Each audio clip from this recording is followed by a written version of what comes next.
Good evening, ladies and gentlemen. This is Mtembei TV, open forum political discussion show, a show that gives you an opportunity to air what you feel and think about the latest development on our political front. I'm glad that you are watching.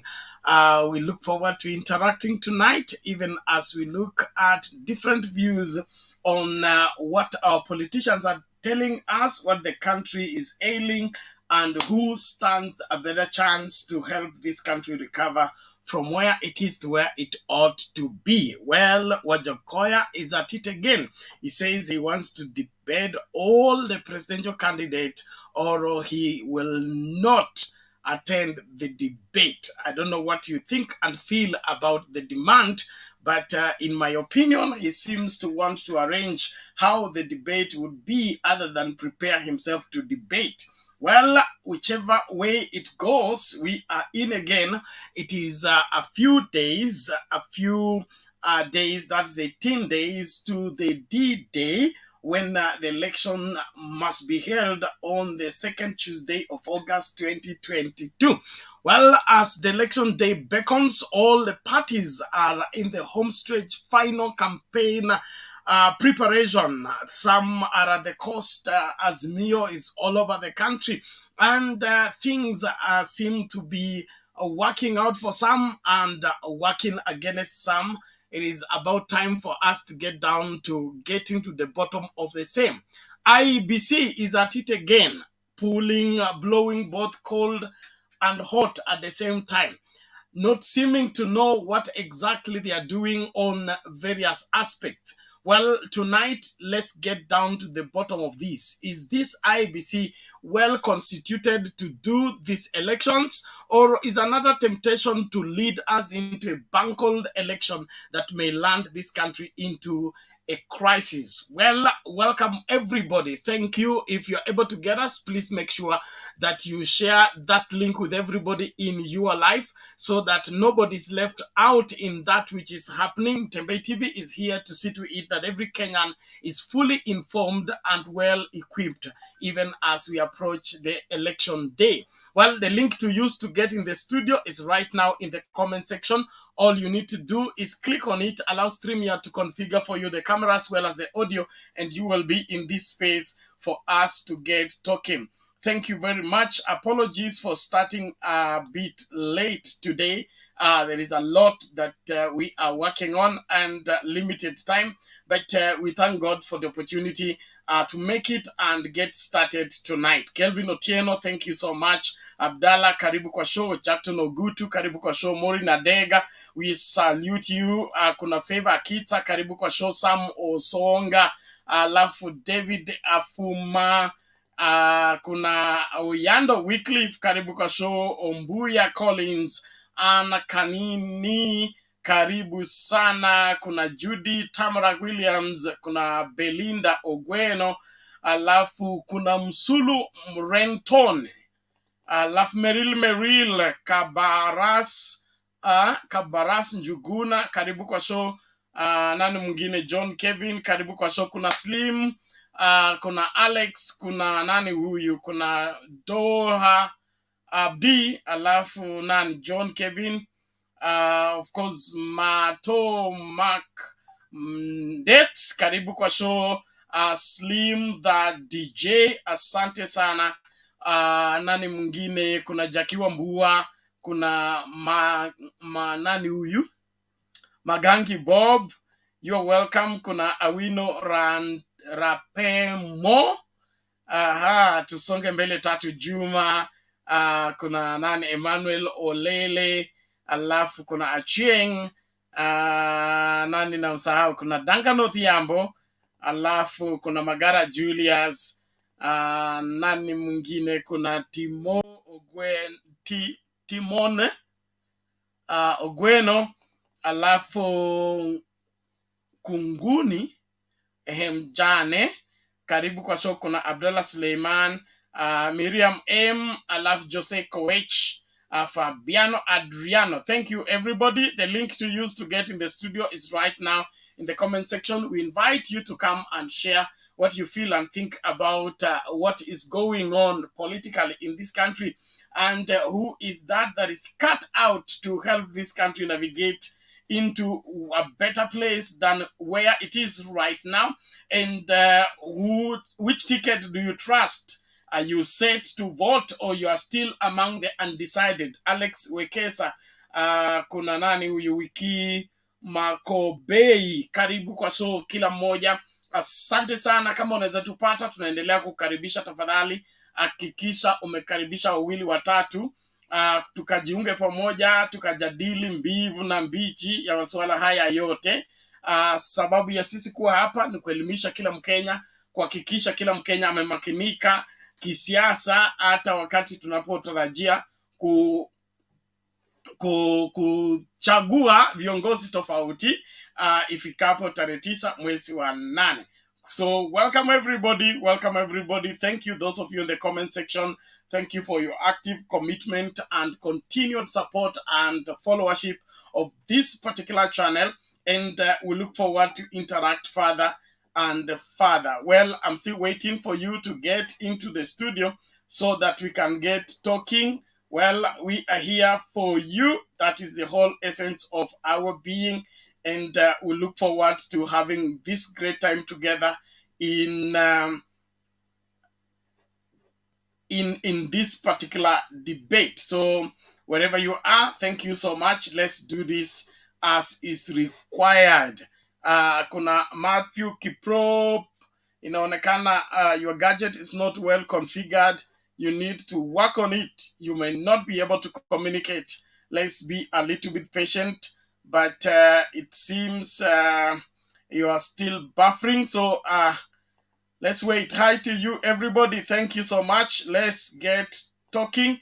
Let's get debating. It is our turn to see to it that all that is required is said and done, even as time runs and opportunities avail itself for different people at different intervals. Well, there we go again. Matthew Kiprop, you seem to be logging in with different gadgets. You can only log in with one item at a time. You can't log in on your phone and on your laptop at the same time. That could be the problem why you are not well configured. But we look forward to having a great time together. Please, let's ensure that we keep it civil. Let's ensure that we keep Kenya at heart. And let's see to it that what Kenya requires is what it is given for us to march forward and excel in securing the younger generation for many generations to come. Thank you, everybody. Mr. Wangira, habari ya leo? Bernard, leo nimekuja mapema. Asante kwa kuwahi kwa klasi. Karibu sana. Asante, na wasalimu wote ambao wamefika pia. We greet you, sir. Welcome. Wacha nichangie Bernard. Wacha nianze na hii story ya IEBC. Bernard, you know, Chebukati has always been telling us that IEBC is independent. We don't dispute the fact that IEBC is independent. But you know, that does not make it run away from the fact that it must also work interdependently with other government agencies. Bernard, one thing that we must agree on is that, you know, the government of Kenya is the custodian of the national intelligence, which means on a very minute basis or on a very second basis, you know, government gets intelligence on every matter that happens in the Republic of Kenya. And again, we must agree that the government of Kenya is the custodian of what we call public policy, is the custodian of what we call public health, and is even the custodian of what we call public security of the Republic of Kenya. Bernard, if truly these three individuals that you understand were arrested were truly contracted by IEBC for the Kenyan public good, I tend to agree with the government of Kenya why were other stakeholders, other government agencies not told in advance that the country was expecting visitors, and again, how were IBC materials found in a personal bag of an individual?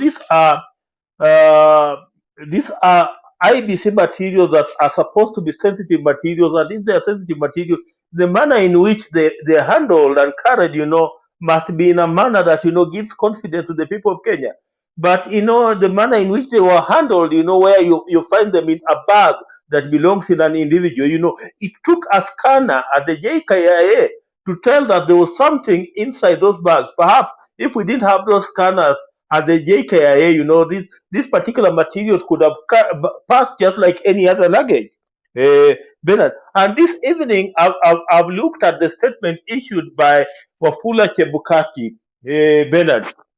Wafula Chebukati should decide on whether he's now an activist or whether he's the chairman of the IEBC. If he is the chairman of the IEBC must work with liaison with the rest of government. Chebukati, I believe, knows the telephone number of the IG. I believe he knows the telephone number of the CS in charge of Interior, Mr. Matiangi. If there are issues, he should not go on writing for us long statements. He should call Matiangi. He should call the IG. To me, as far as I'm concerned, the IG seems to have a point, here. There are issues that are not adding up. And, he's complaining that, their laptops have been taken away, their phones have been taken away, their flash disks have been taken away, they have been compelled to give away their passwords. Bernard, I've just told you that, the government of Kenya is in charge of the Kenyan intelligence. And and I've again told you that the government of Kenya is the custodian of what we call the public security. The public security of this country is under the government of Kenya. It's not under Matiangi. So if there's anything that the government believes threatens the security of this country, the government must move in and it must become in charge. So if there is anything in regard to those phones, in regard to those laptops, in regard to those flash disks that could be a threat to the security of this republic, the government must move in and we must allow the government to do its work.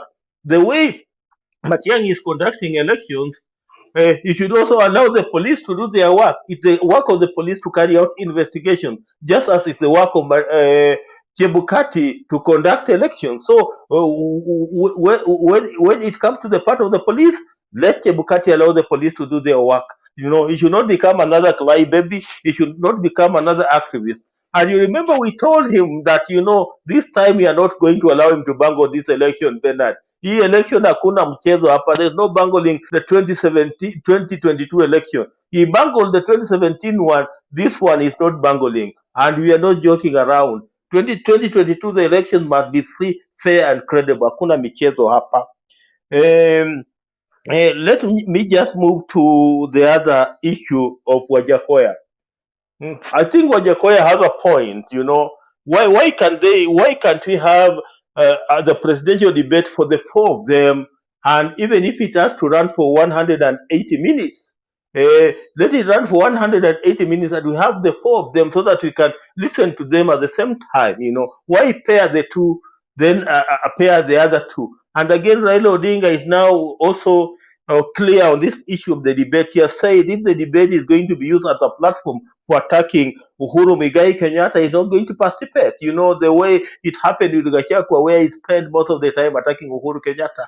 This time, Raila Odinga has said he's not going to share platform with William Ruto if he's going to use that particular platform to attack President Uhuru Kenyatta. Raila Odinga wants them to handle issues, and if it's not about handling issues and it's about attacking a personality called Uhuru Kenyatta, he is not attending that particular debate.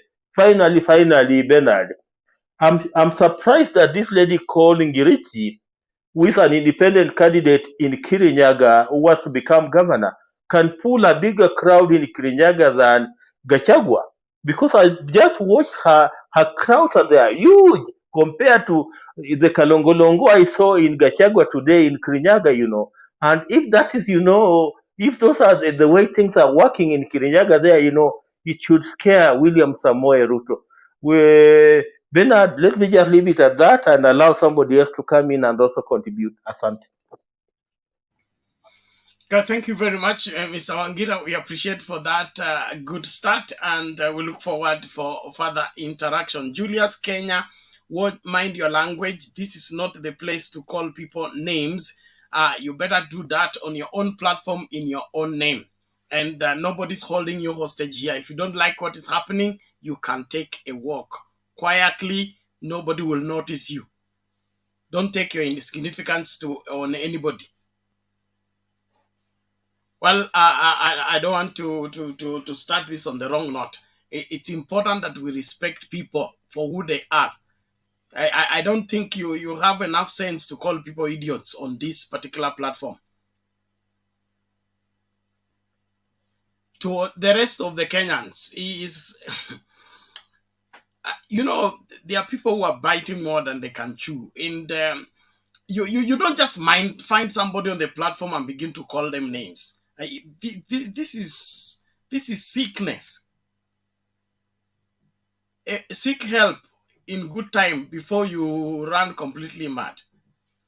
Well, thank you. Let's move on forward. It is important that we all understand that this country belongs to all of us, and it is our responsibility to secure it. One Chebukati, in my opinion, is failing. Is failing, and it's too early in the day for him to begin those Kati games he's trying to play. The independence of the Electoral Commission does not mean it is now their own country, their sovereign state. They can do their own thing, their own way, the way they feel like. All this madness of trying to justify what is wrong must come to an end. And Kenyans of goodwill will soon line up and let Chebukati know that Kenya belongs to all of us equally, and not to him and not to his cronies. The conducting of these elections is our responsibility. That's the reason why we are staying awake all night, to see to it that Kenyans are fully informed. So this is not a Chebukati affair. This is a do or die affair for the nation of Kenya. And I want everybody to take it as it is, not a personal affair. Or Chebukati is free to get his personal affair, apate mpango wake wa kando, sisi hatutaingilia. Apange wale nini mabinti wale anataka kuoa, hatutaingilia. But when it comes matters Kenya, that's our business. And he needs to come out clear why he's colluding with people who have questionable character as his hired experts to come and help him run Kim's Kit. How many years have we used the Kim's Kit? We have been using Kim's Kit since 2013. Have we been hiring people coming with bags carrying IEBC materials? I think the police need to move speed and add Chebukati to the people in the cell so that he explains himself properly. Thank you. Nelvin, hebu tuanze hivyo, tusonge mbele mbio mbio, niko karibu kuwaka moto hapa. Haya, asante Mr. Bernard, habari yenu? Tuko salama, karibu. Mimi nashukuru sana kwa siku ya leo, baridi tu ndio mingi huku. Bernard, unajua kuna kitu kimoja mimi imenistua na inanishangaisha. Unajua huyu Chebukati. Unajua Chebukati anafikiria hii nchi ni ya William. Inaweza kuaje unaenda kutoa hizi Kim's Kit, nilikuwa nasikia zinatoka Romania, sijui Greece. Saa hizi imekuwa tena zinatoka Venezuela. Imekuaje unaenda kutafuta expert wa IT kutoka Venezuela? Na sisi Kenyans wamesoma. Hakuna ule mtu mwenye hajasoma. Hata mimi ukinipatia hii kitu, ikiwa mtu ukipelekea sahi nyanya yangu smartphone anatumia na hajaiona, anatumia na anakuambia hii ni smartphone, inafinywa hivi, kushika simu ni hivi. Inakuaje Chebukati? Tena alafu kitu yenye mimi nimekuja kunistua ni kitu kimoja. Musalia Mudavadi, Wetangula na huyu hii nini hapa Garissa, kwani wanafanyia kazi ya IEBC? IEBC ndio wanafaa kuwa na press, sio chama. Kwani Musalia ameandikwa kwa IEBC ndio akuje na press conference, anataka kuonesha watu nini? Hiyo kitu imeniumiza ndani ya roho sana. na Chebukati asipochunga na akiendelea na hiyo mchezo, Chebukati atafika tarehe 9 atakuwa jela. Na unajua Uhuru ndio bado president. Uhuru ndio bado president wetu wa Kenya hii yetu. Na wamejaribu kutuonesha serikali iko macho. Lakini watu kama hao wafai kuingia na waruhusiwa waingie, wanafaa kuexportiwa direct. Hakuna vile unaweza niambia 2013 kwani walikomboa nani 2013? Ndiye akuja afanye nini? Hii ni kumaanisha hata hii uchaguzi itakuwa halali. Unachagua mtu kutoka Venezuela akuja atuchagulie sisi president. Huyo ni Venezuela ama ni Mkenya? Na ndio ulisikia nikisema hapa kuna Mkisii, huko Kisii kumewekwa returning county officer ni Mkalenjin. Tangu lini? Kuna kina Nyaboke huko, kuna kina nani huko, yani Wakisii wako, lakini unakuta hiyo ni upuzi tunaletewa. Na hiyo ni kitu inafaa sisi wote tuamuke tukatai, kwa sababu unajua ile mchezo wenye wanataka kutuchezea. Na ndio nilikuambia William anajipiga kifua kila siku. Kila siku William anajipiga kifua, auzi sera. Yeye sera yake akiamka ni kitendawili. Akiamka ule mzee wa mganga. Hiyo tabia ambayo wanafanya haitufurahishi hata kidogo kama raia. Kwa sababu Chebukati anafaa kukuja nje atuoneshe sisi ambao ni raia. Tufai kuandika. Anafanya mpaka nchi zingine zinakosa kutuamini. Sasa saa hii mtu yote anaweza toka hapa ni expert wa IT, aende nchi za nje aombe kazi kweli, ikiwa tuna haya. Venezuela ni nchi iko na njaa, iko na shida mingi, ni nchi ambayo tunaweza kuwa tunataka mtu kutoka huko akuja tusaidie. Hapa Kenya tuko na vijana wengi wamesoma. Wengi wako na barua zao wameweka. Hao watu wanafaa kuexportiwa immediately, wachukuliwe wawekwe ndani ya ndege warudishwe huko kwao. Hao ndio wanakuja kuhaka kura zetu hapa. Na hiyo ndio tunakataa. Na kitu kingine nimekuja kuangalia tena, nimeona hii Mount Kenya yetu imekubali. Nimekuwa nikiangalia vitu zingine hivi nimepitia mahali. Hiyo mahali ilikuwaga wanawika Ruto, saa hii wanawika Raila Amolo Odinga. Nimetembea huko Embakasi, huko chini, huko side za Eastern Bypass. Watu huko walikuwa wanaimba tu William. Saa hizi wanasema hawezi kubali kiongozi wao wakatusiwa na wakachagua huyo mtu. Na ni watu wazima ambao wamekomaa. Martha Karua amejaribu kutuonesha leo siasa zake, umeona Kiambu huko wanapiga nduru Martha. Sasa sisi tunafaa tuzidi kukua alert, tuangalie venye Kenya inaenda, tuzidi kufafanuana mafikira, tuzidi kuambiana yale ambayo yanaendelea, ambao wajui tuwaambie yenye yanaendelea. Ndiposa Kenya saa hii ikiharibika, tunajua ni Chebukati na William na Musalia tunaweka ndani. Na naomba Mungu hiyo tarehe 9 ifike haraka. Ikifika haraka, hakuna mambo ya kupoteza wakati. Ni kupiga kura, wamemaliza kuiba, hakuna kutangaza president, ni kuingishwa. Na Uhuru alinifurahisha jana sana. Unaona amepandisha wanajeshi cheo, kuna wanajeshi wamepandishwa jana cheo. Ametuonesha ya kwamba yeye bado ni president.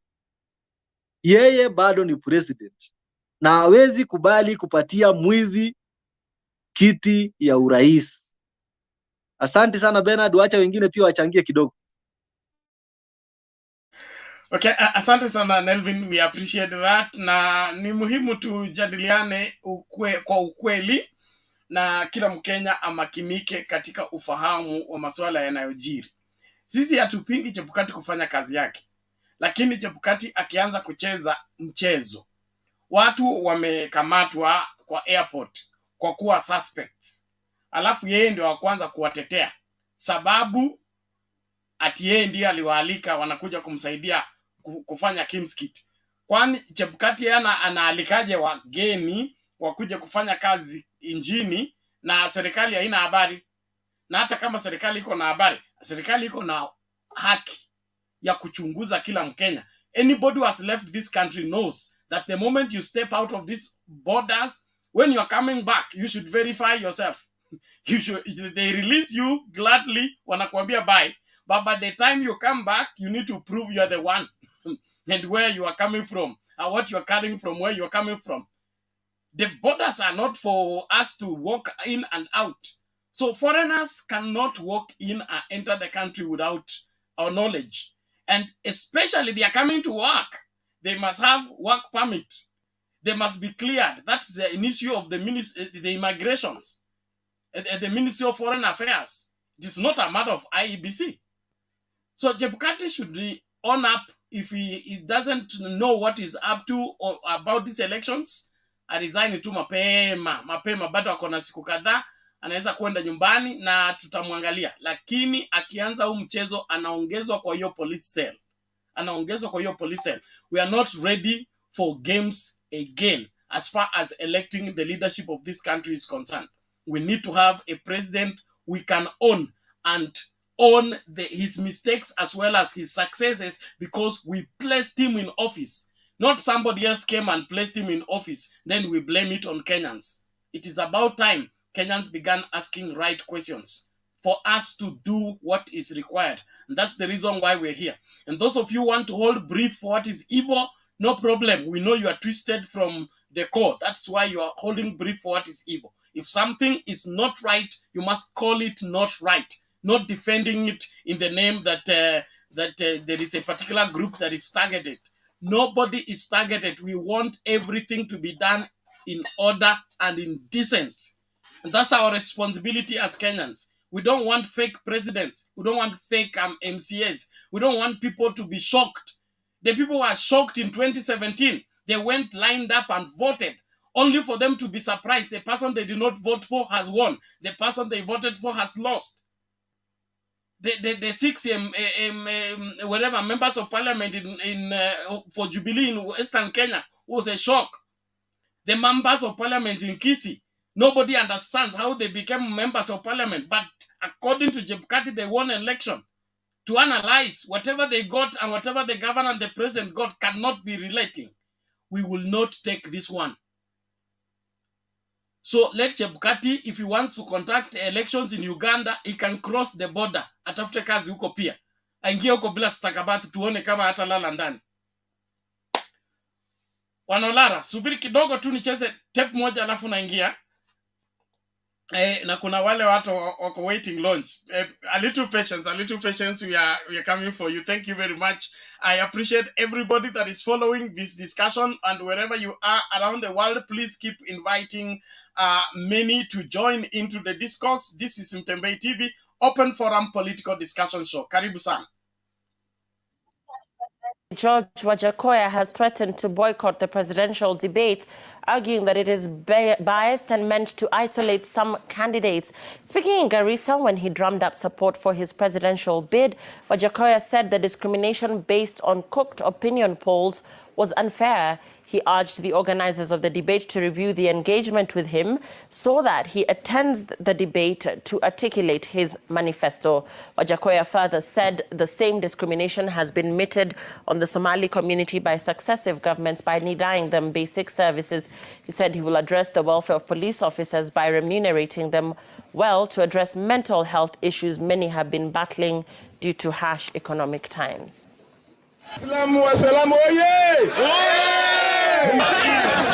Nyinyi waandishi nyinyi, mimi nawaonya hivi, hiyo presidential debate mimi sikuji.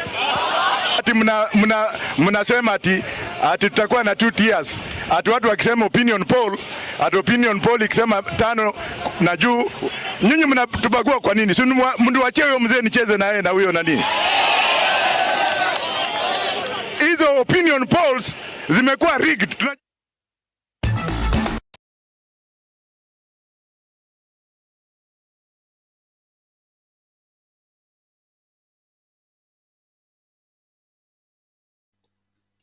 Okay, mambo ni kama hayo. Wanolara, vipi? Karibu. Asante ndugu Bernard. Mr. Wangira, leo umekuja mapema. Hata wewe tuamsha tukuje leo pia mapema. Sisi ni watu wale wakuja baadaye. Kwa sababu umekuja mapema, mimi pia nimeamua niingie mapema. Because we have to train our amateurs to come and contribute correctly here. We are not necessarily anywhere, but we are just stating the facts. na leo Mr. Wanjira nimeangalia umerekebisha kamera saizi vizuri. Sasa during your submissions Mr. Wanjira, ukaange hivyo ulivyo, alafu ndo hiyo you document, because no, for everyone else here, hakuna mtu anafanya research more than Bernard and Wanjira coming to the podium. And Mr. Wanjira, nataka kupongeza sana for consistency. Haujawahi kuja hapa kubishana na mtu, haujawahi kuja hapa you just stated the facts, and your facts on the better part of it are always facts. And I think Mr. Bernard has been using your facts to defend himself. No, let's come back to me.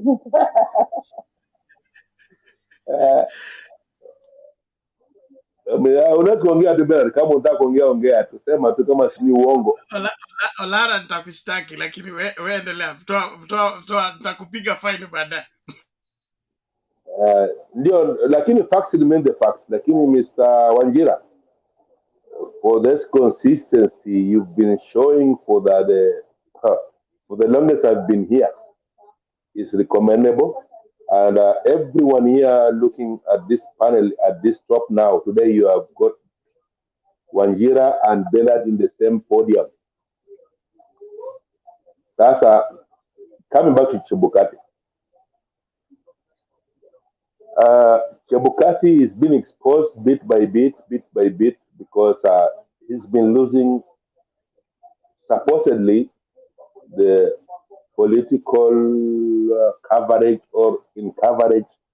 Sasa, I think some seats are being changed. We're in circus now. This election will be clear and won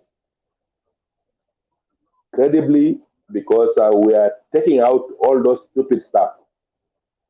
If evidence are coming earlier, we don't have to have the Venezuelan video coming into Supreme Court.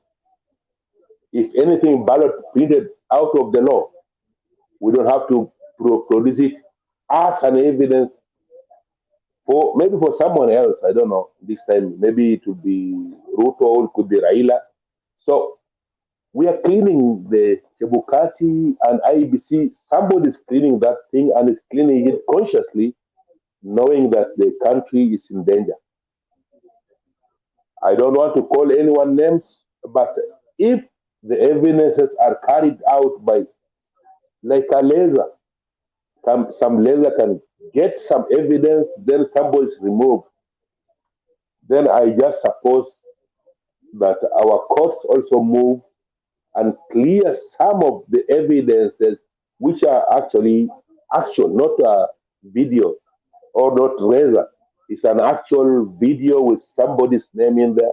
Just clear the IEBC list, print the ballots, get Kenyans into peace. Because I've never seen any other election, because the other one in 91, Kenyans were coming from the raving of dictatorship, were just trying to rebuild ourselves. But at least we are healthy. Our kids are in school. This is the last moment of Nyayo Maziwas for our kids. But at least there's a reverence of normality. Reference of, it's just normal. We're just going to a normal election and everything will be normal. Like in this election, the dangers are, Mr. Angela, I think if you can agree or you disagree, you can just comment after me. I'll leave 1 minute for you to comment after that. The dangers are, Kenya is in a situation of 1982 when we were having that yellow bag, yellow maize. For our government to say that the price of commodity is, no, because we have to agree, first of all, we are in a market economy. A government should not hike the price so much, then reduce it accordingly. They have to give up a reason, because now we are being fought back, not unless the government allows millers to overflow whatever we already grown in Kitale. I don't see where the maize thing is coming in and how it's going to remedy our situation going forward. Lakini I'm seeing Chebukati. Chebukati is being exposed now. I don't know what is happening. We are blaming Chebukati for wrong reasons. Chebukati is just an agent. He doesn't have any wing of any government. He's not a parliamentarian, he's not executive, and he's not judiciary. And all other guys on top of him, they can just silence him with one act of, or one sort of, even police is over him. If actually the police find that evidence, the police can say this guy is not credible. But why the other organs of government are asleep on their job, this is what is concerning me much, much, much more. And by the way, I think the sugar price is going up soon, because if you see subsidies going up and up, it's been fuel, but I suspect sugar will be next. Mr. Wanjira, you can compliment my earlier submission today, because I normally don't come early this time. Wanjira, Chikoyi, 1 minute, and I like your camera now. Like in the moment you move to the other angle, that's what the problem. When you're commenting, you're moving your head toward the other angle. That's when you put a lot of light in your head, and we need to correct that.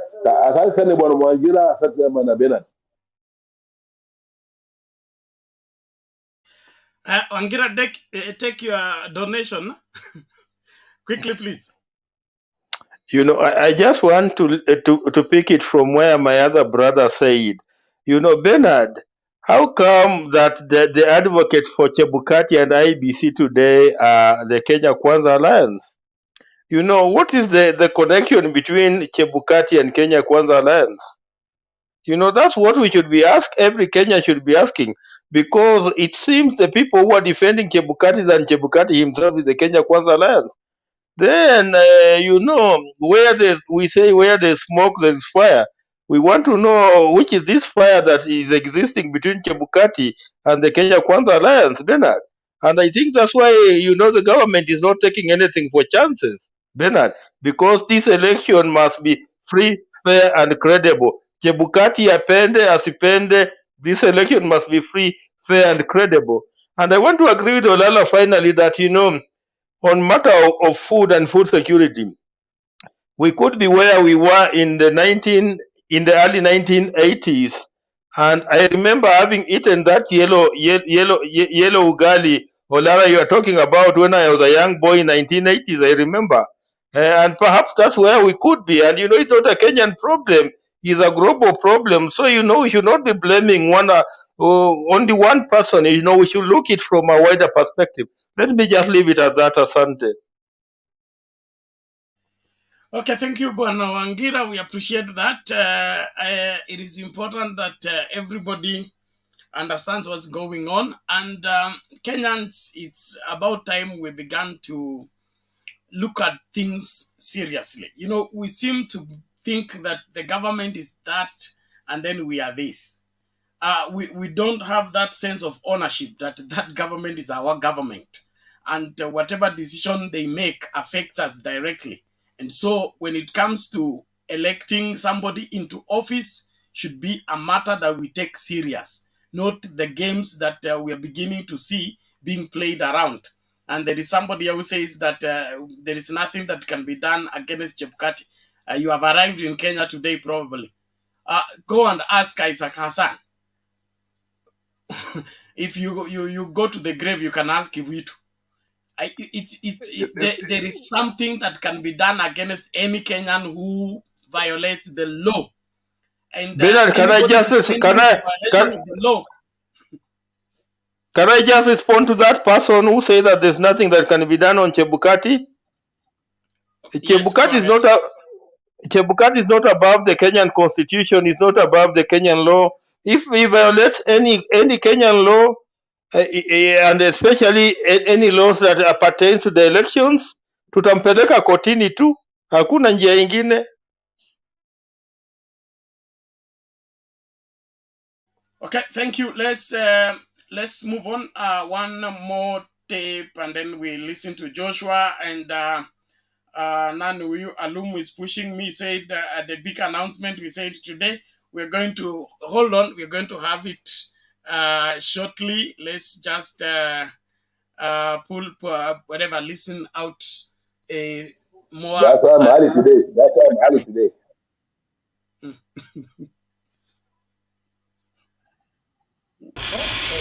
17 days to the general election, the Electoral Commission IEBC and the National Police Service are at loggerheads over the arrest, detention and subsequent release of a Venezuela international. According to Inspector General of Police Hilary Motiambai, the foreigner was apprehended at the Jomo Kenyatta International Airport for transporting election materials as personal luggage. But according to IEBC Chairman Wafula Chebukati, the Venezuela international's arrest, alongside 2 employees of Smartmatic, a company contracted to supply election technology, was an act of harassment and intimidation by the police. Mambo ya ile watu walipatwa airport, ukweli ni kwamba hawa si staff wetu. Ile kampani ambayo inaleta teknolojia, imeleta teknolojia ya election, au ni wafanyikazi wao. Wawili wamekuwa hapa wakifanya kazi for the last 3 months.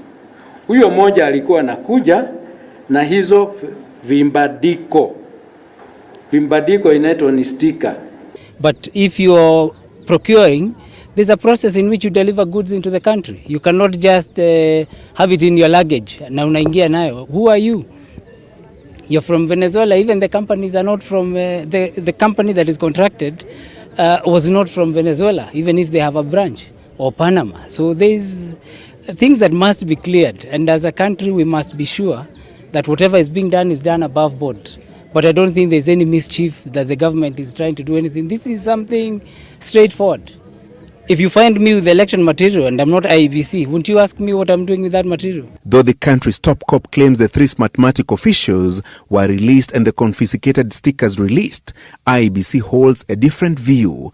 According to Chebukati, the trio's release was conditional after spending hours at the Anti-Terrorism Police Unit, the commission stating that it was unable to prepare for the August polls after the stickers the technology officials were carrying were taken away by the Anti-Terror Police Unit officers.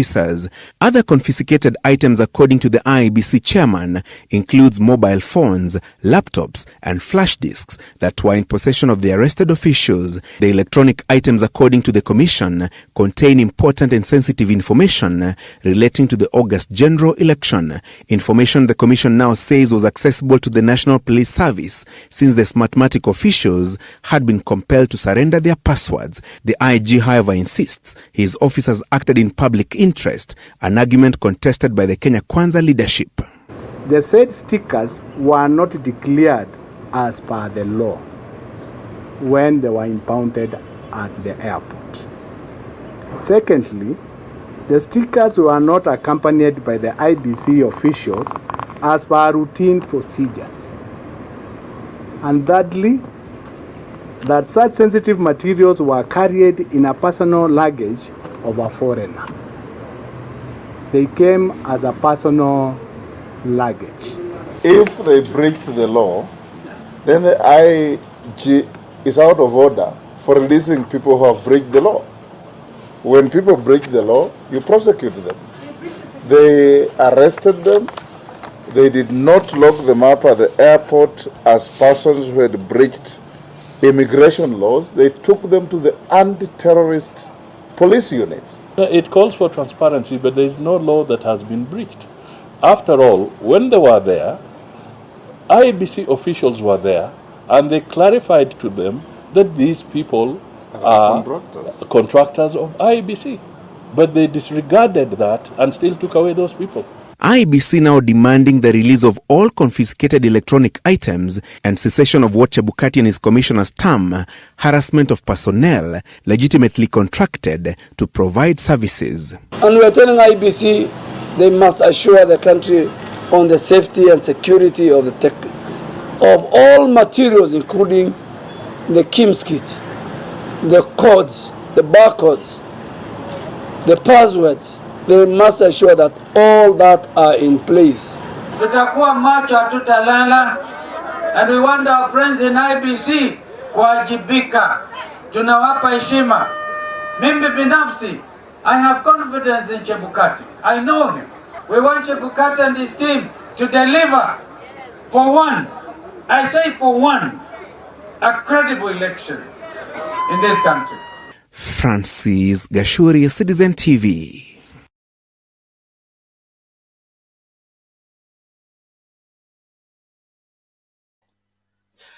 Oh, welcome everybody. Thank you so much. Those of you that are inviting people to join into the discourse, we really appreciate you for sharing that with everybody in your life.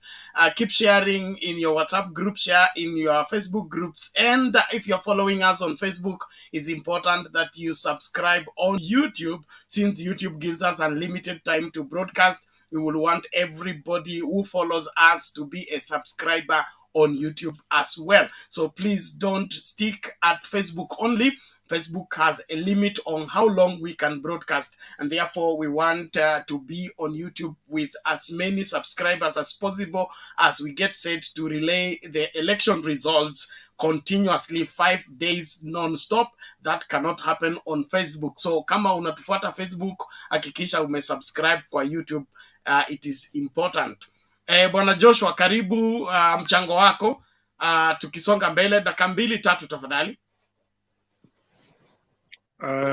Thank you, Bernard, for this opportunity. Actually, I just want to talk about the issue of IEBC. Several times I've been saying here that I'll never trust IEBC until after election. But for now, I cannot trust IEBC. They've been saying that they have been updating Kenyans. I don't know what do they want to update. If foreigners can come out of our country and arrive here in Kenya without even anybody knowing that they're coming, we have different bodies who are helping IEBC in election.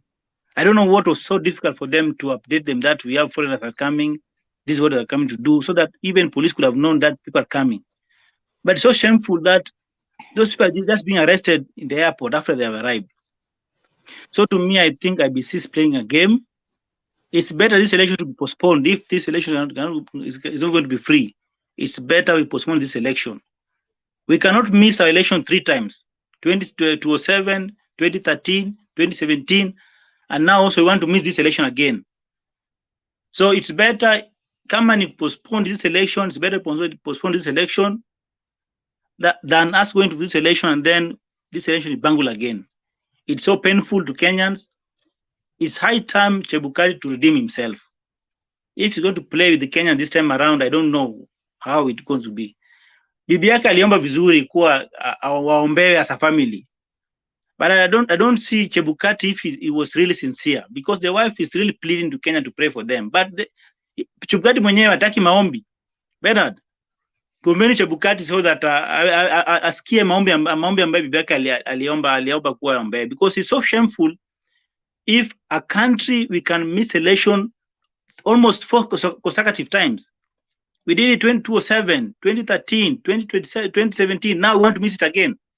It's better we don't have this election and be postponed until the time IEBC is going to be ready for this election. Because at the end of it, we don't want to lose blood again.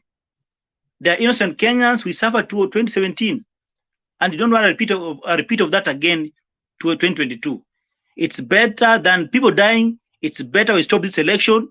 Hata kama election itafanyika for 10 years, but you cannot go for an election ambayo is going to be bungled again. People are going to die again. So I don't want to hear anything about IEBC because I'm so much fed with IEBC. And I'm also wondering, we have players in this game, Kenya Kwanza. Why are they acting as if they're lawyers to IEBC? Now wana claim kuwa ni kama government is playing the game. I don't know why each and every time Kenya Kwanza they're behaving as if they are lawyers to IEBC. So I'm really worried about IEBC, and it's high time they must redeem themselves this time around. Secondly, on the issue of niliona kulikuwa na rally. I saw rally ya Kenya Kwanza ilikuwa huko Kilifi. It was poorly attended, and I want to tell you that coast wako nyuma ya Kenya Kwanza. There is struggling, but hiyo imeenda. Coast imeenda, maybe waende hapa Sotik hapa na Bomet, but coast is gone. And then today I was very happy na rally ya Azimio Trans Nzoia. We want now, this is the right time, Ruto must be exposed. Today I saw there's a clip that was played. He was saying kwa wale watu ambao sio kabila hiyo ingine watolewe kwa hiyo land. So this is the right time, and I've been saying that this is the right time, kata kama ni clips, whether videos ambazo zichezwa kitambo, because Ruto want to play with Kenyans. So this is the right time. Each and every rally, they should come with the different clips, video, to expose this Ruto, because Ruto is really playing the mind of Kenyans, and this is the right time. Him must be exposed out of this, because we cannot accept somebody who is going to mess this country. I'm still pleading to Kenyans that let's come out in a large number, tarehe 9 mwezi wa 8, to stop William Samoei Ruto. Thank you very much, Bernard. Okay, asante bwana Joshua, tunashukuru kwa mchango wako na maoni yako. Tunaendelea mbele, tafadhali kila mmoja, let us keep it clean, let us respect one another and do what is required for the good of this country. Defending an evil, it is evil, it is unacceptable, it is an illegality, and we don't want these elections to be overturned simply because there is illegality in the irregularities. Those are valid issues, since now is a precedent set by the Supreme Court. Any person playing Kartik games with these elections need to be nailed now, before the day for the elections. And so Chebukati and his cohorts waanze kufinywa sahi. We don't want to go and queue again for hours only for us to cast our vote in vain. Hiyo haitafanyika. So let everybody own up. And those our Luya brothers we donated to Kenya Kwanza, let them enjoy their new marriage and stay there quietly. You cannot come out after being in politics this long and you go and defend something that is obviously out of order. And then you defend it in such a way that you are now the chairman of IEBC, or as who? This pull and push is what results into problems. And I begin to smell something not good with the Kenya Kwanza movement. Now that they're trailing everywhere, they want to cause a crisis. We are all going to the ballot on 9th August. Whether they run away, whether they attend the debate or they don't, whether they will be... The ballot papers have already been printed. So hakuna kuhepa, lazima uweko kwa mizani na tutajua mbivu na mbichi. Thank you, everybody. Let's keep moving. Stafford. Habari ya leo? Nakupata kwa njia iliyo mufti kabisa. Habari ya siku mingi? Tuko salama, karibu. Asante sana. Siku mingi nimekuwa nikitizama. Leo nimeamua niingie. Kwa nikitazama sababu ya uchofu na shughuli mingi, lakini leo nimeamua lazima niingie hapa tubadilishane mawazo kidogo. Mwanzo Bernard, mimi hapa sina uoga. Najua hata mchezo ndio kwanza kipenga kinaenda kupulizwa. Tumebakisha siku chache. Hayo mambo mengine hayo tusiogope sana. Manake unajua wanasema mzama maji siku zote hawezi kosa kutapatapa. Sasa nikiangazia hili jambo la IEBC, kwa asilimia fulani ilinitia uoga kidogo, lakini nikakuja kugundua kwamba Pengine ni ukosefu wa mawasiliano kati ya IEBC na vyombo vya usalama, na isije ikatutia wasiwasi sana kwamba kuna jambo baya linaweza kutokea. Siku hizi kila mtu ako macho. Tusiogope, maana tunaona tunakoelekea. Tunaloomba ni kwamba hawa wezi wadogo wamulikwe sana, maana raundi hii ni kama kuna wanavyodhani kwamba kuna kufurukuta. Hamna kufurukuta, hamna njia za mkato. Siku za giza zimeisha. Mliona yaliyotokea hapa wakati walijaribu kuleta mambo kidogo kidogo ya kubadilisha maafisa dakika za mwisho, walikatazwa. Tuliwaambia wapotelee huko, wale ambao tumewazoea wabaki hapa Kisii, maana hatutaki ujanja mwingi. Hawezi tupanga, tushajipanga tayari. Kitu ni kungojea kipenga kipulizwe, asubuhi na mapema tuamke na silaha zetu, tuende tupige kura, tumalize shughuli. Sasa mimi Bernard sina jambo la kuogopa. Hizo ni za mamaji anayetapatapa.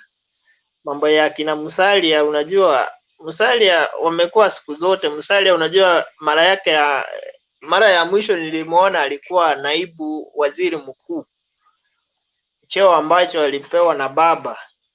Kutoka wakati huo amezama. Hata baba alisoma akaona huyu anipeleki mahali, alitangulia kumtema. Unajua ukishachujwa hata kwa kikosi cha kwanza kwa timu ya mpira, inabidi utafute kikosi kilicho dhaifu, timu iliyo dhaifu, ujiunge huko. Sasa haya hayatushitui, haya ni ya kawaida tu. Tuangoja tarehe 9 tukue tumetangaziwa mshindi ni nani. Jebukati hata kuwa na lake. Hivyo Bernard, mimi nawaambia wana kikosi kwamba tusiwe na uoga. Tayari mchezo umeisha. Wapinzani wetu washaogopa na mapema. Tusiwe na shaka. Tutashinda, Mungu yupo. Sisi hatuamini nguvu zetu, bali tunaamini nguvu za Mwenyezi Mungu, kwamba yeye alishatupa kiongozi. Kilichobaki tu ni kumwapisha. Shukrani sana. Okay, thank you, Stafford. I appreciate it, and Kenyans are happy for that, and let us all keep it cool. The people who are anti this debate, you are allowed to go where you can debate your issue. Calling this discussion useless will not close this channel.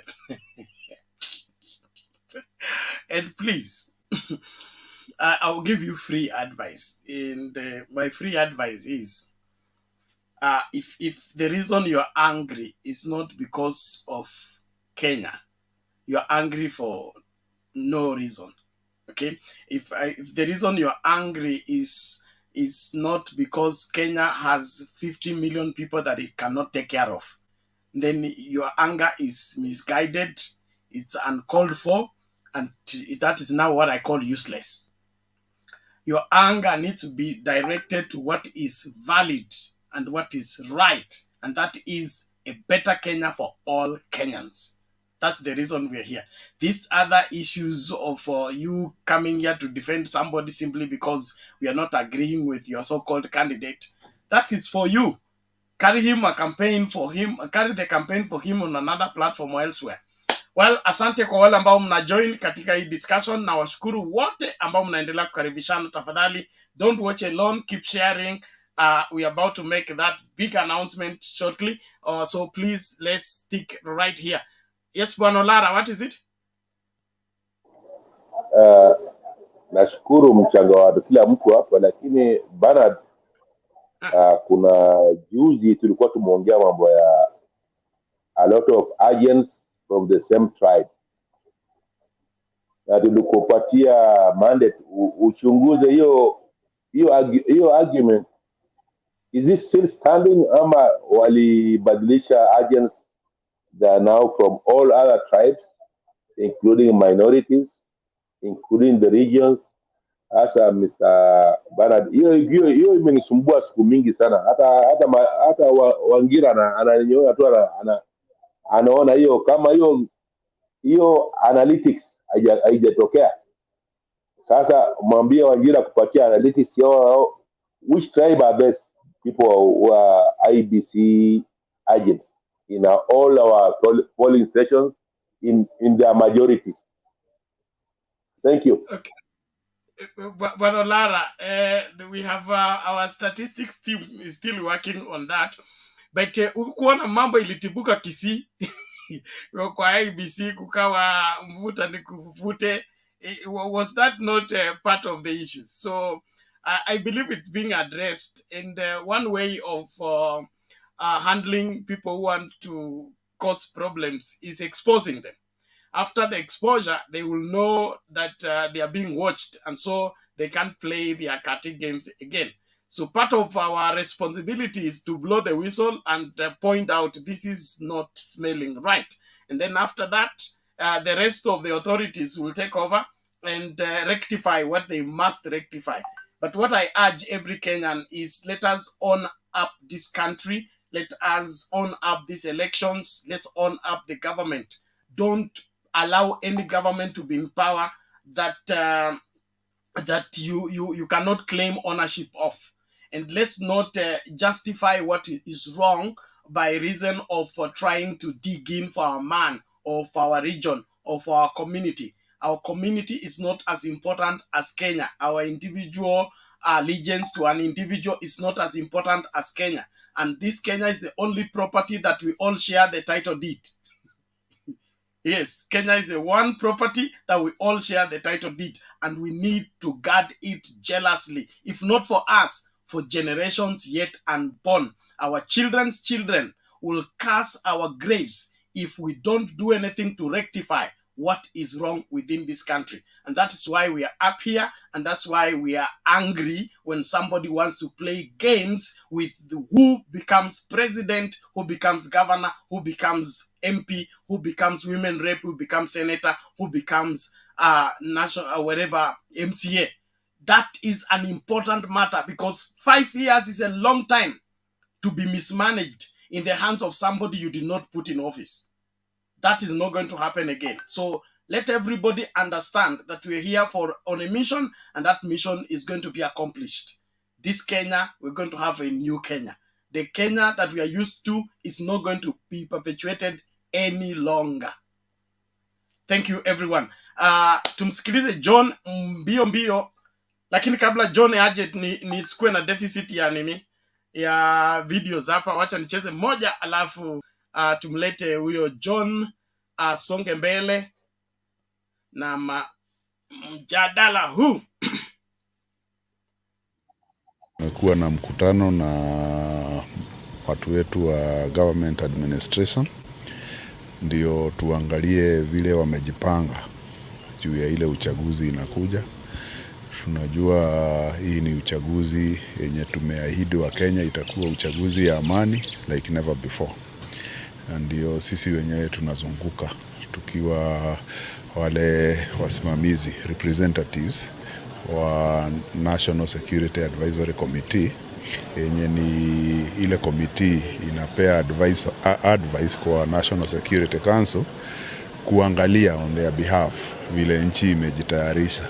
Kwa hivyo leo tumekuwa hapa Embu, tumetembea, tumekuwa Meru, tumekuwa Tharaka Nithi, wiki ijao tutakuwa Nyanza, wiki hiyo ingine tutakuwa Western, tukitembea tu mpaka tuhakikishe mahali popote tunafikiria kunaweza kuwa na kuvutavuta hapa. Tumeongea na watu wetu ndio watuelezee vile tuko prepare, na tumeridhika vile watu wetu wametuelezea, tukianzia na RC hapa ametuelezea vile wamejipanga, ile deployment watafanya, na tumeridhika. Hiyo ndio ilikuwa imetuleta hapa. Kazi ya kulipa polisi ni kazi yetu, na umeona juzi juu kiangalia IEBC wanahitaji kama askari 100,000 hivi, na askari wetu wote wanakuaga 105,000. Sasa ndio Inspector General amegazeti wengine wa kusaidia kutoka ile idara zingine za security ndio wasaidie, na kazi ya kuwalipa allowances zao, hiyo ni kazi ya Ministry of Interior, hiyo si kazi ya IEBC, na hatuna shida yote ya budget kulingana na ile kazi tumeipanga.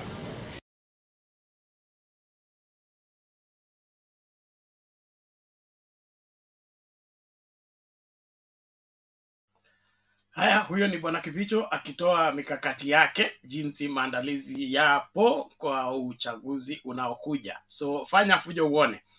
Huyu Karisi anasema if the police can't stop post election killings, why kujipiga kifua pre-election? Karis, wewe hujui kile unachozungumzia, and that is why you need to listen to different people when they are givings, not to wait to counter whatever that is happening. Whatever happened in this country in 2007 will never happen again. It will never happen again because it happened when nobody was expecting it. This time, everybody's on the alert. These are 100,000 police officers that are being deployed early now, 17 days to elections. Weenda ujaribu ufanye kile unajaribu kufanya, utaona. Wapi huyu John? John, vipi? Poa sana. Karibu, Nakupata. karibu. Endelea mchango wako dakika 2-3. Haya, asante Bernard. Mimi kwa nasema hivi, Chebukati ni kama refali wa mechi. Watu wanafaa kuingia uwanjani na kuna sheria ambazo zinatumika katika au hizo timu zote ambazo zinacheza. It's duty and a responsibility to ensure all the rules are applied. Akwe neutral, give evidence, patie wa Kenya ile kuona kwamba wamejisimamia wenyewe na watatoa uchaguzi ambao utakuwa unaaminika. We don't expect our country to be divided after election. Tunataka yule ambaye atashindwa akubali matokeo wakati IEBC imefanya wajibu wake, bila kusikia kuwa influenced kutoka mahali popote. Wasimame wafanye kazi yao, wajibike, observe the integrity of what is required of the commission so that they give a credible election. Uchaguzi utakuja na utaisha, but Kenya will remain. That means yeye asifanye, he has an history of what happened before. 2017 knows what happened, mpaka uchaguzi ukaweza kusimamishwa, kwa sababu kuna mambo mengi ambayo yalitendeka ambayo hayakuwa yanaambatana na sheria jinsi ambavyo uchaguzi unafaa kufanyika. Saa hii time yote amekuwa tangu 2017 mpaka saa hii, is a time he was to redeem himself with his IEBC officials to prepare and give assurity Kenyans that he will deliver a very successful election where everybody will get satisfied. The one who wins gets satisfied that the results are okay, and the one who loses, where there is no doubt of what is happening. So he has that responsibility. And to the other side, around the political divide, I'm calling all Kenyans, wherever they are, to know that your neighbor will remain your neighbor before and after election. Na wale ambao wanafanya campaign, wanazunguka, wanasiasa wote wanaenda, they use words which unite the country, not using abusive language everywhere. We know it's about 2 weeks down the line. Kila mtu anatafuta kura aweze kujaza kapu lake. Like at the end of it, it is Kenyans who will decide, and will say the reality will be known on that 9th of August.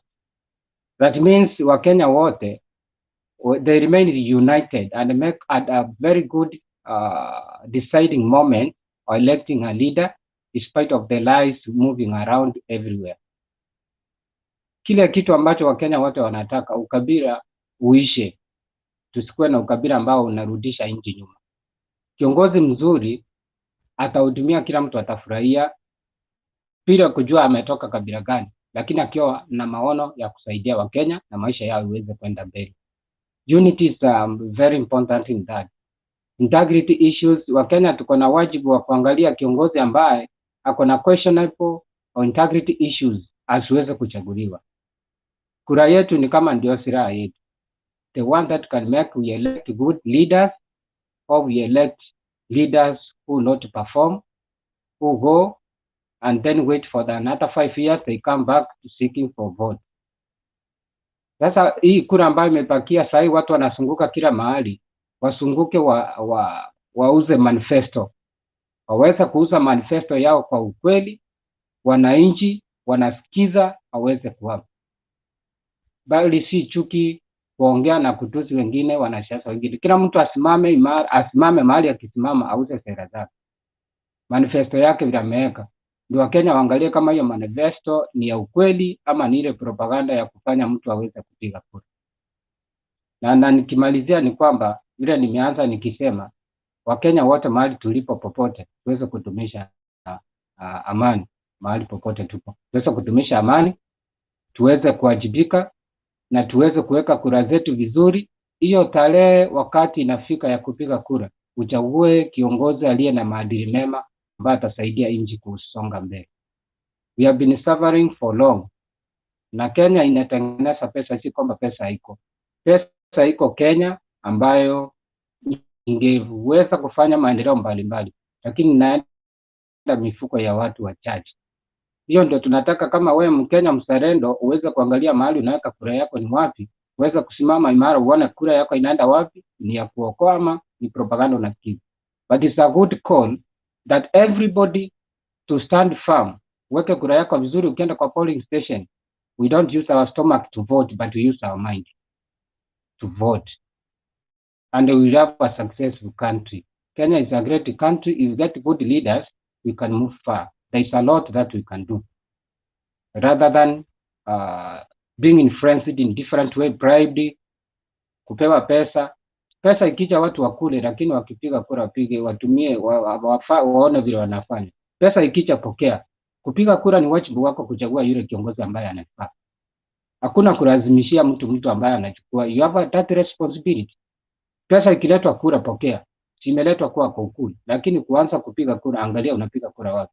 After that, huyo kiongozi unapigia atakusaidia, utanufaika baadaye kwa njia iliyo vipi. Hiyo ndio maoni ningeweza kuambia Wakenya wote mahali wanasikiza, mahali popote. Mimi niko Mtwapa, niko Coast Region hapa ndo niko, na tunaomba Mungu aweze kusaidia nchi yetu ikuwe na amani. Tarehe ikifika, kila mtu aende kwa debe, tuweze kupiga kura, tupate viongozi ambao wanafaa. Ningemalizia hapo Bernard. Okay, asante sana Bwana John Nyakeruri. Asante sana kwa mchango wako na maoni yako ambayo ni muhimu sana. Your advice to the Kenyans, we really value it and we look forward to engaging further. Bwana Olara, uko na la kusema? Thank you, welcome. John amesema ukweli, lakini nitaongezea kitu moja tu. Hiyo pesa tukikula, hiyo pesa ndio imekuumiza. Hiyo pesa wanatupatia kwa kampeni hapo, hiyo ndio pesa inatumiza. Sasa tuangamize hiyo siasa mbaya. We are here for our children. Better just go on, please. Sorry for interruption. Okay. Thank you, Bwana Olara. I want to appreciate everybody on the crew. We appreciate you so much. Thank you, Kesa, for showing up in early today, and we intend to navigate this thing successfully. On the comment section, thank you, please, for toning down on the issue of attacking on individuals. Mato proposes watu wa UDA wakikuja na matusi, tafadhali msireply, don't reply them, so that their conversation has a natural death. Ignore them, and let us give value to the debate by giving substance to the contribution. Don't fall into the trap of being diverted and beginning to chase what you did not come here to chase. You came to debate, you came to contribute to a better Kenya. Don't let somebody invite you into some unnecessary insult where you get engaged into exchanges that is spending your bundles and your time, taxing your mind, yet not helping the country, nor helping the future generations. So choose your battles, fight the ones that are meant for you, the rest ignore, someone else will fight them. But for now, I want all of us to keep pulling together. Tembei TV has given us an opportunity to be here so that we can engage as Kenyans and be useful as in shaping the opinion of where the country is going by engaging every day. So please, let's ensure that we do what is right every time when we open our mouth. Let it be for the good and for the betterment of this great country. I'll give to Wasike, sorry. I'll give to Wasike to make his submission as I prepare to run the announcement that we are to make, and then from there we proceed further. Bwana Wasike, vipi? Poa sana. Karibu karibu. Asante. Mimi sina mengi ya kusema leo, ila ni kusema tu tuko ready sasa kwa election na sioni kama kuna tashwishi yoyote. Hii migogoro ambayo imetokea leo inaonyesha kwamba Chebukati ni mtepetevu kwa kazi ambayo anaifanya, kwa sababu ukiangalia huyu mtu, yeye aliambiwa mapema kabisa. Kulikuwa na committee ambayo ilikuwa imeformiwa na kutoka kwa ofisi ya president, na ilikuwa ina consist the chief justice, ilikuwa ina consist the minister of interior, na ilikuwa ina consist the head of police na Chebukati. And Chebukati blatantly refused kuenda hata kuwasikiza walikuwa wanajaribu kusema nini. Actually, kama angeenda pale, kungekuwa na a greater coordination from the Supreme Court, from the National Police Service, na to all the stakeholders. Sasa leo I think the guy is just playing politics, kwa sababu kama wale watu wa Smartmatic wameshikwa pale JKIA, na wewe unajua kwamba walikuwa wanakuja kufanyia Kenya kazi, kwa nini hauja declare? Why have you not declared that there are people who are coming to work with us? Na pia the media has a very big problem. Kwa sababu gani? The media has sidelined the story completely, kwa sababu wanasema stickers. That is what hiyo ndo kitu wanajaribu insist, that these people are carrying stickers. But the truth is, these people are not carrying stickers only. They were carrying laptops, they were carrying other paraphernalias. Okay? No, sasa media inajaribu kusema stickers, but surely a sticker mtu hawezi toka naye Venezuela. It can just be printed in Kenya. It's nothing yenye ni a big deal. So these people had other paraphernalias. Na mtu mmoja anasema walipelekwa anti-terrorist police unit. Ulikuwa unataka wapelekwa wapi? Because you are coming into the country, you have election materials. You have not declared that you are coming with the electoral material. It is in your bag. How else do you expect the country to treat you? Lastly, secondly, nataka kuongelea maneno na ambayo ilikuwa pale Bungoma. Baba was received well. Pale Bungoma tunatashwishi kidogo, but I think we are going to get some votes there. Ukiangalia kampeni ya Kenya Kwanza, wacha nirudie kwa kampeni ya Kenya Kwanza kwa sasa, I think it's a campaign on a downward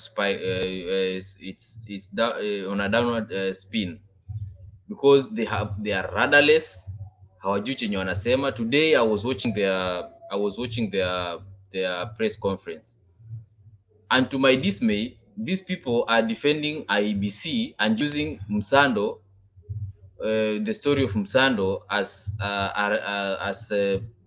to get back to the government. You cannot do that, because wakati when Baba was really crying, and when we were really crying in 2017, these people were telling us the same thing, that the government is telling them today. So Raila wa 2017 ndio Ruto wa sasa, because whatever you do, it comes back to you. And the earth must balance. The earth must rotate and balance. So if Ruto was somebody who was very keen on developing this nation, angeangalia in 2017, aone the problems that IEBC were facing, aambie the members of parliament, we need to change here and there, so that today angepatikana kwa the same mess he's in, because he's in the same mess enye yeye mwenye alifabricate in 2017. Now anataka kutupeleka into the rabbit hole. We are not going to accept that. Thirdly and finally, I think where we are as a country, tunaona kwamba Chebukati is trying to bungle the election. I'm calling upon the government to steer us clear of the shenanigans of Chebukati, because it is coming out clear that the guy is very confused. He's not in charge. He doesn't know what is going at the IEBC. Sasa ile ningependa kuambia Wakenya mwishowe kabisa ni kwamba tusikufe moyo. Hii ni nchi yetu, na watu ambao wanataka kutuharibia sisi wako wachache, sisi ni wengi. So we have to be very careful when you are going to vote. Enda uchague kiongozi ambaye unajua kwamba yeye ako na maslahi yake kwa roho yake, na huyo ni none other than Raila Amolo Odinga.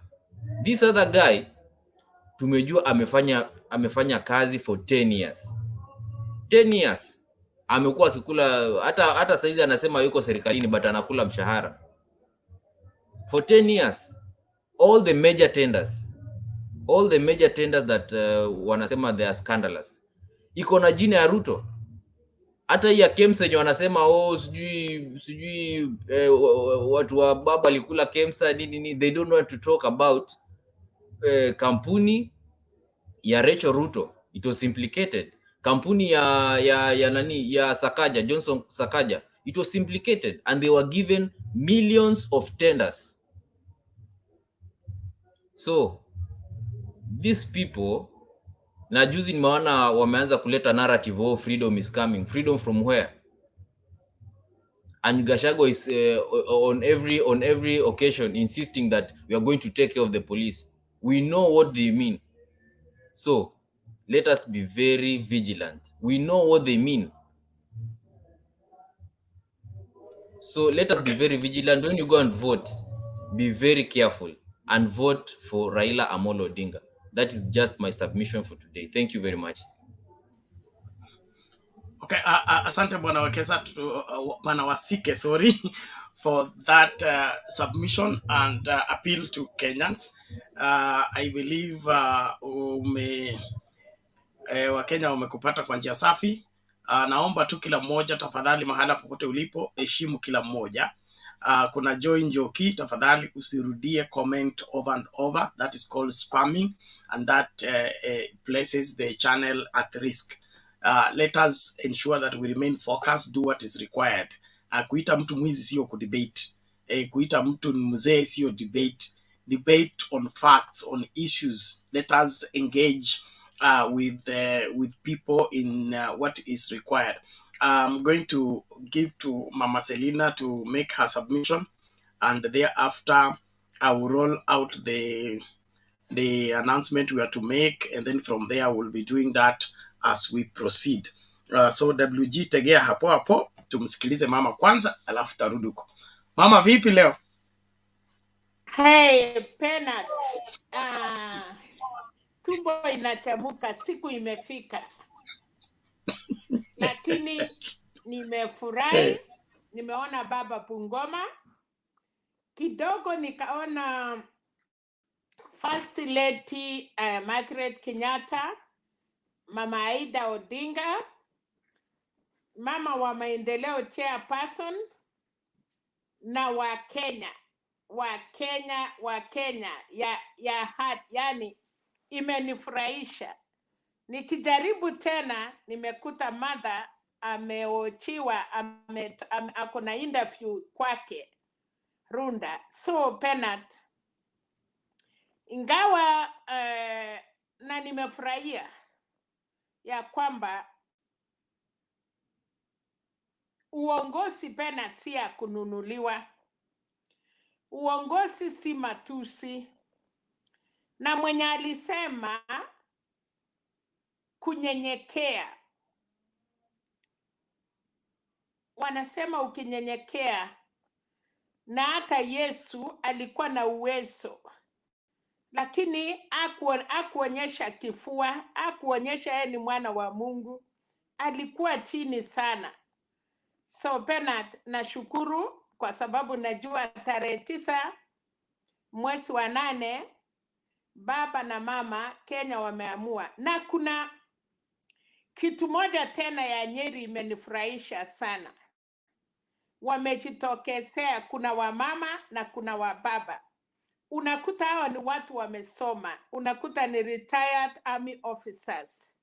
Pena tukiona hiyo video, niliona hata siku manage kulala kwa sababu ilikuwa leo mapema.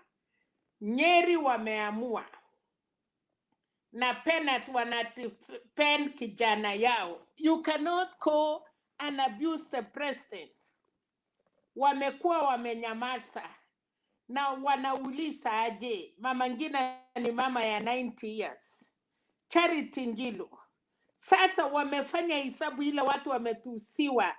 Raila kuitwa kitendawili hiyo msee.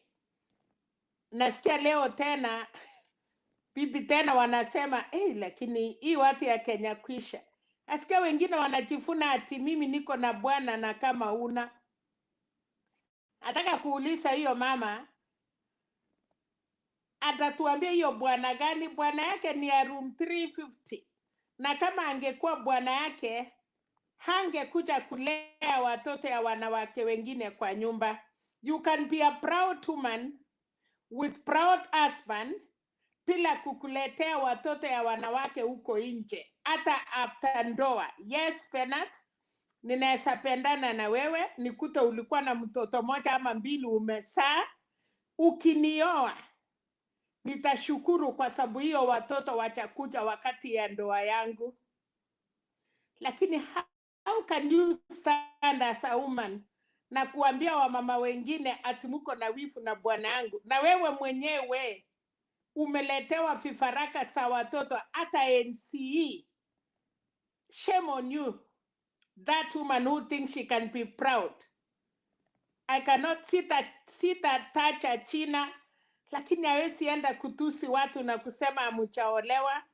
Umeolewa, mbona unakuwa kiraka? Shame on you. Hiyo ndiye nataka kumwambia. Mwanamke ule ako proud ni ule mwanamke ameolewa na ameishi na bwana yake wawili. Hiyo ndiye tutasikia kama wamama tunakupongeza.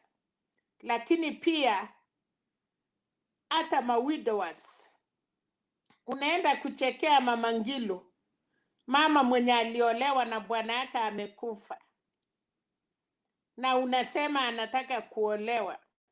She was married. All these women were married. Wako na watoto.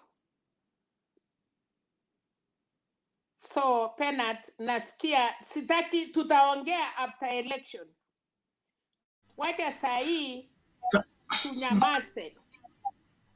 But after election Penat, tutakuja kutoana manguo because mama mwenye anatusi wa mama wengine Penat, yeye si fachin. Mtu anastahili kuchekea wengine ni fachin. Kuolewa, kama umetoka kwa nyumba ya baba yako, kama umeolewa uchaolewa, you cannot talk about other women. It's okay, Mama Selina. Mama Maria. Yes, Penat, I'm sorry. Take it easy, take it easy. It is Penat, but mambo ikitoka nje, how can a woman mbele ya watu hiyo yote, you know, sometime Penat, hata kama watu watatuchukua vibaya, but we are trying to respond. Na sisi si kama vile watu waliona ati hata kwa debate walikuwa naona ati Gachagua ameenda. Unaenda mbele ukiongea mambo ya uchinga, unless unataka wachinga wenzako wasikie vile unaongea uchinga. Lakini kama unaongea Penat mbele ya ulimwengu, all what is happening in Kenya inakuwa kwa kila mtu. We are really sorry about what is going on. But tarehe 9, kina mama, wasijana, mama ule amepeana mtoto yake ameolewa, tunawaomba tuamke tuende tupigie baba na mama kura. alafu hayo ingine tutakuja ulisana baadaye.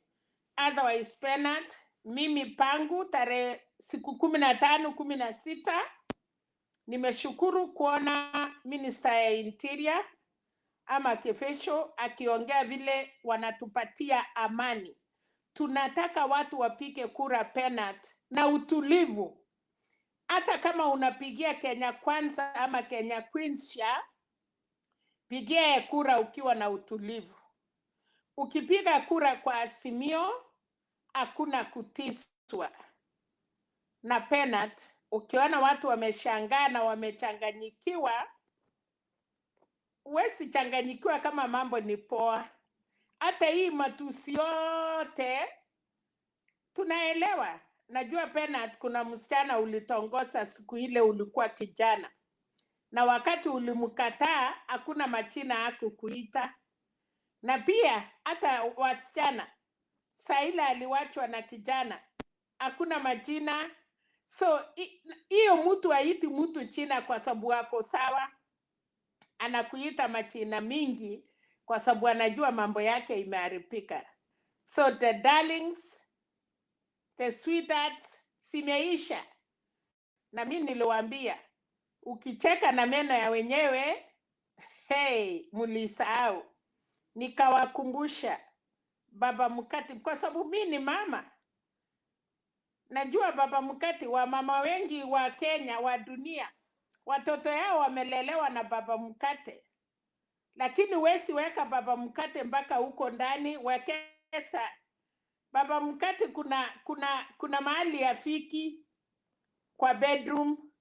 Sasa baba Mkate alilea watoto ya wenyewe, wamegraduate, wamefika university. Mama ameambiwa watoto kwenyu ndio ile, na baba yenyu alikuwa ameenda safari, amerudi. Watu wamefungiwa firako. Na hata hivyo, hiyo pesa ni yetu. Kwa sababu sidhani kama mtu ametumia mshahara yake. Kwa hivyo Wakenya, pongezi kwa kukula pesa yenyu. Na sasa msifanye makosa tena. Waende wachipange kuwamaliza. Kama mtu anaweza sikia uchungu, serikali iki-reduce unga Penat kutoka $225 mpaka $100, mpaka $100. I'm sorry, tumezoea hii madola inarukisha watu akili. So, ya kwamba kuna mtu akipata hiyo ya 100 anashukuru Penat kwa sababu watoto yake wangekufa njaa. Upatiwe kwa wiki moja inatusaidia kusurvive. Tupatie kwa 2 weeks inapatia maisha ya jamii kuendelea. Wewe mwenye unafikiria ingekaa kwa hiyo bei na unatetea hiyo mama mboga na hiyo sijui baba sijui nini. Na nataka kushukuru vijana ya boda boda. Vile nimeona Bungoma wamefanya, wako na akili Penat. So mimi sitaki kupoteza wakati, hata sijasoma hii mambo naona hapa leo. Wacha hiyo ni ya kila mtu ajisomee, lakini chenye tunasema baba ameuliza Bungoma. Ninatembea Kenya, ninaulizwa kuna shida Bungoma. Na nikasikia akiwauliza nimekuja. Mniambie ni nini sijafanya kama baba. Na watu ya Bungoma wamechipu. Kuna tape. Hey, huyu Joe alilete maneno. Penat, kuna tape nimesikia watu wameambiwa Trans Nzoia. Kuna watu kumbe wanatakikana warudi, sijui waende wapi. Sijui wapi kulikuwa wapi. Na hiyo tape imewekwa mbele ya wananchi. So wakati unataka kukua kiongozi na kumbe unajua unataka kufurusha watu, wacha tukae kwa Azimio, because Kenya is for us all. Thank you Penat kwa kunipatia nafasi. Na wasikilizaji, tunaomba tu wale wanasikia kukerwa wafumilie. Wangeongelesha wakubwa yao. So mufumilie, musitusiane. Mukitusiana na Kenya imeenda, where will you be tomorrow? Eri munyamase. At least mutahurumiwa. Thank you, Penat. Okay, thank you, Mama Selina. We appreciate that, and it's our solemn appeal that we do clean politics. Whoever came up with the notion that politics has to be dirty and has to target the weakest point of everyone, I don't think that is the whole purpose of politics. Politics does not suspend the natural laws of life. That you are a politician doesn't mean now the force of gravity will not work because you are using politics. It will still work. The gestation period will still be 9 months, whether you are in politics or you are in any other vocation. So the excuse of using politics to run down other people and their relationships and their way of life, it's not how to do politics. And I pray that as we proceed, we'll come to a place where we want leadership based on credibility of the person who is asking for the position, not how well he's good in insulting others so that he looks good. I always say that if people are complaining that your house is dirty, claiming that your neighbor's house is also dirty does not clean your house. The only thing that will clean your house is clean it, not for you to claim that even my neighbors is also dirty.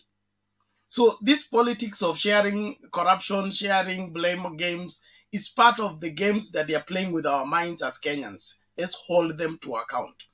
And for the mamas, it's about time that we respected each other. When I was growing up as a child, there was solidarity between women.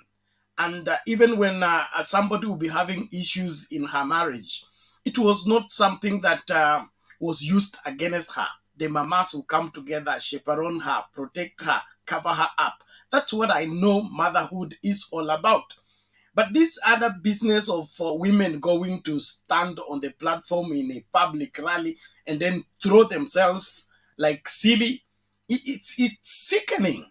I mean, what kind of picture are we painting? So let us also begin to look at these things critically and be able to do what is required and not buy into the spirit of this age that wants to destroy the fabric of our society by getting us to believe in what should not be believed, embrace what should not be embraced. We are living in a time when people are no longer ashamed of what they should be ashamed of, and they are no longer proud of what they should be proud of. In fact, they are ashamed of what they should be proud of, and they are proud of what they should be ashamed of. That's the opposite and the paradox of this age. That's why everybody who is right thinking needs to think twice when somebody begins to use unacceptable language in reference to an elderly person without thinking that he's transferring bad manners to those that are coming after them. It is that sense of responsibility that made people to endure some hardships for the sake of the coming generations. So this running of mouths without thinking needs to be taken care of as a people and as Kenyans. I want to appreciate everybody, especially those of you that are inviting people to join into the discourse. And I would that we all remain cool and collected. There is a project that you people, an assignment you gave me to go and find modalities of ensuring that Mtembei TV moves from, no, it does not move, but expands beyond internet to local broadcast. I am glad to make an announcement that we have made very good headway. We have done some consultation, and our consultant has given us some good figures that if we work very hard in the next few weeks, we'll be able not only to air on the internet, but now will be locatable in the interior of the villages of this country. And so that is what I wanted to pass across to us. and there is a video to that effect. That's the one I want to play. Then after that, we resume our debate. But for that to happen, I'll be giving you figures. I was waiting for Kip to arrive here so that atupatie hizo figures, ye ndio chairman wa figures. But it is nothing crazy. We can just work with our goodwill and make it happen. So shortly, please relax everybody. Let's listen out to this.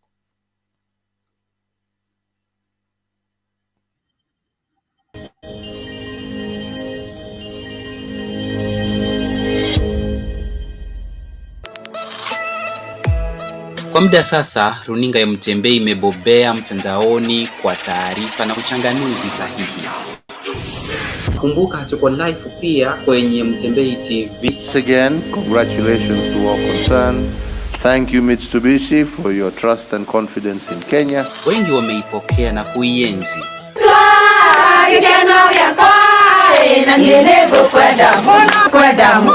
Wakati wa kihistoria umewadia tena tunapojisatiti kuingia maeneo tofauti jijini, mijini na hata vijijini. Kutumwa kwa desturi ya Kiafrika ni vizuri. Mimi nataka niwaambie nyinyi watu wa kuzimia. Tumeamka wewe Ruto, tumeamka. And we are going to show you. Bwana Ruto, heshimu baba bwana. Heshimu mzee bwana. Sio kila kitu kile naanza kuzingizia kwa Raila. Unaona juzi anatusi waziri mwenzake. I also take this opportunity to apologize to the honorable Raila. Tunaomba msaada wako, ufadhili na uwegezaji.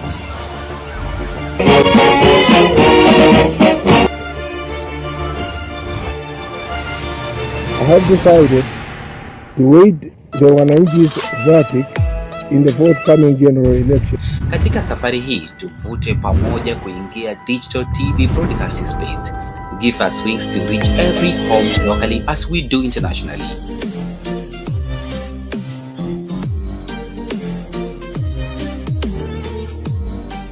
Mtembei TV, bold and truth.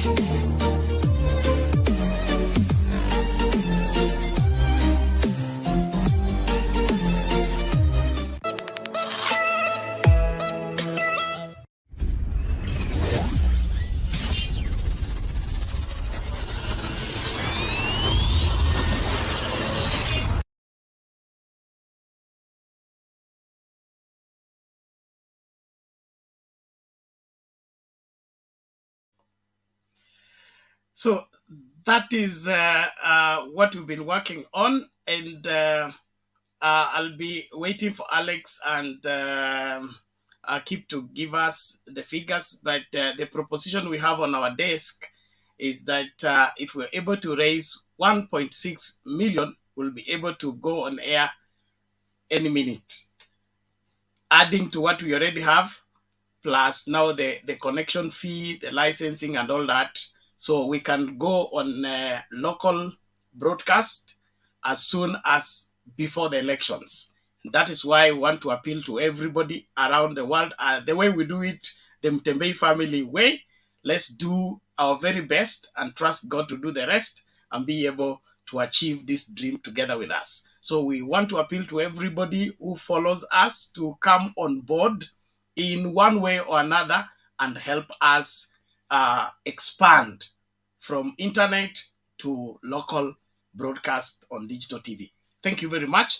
Naomba sasa tuende kwa WG tukisonga mbele.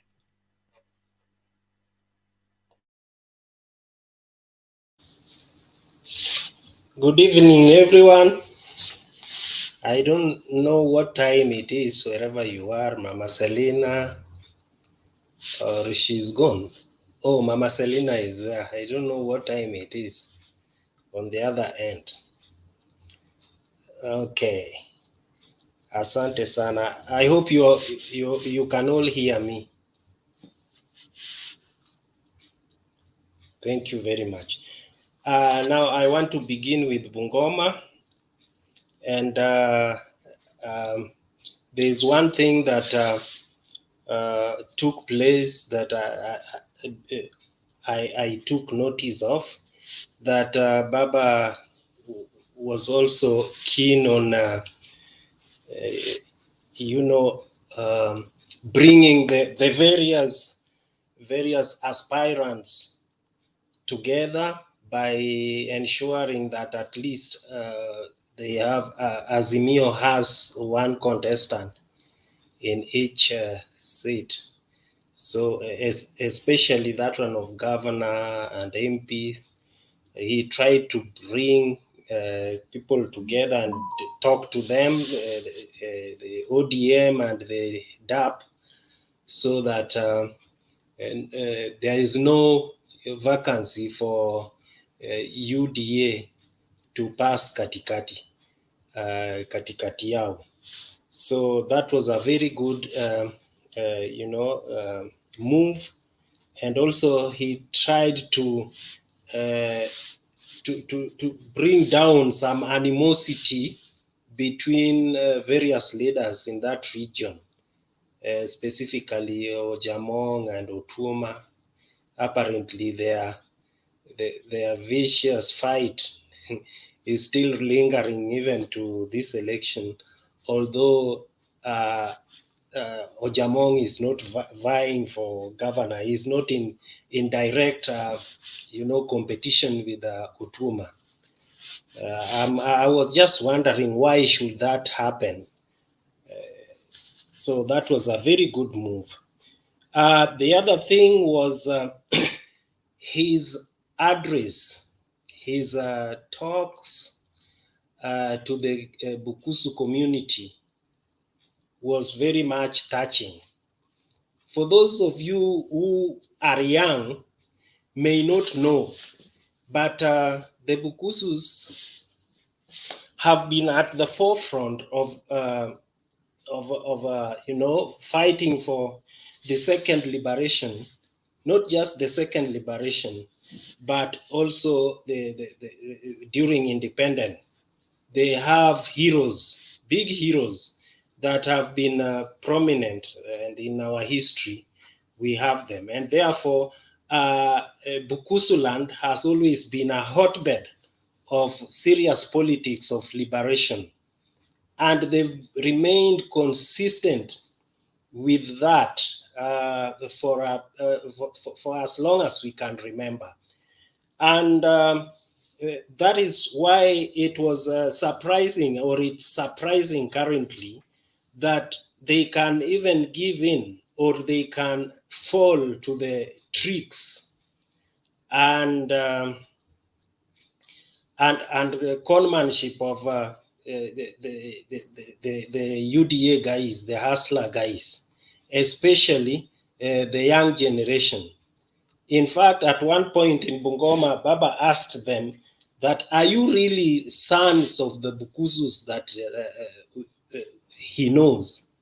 The offspring of, people like Masinde Muliro, Wanameme, Lija Wanameme, those stalwarts, The other thing is the characters or the ideals. The Bukusus are known to share a lot of ideals, specifically with the Luo communities. Those ideals are things like integrity, bravery, and a dream for a just and prosperous society in the country. They've been fighting for this thing over the years. So it's really surprising that they would come and fall very easily to the tricks of those people who stood with those who persecuted us. The people who gave, our heroes sleepless nights. They hauled them into prisons, into detentions, those right-hand men who are running up and down to effect the orders of Nyayo. This is the same person today who has come to, cheat and to con people that people should expect freedom. Freedom from where? Sometimes some of these things are laughable, and And the last part, the last region that should be embracing this kind of conmanship is the Bungoma area. You know, where people have stood up against the leadership of the totalitarian leadership of Nyayo regime. So Baba took that and really spoke to them, and wherever they are listening, I know most of them, especially young people, they are listening to this this conversation even as we talk right now. We continue to appeal to them. If none of them, you know, has ever heard of that, they should dig deep into history and see where they came from in this country, and where we are today and where we are heading. Then they will learn that this is a very critical moment in Kenyan lives. Number two, the struggle will only be complete when each and every Kenyan feel that they are part and parcel of this country. Note that we serve, you know, within some post in government, like we are second-class citizens. It has to be across the board. And Uhuru Muigai Kenyatta, God speaking to him, has given the country that opportunity, and that is now. So we need to come together as a community, especially those areas because I'm talking like that because you will be surprised that Western could be the swing vote, which is going to you know, drive the victory home or send the victory away. So this is a very critical moment, and I think Baba's word and his request was listened to. And from today henceforth, we will be witnessing a good response from that part. Although even today, the attendance was so encouraging. People came in huge numbers from as far as Trans Nzoia. There was huge gathering, and Bungoma as well. The other thing I want to talk about IEBC. Well, this was expected. And why we came all the way to this election with the same baggage of IEBC, especially the head of IEBC to date, is still, you know, it's surprising. And therefore, we ask ourselves, where is our priority in this election? That's why we are not honest, both in the side of the government or the side of the other side, the opposition. And when I talk of opposition, it's UDA. In fact, they have arrogated themselves the role of of the opposition right from today, at this moment, because every other thing that happens, they are the people who are checking on the government, despite the fact that Ruto is the deputy president. And today, again, they are doubling as activists, IEBC activists, the activist wing of IEBC. They don't want anything they don't want to hear anything, someone talking, saying anything about IEBC. They will be the respondents, as though they also own a stake with the IEBC. That should not be the case.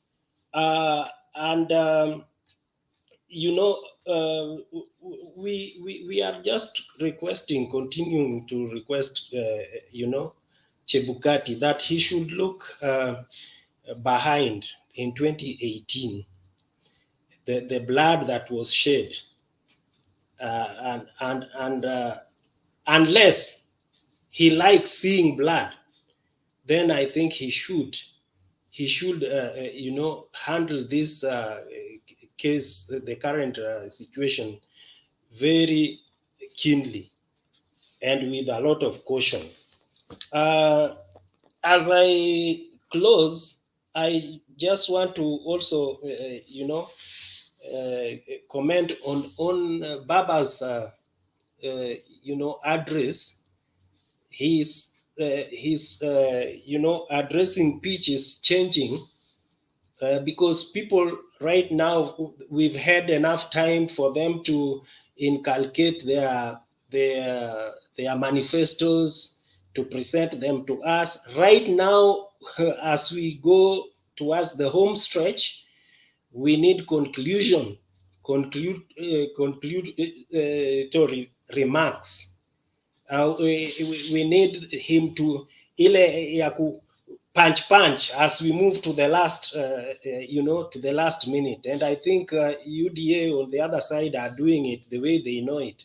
But even today, or Baba, I saw him, even that appeal to the Bukusu, I think it's about that, it's about concluding remarks. So we are yet to see that also. And I observe that they also have a challenge with the communication system. It is really, disturbing, especially now. Those people, everything should be in order, right? Currently, we can't afford having such a kind of, letdown. So that is all I have for today. Bernard, and unless anyone has a question on that regard. Asante sana. Okay, asante sana WG, tunashukuru kwa mchango wako na hiyo reminder mzuri kwa watu wetu. Na ni muhimu tukumbushwe kwa sababu wengi wetu tunafikiria Kenya imekuwa hivi wakati wote. Kuna wale ambao wamezaliwa juzi wanafikiria huu uhuru tulionao ulianguka kutoka kwa miti, ilikuwa imeiva sana mpaka ikaanguka chini. The struggle that this country has gone through to come where we have come is real, and it was hopeless. I lived between the transitions, and it was impossible. When you hear that Kibaki alisema trying to remove the asking for multi-party is like trying to cut Mogumo through using razor blade. It was not far-fetched. The air was so controlled. You couldn't say anything. You have to look over the shoulder. And hey, you guys, you need to appreciate that we can talk anyhow. People can call the president names and still sleep in their house. You thinking it alone, not leave alone talking. Thinking it made you to go and repent and make sure nobody read your thoughts, because if they smelled it, akuta kulala kwa nyumba. So we have come a long way, and let us appreciate that and move forward. I really want to appreciate everybody as you continue following the discussion tonight, as I invite Wekesa to take the crew for a while I'm sorting out something. Like we have played the video, we are now working out modalities to move to a digital broadcast space. We have been given, we have been consulting with a private consultant. He has given us a figure that is within our reach. Naona mtu huko kwa comments ashafanya calculation akisema tukiwa 1000 people, kila mtu akitoa 1200 we'll be able to be on air within the shortest time. So this is something that is within our reach. It is 1.6. We are good to go. And with all our generosity and commitment and shared responsibility, we can achieve this within the shortest time possible. So this particular weekend, starting from today, Friday, Saturday, and Sunday, will be appealing to us to make our contribution so that everything that comes in within this particular time will go directly to that migration expansion program. So expanding to digital broadcast, we have acquired the procedure. All we need to do is make payment, and within 10 days, they have given us, if we make payment within 10 days, we'll be able to broadcast on Signet. And it will be nationwide, and therefore this debate will not just be on YouTube, will not just be on Facebook, but it will be watched by your grandma in the village. To me, that is a very good something that we can do to make a difference. And so as we debate, I would want us to be reminded of the same, and let everybody do to their best. We'll need others to come in as investors. That's a different arrangement altogether. But as for now, we just want people of goodwill who love Mtembei TV. I want Mtembei TV on the screen in the village. The grandpas have problem following a broadcast on phone or on laptop and all that. Now they can just, with remote, they are able to follow the debate all night, all day. So please, let's move in with speed. I'll be sharing the numbers to use to send. We'll use the ordinary numbers we use, and then there is a part for PayPal donation. Those of you that are comfortable using PayPal, you just click on the link. It will take you to where you put in the figure, and then you click. The amount will be taken care of. So you can either do that using that link, or you can send via M-Pesa, or you can contribute via the till number. So we'll be sharing all those three at a go for our expansion to digital broadcast space. I would let Wekesa umlete Longino. Bana, Wekesa anakula nini hapo chini? Tangu aingie ameweka sasa kitu wewe hapo waache chini maneno ya kuchunguza watu wakikula. Longino, go ahead. How are you?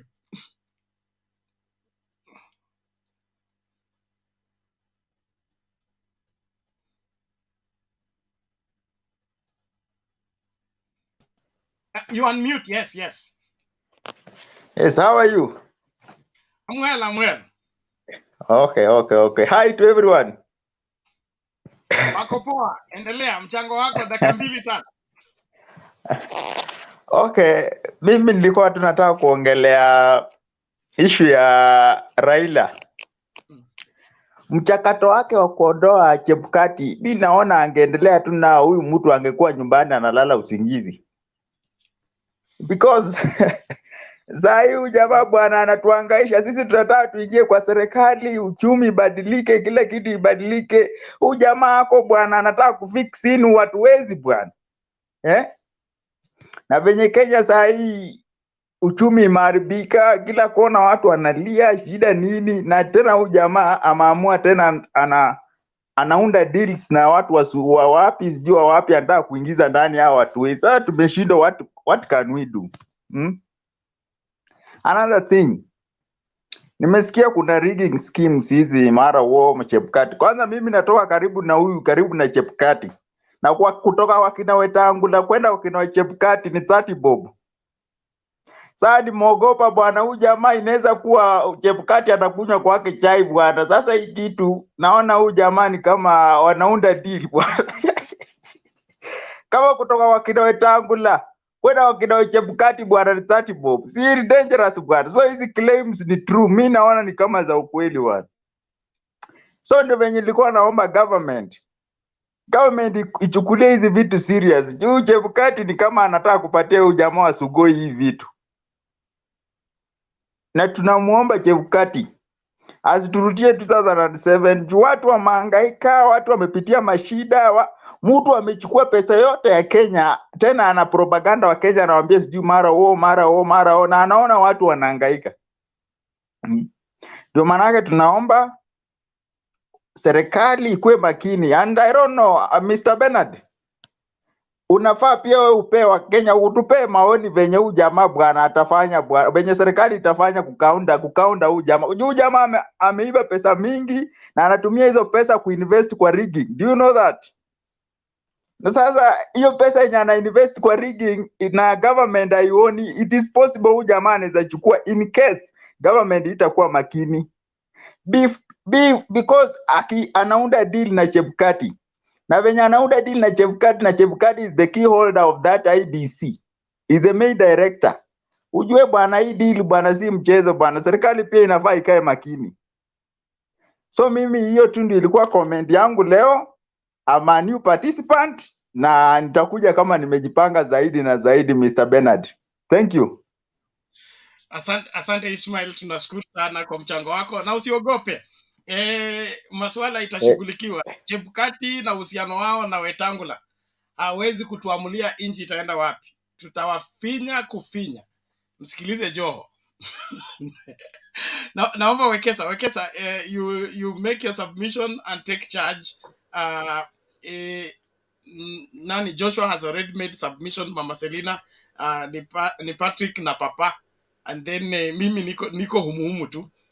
But wadao tafadhali tuanze kutoa mchango wetu. We want to be on local TV broadcasting in 10 days. I'm sure that can be done if everybody comes on board. So today, tomorrow, and Sunday, we close this thing, alafu to expand, so that in the next debate for next week, let's say, before the elections, we will not just be broadcasting on the internet, but we'll also be broadcasting locally. So let's move, and God bless you. Wekesa, take it. Bernard, I have a question over Chebukati. Yes. Before we continue, legally, according to law, is there anything that can be done now, or we just have to arrive to the ballot box with Chebukati as the head? Is there any other way, legal way, that, let's say, he's found guilty, or it's proven that he has some schemes? Oh, that is, and I wish we had lawyers around to guide us in that mission. What do you mean you wish to have lawyers? Are you not talking to one? And is lawyers. It a lawyer issue? IEBC lawyers. issue is not a lawyer issue. IEBC issue is a legal issue. And lawyer, it is a lawyer, constitutional Bernard, not lawyer. Goja. What I'm saying is, any person who does not operate within the framework of the law, he has broken the law, okay, and he can be arrested, including the returning officer or the nini who comes and announces the loser as a winner and the winner as a loser. all those are anomalies, and so nobody's above the law. The only thing is to link, like for example, the way Chebukati is defending these guys, and then unaona hizo flash zimechukuliwa na laptop, zimepelekwa forensic audit kule Bryce alikuwa na launch. If they prove that these people had an ulterior motive towards the elections in the forensic audit place, Chebukati na timu yake na wale watu walikuwa kwa presa hii ya kusupport committee, si tukiendelea na uchaguzi. Na kumbuka, with 3 commissioners, we are good to go. So we are overstaffed as far as these elections are concerned. That is where I will leave it there. Please, see you. Wekesa, endelea tafadhali. Thank you, Bernard, for guiding us up to today. Is already tomorrow. Yeah, it's already Saturday. I've been listening from the background, and I agree with most of the speakers, what they have been saying. I want to begin by diverting the fears that people are creating. Just because issues are happening, we should not go to this election with fears. There has always been rumors and real issues of election rigging. Remember 2002, with the election, we talk about landslide victory for NAC. Were it not for people who had a hawk eye, some things were held in JKA.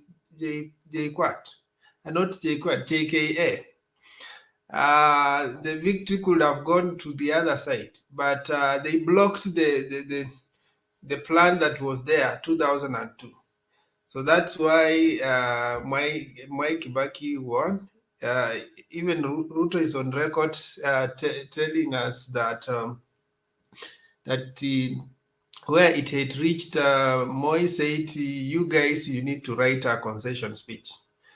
So I don't think we need to approach this election with fear. For me, it's every event that is happening should build us confidence that we are aware of what is happening and we are containing it.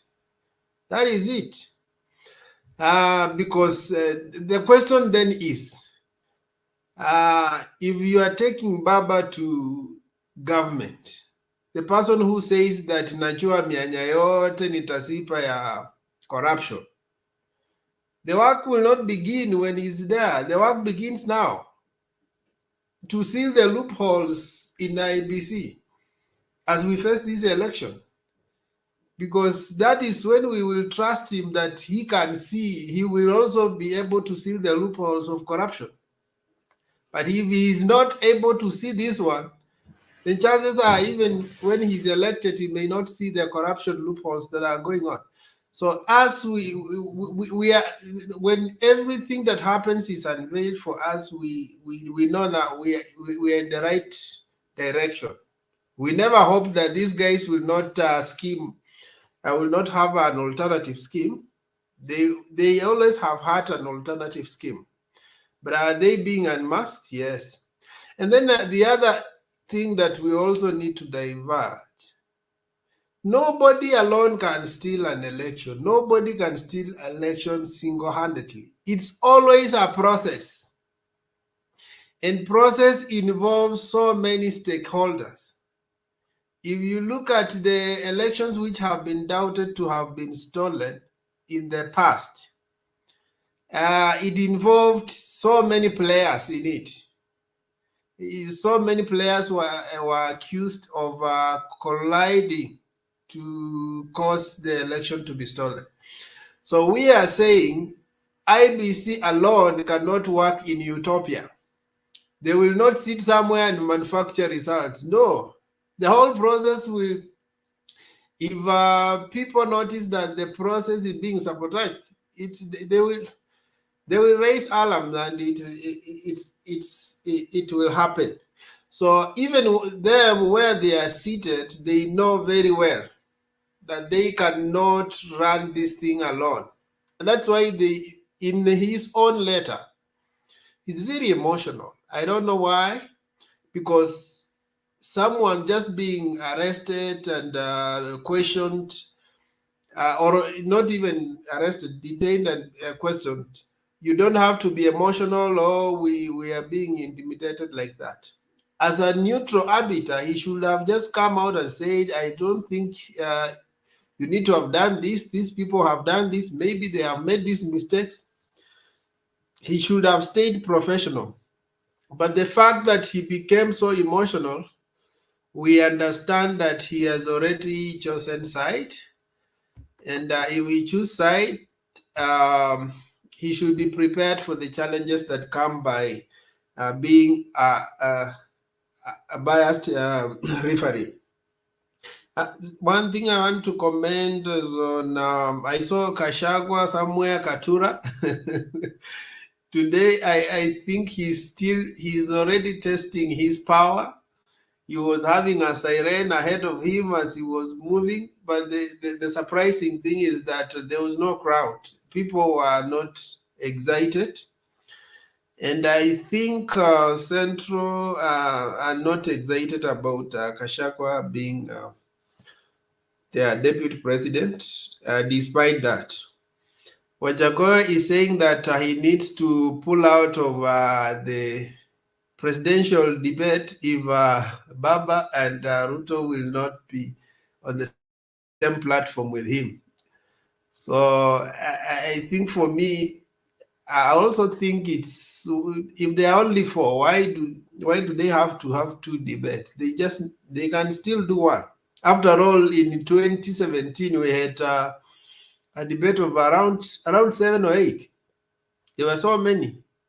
So these 4 ones, they can still accommodate them and do one debate, and so that they can have quality time even to discuss, instead of rushing that we are having the first debate and then we go to the second one. Ruto told us that 80% of the stadiums were complete, and so he should not be complaining about Nyayo. He should pick one of the stadiums that he built and then have his final rally there. If you have been denied Nyayo Stadium, he can look for Kamarinya. Aunioni? Okay. Yeah, so Kamarinya Stadium. Unajua huku kuna baridi huku Machakos na sina nywele kwa kichwa. The other thing was I saw Kindiki also was very abrasive about the issues to do with the IEBC. But I think watulize boli, they need to have a strategy on the last week on what they need to air out so that they don't become very emotional, because if everybody else becomes emotional on this issue of IEBC, then we may not move in any direction. So yeah, I think that is what I observed. I can't forget my own county, Bungoma. Baba visited, he was in Tongareni. Tongareni is the constituency for Dr. Eseli. And then also it's part of home ground for Muhiza Kitui. And it was also in Kimilili, the backyard of this guy, anaitwa nani? Ditmas. And the challenge with Ditmas, he's also becoming like Ruto. He thinks like he owns Kimilili. He had even to come. I think some of you who watched that rally, you could see Eugene telling him, I have seen my brother Ditmas there. I'm addressing you this. So he wanted to do a parallel rally, and he comes even and joined with these guys. Anyway, thank God there was no confrontation, but I think it was not wise for him to come to the other competitors' rally. Anything can happen when speeches go maybe overboard. Bungoma Poster Ground rally was good. The turnout was good. As Baba was appealing for my fellow Bukusus to reconsider their decision in being as Sugoi pilgrims. I know as Bukusu Nation has stood with Raila for last 3-4 elections, and we know they will still. It's still a battleground, but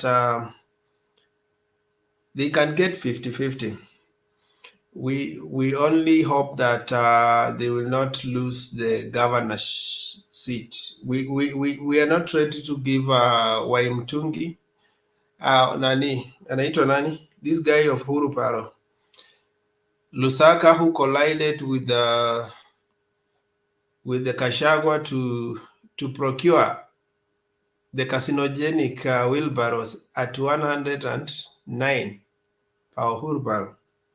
They were the genesis of this Huruparo mindset at that time. So we don't wish that he's returned to man the Bungoma County. Eugene had a clear message on the people of Luya. See how Ruto is undermining your leaders. And I think somehow Ruto is terrified with Eugene. He knows the potential of Eugene. He also knows that Eugene comes, Trans Nzoia is Rift Valley. So if he misses this chance and considers 2022, and there are two candidates from Rift Valley, so he might be losing some support. So his aim is to ensure that Eugene does not amount to something useful. But let's see where it will lead him. Okay, so you have a question, Olaro, before I invite someone? Yes, okay. It's not a question. As a panelist, the main contributor here, Yekesa, I don't want to see your nose. I want to see your full face behind the cameras talking to us. Don't be diminutive. What you are stating here is correct. So just angle your camera correctly. We are being tired to see your nose. Okay, okay. Angle it again. Angle it again. Angle it. No. Sorry, I had not adjusted my laptop. Thank you for that. No, Sorry for no. that. Just okay. You are better now. Just move it back. Just put your head back and diminish the lights behind you. Okay, not now. Okay, I think you are better now. If you can take your head up, then you'll be good to go. So we can all see you. We can all see you because you see what you articulate is not your forehead. You should be articulating with your lips. And if your lips is not focused in the camera, we are losing a lot of qualities for people to come and follow up. Am I diminutive? Okay. But here is better. Here is better. I was Okay. seeing myself. I think it's good to see myself from your perspective. Thank you.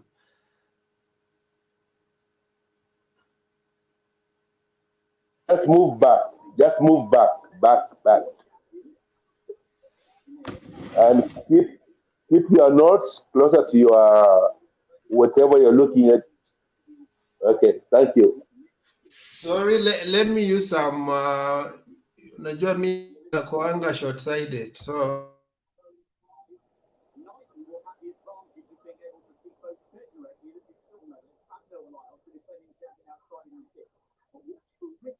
Yeah, you are better now. Yeah. Now you have a full screen of you. You're not looking at your notes. You're looking at us. This is the most important point. unless Look at us. I put on my Please side look mirror, at us. you can't see them. Look at the nation. Look at the nation, not your notes. Look at the nation.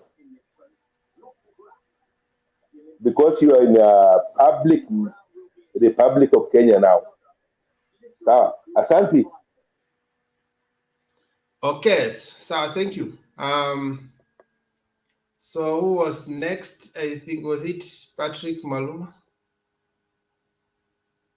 Patrick, had you spoken? No. How are you? I'm good. Huh? Yes, two things. One, Uda guys are very emotional. I don't know why. Everything that comes up, they take it personal. You know, if election materials are get into the country without control, it will affect both of us. It will affect them. It will affect us. So I think it is good for them to look at these things in a prism that in an ordinary prism, so that it doesn't look bad on them. The second thing, I'm disappointed with Chebukati because the kind of response that he was giving and the allegations leaves a lot to be desired, because it was a very simple matter. They had not informed the police and the authorities that some materials were to come into the country, and so even the security of the materials was not guaranteed. Now, suppose a thug came to the accosted those guys and took it away. What will happen? Again, carrying official materials with personal luggages, it looks dirty and bad. So, if indeed he wants us to have good election, he should demonstrate that. But I'm sure we are not fearful because it's not easy to rig election without a big team. So I think on the Azimio side there is a lot of focus. Even I saw Martha addressing the press. The rallies are going on well. I think we are focused. And I think the final thing is Wajakoya has a genuine concern. I think four of them debating is not a big deal. It will look boring for Wajakoya to debate with that is it Maure? The guy, I don't know whether he has enough material to debate Wajakoya.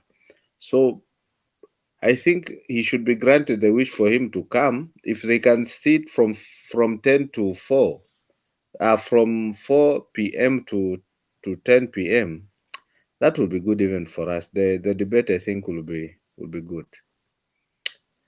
I think that's what I can drop for now.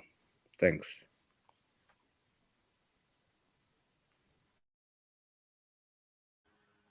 Yeah, so putting luggages in together with your personal belongings, that was it raises question, because the first thing that people had a problem is when IBC came in public, they never inspired confidence to the people. They say they had not done the background checks on the company that they are trading with. Surely they didn't see all those flaws. Now the second thing, here comes this people. First, it is for the first time that Kenyans heard about Venezuela. We have been hearing about a company in Greece. Then we hear there are three guys from Venezuela. One, we did not know about them. Two, they did not carry the IEBC material in the right way.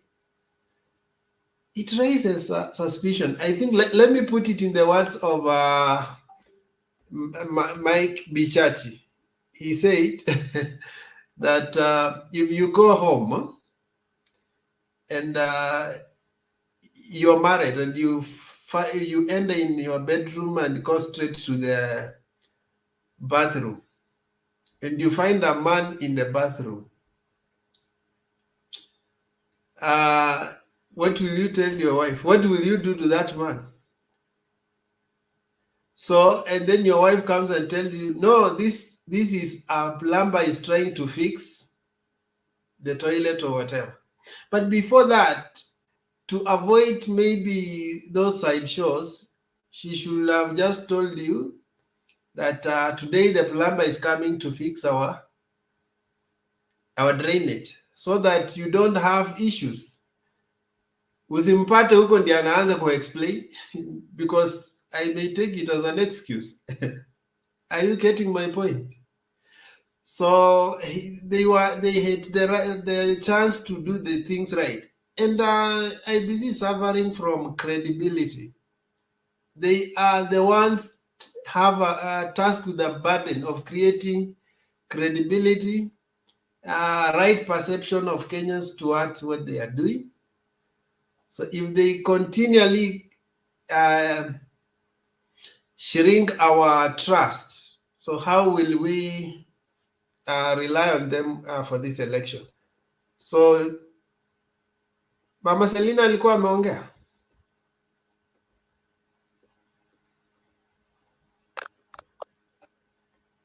Yes, Julius, I will come Mama in Selina 2 alikuwa minutes. ameongea.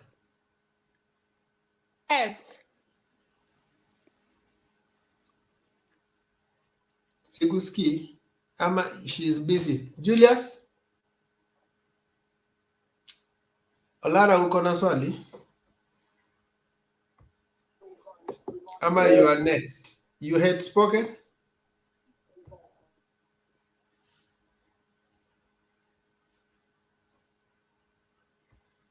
Okay. I don't know whether it is me who is having a challenge, but let me play this clip before I get back to this place. Ni kama wamesikia.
That is Mount Kenya UDA kingpin. Rigathi Gachagua. He's already enjoying the latches of power. Umeona siren mbele. Wekesa hiyo ni village ama ni sokoni? Kuna place inaitwa Katura. Somewhere there. But anaenda kutafuta watu wakiwa busy on their business. Yeah, people are not even interested, and they were with Waiguru. And on the contrast, the other lady alikuwa anaitwa nani? Ngirishi had a very powerful meeting. I will share her clip just a few minutes. So it's most likely Ngirishi is going with that seat, governorship in Girinyaka. And Gachagua is yet to get his foot on the ground, really. He doesn't have even structured plan of how to campaign on Mount Kenya. He's just moving here, there, and there. I like the strategies of Mother. So, Mama Selina, had you made your contribution? We got Julius, I'm not sikuoni, and you are not responding. I don't know if you are with us. Julius. Yes.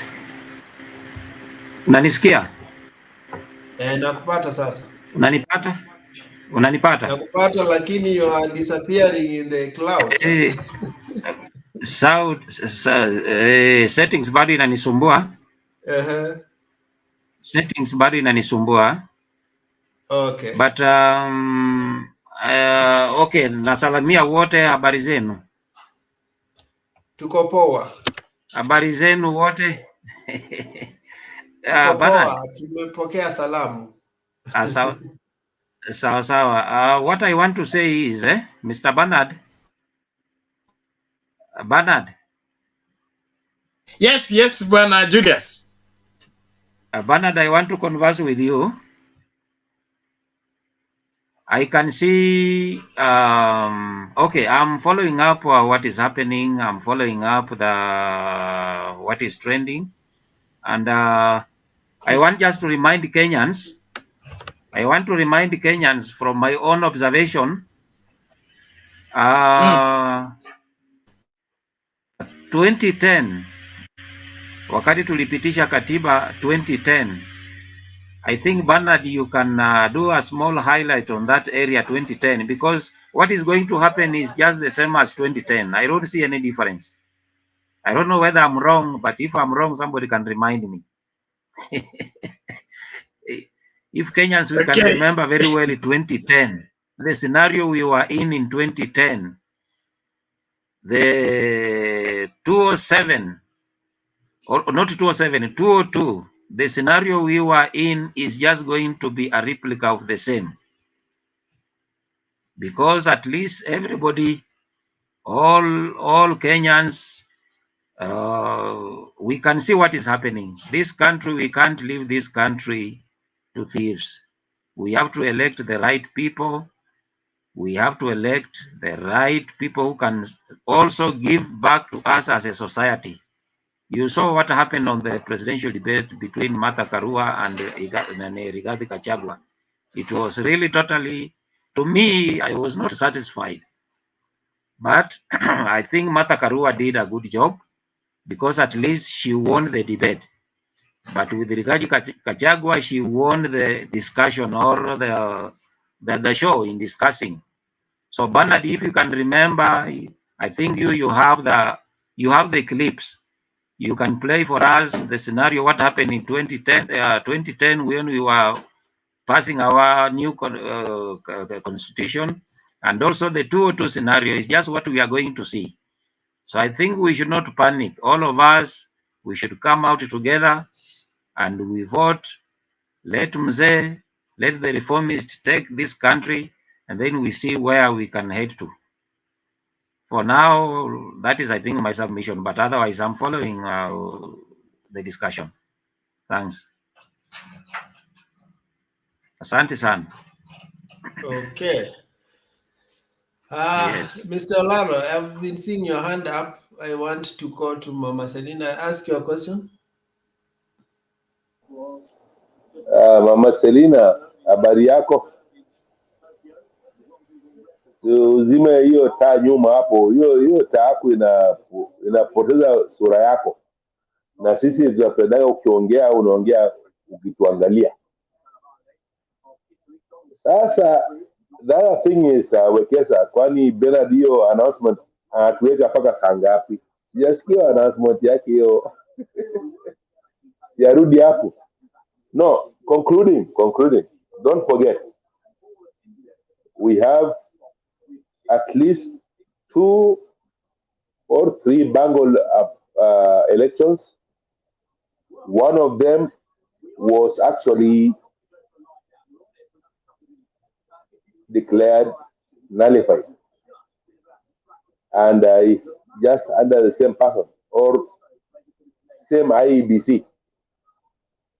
So I've never seen an institution whereby it is still existing under 3 failures. I don't know how to spell it, because for me, I can just say failures. You cannot hold 3 elections through the same institution. Then we don't have a truly refurbishing of that same institution. For benefit of facts or for benefit of history, I think revelation of this Venezuelans are high enough, puts more pressure, right place. Mama Selene already. I can see Mama Selene is back, okay. Because my contribution here is this. I've seen we only remain some few people with actual Kenya faith. We like Kenya so much. That's why we are staying many nights here. The IEBC issue must be solved. Must be resolved. Mama Selina, okay, Wekera, Mendele. Okay, Mama Selina. Yes, Wekesa. Yes, I want you to talk to us, but listen to this as you talk.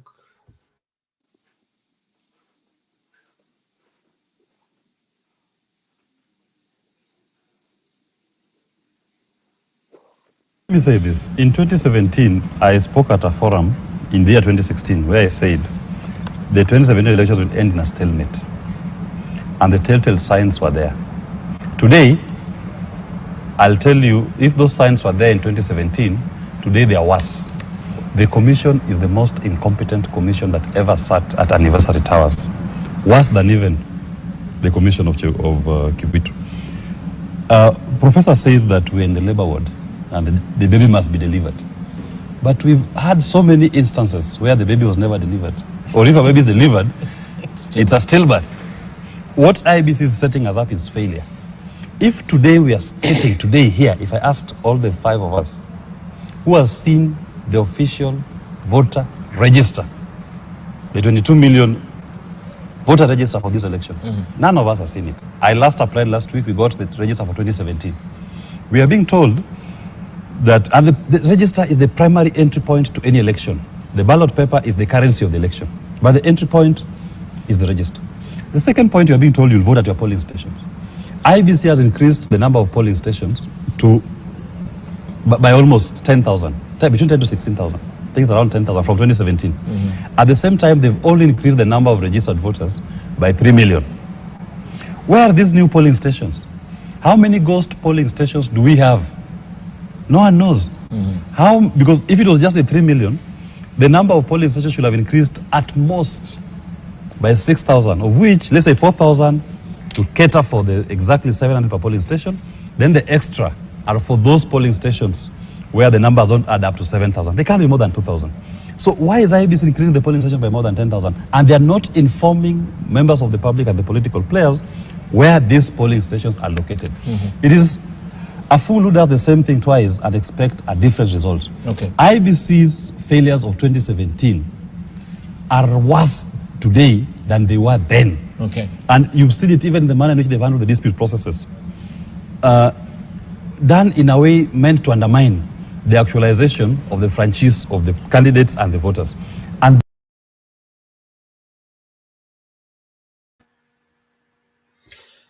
Now, in a nutshell, Mama Selina, this is what this guy is saying. IEBC increased the voters by 3 million, but then increased the polling station unproportionally.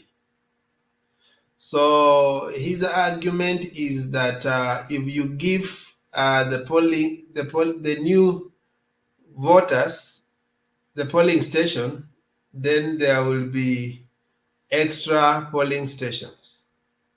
And I think I'm trying to understand him from some of the case scenario I saw in 2007 and 2013, where you go to a polling station and you are told that that polling station has 2 streams. So according to IEBC, there are 2 streams. But according to the voter, when they lined up to vote, they only saw 1 stream and they voted in that 1 stream.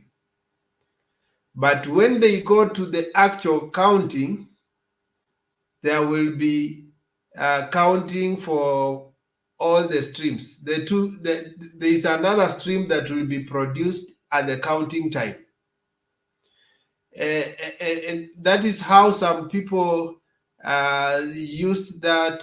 I saw somewhere, I don't want to mention, but I saw one in one of the election of an MP where extra stations contributed to one person winning.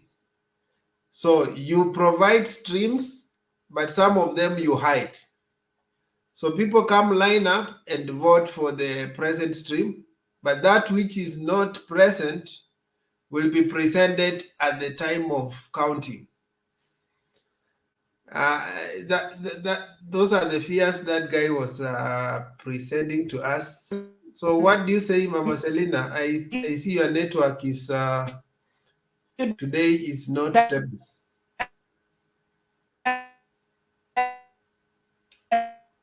Your network today is not stable. Everything.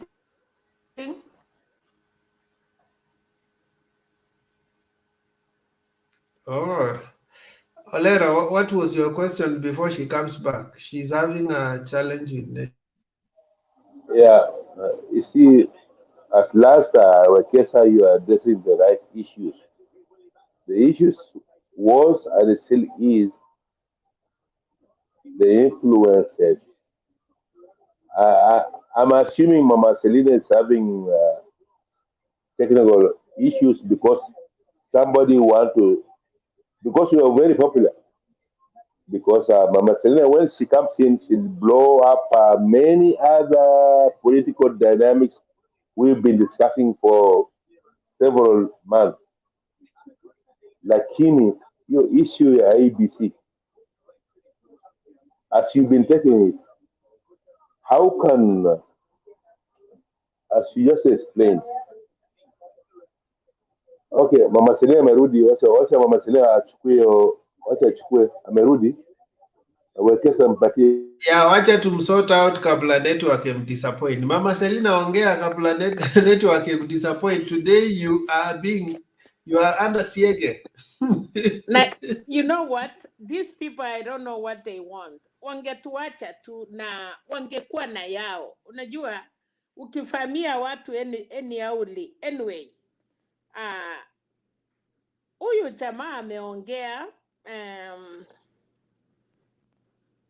and nikitaka kuamini tena inanichanganyisha ya kwamba where is the government? Where is this Musheru?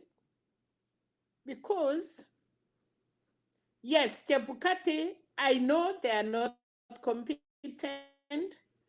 Tuko na hata 4 commissioners waliingia. They are new. We have 3 commissioners by January they are leaving. But Chebukati has to know this. Walienda kotini Wekesa and Njeru and Penat. Baada ya kotini, na kwa sababu serikali ilikuwa ni ya Uhuru Kenyatta at that time, yes, hata sasa ni ya Uhuru Kenyatta, I don't think Chebukati will want to play around. Because Penat, this is life. Hii ni maisha ya wananchi ya Kenya. And if it is true, ile kitu tunataka kama Azimio, we don't need favorism. Baba hahitaji favor, anataka haki. Kama commissioner, do your job. Kama returning officer, do your job. Agents, let us do our jobs. That is the only thing Baba need, and that is the only thing Wakenya wanahitaji. We don't need no favor. The only thing tunaambia Chebukati ni kwamba asituputu kuipa kura. Asituputu kutuambia vifaranga ya computer, because this time round it will not happen. Alafu tena Wekesa, kama ni ukweli Chebukati anatuambia polling station, where you fought you Wekesa. Najua Nakuru, kama saa hii ningekuwa Nakuru, I fought in Nakuru town, county. So, kama sisi tuko 700, na tumepika kura watu 650. For example, kura sijui ngapi imeharibika. Baba amepata 500 ama 400. Ule mwingine amepata 70. Kwa sababu wako wengi, hivyo.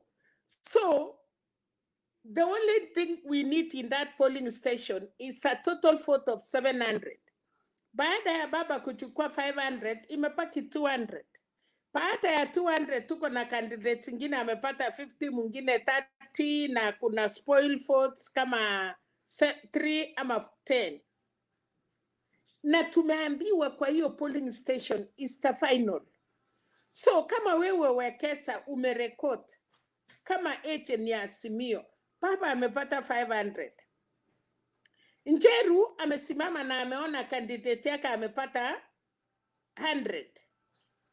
Selina candidate yake amepata 30. Alafu somebody ingine Penat candidate yake amepata 0. And then now unakuja kutuambia Penat alikuwa na 460 ama Penat ile ilikuwa 0. Umemwongezea 0 mbili na kuongezea ingine. So tukifanya the total votes, ile yako ya ukweli Wekesa, ile ya Njeru ya Mama Selina na ya Wekesa, we end up getting like 1,500 votes. So na hiyo polling station na streams, kumbuka shule moja iko na stream karibu 6. Kwa hiyo stream 6 lazima tupate still the same 700 votes. It doesn't matter stream kani iko ya letter A ama ya letter P ama ya letter K. So Chebukati ajue people are very clever than what you think. Na kwa sababu ametuambia tupike picha. And that is why tulisema we need Mutembei TV to be on the ground. So that wanatuambia, hey, tuko Nyamira, lakini tunaona kuna ufishi inapatikana. Sisi kwa studio tunaanza kupiga nduru. Tunaambia vijana kimbia, tuna alert the government. Kwa sababu leo nikiona hiyo picha umeona leo Wekesa, and I want you to put that picture for us. Hiyo mkutano ilikuwa na Margaret Kenyatta na Aida Odinga na all people. Unajua kitu mzuri, you know things Bernard. Ukiona hiyo watu wamesketi chini.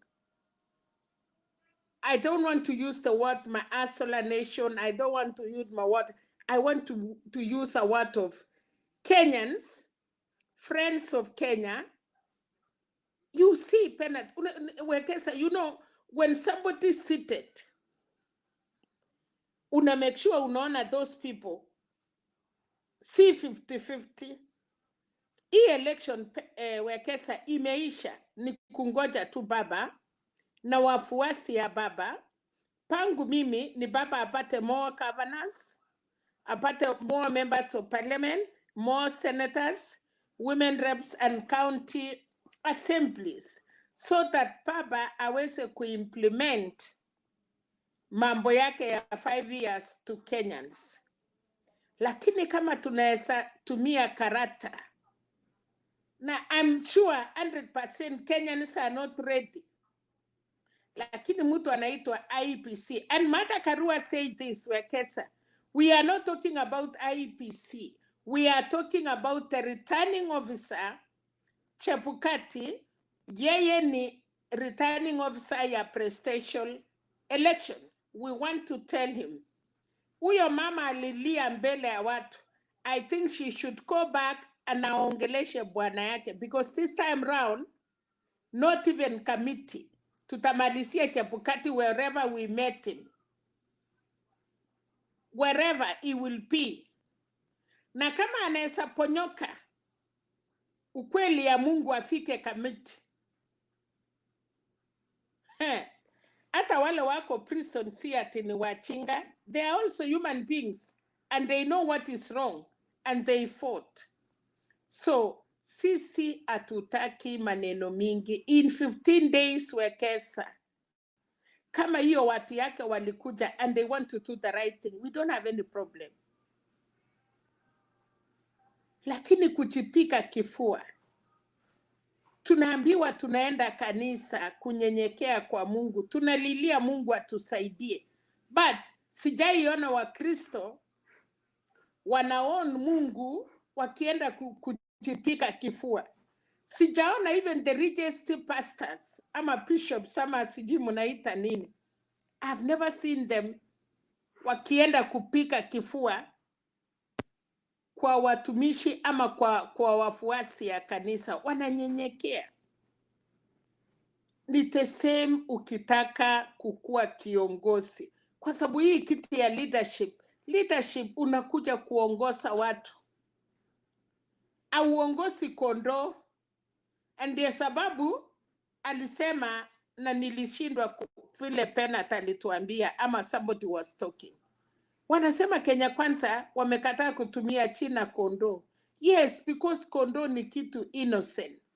Na kondoo amefananishwa na mambo mingi mazuri. Lakini ukienda kutacha mbuzi. Mbuzi ni mchanja. Mbuzi anaruka shamba ya wenyewe. Mbuzi ni ukiwa na mbuzi na kondoo. Ukifunga kondoo utaenda Mombasa urudi upate kama pora umemwekea maji na chakula. utapata kondoo yako imekungoja hapo. Lakini jaribu kuwa na mbuzi, utakuta imekimbia imemaliza dunia. So we want kuambia Kenyans, and thank you for that picture. Yes, nyamaza nisikie hiyo, siji kama batu niko.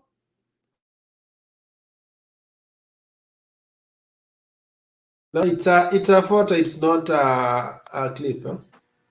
Oh, thank you. Yes, nilikuwa nimeona wakiimba, wakicheza. So that is what I was talking about. A later clip baadaye, but he was just showing you the photo. Yes, so that is what I'm saying. Kenya ni nchi ya amani. We don't want to cry. Na tunaambia kabisa, tafadhali Chebukati. Now, and imagine by January, Wekesa, this man is out of office. Asipofungwa, I don't know where he can work on. Sijui atatembelea wapi. Na wacha nikwambie Chebukati, hata kama unataka kuchukua asylum, the country you ask for asylum, we will wait for you.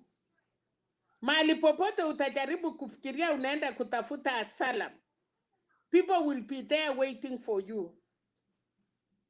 Uwezi kuchezea nchi yetu alafu ufikirie utatoka Kenya. Na ukitoka Kenya, we will do that. I wish mungeona vile Waganda wanafanya.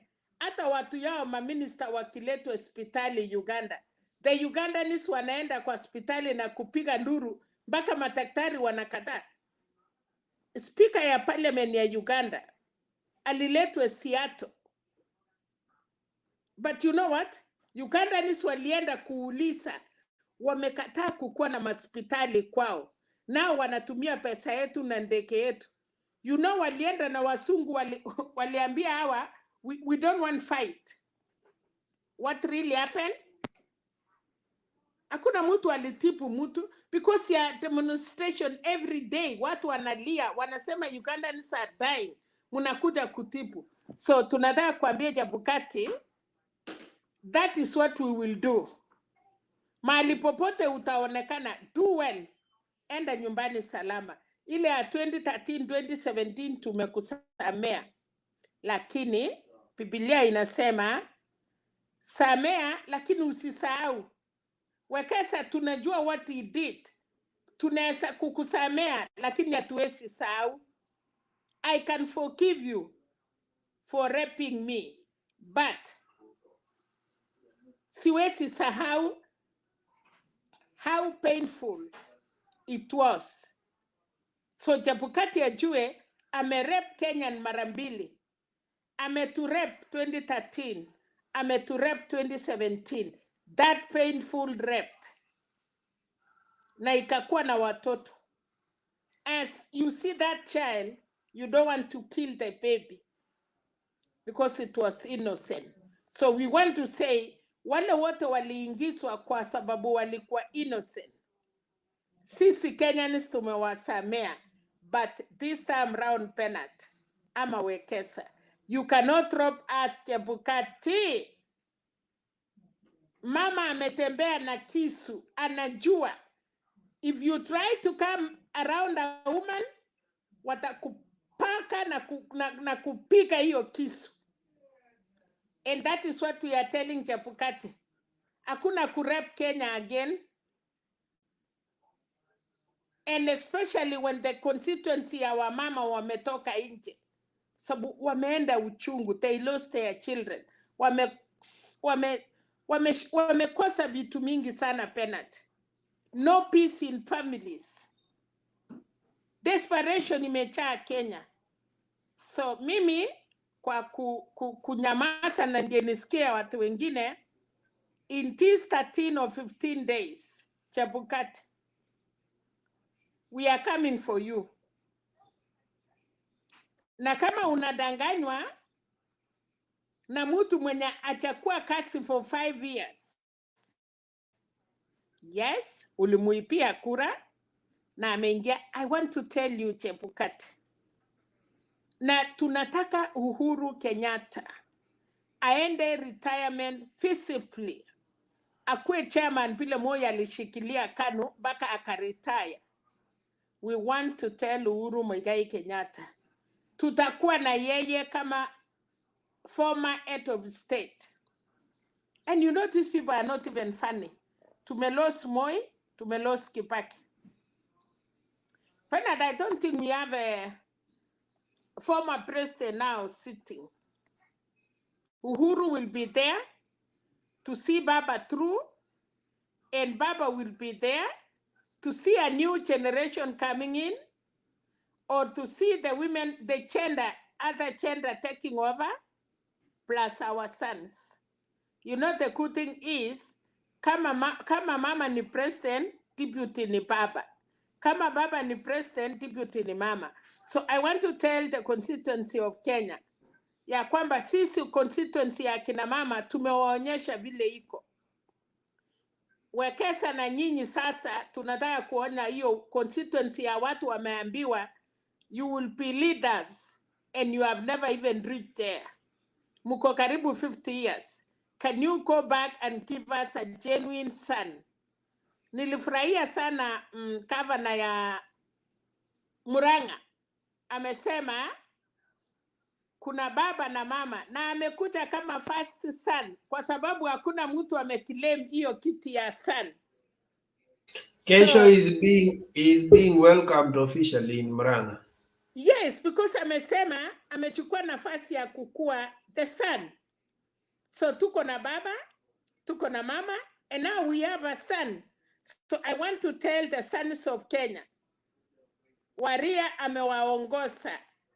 Be ready to work with the mama and baba. And then after baba kuretire, then tutakuwa na son na mama. Asante Wekesa. Naona watu wengi wameingia, lakini ya kwamba leo utuletee watu kutoka Venezuela. Inchi yao wenyewe iko na shida. They are corrupt people. Why not Europe? Why not Germany? Why not America? Why not Norway? Norway have been working with Kenya for long in terms of mobilization, civic education. Why not Netherlands? Printing of papers, unaenda ile mainchi maskini. Expert, unatuletea watu corrupt. Chebukati, we are watching you. I think why Kenyans, I don't know what we are. Nashangaa sana Wekesa. Hii masomo muko nayo na wakati ya Moi ninaweza hurumia na wakati ya Kenyatta, because kama tungekuwa na graduate they were not 20 or 30. Can you imagine with a country now like everybody in Kenya is a graduate? Ama hii degree munanunua. I think hii degree ya Kenya sasa Wekesa, we are coming to tout you guys. Because can you imagine a country yenye wamesoma, tuko na ma PhDs, doctorates, and then munaenda Venezuela yenye unajua Venezuela hata kusoma Kiingereza hawajui. A country that iko zero. What did he see in that country of Venezuela? Why not? I want you guys, bring us somebody from Germany. Bring us somebody from France. Hata kama hii ya Putin. Anyway, hata kama ni wakora, but they are smart. They can spy in America. Those are smart guys. What is wrong with Africa? What is wrong with Kenya? Wasomi wanawekwa kwa kikapu. You know, when somebody buys you, afadhali, na nimeshukuru ule mwenye alisema mchinga akierefuka mwerefu atakuwa mashakani. Sisi wale wachinga hatu kusoma, we have that wisdom. Nao nyinyi mwenye munajifanya ma-PhD munakuja kuletewa wachinga. You know, you are going to buy somebody. Chebukati, I think he should be killed. I'm sorry, I'm a mother. I don't want to see a son of somebody dying. But if that is it, let's not go there. That's what I say. I'm sorry. Nimesema nini? I'm a mother. I'm not supposed to speak that. but inakuwa uchungu penat. We don't want to go there. But it will not force us. happen.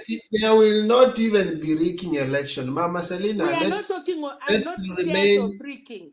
I'm not. We are not. Nobody is going to rig our election. But the problem is, kwa nini watu wanatesea but akili ya Chebukati Wakenya? served the two governments well. Chebukati served the two governments well. Look at America, say. Why can What do people you mean? read? What do you mean by Chebukati serve the government? He doesn't serve government. His Which role is government to is serve the citizen, get the right leaders at that time when we have election. Full stop. Where does he come in service to the government? How? No, which government? Government ya Uhuru. Chebukati, You know, Chebukati. Olara. Did Chebukati serve which government? You know, now we have three government. Wekesa. Kuna government ya Uhuru, kuna government ya Baba, kuna government ya Ruto. So which government are you telling us? Because kama ni government ya Uhuru aliserenta na akaita Baba akamwambia it was not me na makosa imefanyika. Let's work for the sake of the country. Na Uhuru ametimiza promise yake. Na tumeambiwa ya kwamba wakati hiyo ya hiyo mambo yote Uhuru was ready to go home. Na akalasimishwa. But baada ya kulasimishwa, Ngoja Selina kidogo. Selina ngoja kidogo. Keva, if you want to come in, then you have to remove your curtains. We are not admitting people who are at the background of their screen. So you have to remove the curtains, then I will put you on the screen. Thank you. Ya Mama Selina, malizia tuende kwa yes, naona Mogoi. Baba Simio, naona Mogoi, Duncan. Anyway, I've said that as a mother, hata mama anasikia uchungu, anachapa watoto kidogo, lakini hawezi kuwatupa. Hata msee anakosea mama analia, lakini baadaye anapatia chakula. But lazima Chebukati achue, we are really feeling, tuko na uchungu. Na asijaribu this time round, things will not go the same. For real. Na kama ni pesa amekula, huyo mama, yani unajua ajui, Chebukati atajua ajui. Yes. Mimi najua UDA pia wamespend money. Lakini hiyo ni pesa yetu. Nani aliwaambia? Kama unaenda kulala na wanaume tu unawacha waingie, wanaingia. Si kwenye wanakuacha na hakuna mtu anakuoa. Nani alikwambia ukubali kila mwanaume kutoka kila pembe kuingie alafu umetorokwa? Anyway, Wekesa wacha niwachie hapo. Okay. Yeah, so my brother Amanda. Okay, Mogoi, how are you? You're on mute. Remove the mute and then let's have your voice.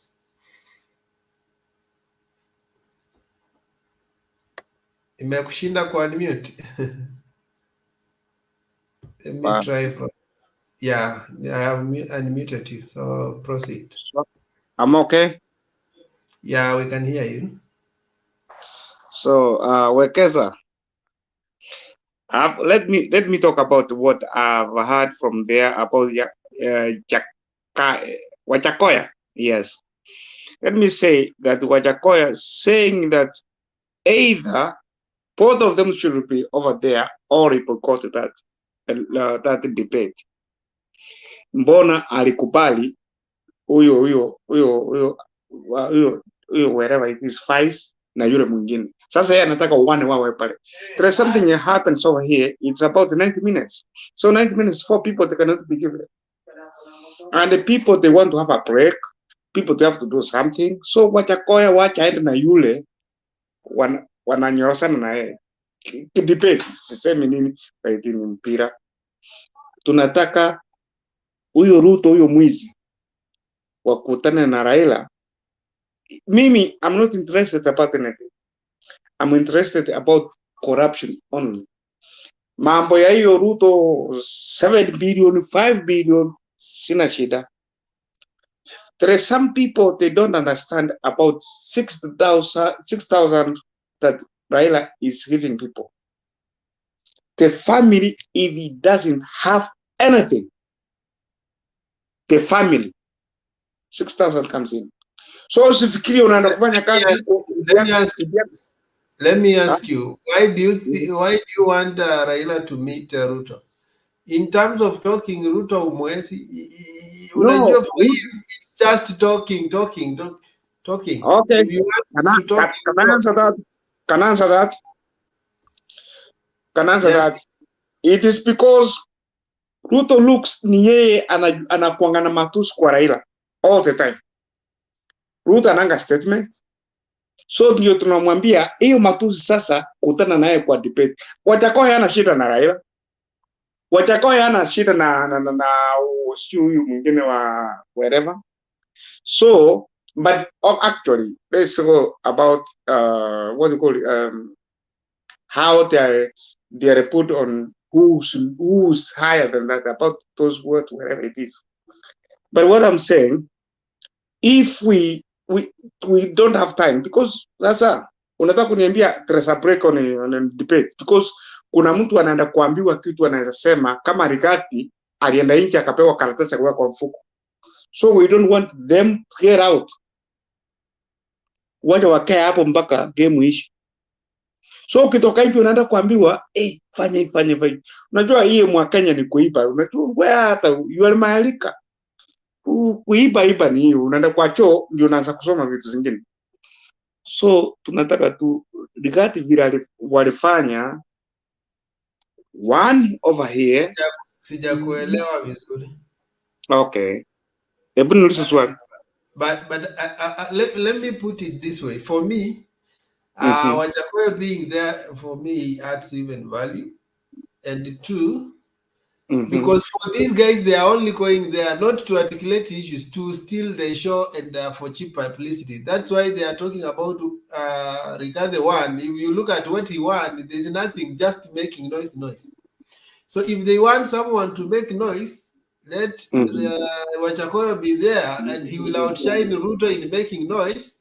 For Baba will be there for facts. Umenielewa? If you look at if you look at the previous report, the previous debates, it is these underdogs that were shining on the debate, because for them they are there to make a name. But for people like Baba, they are there just to articulate issues. So sometimes they may not shine in the debate, yes, because they are focusing on the real issues. But these underdogs come there to make a name. They will say things upside down, people laugh and they get excited. So for me, if they want to steal the show, then put Wajakoya there. He will steal the show, but the people of facts will remain Baba there. Okay, Bob. You have a question. Wacha akuulize swali kabla umalizie sasa. All right.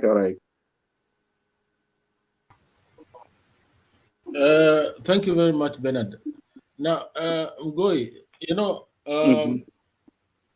I want you to remember or go back to the Kibaki's funeral. You know, the motive. Initially, UDA had said they would not come for the debate because the media is biased. But now they have now realized that they can add a few points or a few bargain, a few votes by creating hatred. Because you see, their agenda in this election has been to ensure that the people hate Uhuru Kenyatta, and you saw it in the debate between Martha Karua and Rigathi.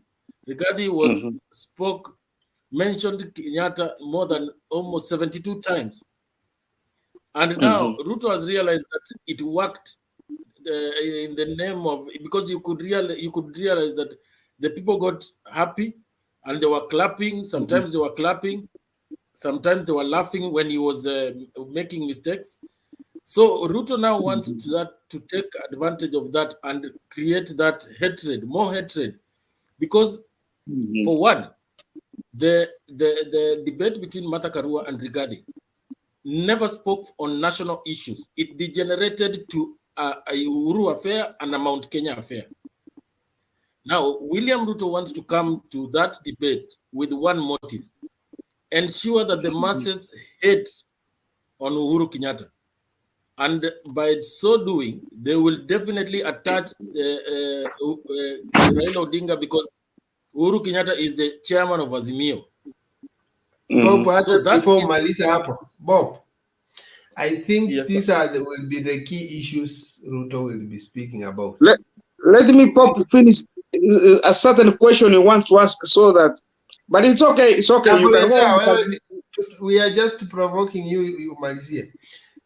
Me, you can't provoke me. I'm asking you person. I'm asking you person. I don't have a problem. We are just yeah, it's okay.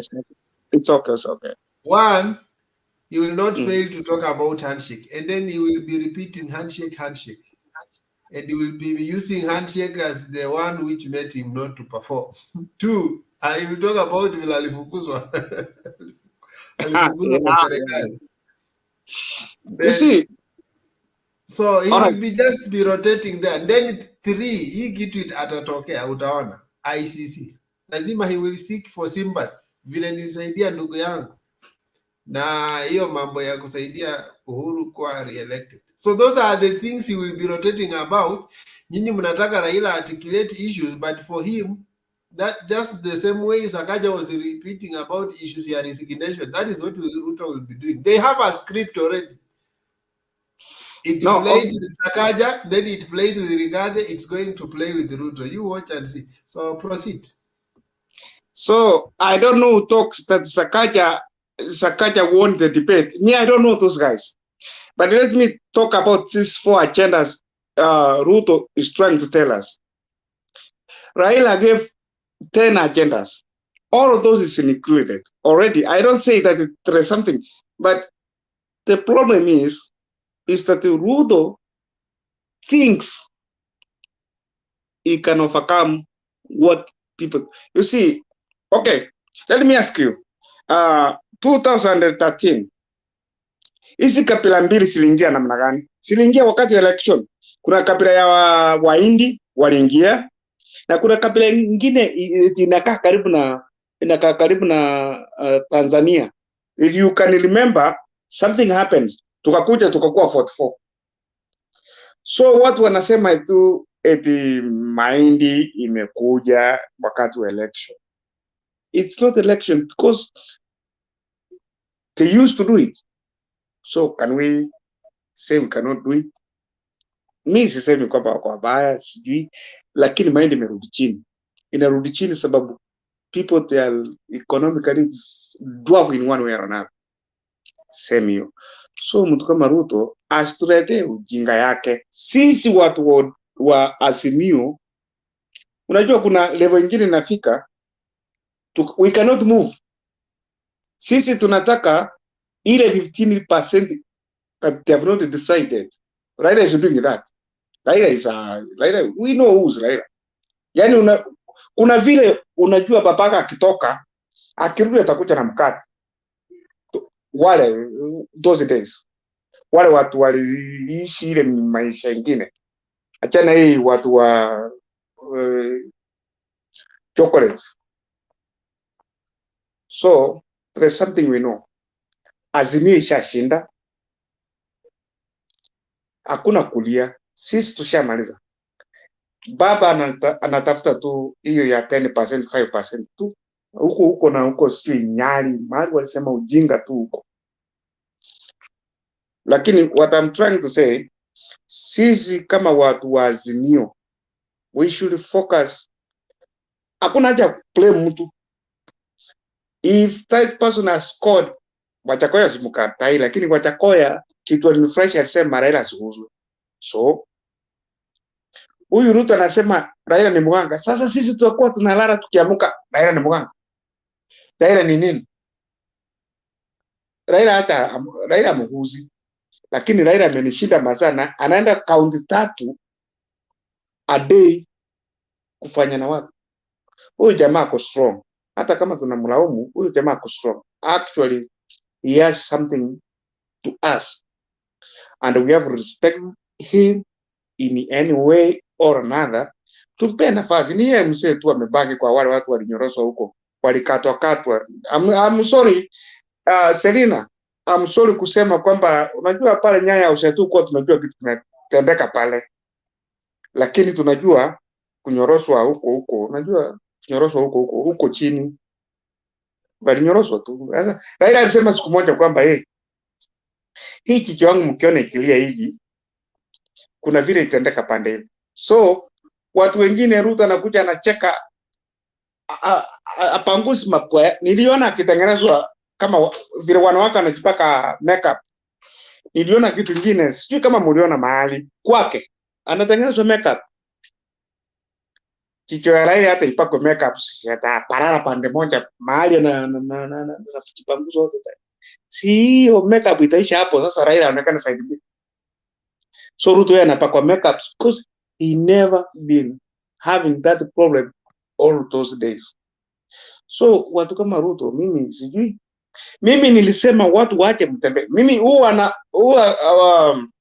I don't talk, but I usually listen to Mtembe TV. Kule kuna ile uwanja inaitwaje? Ile uwanja wa Sabasaba. I usually watch something. So sometimes sisema mambo, lakini mimi nasema watu wa Azimio, you have no time kwanza kusema eti Raila amenikosa, lakini we are enough. Mimi nimekuambia naishi hapa Maryland na DC, it's just over here. Ni kuamuka, mbuzi tuko nayo, twende tukulie pale, tupige kura, tungoje twende. Kuna mahali mwingine wanasema Swahili Club. Sasa TV ndio siko pale, tuangalie tuone Raila ndaruzu wapi. Sema hapa wacha ruzi, lakini Raila 40 counties Ruto sijui atapata watu, hata huyu mtu sijui, lakini ni wizi. Mimi naomba kwa uko fair sio? Unaniuliza?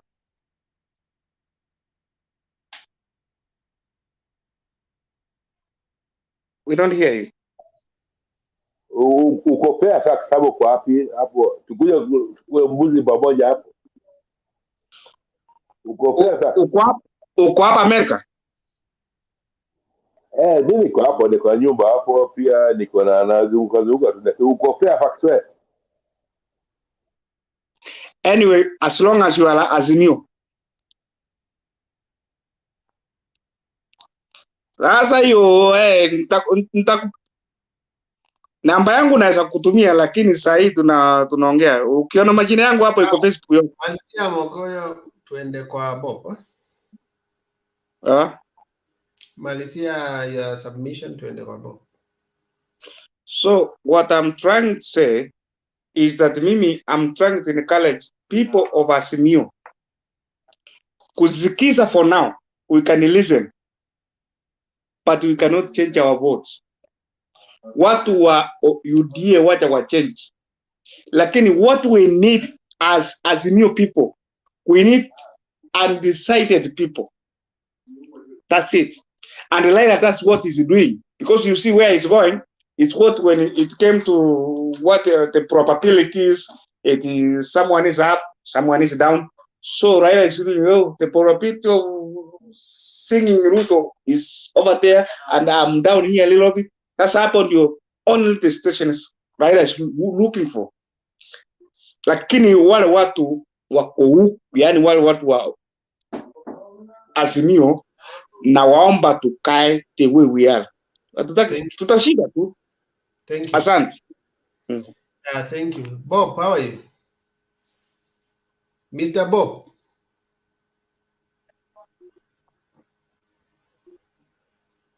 Ulikuwa ushaga ka at a celebration ango?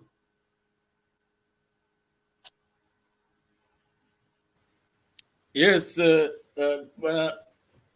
Wakesa, habari gani? Niko poa. So let me ask you, Bob. Yes. Kwa debate, these guys lectured us, even they had to carry Kenya about state capture. State capture is simply people trying to use corrupt means to influence government policies or economic policies or distribution of resources. It's simply personal interests going to supersede the national interest. So let me ask you, is someone who has a background doing it? Mgoi, Okay, mute your. Nimemute, sawa. Nimemute, sawa. So, mtu kama Dio, you have heard his story about being a Dio, Limuru, Molo, what he did. Was that not state capture? Wewe ndio unaenda kwa bar unaitisha pesa ya Christmas kutoka kwa every bar. You are using your crown as a deal to get resources from people. Same, you look at all that has happened in his life, including Nyeri Wanalia Hospital, dialysis machine, ilienda. So why is he coming to lectures about state capture? And the Ruto, when he was given chance to be a minister of agriculture, simply he captured the ministry and diverted it to himself. When he was the deputy president, when he was given opportunity to share positions for national good, he diverted all of them to his community. He did not even remember to nominate one woman as a minister. Right now he's telling us about women charter. He did not remember to leave the people of the Rift Valley with the Aurora and Kimarere dams. Ingine wame-mention juzi wakikuwa West Pokot. There's another dam that was supposed to be West Pokot. Ni tatu zilienda. So what is this state capture they are telling us? Maybe they have a different definition. Because for us, that is what state capture is all about. Diverting all national whatever to your own selfish interests, corruptly acquiring and using your position to influence tenders and everything.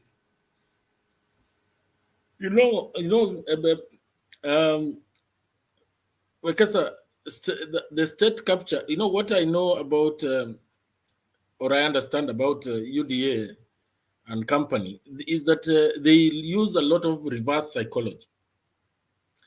And at the moment they are trying to bring in state capture, and the state capture, if you look at it, who has actually been doing it? It is the UDA side, because every time somebody mentions about Aurora and Kimwarer, what comes into my mind is Timbadam. Is it Timbadam? Timbadam, by November, it will be fully complete. Those guys will be producing rice. Those guys will be doing a lot of work. They will be making use of that dam maximum. Where is Timbadam? It's in Mount Kenya region. And these two projects were started at the same time. Timbadam, if you look at, in fact, you just need to Google and you look at the pricing of that dam. The pricing of that dam is about 12 billion. Aron and Kimorer is way above that. And now look, with even the little money that the Mount Kenya was given to make it happen, it is happening. But now you look at the Rift Valley fellows, they have been deprived water, and they are cheering. They're cheering somebody who is eating them up.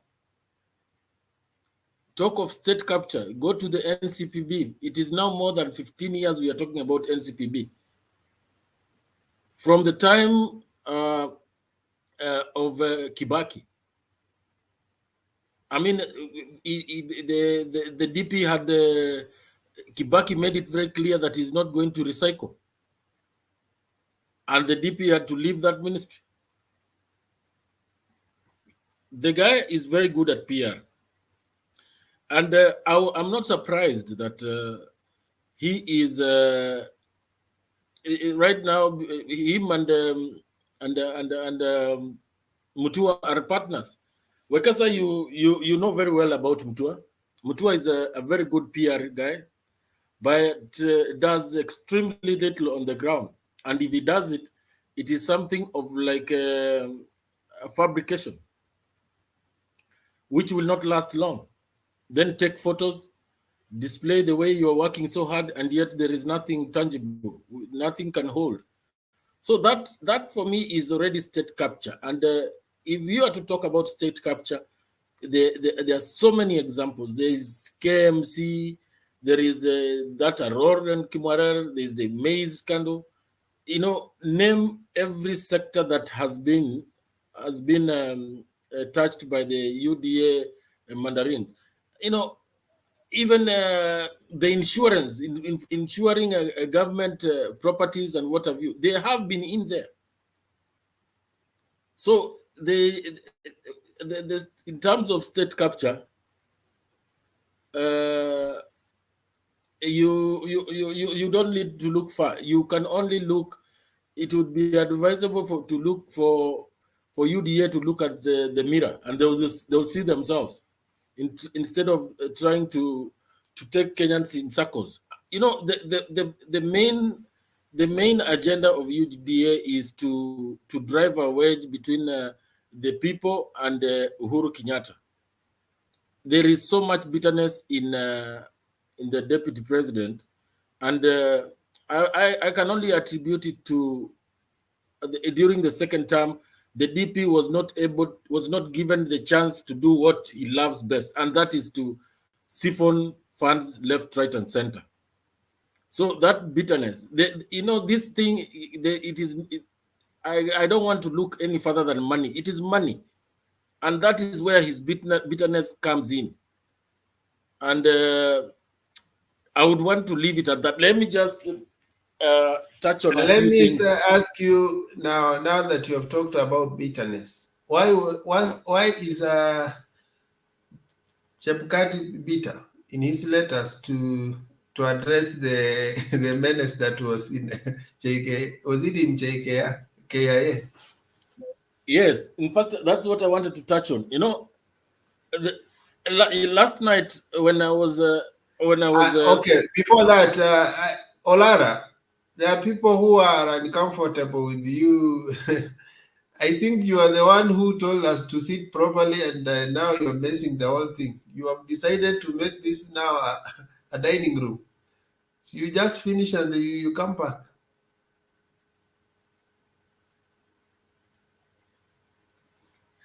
Yeah, Wekesa, you know, last night when I was talking about those fellows, immediately they were arrested. And somebody actually castigated me on the comment section and told me that I'm spewing propaganda. But you can see what is happening. You know, Chebukati is not a serious man.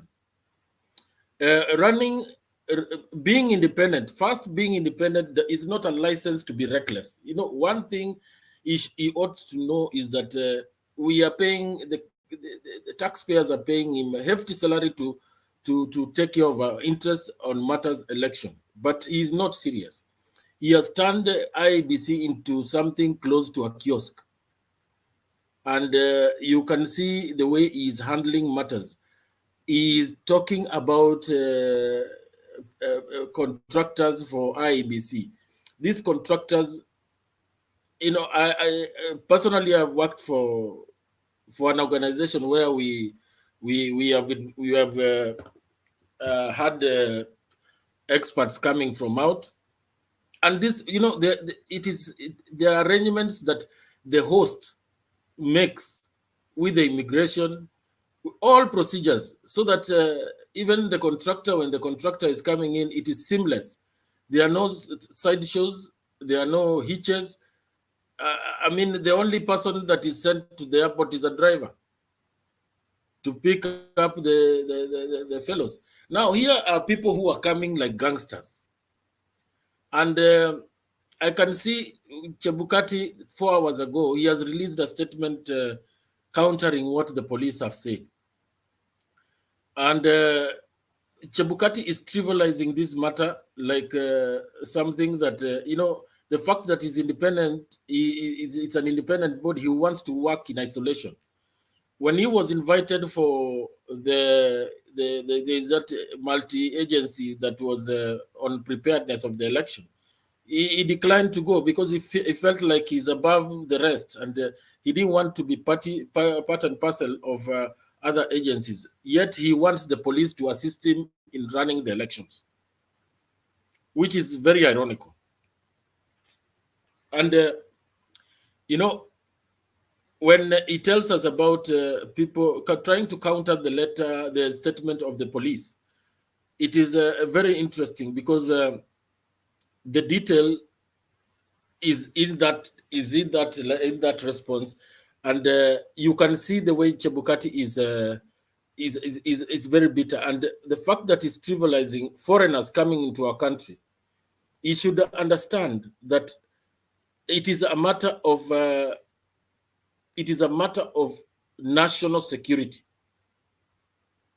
And when you're talking about national security, I am not an expert, but I know that national security involves anything that can threaten the sovereignty of a country, from matters of external aggression, from matters of maybe terrorism, even that election itself. The election itself is a matter of national security, because without peaceful election, we have seen what can happen to this country.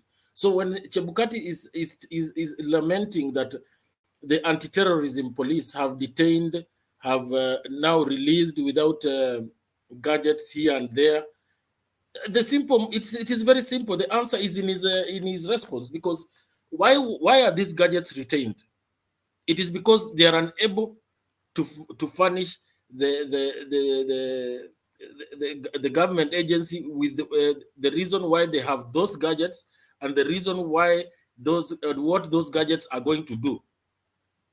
Because we have been through airports, most of us, and the minute they realize that you have a gadget and you cannot even explain, you know, why you're having that gadget, you definitely become a threat to our national security. So if Chebukati thinks that a national security is some piece of paper he can put in his pocket and remove it at will, that will not happen. And you can see the response of one, very early in the morning, Kithure Kindiki was already making noise. Throughout the day, it is now Duale, it is now Mudavadi. It is because these fellows who are coming in must have had something. This is not out of the blue. And the government is not just trying to intimidate them. There is something definitely, if you see the way UDA is getting angry, they are even more angry than Chebukati. Chebukati at least is communicating using press releases. But if you look at UDA and their tweets and their small press conferences here and there, they are more annoyed than Chebukati himself. And Chebukati is the one who should be more worried, because he was indicted in the 2017 by the Supreme Court. So this time round, I would want to believe that he can make a change. But you see, he's trying to make a change with the same people he went to bed with. And clearly, I am inclined to even exonerate the President Uhuru Kenyatta, because even when you date back to that slap, it tells you very well that Uhuru Kenyatta was not part of that that saga in 2017. Somebody was behind it. Somebody is bitter now. He is not speaking himself, but his lieutenants are very loud. The whole day they have been very extremely loud. And I want to commend the security agencies, because it is not. I mean, it was very. They were very sharp to have noticed these people, because these people, when they came in, they would have come in like me and you. But Yeah, something and must let me have ask just, you, Bob. Bob, yeah. let me ask you. Why is it that serious issues that matter, Chebukati seems to be aloof? When he told us that he did not know that the first consignment of the ballot papers were arriving. So how comes he was so much aware about these so-called stickers? And the ballot papers, they arrived without his knowledge. Is he playing with our minds? Exactly, because if you listened to his interview with when he was being interviewed by a few number of agent, I mean, call them journalists. Chebukati ran away from that issue of ballot papers, and he said that the commissioners and himself are deal with matters policy. You know, when it talks about matters of policy, he said that they only give directives to the secretariat. So he ran away from the issue of ballot papers just like that, and the journalists could not pin him. Now, come the issue of some funny stickers and technology. He himself told us that they have a commissioner in charge of ICT. Where was that commissioner to receive? Because this is an important election. This is an election, a very important thing in the cycle of a political cycle of a country. Where was the commissioner who oversees ICT operations? Why was he not at the airport? You know, and I can see Black is trying to justify down there that how else would a person carry the stickers? You know, sometimes we don't need to trivialize some of these things. First, which are these stickers?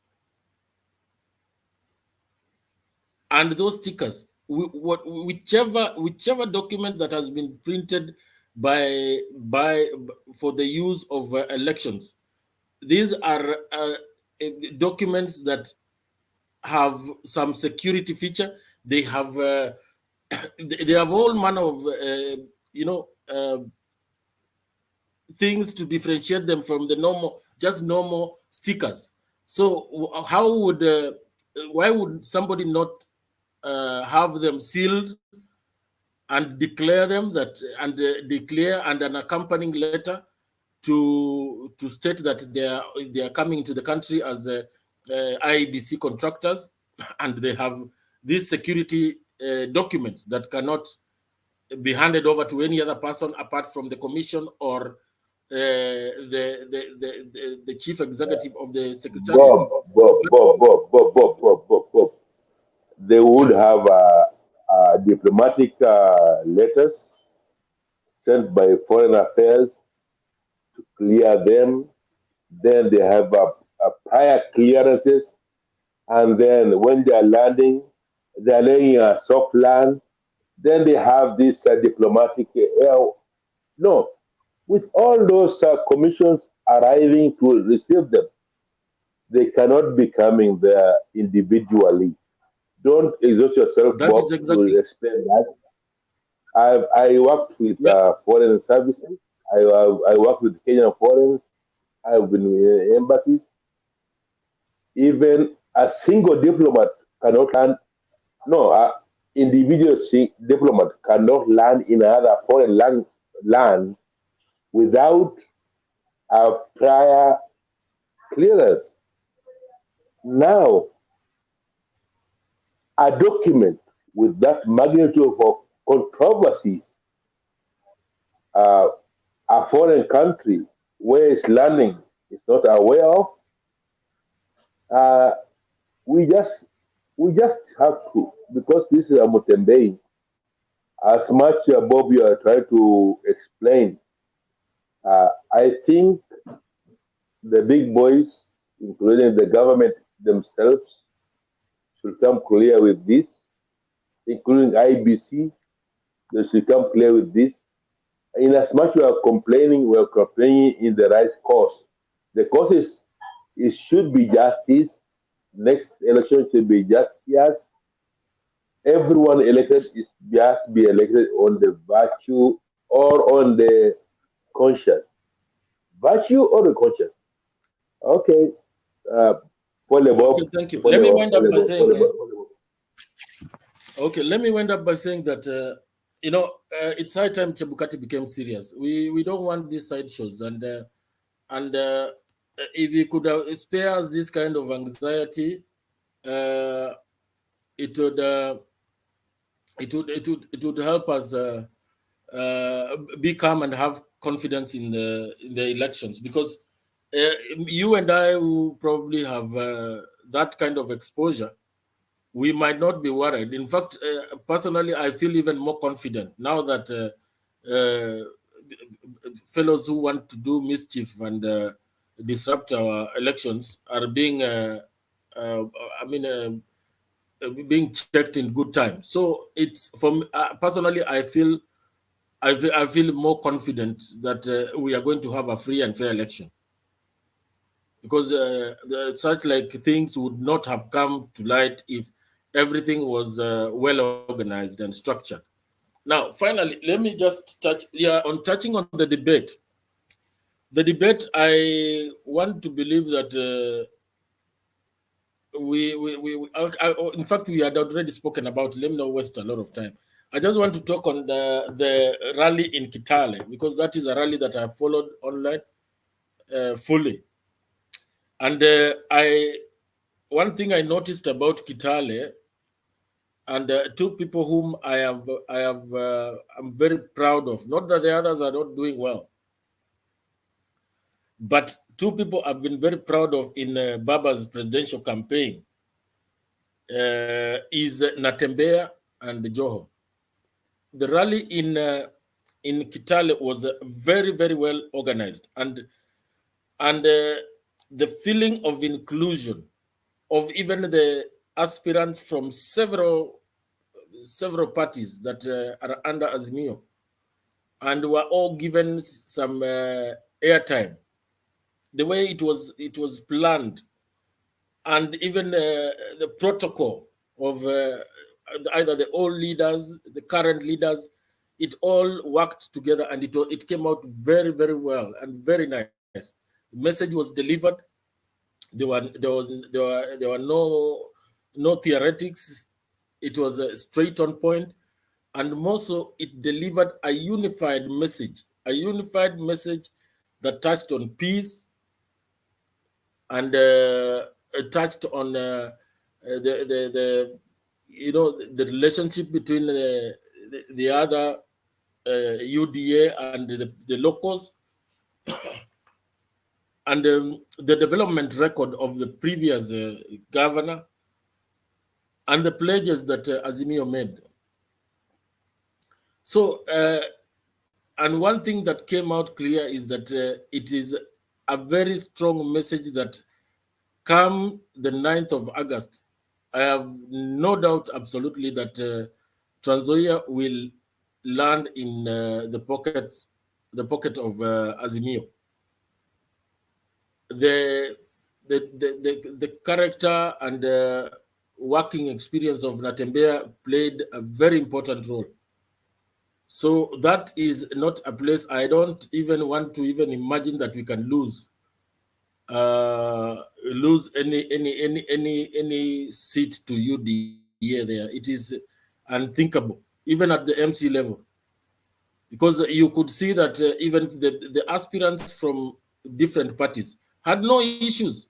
They had no issues. Their supporters had no issues. It is everybody to compete and then get the best, which was a very, very good thing.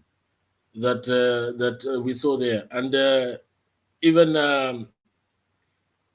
further, I read about the Busia rally, where I mean the two warring factions, which is very unnecessary, that we have an outgoing governor and an incoming governor having a beef like the one in Kisii County, which is very, very unnecessary and counterproductive. Because at the moment right now, we are thinking of presidency and the lieutenants down there. So it is that is not even it shouldn't be an issue. So thank you very much. There are other panelists who have come in. So let me give the button back to you, Wekesa. Thank you. Still around. Thank you for your contribution. Let's have you have a question, Brian, or a contribution? Because I want Aquaro to come in. Is it a question? There's a question. Okay, you can ask. Okay, there is this. I just wanted at least Bob to explain to us, many of us, not me alone. Does IBC have IBC being an independent body? Do we have any other body, either the president or another person who can supervise their operation? That's one question. The next question is, because according to the Chebukati and IBC, the printing is done in Greece. Where did these Venezuela guys get those stickers from? Did they get it from Greece, or they are printing also in Venezuela? Those are two questions. Maybe let me maybe touch on that first.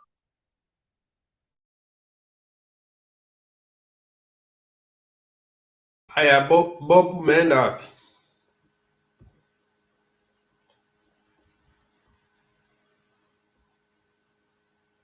I was just going to get some water. Kama unatafuta Mwakenya kama Rikadhe, unatafuta Mwakenya kama Rikadhe? No, I had gone for some water. Can you please repeat that question quickly?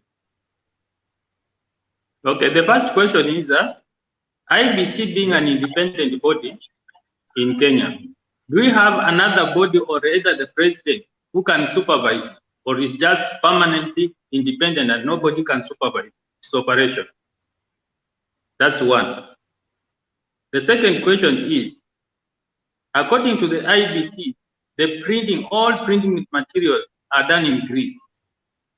Where did these Venezuela guys get stickers from? Did they get it from Greece, or they're also being printing in Venezuela?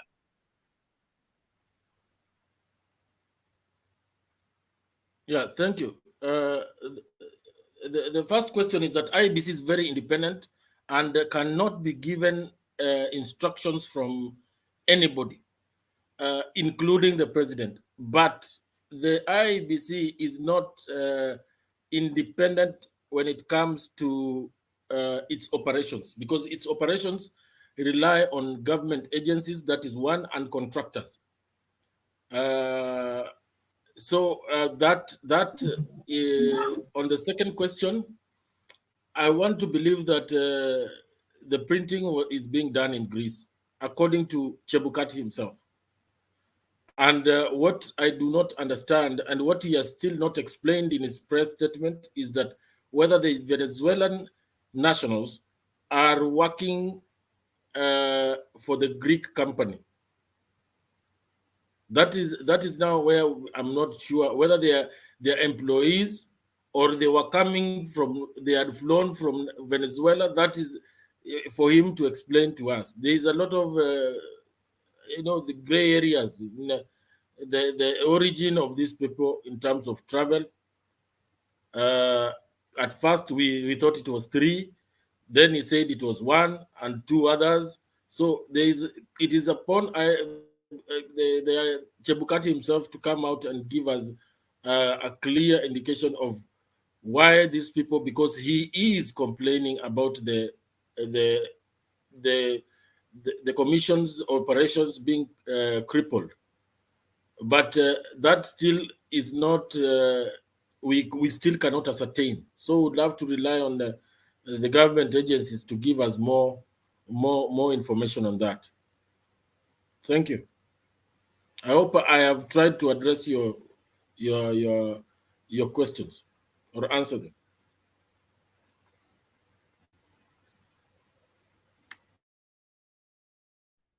Yeah, I think I've heard a few things. I've heard it, I've not got it clearly, but they are trying to say that there's a separation between the company that procured to provide IEBC with the Kim's kit, then the company that is doing the printing are two separate. So I don't know whether it is the Kim's kit that is in Greece and then the other one in the other country. They have not provided this information, and I think it falls under the seven, around, was it 6 or 7 questions that Baba was asking. I think I need to replay that clip nikipata saizi. The deliverables that Baba was asking when he... You are saying something? Yeah, and Wakesa, what about these stickers? Yeah, these stickers, what exactly are they for? Yeah, and I hear they are classified into counties, so I don't know, is it, were they meant to put on the ballot boxes that go to different counties or whatever? I haven't seen them and known which function they are, but I heard they are classified into different counties. Yeah, because one thing that if they are talking about stickers, I would want, and they're talking about elections or classified into counties. Are we talking about 46,000 stickers? Because let's now just take the minimum, as in there are 46,000 polling stations. So you can imagine 46,000. It doesn't add up. Honestly, it doesn't add up. Even trying to carry 46 stickers, the size of a KRS stamp in some bag. You know, there are things that, if you try to look at the maths and the logic, it is very, very, very impossible to understand. But Black at the comment section still wants to behave like he's their lawyer. Let us wait for Chebukati to give us this information. Thank you. I don't know why UDA have chosen to be the mouthpiece of IEBC when they were telling us, when they are launching their vision, that one of the things they do is to empower institutions so that the institutions remain independent. But as to what is happening is we can't see the independence of IEBC. They may accuse us of fighting IEBC, but they should also be accused of fusing with the IEBC. You know, independence doesn't depend. It is not dependent on the nature of relationship, whether you have a cordial or adversarial. So you cannot say adversarial relationship. In fact, adversarial can create more independence than that fusion. When Azimio is having issues with IEBC, then we can still see independence because everybody is independent with their ideas. But when we see a fusion where the language of UDA and the language of IEBC is the same, we cannot even talk about independence there. In fact, nowadays, even Chebukati has the mood swings of UDA. You know, let me just wind up by saying, I think we ought to, I mean, this is just a wild suggestion, that we need to run this election, because Chebukati has proved that he is a one-man show, in that if he doesn't wake up tomorrow, then we don't have elections. And it is high time we have a dashboard for IEBC, so that we know, you know, a dashboard like the one we have in running different companies, so that we can know when this is done, what goes to next, until the end of that operation, whatever process that a company undertakes, we can have, because, without that kind of structure, Chebukati will continue playing games with the Kenyans, because if he had, if he had, what the hell is this?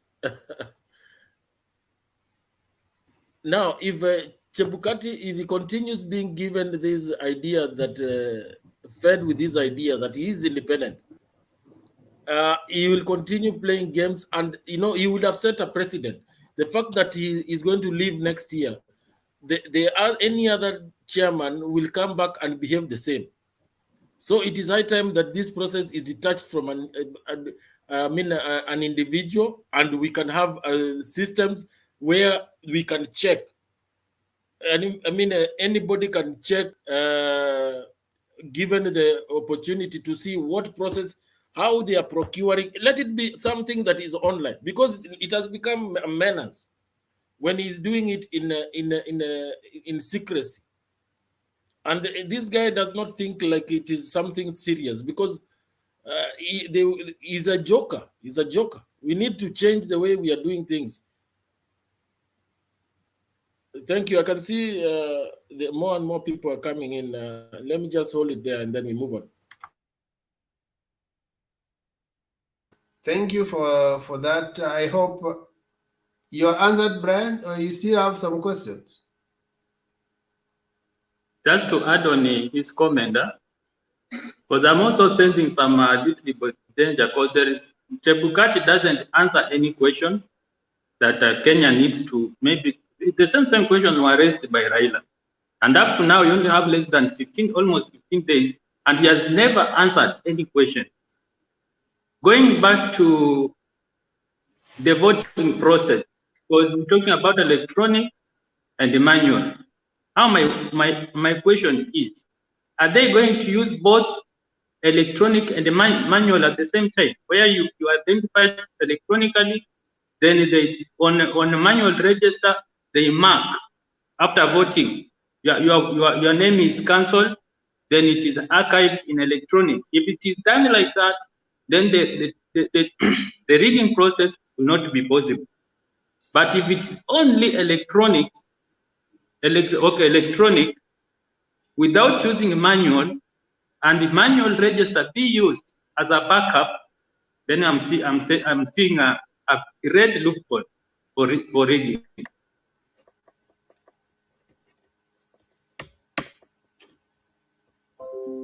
Okay. I saw another hand.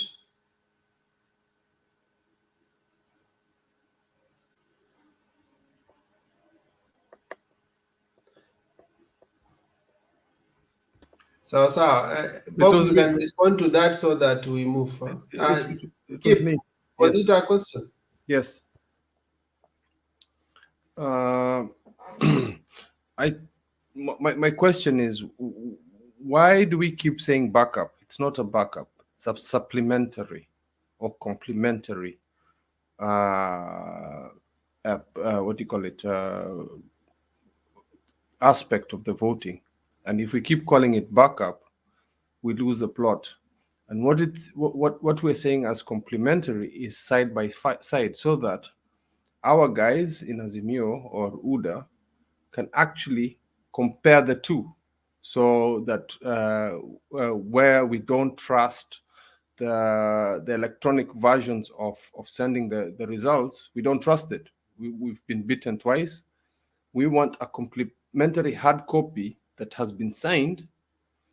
Ndio tulikuwa na hii debacle ya mastika na hizo vitu zingine, is the fact that once we go to court and show the complementary copies of the voter registration, we can say you brought in 500 people, 500 people confirmed, the server says 500. You understand? So that we don't come to the same situation where we're saying fungueni server. We're like, our server is this big book of voter registrators. So all I wanted to say is, Bob, why do we keep saying backup? It's not a backup. It's supplementary or complementary.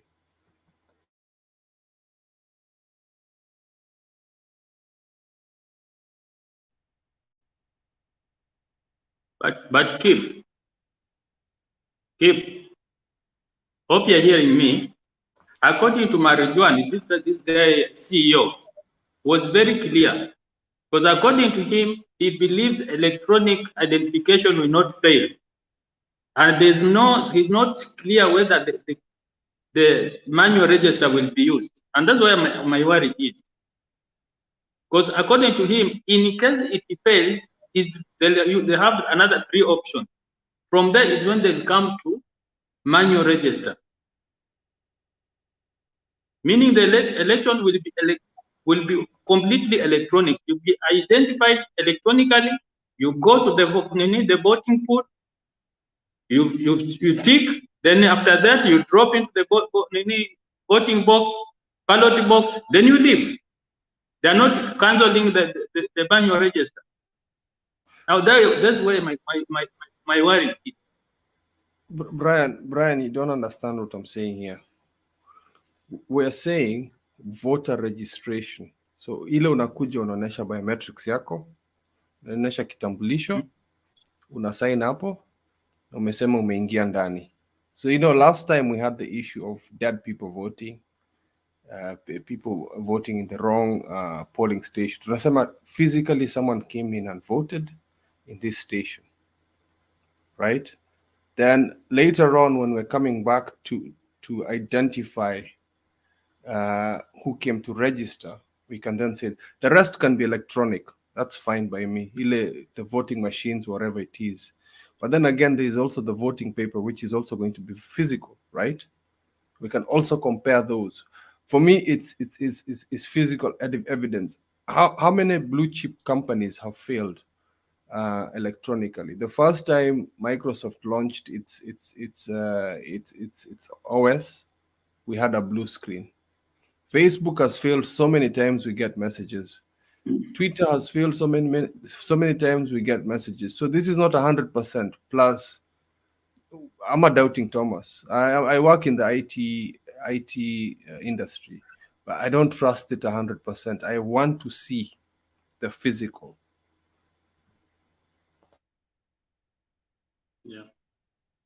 Yeah, again, the process is not 100% digital. It's manual plus digital, because that when you go to voting, you'll vote manually.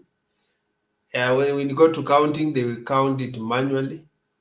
So what we need to do is that they need to ensure that at such points everything is well coordinated. That's why they talked about you can still take a screenshot of the form of the results and then send them, because when the fears about electronic normally come at the National Tallying Center. So if you have taken the right information from the ground, then it has to match, even if they will feed in the computer and put an logarithm. That's where the fear of people is. Then that prescription of Chepkati saying that results are declared at every polling station should stand supreme, that whatever was declared at that station should not be different from the logarithm fed at the National Tallying Center. And furthermore, we do not fear the backup. Even if electronically it fails, I don't care if we do the whole country manually, so long as we have access to seeing the actual evidence of that happening. Like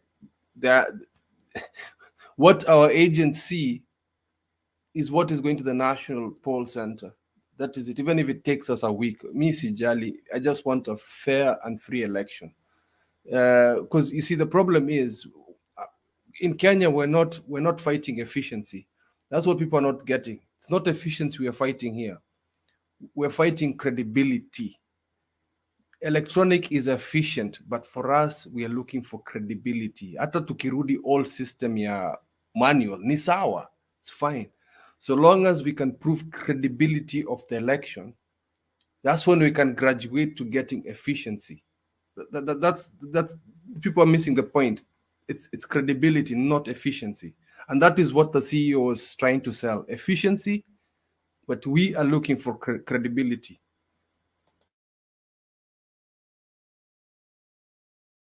So let's have a Kings. Kings, how are you? Hey, thank you, Ekesa Bana. In this group, then let me just raise one thing here. In this group, we need to be fair, actually, in terms of submission and asking questions. Especially keep. I have a problem with you. You just came and skipped me, like in bro, ime commenting. Now, when you're trying to listen. Let me tell you how it operates. When it comes to submission, we call it flows from one person to another one in the order in which you came in. The reason why I'm wait, saying that. I finish and then you rebuttal. Then when it comes to asking questions, that's why I've been asking. I give people opportunity when you raise up your hand. If you don't raise up your hand, you don't complain that you mutu amakuruka. Because I haven't seen you have been here for long, but you've never not raised your hand. So it means you have not contributed, rebutted any of the issues. You are just waiting for your chance. Johnny, 5 minutes. Yeah. So one thing that I just wanted to say is that just submission. Before submission, yesterday I had joined, but I never got the chance to. I was put in the backstage, which for me it was really not good for me. Just give me 1 minute, please.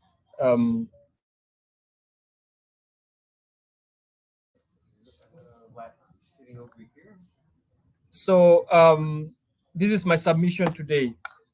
I just want to respond by first of all addressing Zuri is in the chat box. It doesn't take a dime to be respectful or even just to show some little respect to a lady or a woman. It's something that comes with, like blessings, or sometimes, it doesn't take you even a time to go to class for that. I mean it, So being somebody who doesn't want to learn from that doesn't we have to be diverse in our thoughts. So I'm just addressing that on how you are handling Mama Selina's submission. If you think that she didn't say something that you can buy, there's an amicable way of actually raising your hand or just pointing out and saying that Mama Selina, I'm not agreeing with this. Now, submission is this. I've heard people talking about state capture. There's sometimes in state capture that actually you'll find that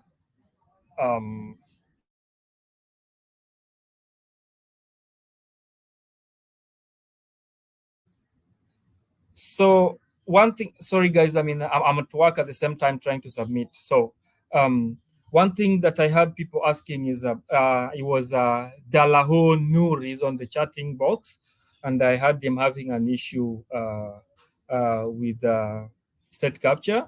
And if you look at the definition, you'll find something like systemic political corruption, whereby the private interests are influencing the government decisions. Now, if we look at the state capture within for the last decade, we will find that how Ruto's daughter got a job to be an ambassador.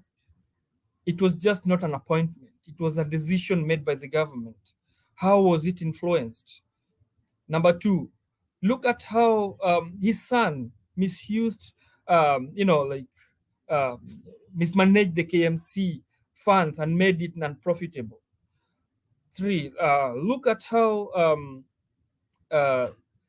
when he hired his own company, the Amaco Insurance, to insure all the government properties. So what is that? Like, he used the personal interest to influence government decisions to come in your favor. That's what I know what the state capture is. Now, in their rally, you'll find that they're fighting Uhuru instead of selling, like the last few days since the happenings of the debate. I've never heard them selling the Kazi ni Kazi, UDS, G-What. They always complain. They're fighting Uhuru. Now, as the narrative changed, as the bottom-up changed, that's another question, because President Uhuru is not going. Even if they're trying to say that he wants to be there a proxy, how is that possible? Surely, is it not the same Uhuru they were saying before? Like, has no influence in Mount Kenya. Hata mkikuja wangapi? Why would you? it reminds me of those kind of ladies who will come out of your box and like mekosana na msichana, and then msichana aende, unasema hata ukienda, but the more you bother her, the more the lady sees how desperate you are, you see. So I can relate that with you know, like the UDA camp. I mean, because there's nothing like Kenya Kwanza. Another thing is if things don't work out the way they thought that walikuwa napiga kifua ati hii tutashinda, I'm very sure this is when the Kenyans are going to know what happened in 2017, because ile hasira, we have loose mouth in that group, and hiyo hasira watasema hata 2017 tulifanya hivi, so that thinking they can use the same ways they used before, you know, like to win the elections. Vitu zimechange na and I don't know why the IEBC and the Kenya Kwanza speaking the same language. It's the Western guys we actually suspected the other days, Wetangula, and they're the same people coming to defend the IEBC in their press conference. You see, these people also are saying they will accept the election results if it is credible, verifiable, and if it is fair. Now, we are fighting for this electioneering process to go the way Kenyans want. That the same people coming in frontline complaining that IEBC iko vizuri. How will you say iko vizuri yet people are getting into the country with stickers? Is it a sample to know how the printing papers looks like, so that they can use the sample to get the copies in Kenya? So, you know, those are the things that we Kenyans, we're not fools. I know people here in Kenya, like, you know, we are in politics of ruining to wait, and at the same time, we are the same people who will be saying that we want Kenya to be like where we are now. Like, I come here, I see how the things are working really well. The government is actually taking care of his people, but you want to support the same person who has just subjected you to all these sufferings. There is no job. All the jobs that were, all the sectors that were given to the person, I mean the second in command, went to Rift Valley. I don't know what kind of money will we use. I don't know what kind of thoughts will we use to make our decisions. Now, I urge all Kenyans. It was just a brief submission because I'm just going back to work. Now, I urge all Kenyans, please make a decision. We are not going to vote for, I'm voting for Baba because of the reasons that I know. He is the best we have among the four. He's somebody who will fight for the change that we actually want to see in Kenya. I'm not supporting Baba because he's from Nyanza, where I come from. I'm supporting him because of his ideologies. Those are the things we buy. Those are the things, you know, like, we actually need to actually make our economy grow. Thank you so much. Okay, sir.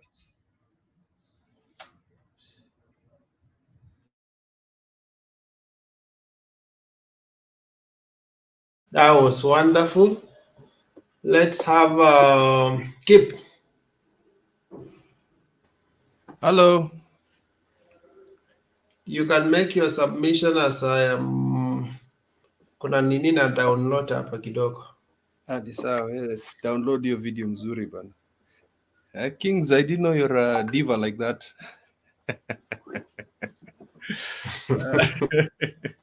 Chako complain, utazoea. But it was a good submission. It was a good submission. Keep ngoja kidogo.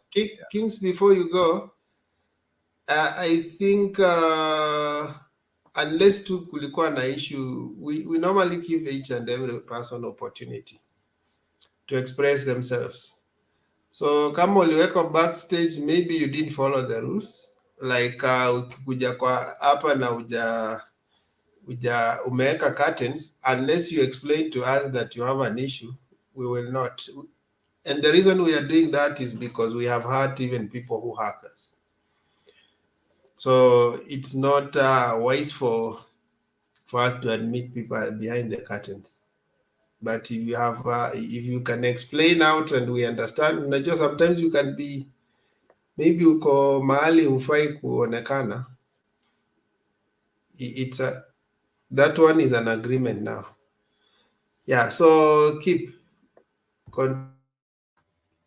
Right. We're moving towards the home stretch. It's getting more and more scary. I'm getting nervous, more and more nervous, because it's the final draw. I don't think we can go for a sixth time. We can't go through this for a sixth time, wait for another 5 years. For me, I think we are tired of handshake governments. We are tired of nusu mkate. This time, lazima Raila apishwe. He has to be president. And then secondly, it's the fact, what I've talked about, the IEBC. IEBC cannot play games with us.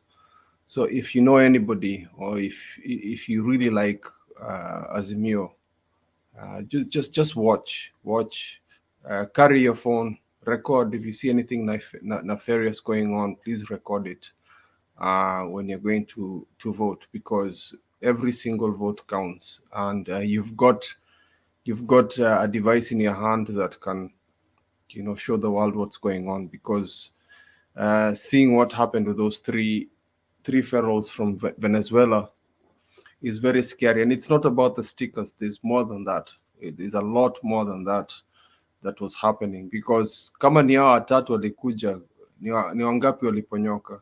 So we caught 3. So what about the other 20? What about the other 15 maybe?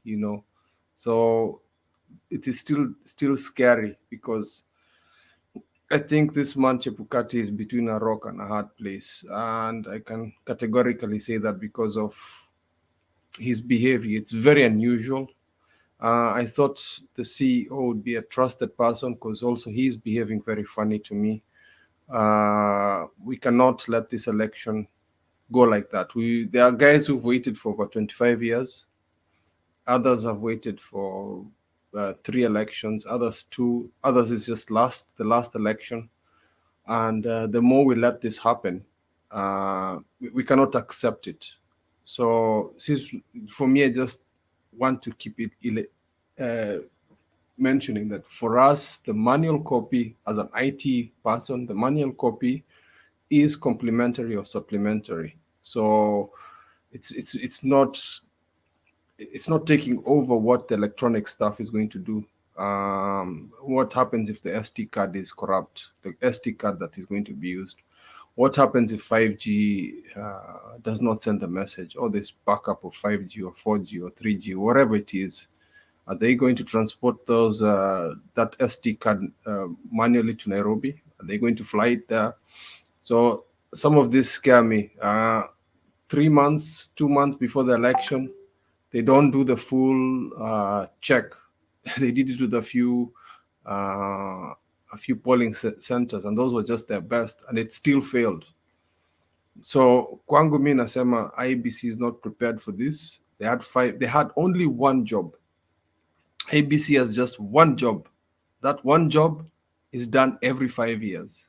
And occasionally we've got by-elections here and there, but they have only one job to do, just to run the election. Tenders should have been done a long time ago. So for me, I'm getting, this was some very, very scary news. I know some of us are confident about it, but for me, it's very scary news.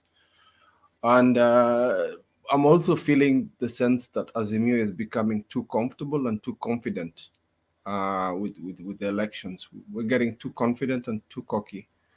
It's not over yet. We need to feel hungry. We need to feel that we need every single vote. So we cannot stay at home. Send WhatsApp messages about Mtembei. Send it to people. Send some of these videos about Ruto. Explain to the people as to why Ruto is not a good leader for you. Because Kama for 10 years we've been suffering, and five of those 10 years Ruto was outside. Imagine what would happen in 20 years. Not even saying 15 years.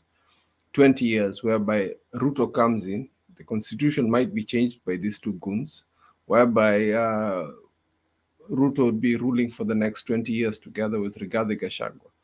So my friends, it's very scary. We do not want to be another Zimbabwe. I'm sorry to say that about my brothers and sisters in Zimbabwe. We do not want to be another Venezuela, because we're heading towards that direction. Because you've got to think about it. This man has spent 4 to 5 years campaigning using money that is supposedly his, and he'll want that money back. And wanting that money back, he has to get it through graft. I call him a criminal, and I'm not scared of saying that he's a criminal because he's been convicted. There are court cases that that judgment has been passed towards his illegal acquisition of land. There's a story I've heard that Ruto actually has 10,000 acres of land in Congo that plants maize. 10,000 acres. So you wonder why unga ya mahindi inakuanga juu. Because us in Uasin Gishu, I know Mama Selena knows this, us in Uasin Gishu, we were convinced to plant avocado. And yet our area is very well known for planting maize. Sasa tunapanda avocado na hatuwezi lisha watu wa Kenya. Sasa tunataka kuuza avocado to the US. We're trying to be a Mexico. We're trying to be a Colombia. Yet we are not feeding our nation with our staple diet. And that man, anyway, I was working on some data today. Still need to talk to Alex about it. It doesn't look very good for Azimio. So we will see if we're going to present that data. We'll make that decision later on. Asante sana, Wekesa.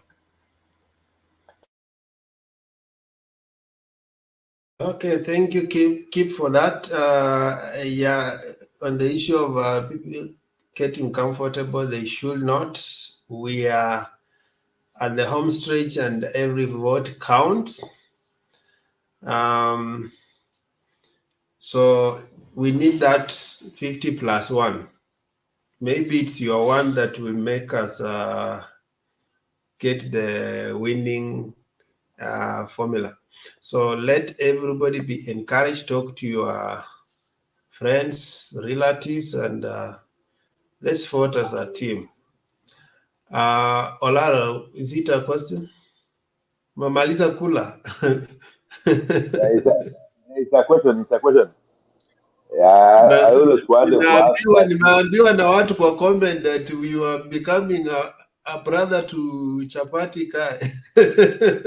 No, eating fruits only. Nakula chapati kila saa. No, I've been here, I've been here since I've been here for hours, so you can allow me to eat sometimes. Hata beda ameenda kula amerudi, lakini mimi nimekaa nimeshikilia. Keep. Yeah, so I was about to hand over chairmanship to Keep now Bernard Yako. I think I need to sleep some 2 hours.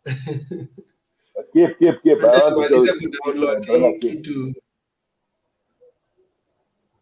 Bernard, nilikuwa nataka kurequest Keep anishikilie, kumbe umekuja. No, I had a question for Keep, bana. Don't divide that. Nilikwambia niko humuhumu tu. Oh. Yeah, nimefikia labda kuna Busuma. Wewe Olaro na wewe unaleta maekos mingi. Olaro wewe uko na siasa? Yeah, na is not disciplined, anakula kama kashako chapati kila mahali. Sasa I'm sorry, I had to put you into quarantine na maliza lines kwanza. Yes. Anakuanga tempted. Proceed. Bernard, proceed. Tomorrow I'm working half day, and then the occasion ndio nitaenda full time mpaka asubuhi. But tomorrow I'm working half day. Today actually, it's already 2. Sawa, no problem. Thank you. And it looks like it's in the time ya wazee. Hata Makiadi atakuwa hapa. So mimi niko tu hapa kupiga hii mbiu ya mkambo alafu tusonge mbele. And I will start there. So for people who have not talked, keep ameongea. Laban ndiye hajaongea. Big Julius.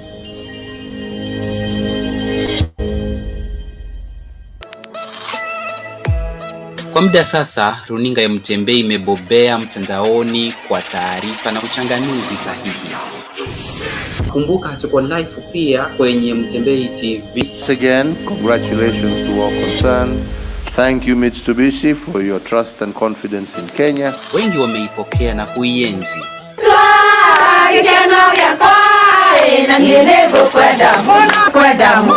Wakati wa kihistoria umewadia tena tunapojisatiti kuingia maeneo tofauti jijini, mijini na hata vijijini. Kutumwa kwa desturi ya Kiafrika ni vizuri. Mimi nataka niwaambie nyinyi watu wa kuzimia, tumeamka wewe Ruto, tumeamka and we are going to show you.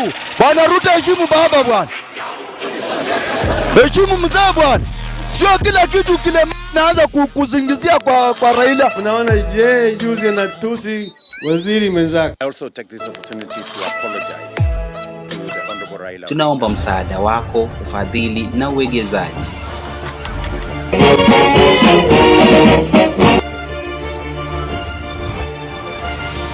I have decided to wait the wananchi's verdict in the forthcoming general election. Katika safari hii tuvute pamoja kuingia digital TV broadcasting space.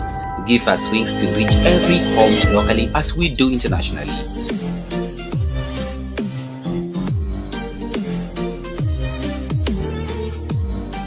Mtembei TV, bold and truth.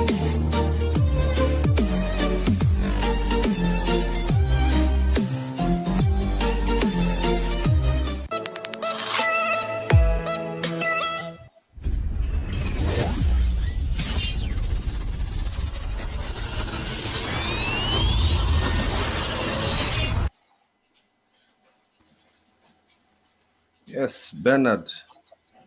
Very good advert. Yeah, because as a Mtembei Media Group, it would be nice to see also local talent, local news.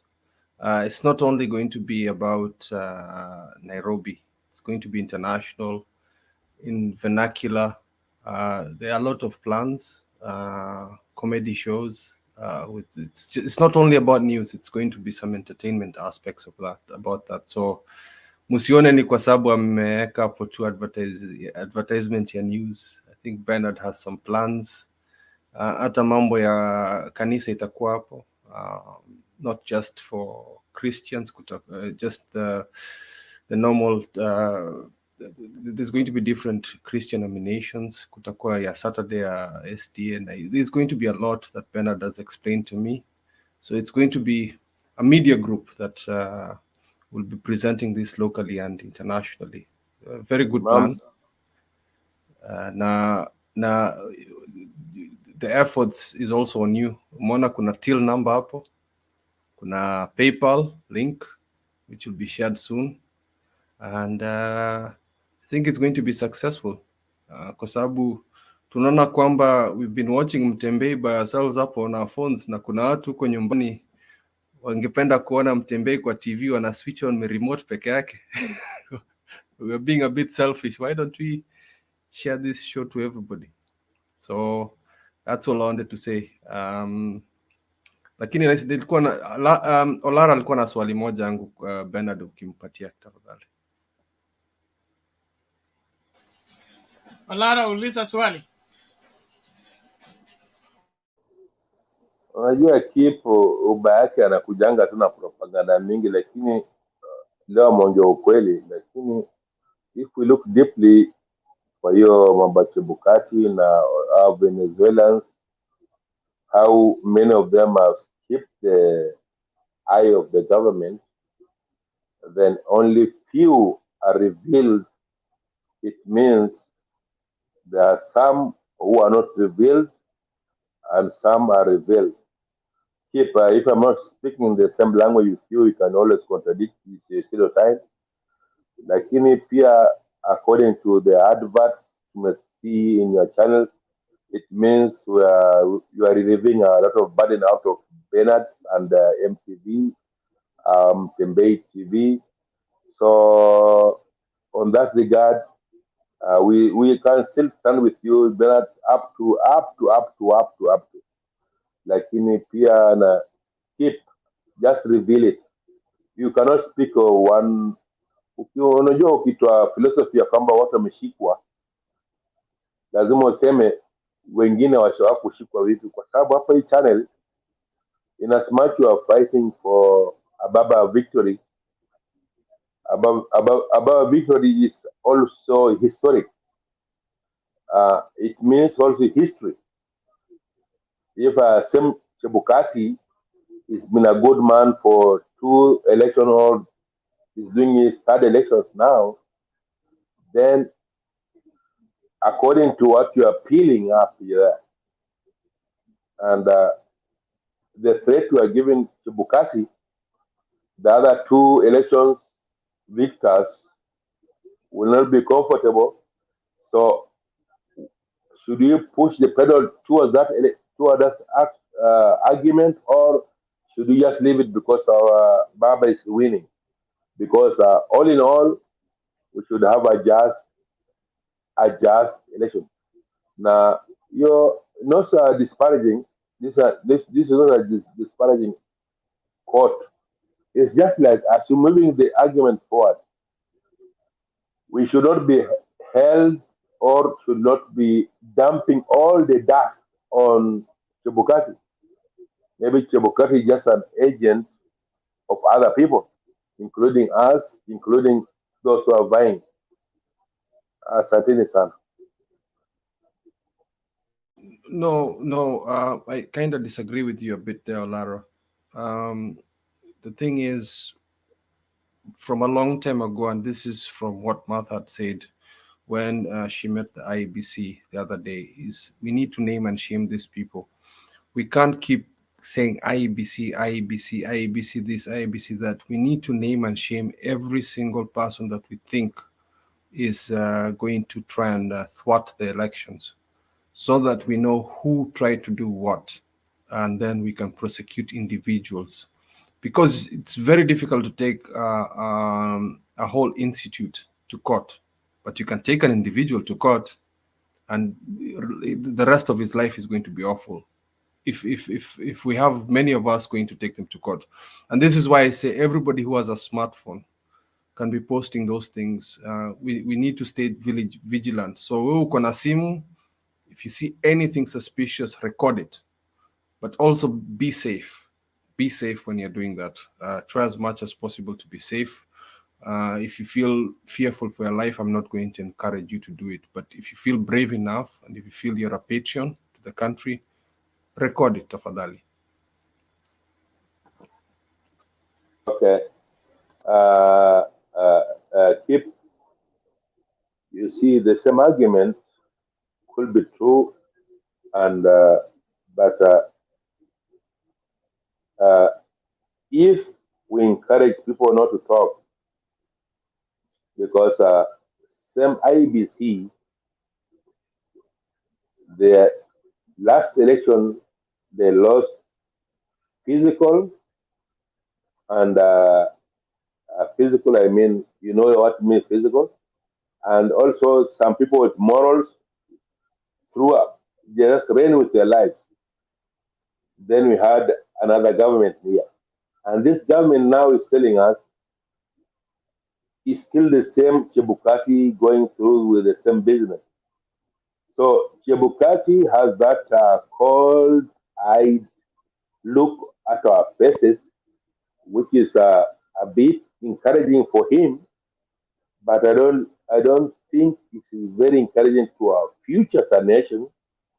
And if the 207 verdict from High Court or from Supreme Court rather, should we be having the same guy still teaching us the politics? Next now to almost 8 weeks to our election, we are still facing the same problem. How is the political consciousness of both candidates, Ruto or Kenya Kwanza or that. How are they looking at that?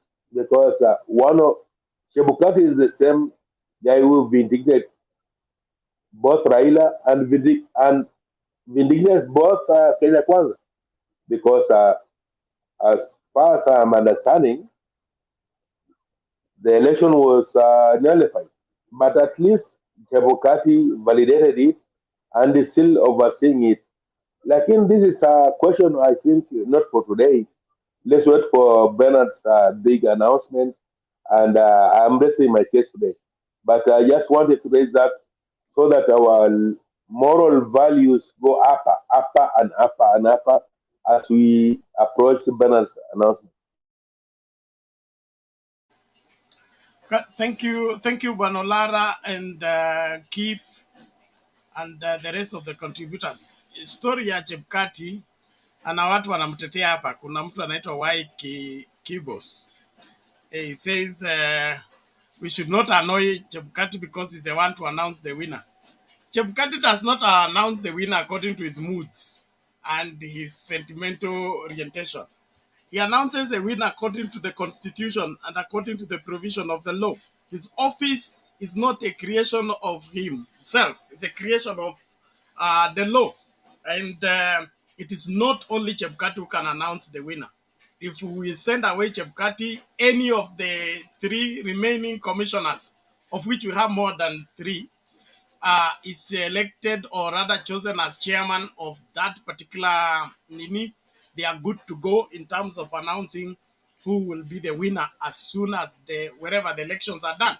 So they can conduct the elections, they can choose among themselves who will be the chairman, and that election will still be valid according to the president set by the Supreme Court.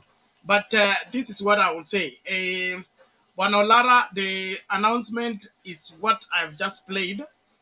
We have been, what is it called? We've been consulting on how we can translate what we are doing right now online to local so that we are current, our content can be current. We explored different ways. One was to buy time on already existing stations, which will have been a toll on our side. So one of our consultants has given us a figure of 1.6 million, which will be able to get us started to broadcast locally, carried by Signet. Signet is one of the content carriers for KBC, and they will be able to feature nationwide within it says the shipping days, that is for him to put up the whole scenario will take him 10 days. So we are here to appeal to everybody of goodwill that love Mtembei TV. I want to see Mtembei TV grow, to participate into this historical turning point into our expansion program that will not just have our content on the internet, but our shows in the village, our brothers in the village, those people who are yet to be reached by internet can also enjoy what we are enjoying and what we've been enjoying all along. So we'll be sharing that from Friday, that is Friday, Saturday, Sunday. We want to appeal to all well-wishers, all good-willed people who want to make this channel achieve that dream, to send in whatever amount they want to send in support for the same. Then there is the other aspect where we reach out for those who want to come into Mtembei TV as investors. You know, you can come in as a sponsor, you can come in as a goodwill contributor, and then there are those who are interested in being investors with Mtembei TV. Now, that's a different ball game. Those ones will need to contact me personally. We'll arrange a meeting with them, whether you're in the diaspora or you are locally here. We can do a conference call and be able to discuss the other details. But as at now, we want everybody of goodwill to participate in this noble work of helping Mtembei TV get carried on Signet and be in every house, just like it's been on every electronic gadget in terms of internet support. So we want to diversify and get to broadcast locally in four corners of the country. Okay, so that is it, Banolara, and so the number. Yes. So if you can share how we can join all those elements you've touched. Okay, I know the popular contribution, and I know, but the investor part this week, which some of the viewers here can listen later. If you can organize that. Hold on 1 second. Mama Selina, could you push that up a bit? You're showing some personal information. I don't want people to see that. Hiyo nini karatasi? No, karatasi. Ulikuwa umeonyesha karatasi na dosage. You know, iko na personal information yako na sitaki watu wa kuhack. So, hiyo nini karatasi? You had a piece of paper you're holding. Sorry. I'm booking my dose ya COVID. Usioneshe, unajua watu wataona hiyo vitu na watakusumbua. You know the problem we've had with hacking. Ilikuwa na information yako personal. Ilikuwa na my God, thank you so much. Hiyo ndio sababu ya kuchunga mama. Wasione hiyo mambo yako. Wakiona hiyo karatasi wanakuja kukuhack directly. Oh my God. Okay, thank you. It is well, you can do that offline, and then when you are done, you get back. There's no problem. You can get off camera, do that when you're done. I'm still on that. Okay. Olara, ngoja kwanza. Olara wewe. Pole. Nitatuma wewe quarantine saa hii tu bila kutest. No, I was very careful, just running with Mama. Please, Olara, listen to me. You asked about investment. I want to send you to the right desk. Okay. I have your contact. I will contact you on that. But the people responsible for that is Kip and Alex. Okay.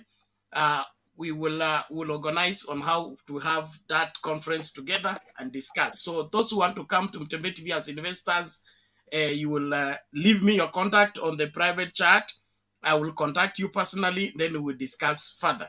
But right now, we are appealing to everybody around the world who love Mtembe TV and want to help it grow. Send in whatever you can send in terms of helping us be able to carry our content locally and reach to everybody. Now, kuna mtu anauliza hiyo kodi inakuja after I share the information.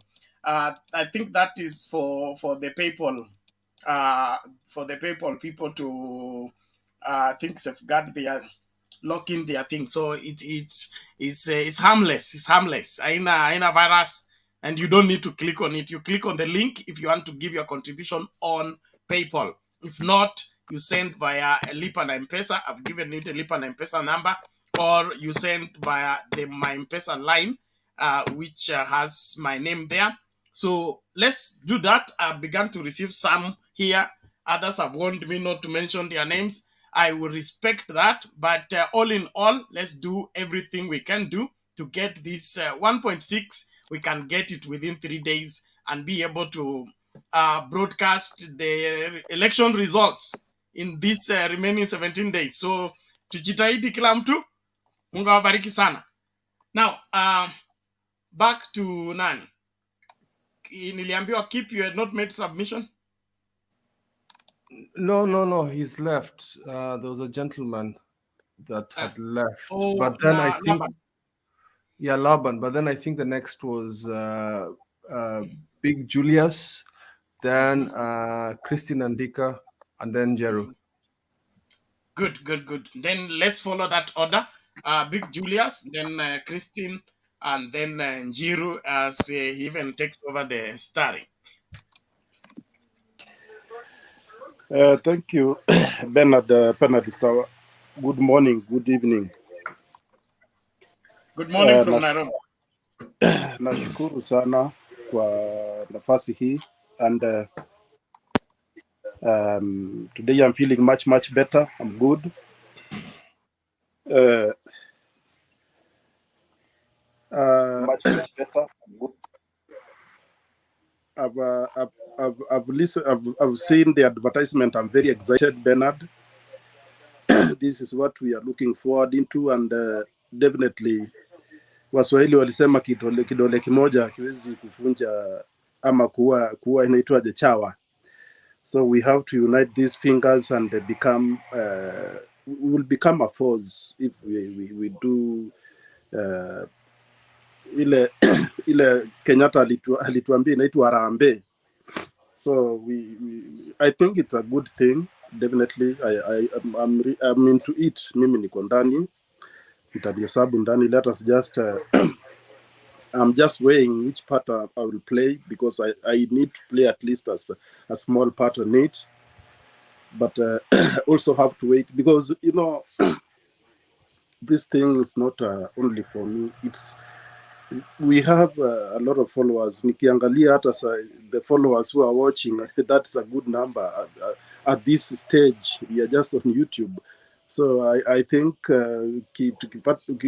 Tembei TV ikipata digital, then definitely it's a good thing, and I'm praying for it that tuko pamoja in this. I don't know where to start, because yesterday, I mean, this week actually it has been a very good day. Campaigns for where to start, because yesterday, I mean, this week actually it has been a very good day. Campaigns for where to start, because somebody's mic is. Keep your mute, please. Keep. Thank you. So, Kwanza, I want to talk about Azimio in Trans Nzoia. You know, saa zingine unajua kurusha mawe kwa polisi inakuwa ni shida.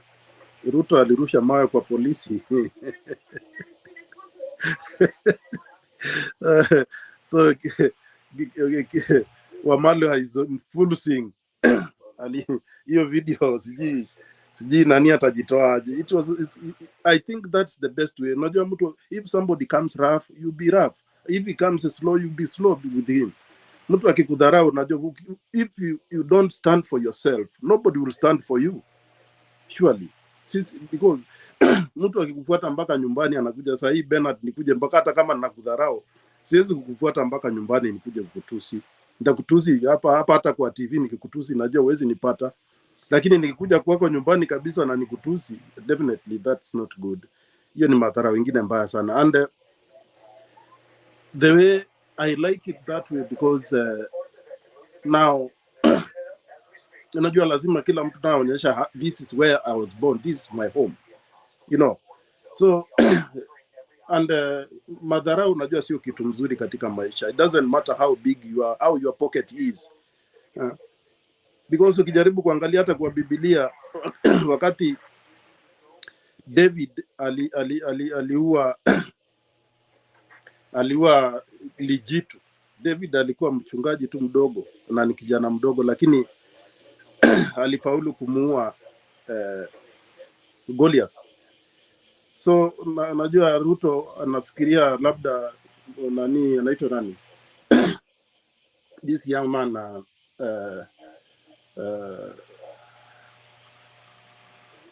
Wamalwa, it's just a small thing for him, but amesahau kwamba hata David alikuwa mdogo na alimuua Goliath. So this life, you don't underestimate a man or a woman, everybody, because they are created by God, and God gave everybody their position and their, you know, their ability. Everybody has ability in the different ways. I cannot be you and you cannot be me, but definitely you play your part. So siwezi kudharau mtu ama ni sahi Njiru sijui nini kwa sababu ama ni kudharau ama mimi ni mkubwa ama yeye ni mkubwa. I mean, those kind of, you know, thinking, they are all, hizo ni vitu za zamani sana. People have to understand that this time we are in the new era, a new generation, that people should respect young people should respect old, and the old should respect young people, because it's a vice versa. That way we will go in a very unique way in life. So the way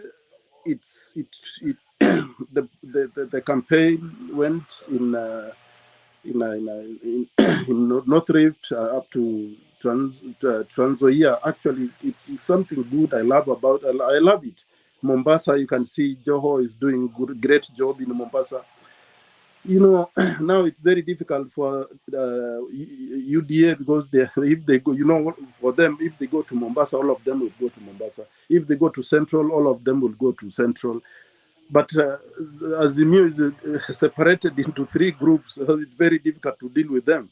If you go, for example, Simbarat is in Kisii, and Joho in Mombasa, Mother Karua was in Nyeri, Baba was in, you know, they are spreading their leg, their hands and their bodies and all over the country, and I like it. So I think these few days remaining, the only thing that I'm worried about is the issue of IEBC. It's really, it's not good. It's not giving us a good, you know, a good feeling. Although on the other side, we believe that there will be no rigging, but the behavior and the characters of Chebukati it's not one thing. So I think we have also, as Azimio Secretariat must be very careful and watchful what this guy is doing, because even if those, for example, those who are arrested, they are coming for the election. They should the IEBC could have even gazetted them so that they will get special visas, and that which visa, how did they enter the country? Are they coming with a working visa? Because definitely they are coming to work with IEBC. That means wako na visa, wamepata visa ya working ama wamekuja as tourist. So those are things that we also have to be very careful and check on them again. And that is, I think, that is the big thorn that we are having at the current time. Though I'm not that much worried. I'm not that much worried because we are not doing bad, but we still need to solidate the votes that we have. What Baba is doing now, going to Western, put them together now, and we will be in Muranga. I think that's a good thing, and I'm looking forward that we put more effort and tuweke hizo kura zetu pamoja. Bernard ayuko. Nani alikuwa next? Andika was next, please. Andika, yes. Go ahead. Hi, Njiru. Hi, Selina. Hi, Yolara. Hi, Julius. Good to see all of you. And I'm happy we are converging here again today. So I just want to say something about IEBC. And I just find Chebukati is not coming forth straight. I don't know whether he's just not good at communication, because even in any relationship, some trust issues are usually overcome when we communicate. We are in constant communication with each other. And now when things are happening like this, it makes me wonder, like, seriously, what is Chebukati after? Because just the other weekend, I saw the wife in a funeral requesting if we could pray for them. Of course, it's wanasemanga uchungu ya mwana jwai ni mama. So, and in any home, it's the mothers who know the import. Okay, so home stands because of women most of the time. I don't refute there are good men out there again who ensure that the home is stable. But most of the time, when we go to a home, we look up to the woman. And I saw Chebukati has some very good-looking children, which I'm sure they have a bright future ahead.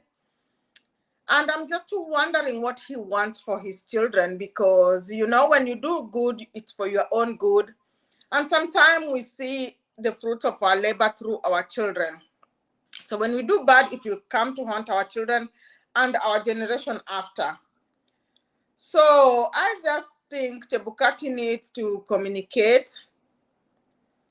Chebukati needs to respond to all the questions that we have. And it makes me wonder why Mudavadi and the rest had to come to defend Chebukati.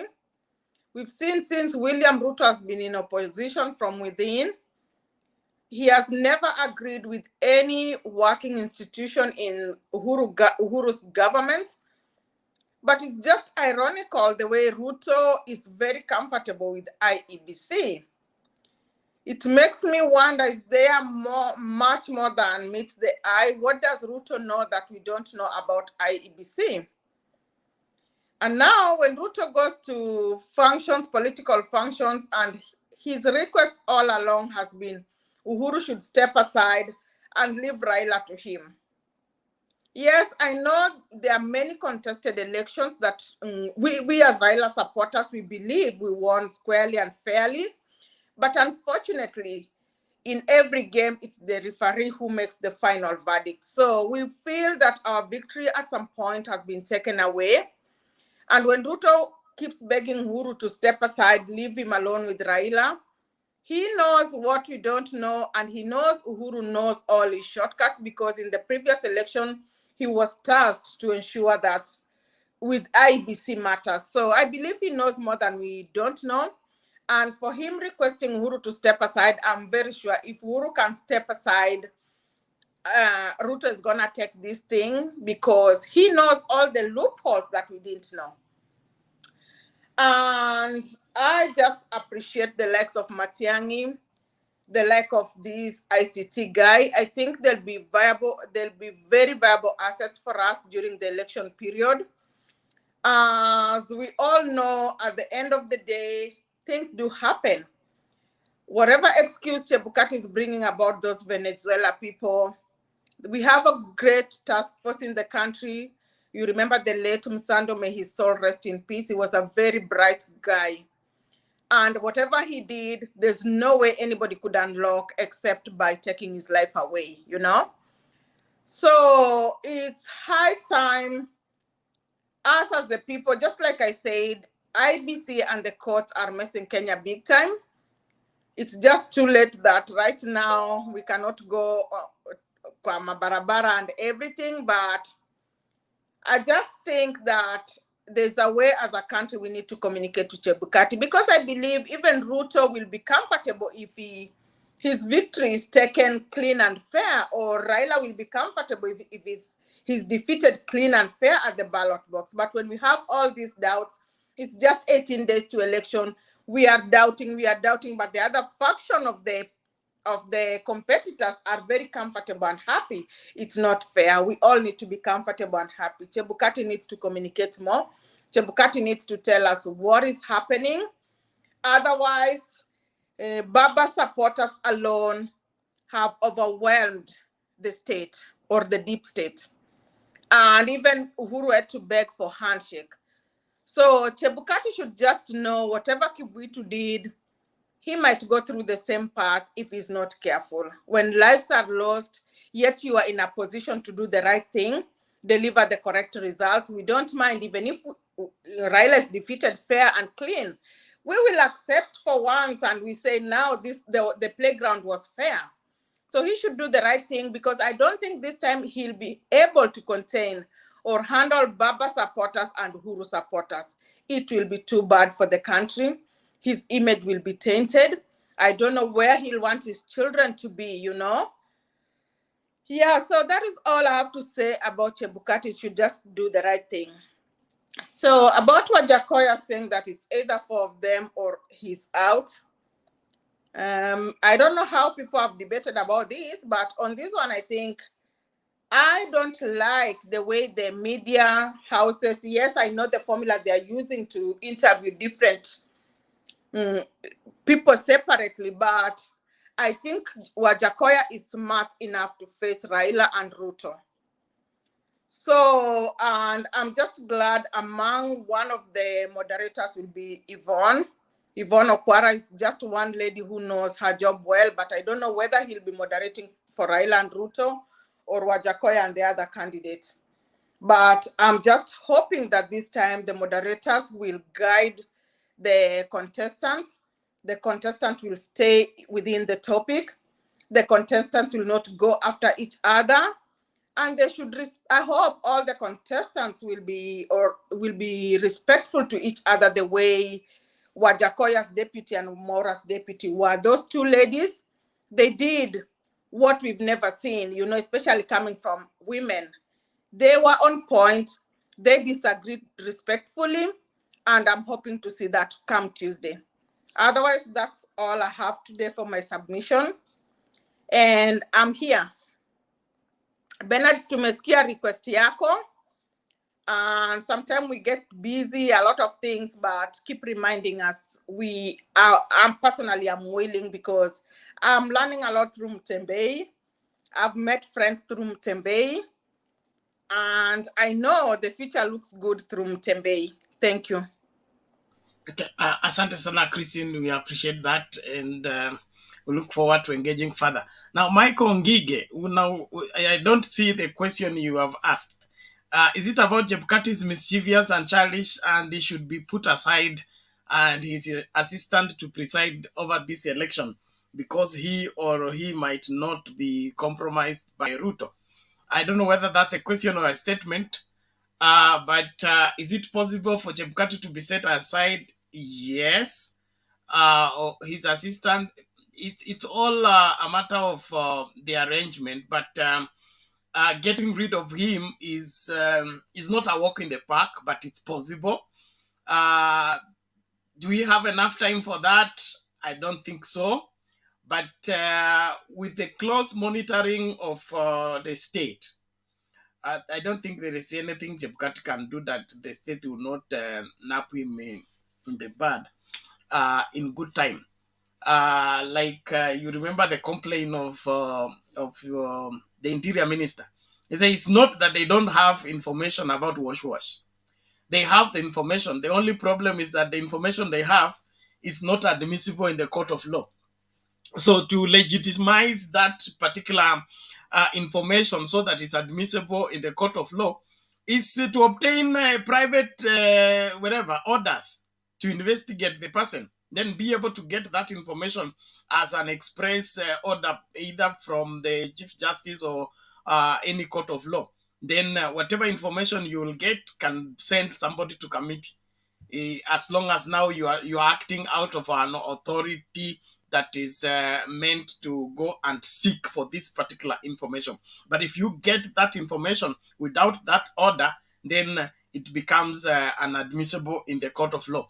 But as at now, I have held the opinion that Chebukati is a limping prophet, and a limping prophet is more believed than the one that has his 2 feet and can run freely. But from his moves and his close association with Kenya Kwanza, he needs to be closely monitored and nothing should be left to chance. Anything Chebukati says need to be turned around, checked again, scanned and rescanned, because his blowing hot and cold is becoming too much and it's late in the day. If we had like a month or two, Chebukati must have gone. But as at now, it is late in the day. We may not be able to do much. Credible elections, we're going to have credible election. There was something I overheard here about the guy was talking about the extra polling stations. That is a very good place to begin the investigation. The gazettement of polling stations that have no locations, that have no wherever specific areas where they are. That's where rigging took place in 2017. So all those undefined polling stations need to be located and needs to be put under surveillance so that nobody will have access to the server sending results from nowhere. Because that's what happened. They rigged elections, conducted the result through a polling station that was not in existence. Then that polling station had access with Kim's kits to send results. So the results that came were coming from mischievous polling stations. And that is what bungled the the 2017 elections. So such matters needs to be looked at closely, and we just have the gazetted polling stations that must have geographical places and must be manned. Any other undefined polling station need to be blocked off accessing the main server and being able to relay any results from undefined polling stations. So there is a lot that can be done, but if worse comes to worse, Chebukati can be set aside just by the fact that we have cast aspersion on his person and is confirming that he's not to be trusted. We can all come up in arms and say he's not fit to preside over these elections. And if we are the stakeholders, if we resist him, he will go. Isaac Hassan went. You know, it's possible. Where is that? So no, a written message. Okay. Thank you, Michael. Let me see the other message. Thank you very much. Now, Bwana Njiru. Yes, Bwana Bernard, here I am. Ni zamu yako, lakini Papa Azimio hapa ameinua mkono. Wacha tusikie yake kwanza. Papa Azimio, unasemaje?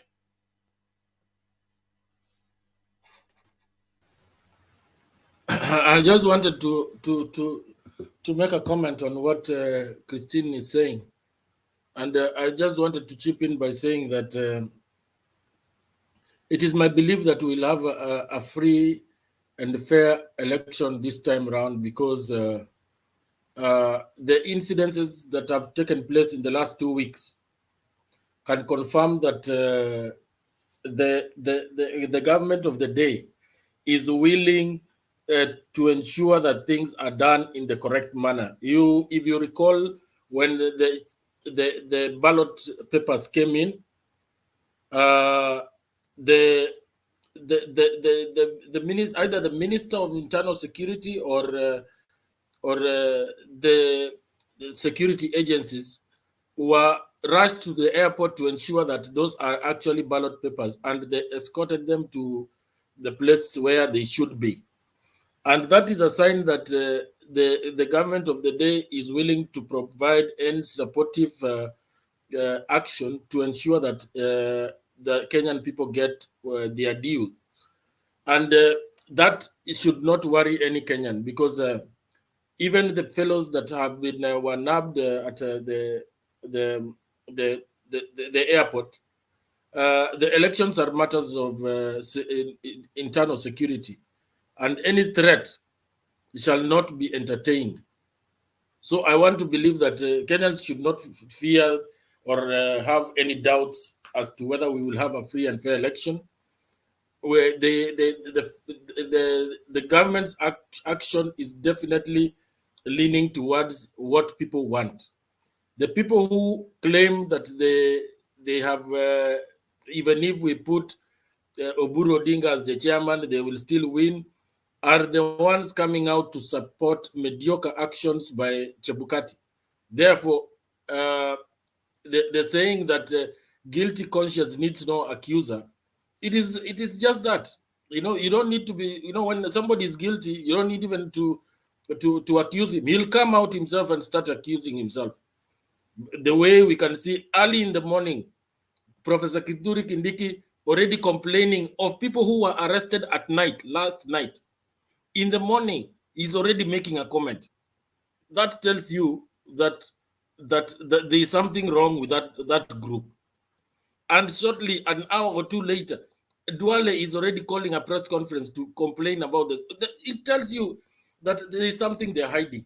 There is something they know with Chebukati that we don't know. But the government appears to be knowing it.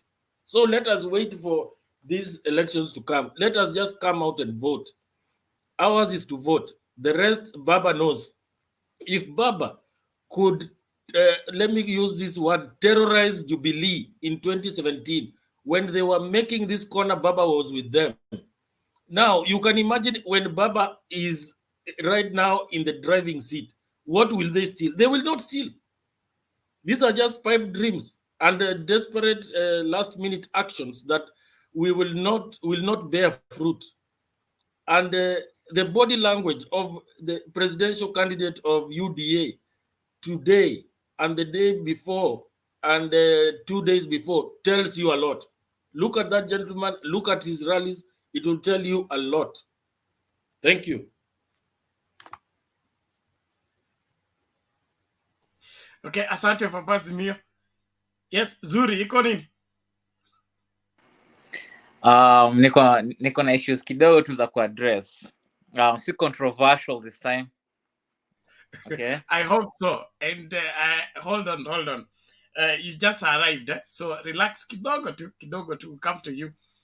Cause najua utafungua chapter ingine ambayo itasumbua mimi sahi. But just hold on, no? Let's get Papa Zimio, then we get Jiru, then come to you. Sorry, Big Julius. Big Julius, go ahead. Of course, Bernard, we nani mic yake iko on. Bernard, we have, as Bob said, we have faith that there will be no rigging. But you see, with me, I have this feeling that what Jipukati is trying to do, you know, the 2017 election was like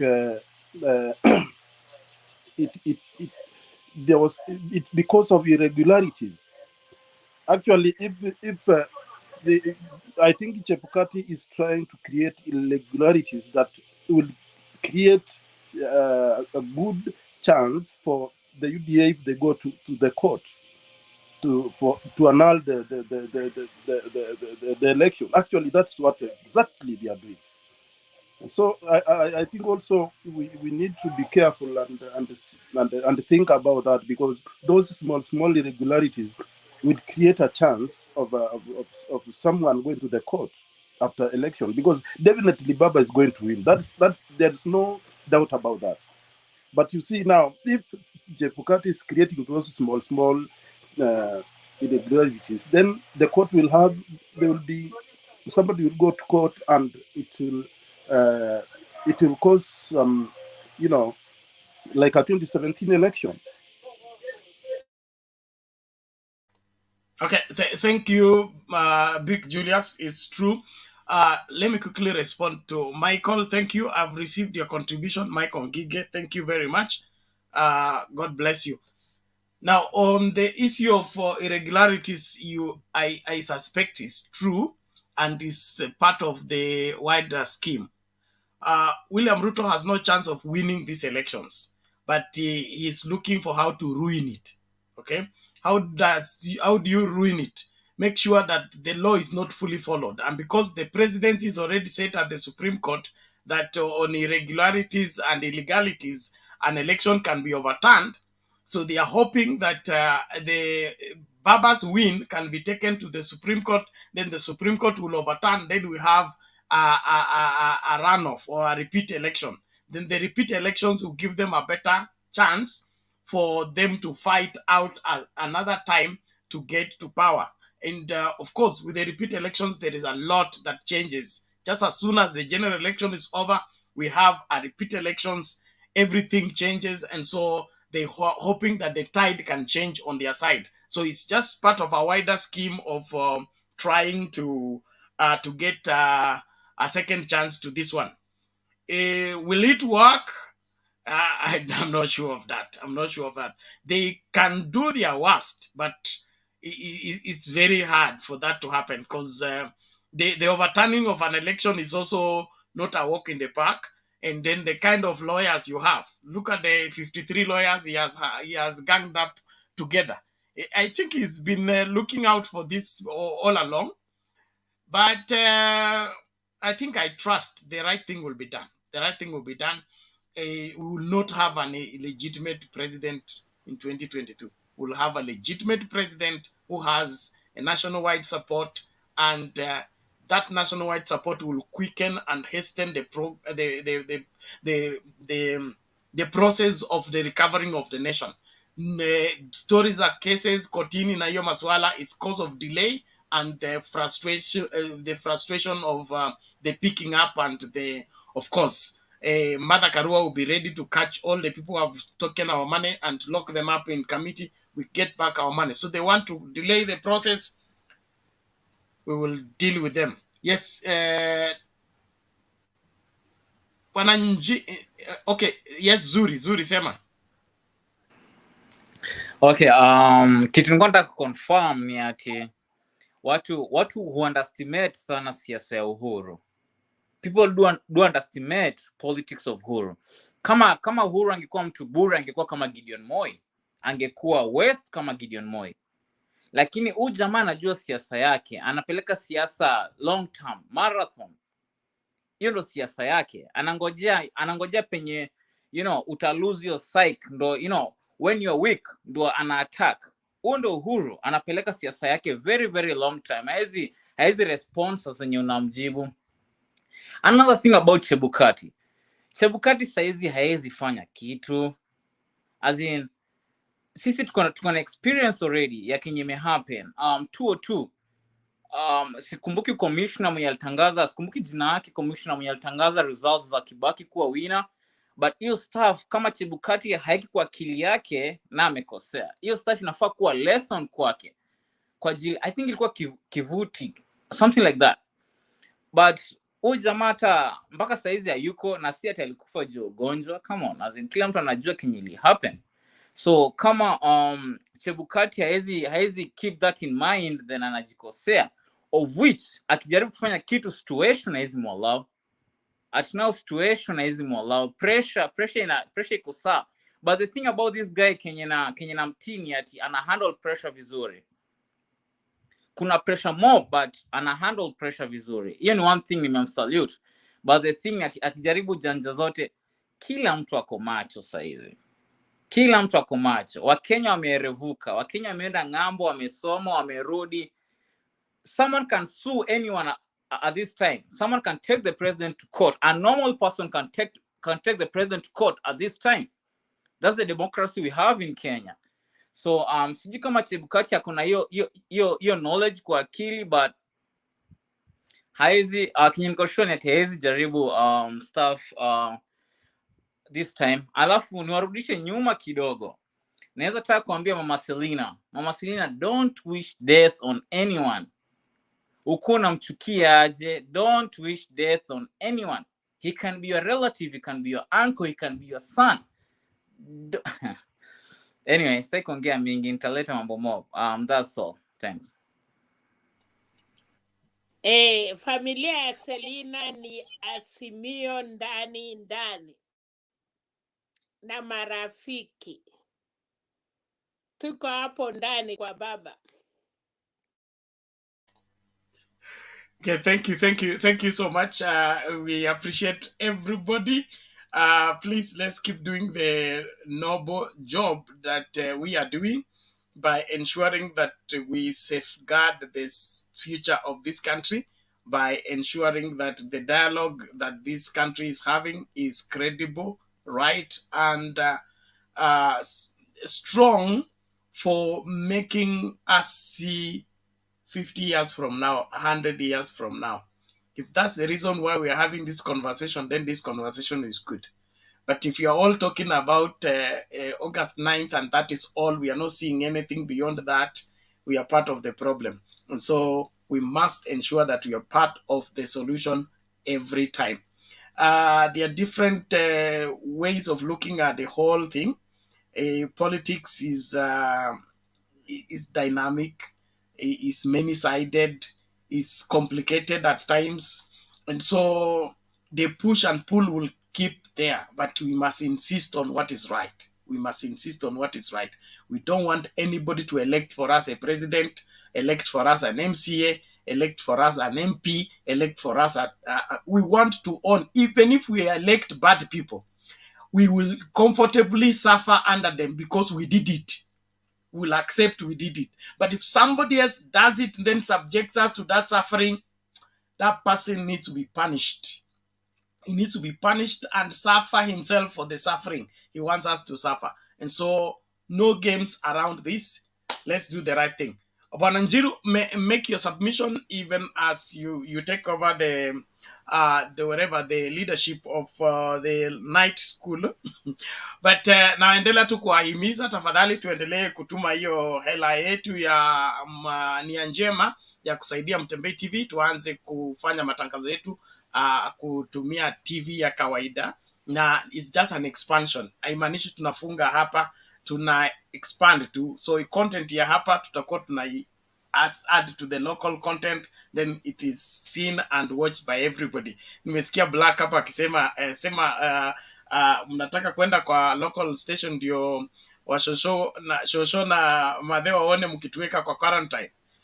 Kama hivyo ndio unataka, ndio hivyo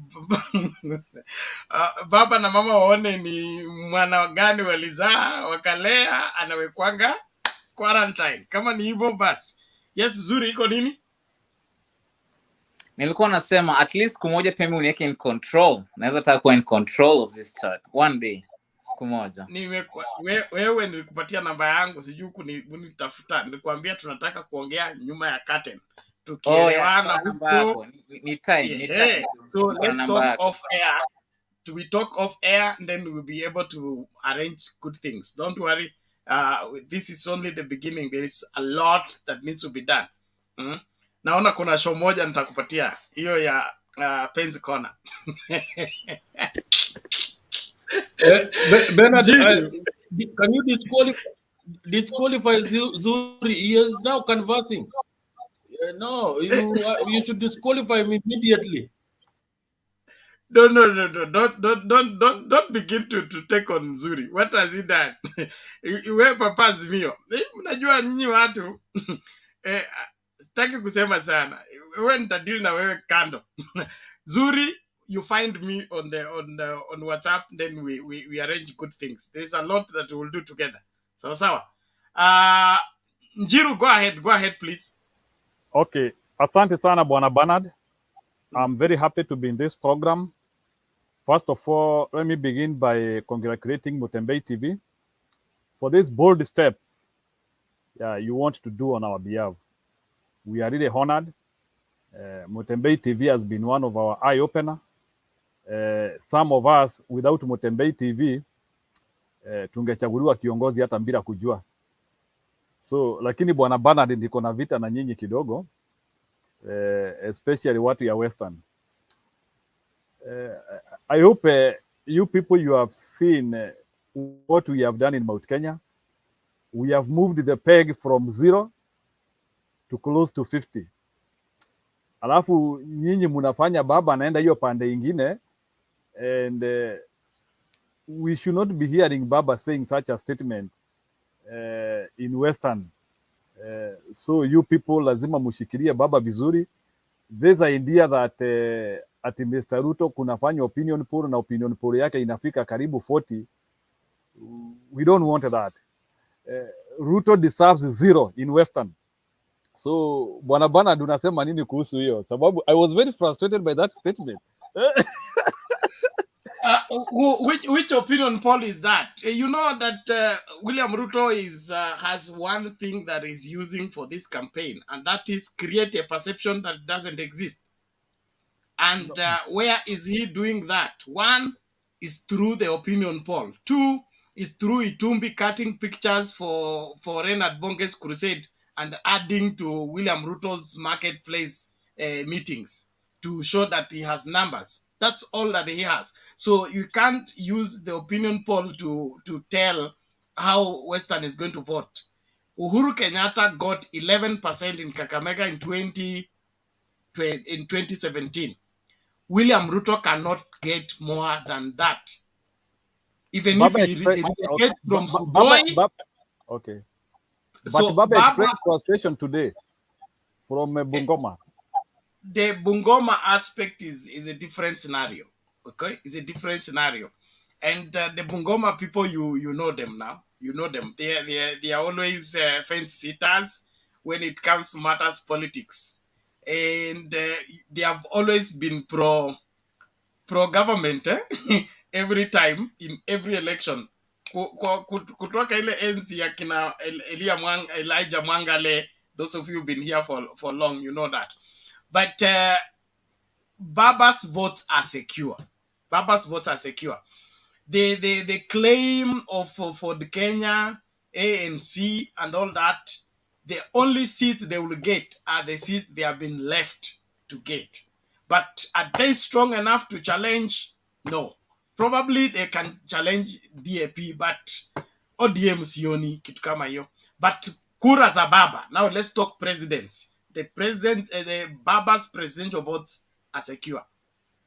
He may lose some parliamentary seats here and there, some MCA seats here and there, but kura yake ya urais ipo na iko ya kutosha. In fact, he will get a higher percentage this time than he did in 2017 by far.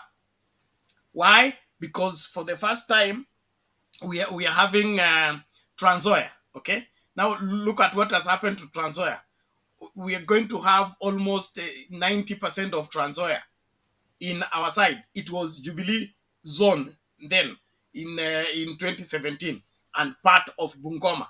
That's where the scenario is. But Busia, we can say is 100%. Vihiga, a very high percentage. Kakamega, we can guarantee that 100%. With those whatever main counties in Western, Baba has a headway, has a long headway. Ruto cannot catch up with him. And the 40% is imaginary. Forget it. 40% where? In Western or in Bungoma? Bungoma, ilikuwa inasemekana Bungoma. Look, if it's Bungoma, there is a high probability. Bungoma is controversial. The mix up of Wetangula, Lusaka, and all that. It's possible. Bungoma only. And that could be, even Uhuru got the highest voting in Bungoma in 2017. But Bungoma, Bwana, that is very high. Even hata hiyo matusi yote bado wanafikisha 40. No, that's what I'm telling you. The opinion poll is faulty to some degree. But Bungoma, I'm talking about Bungoma County as a whole. They are usually people who are not after all that they can still vote for William Ruto just in protest. I told you that they rejected Muhiza Kitui as a member of parliament for Kimilili because he told them to plant hot pepper. Okay, pilipili. Aliwaambia wapande pilipili. Wakasema, hey, sisi tung'oe mahindi tupande pilipili. Then that alone has kept him out of parliament all this time because of that one thing. So we can say 40% he will not get. But what I'm saying that there is a high probability he can get 25% that is required. Unajua saa hii sasa anatafuta hiyo 25 hata iko. Okay? 25 he may get in Bungoma. In Trans Nzoia, I don't yes, because we have the challenging factor, but it is not a guarantee that because there is a challenge in demography in Trans Nzoia, they will all vote for William Ruto. From what we are seeing, even Rift Valley is split between the two. So will he get 25% in Trans Nzoia? Debatable. Can he get 25% in Bungoma? There is a high probability of the confused lot. But Kakamega, he will not get 25. Busia, he will not get 25. Vihiga, he will not get 25, despite the fact that wherever Mudavadi is there. Any other place he can get 25 in Western? Akuna. Okay. Bungoma, probably. That is it. Okay, sawa. So, you know, for us in Mount Kenya, we have already fumigated properly. Tumefumigate, tumemwaga dawa huko, story ya yellow fever, imeisha, and I can tell you that the amount of repos, you know, we started at a very lower point, and I want to tell people here, we are talking of impossibilities, turning impossibilities into possibilities. Unajua, in Mount Kenya, especially where I come from, we have been literally, tumekuwa tukitoa Ruto nyama kwa mudomo. He was assured that this area belonged to him. But how things are turning up, it is also amazing to me. It is showing that we can turn some areas which were unimaginably believed that they could vote for Ruto into our side. And that is why it could be a disbelief to me some places which have been eternally ours, that this is the time when they want to diffuse elsewhere. Whereas we have been able to turn 2% to 40 or even 50. So that's why I'm saying, if there is a time, na mimi nataka kuongelesha watu wa Bungoma in specific, if there is a time people of Bungoma need to vote for Baba, ni saa hii. So watu wa Bungoma, please, kama munanisikia wherever you are, we have no option other than to vote for Baba. Me, I'm from Mount Kenya region, and in specific from Kirinyaga. And wale watu najua, mimi personally, let me tell you, mimi sijui in Kirinyaga, I don't know people who are voting for Ruto. Mimi siwajui. Ni sawa kwa TV munasema hawa. Mimi I have not met for somebody, I have not met with somebody who is voting Ruto in Kirinyaga. So I only know of Waiguru, and I'm not sure if Waiguru pale juu atapigia Ruto. I don't know. I'm not sure. So watu wa Bungoma tafadhali, this idea of Baba anaenda huko kwenyu and you are showing this mediocre character is not very good. Me, I want to tell you that Ruto ametusi hata watoto yenyu. Ruto has done so many things. Kuna hata viwanda huko imeanguka. Raila hata akiwa kwa serikali alileta hata investors huko. Najaribu hata kuwaonesha, najua siasa ya Western kidogo. Raila has promised viwanda ya sukari na fufuliwa.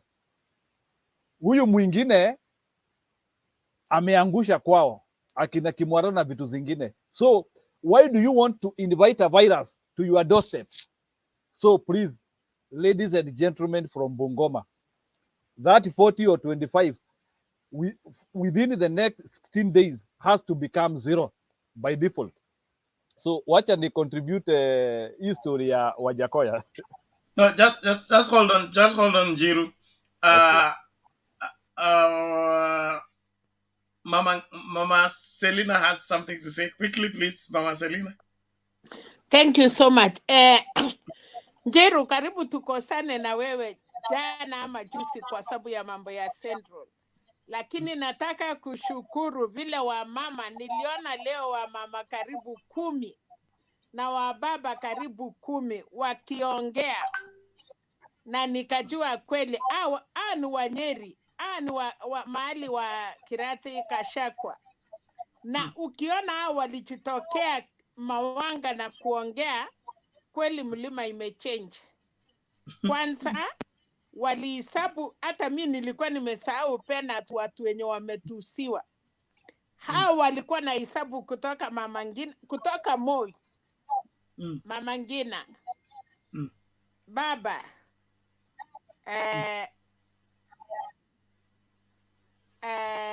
Baba, Mama Ngilu, ya mwisho ni Ngilu, Matakarua, Uhuru, walihesabu moja kwa moja.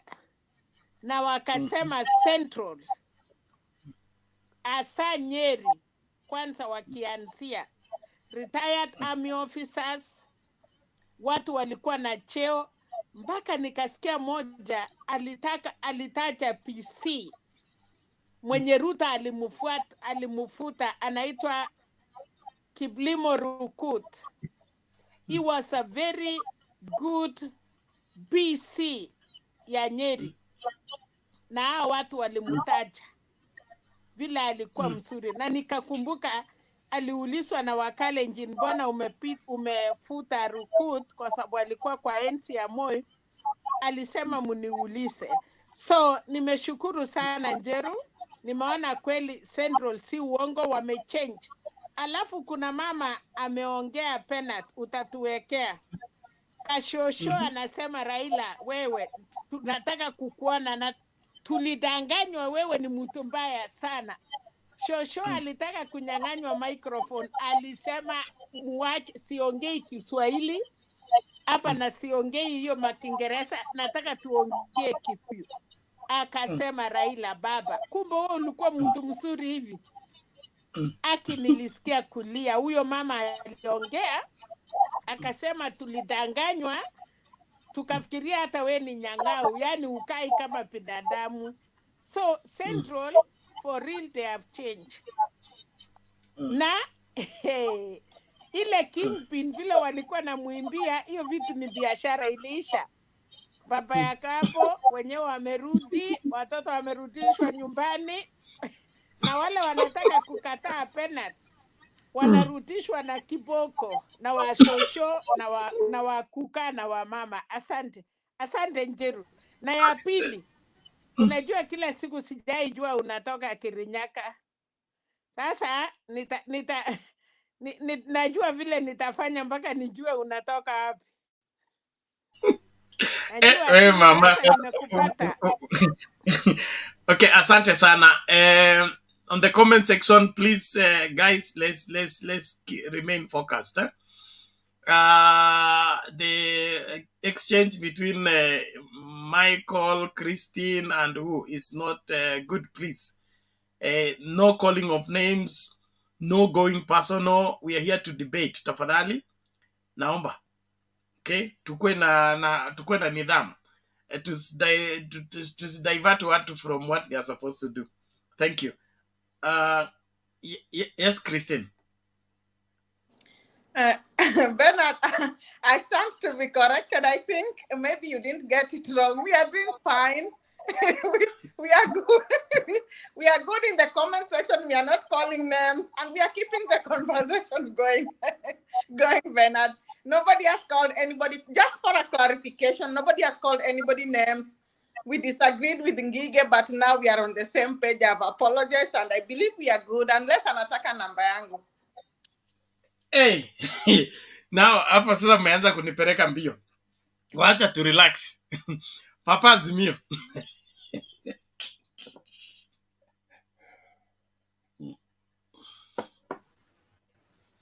Yeah, I just have a question for Njiru. Njiru, I'm normally in communication with one of the call them chief campaigners of Ngirishi, a certain lady in Kirinyaga, actually in Sagana. Now, she tells me that I've always been pressing on almost on a daily basis, and she tells me that Azimio, Kirinyaga is predominantly UDA, but Azimio has got some votes there, and I am that information does not give me confidence. In fact, it always lowers my spirits. And another place I'm also now having problems with is Moranga, because in the last 1 month I've been reading and seeing like Jamlek is doing very fine. Now, when the opinion polls come, they are not encouraging, and I'm feeling what is happening. And Jamlek should be a darling of the people of Moranga. I would want you to give me maybe some little insight on that, on those two counties. But as for Kirinyaga, I have every reason to believe that Minji is going home, and you could be having the new governor. Thank you. Okay. Thank you, Bob. You know, there is one thing which I want to tell you here. Number one, first of all, to know the political science which is in Mount Kenya region. Since when have you ever seen a candidate in Mount Kenya region, apart from kule juu Meru, akiwa anasema mimi na support baba na ako kwa debe? Toka ile wakati baba amewahi jisimamisha, mtu yeyote hata aliwahi kukuja na ODM in our localities, alikuwa anapata kura mbili, kura moja, and they were completely, they were annexed kabisa, hata ungewasikia. So right now, wewe in the place where you are seated, you are talking about Jamrek Kamau and some other people. You see, like it is an unfortunate story, like in Kirinyaga, mtu kama Ngirishi, she is an independent candidate, and she is also having a very big support. She has a very big support. We also have people in Azimio affiliated parties in Kirinyaga, that is Jubilee and Naki Kenya, who also have big support. I hope those votes will not accumulate to each one of them, alafu sasa mtu kama Anne Waiguru apitie hapo. That is the problem which I have, because Ngereshi is having a big bulk. Now us as Azimio, we also have a big bulk. So that is what I'm praying. And again, you see Ngereshi and these other candidates who are Azimio, it might be difficult for them to agree, because you know, Ngereshi doesn't want to appear as if she is aligned to any of the candidates. Although when you read her ribs, there is where she seems to be aligned. It is like the same way ukiangalia mtu kama Kabogo. Kabogo ukimwangalia vizuri sana, his campaign seems to have shape. He has steam, but again, he doesn't want to disclose completely. So there is that hibernation concept which is being applied in Mount Kenya. I don't deny. But ile kitu nataka kukuambia saa hii, there is whole likelihood that Baba as a presidential candidate is vote ziko. Why? Sababu, because unajua there is a lot of verifying of people in the Mount Kenya region. I can tell you, isipokuwa tu ni saa hii watu wameanzia kuongea na kujitokeza. Hapo mbeleni kidogo, like the time when they were doing opinion polls, there was that, because ya vile watu wamekuwa, wengine hata wamekuwa akikuwa mistreated na kufanyiwa vitu mbaya, especially ukijulikana uko wa hii pande. That's why ulikuwa unaona sometimes people didn't want to come and openly say we are supporting Baba. But sasa sahi, sababu we are now having a political surge ya Baba na watu wameanzia kujitokeza. I even want to tell hata wale watu wanafanya opinion polls sahi, go to Kirogoya, go to Embu Town, and go to some places, even especially kama sahi tumefanya debate when the DP debate was done, na watu wakaona Martha Karua na vile wakaona ameongea. I can tell you the opinion poll which will appear in the next 2 weeks, Baba will be riding everywhere. I'm telling you, they will give Baba close to 45 to 50. So Bwana Bob, I hope maybe huyo rafiki yako wa Kirinyaga, maybe she might be a UDA person, but the truth of the matter is, in Kirinyaga, ongea with more than 5 people.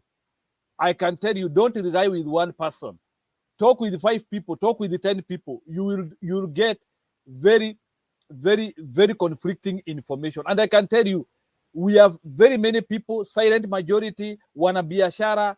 You are seeing even people in the TVs talking about Baba. So I can tell you, Baba vote, you might not see it in the ground, but pale kwa ballot, kwa secret ballot, the amount of people who are going to tick Baba utashtuka. Why? Because kuna watu pia wataki kujulikana. Because unajua, there are people who have even been threatened. Like personally, mimi niko na watu wako na mabiashara. I have people who have biashara. They had been threatened that wakienda na wanaongea story ya Baba, hata walikuwa naambiwa biashara zao zitachomwa. Do you want to tell me that huyo mtu atapigia Baba? Atapigia Baba. So what I want to tell you, Baba Azimio, don't rely on one person giving you information. I can tell you, Mount Kenya has taken shape. Now the fact that mtu kama Uhuru ameongea, you want to tell me that Uhuru doesn't have impact? Uhuru has impact, even if it is 25%. I can tell you right now, the impact of Uhuru in Mount Kenya is more than 25%. Forget about other people. Uhuru alete 25%. Then what kama akina SK Mashari and some other influential people, the elite person, the Muranga group, the Rwadia group, hiyo nayo Rwadia group iko na ingine kama 15%. If you accumulate those tiny percent, then mahasra na watu wa kujileta kama sisi, that is also another 10%. So Bob Azimio, don't get amused or maybe worried because of what is happening. Kurea Baba iko. I just want to finish na history ya Wajakoya. Let me tell you, we should not soothe Wajakoya to come for debate. We should not soothe him. What happens, it is global. When you bring all these candidates in the same table, they will dilute the debate. What I know is that Wajakoya doesn't have beyond 10% of the votes. And it will be unfair to bring Wajakoya to debate Baba and Ruto. So let Baba and Ruto debate, wacha Wajakoya naye debate na wengine. I will tell you the reason why. Even in the US, for your information, and I'm not saying that the US is the best model to look at this thing. kuna kuanga na makandidate wa chama zingine lakini wajulikani. Lakini what happens is that when you put Baba and Ruto in the same platform, it is because they have been able to convince a majority of the Kenyans, and those are the people who will likely would win the election. So why should we want to bring Wajakoya in this ticket and he has not convinced majority of the Kenyans? So whoever is saying that Wajakoya, Baba, and the rest, they need to be the same discussion platform, it is wrong. We are going to dilute this ticket. Sasa Wajakoya ataanzia kuleta hapo story ya bangi na mambo ingine, and it doesn't have a national scale agenda which can. So kama sasa sijasikia Wajakoya akiongea story ya devolution. I've not heard Wajakoya talking about serious large scale issues. Yes, wanaongea story ya bangi na vitu zingine, but does he have complex issues which can be scaled down from 1963 to now? Wajakoya is riding on just the history ya bangi na vitu hizi kidogo kidogo ameleta hapa, but we need a total discussion. That is why we cannot allow Wajakoya. Sasa you can imagine now, if you bring Wajakoya to this issue, you will now turn Baba to start talking about bangi na vitu zingine, whereas we want Baba to be talking about integrity, to be talking about devolution, how we are going to expand devolution. It is not fair. So let Baba and Ruto the debate on one stage. Let the other guys who have not convinced majority of Kenyans be on one stage. So, and in 2027, if Wajakoya will have managed to reach 15% of convincing people, we can now bring the bangi issue as a national idea. But for now, the Wajakoya idea is not national. It deserves to be talked to. It deserves to be respected, but we cannot put him in a national platform. Thank you, Bwana Bernard. Asante Bwana Njiru. Inaonekana Wajakoya anataka kutembea katika utukufu mwingine, na anataka kudebate mtu ambaye atamuongezea utukufu. Hataki kudebate na mtu ambaye anaona kana kwamba ako chini yake. Lakini licha hiyo yote, ukweli wa mambo ni kwamba hawezi kupanga vile kazi itafanywa. He's a participant, he's an invited guest, he can come or not come. But all in all, we wish him the best. Yeye ni Mkenya. Kuna video ambayo mama ameitisha, naomba niicheze, alafu night, hiyo shule ya night imeanza, mimi nataka kungatuka.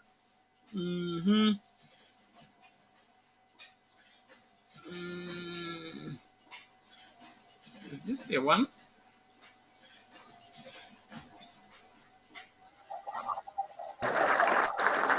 We remain standing as we take our positions. May I request that we remain.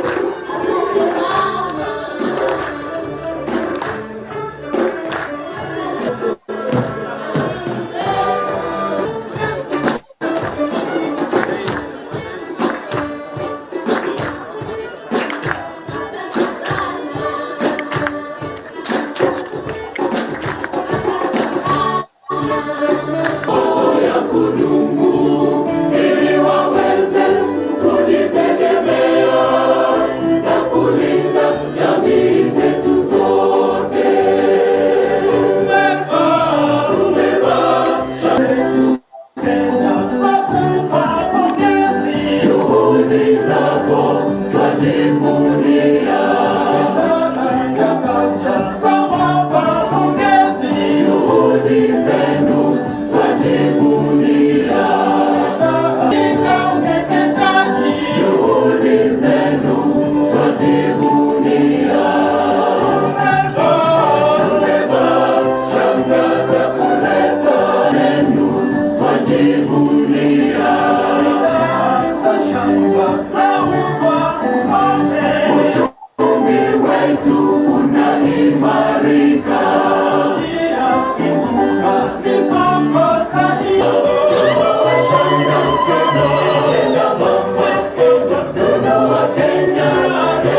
partners and the friends of the Beyond brought together the 47 counties to recognize efforts addressing HIV, maternal, newborn, child during the outreaches. Currently, Beyond Zero hosts 2017. The mobile clinics complement the outreach and referral services at county levels. Grant in 1913 was a health grant to the American Red Cross. Since to introduce the Margaret Kenyatta Institute for continues to be central to the fabric of the Rockefeller Foundation.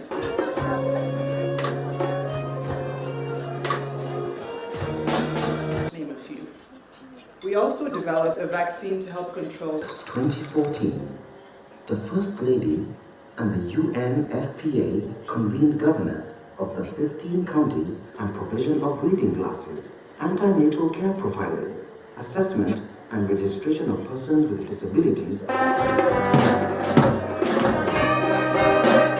Your Excellencies, distinguished guests, I would like to welcome you. Framework.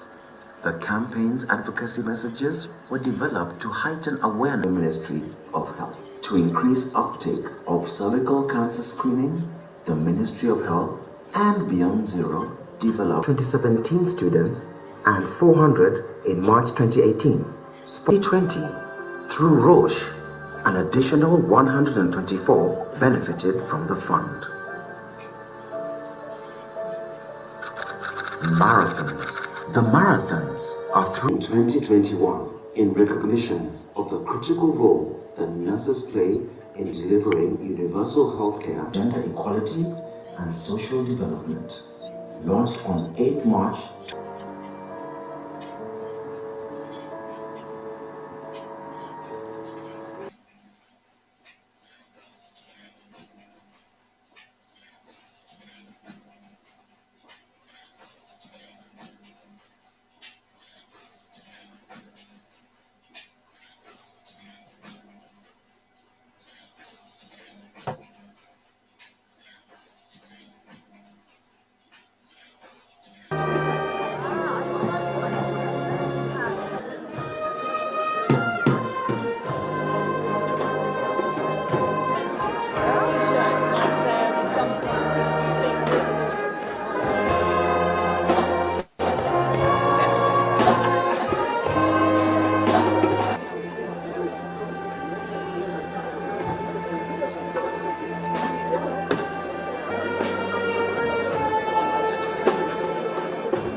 To invite the Cabinet Secretary for Health, Honorable Mutai Kagwe.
Our partners and the friends of the Beyond brought together the 47 counties to recognize efforts addressing HIV, maternal, newborn, child during the outreaches. Currently, Beyond Zero hosts 2017. The mobile clinics complement the outreach and referral services at county levels. Grant in 1913 was a health grant to the American Red Cross. Since to introduce the Margaret Kenyatta Institute for continues to be central to the fabric of the Rockefeller Foundation.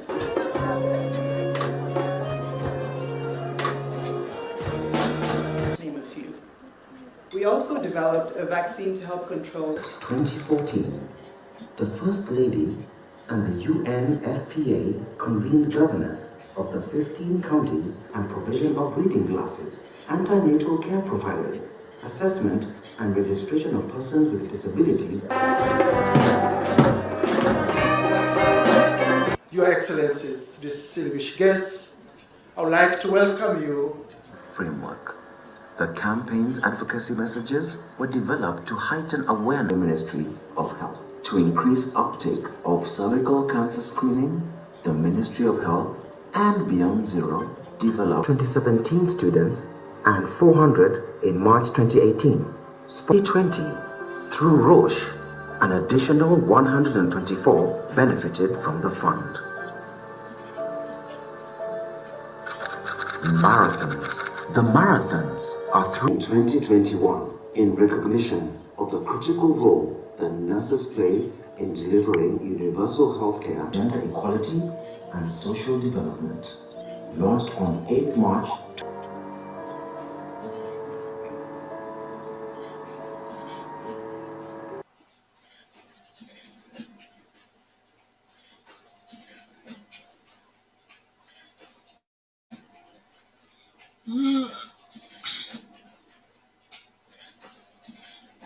Sorry. I think I played a different video. The other one will be ready in a short while. In the meantime, let's have... where is this? Let's have Makiadi. You can take it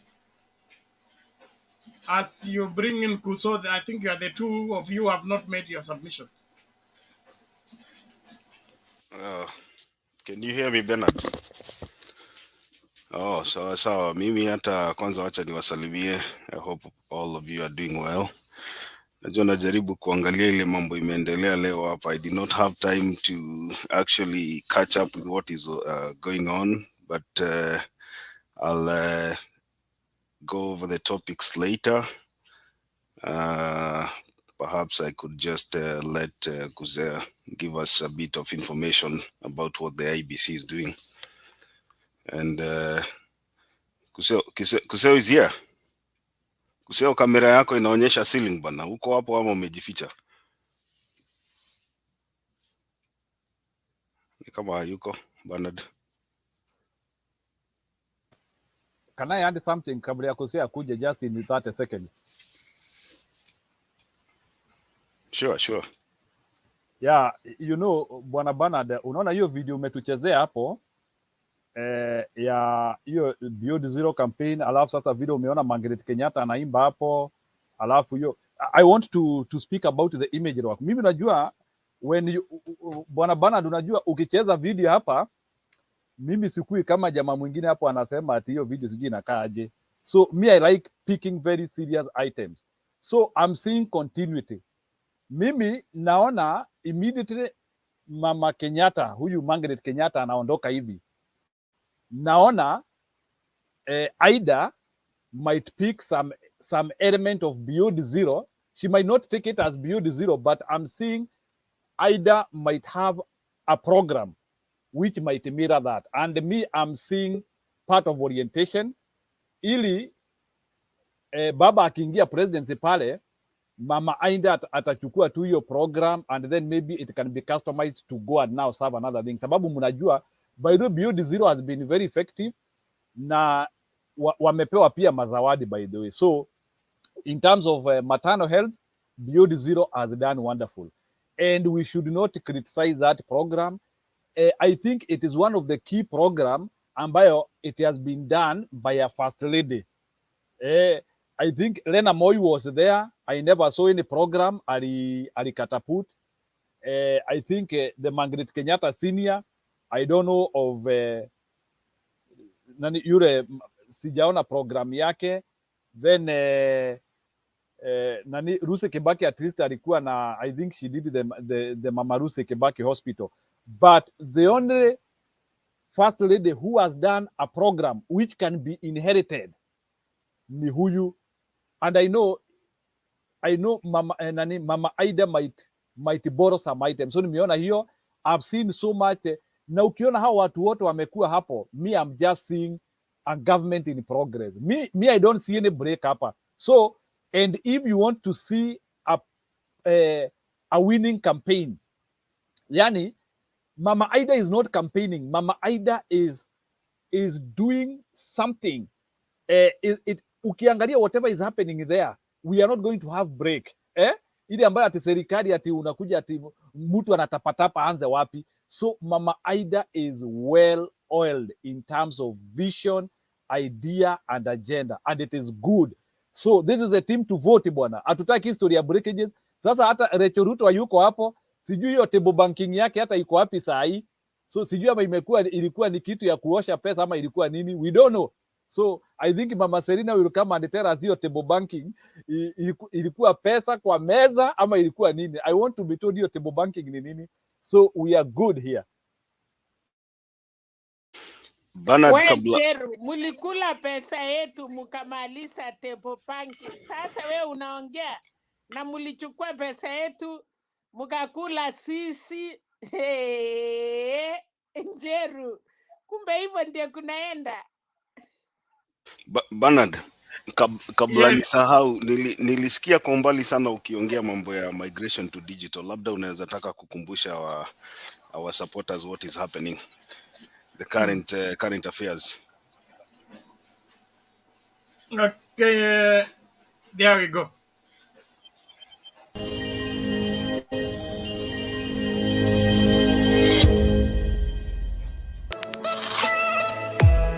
Kwa muda sasa, runinga ya Mtembei imebobea mtandaoni kwa taarifa na uchanganuzi sahihi.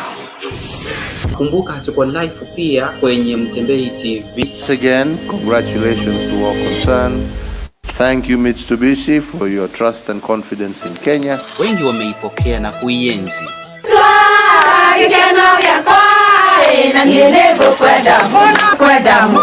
Wakati wa kihistoria umewadia tena tunapojisatiti kuingia maeneo tofauti jijini, mijini na hata vijijini. Kutumwa kwa desturi ya Kiafrika ni vizuri. Mimi nataka niwaambie nyinyi watu wa kuzimia, tumeamka wewe Ruto, tumeamka and we are going to show you. Bwana Ruto, heshimu baba bwana, heshimu mzee bwana, sio kila kitu kile naanza kuzingizia kwa Raila. Unaona juzi anatusi waziri mwenzake. I also take this opportunity to apologize to the honorable Raila. Tunaomba msaada wako, ufadhili na uwegezaji.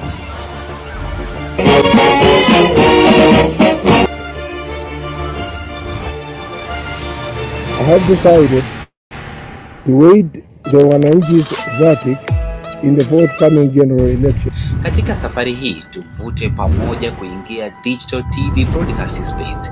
Give us wings to reach every home locally as we do internationally.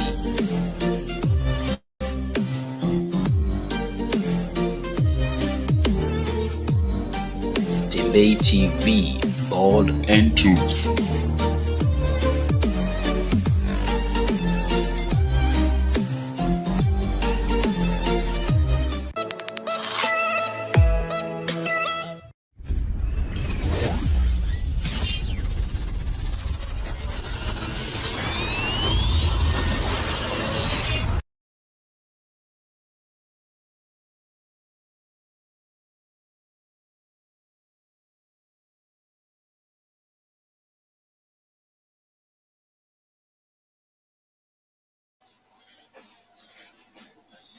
So that is that.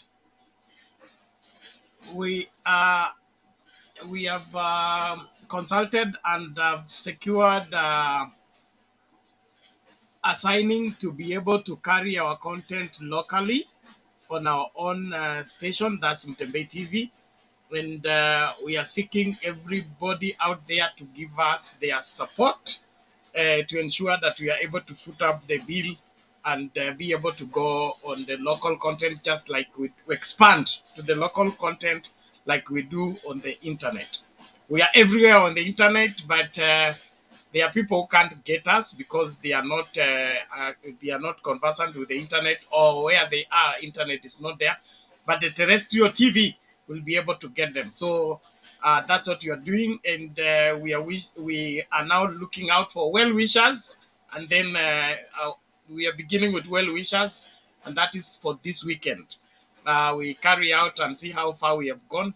Then from there, there is another segment of those who want to invest in Mtembei TV. You contact me personally so that we can conference and then be able to exchange the other dimension of your investment. But we right now we want everybody to do their free will contribution towards our expansion to the terrestrial TV, ili shoshoi la kushako kabisa mashambani akipress hivi remote anaona Mtembei TV. Sio story ya kutafuta link alafu search, akisearch anakuta ile content ilikuwa ile ya 1922 ilifanywa na Mtembei, hiyo ingine haijafika, anapotea program ni gani.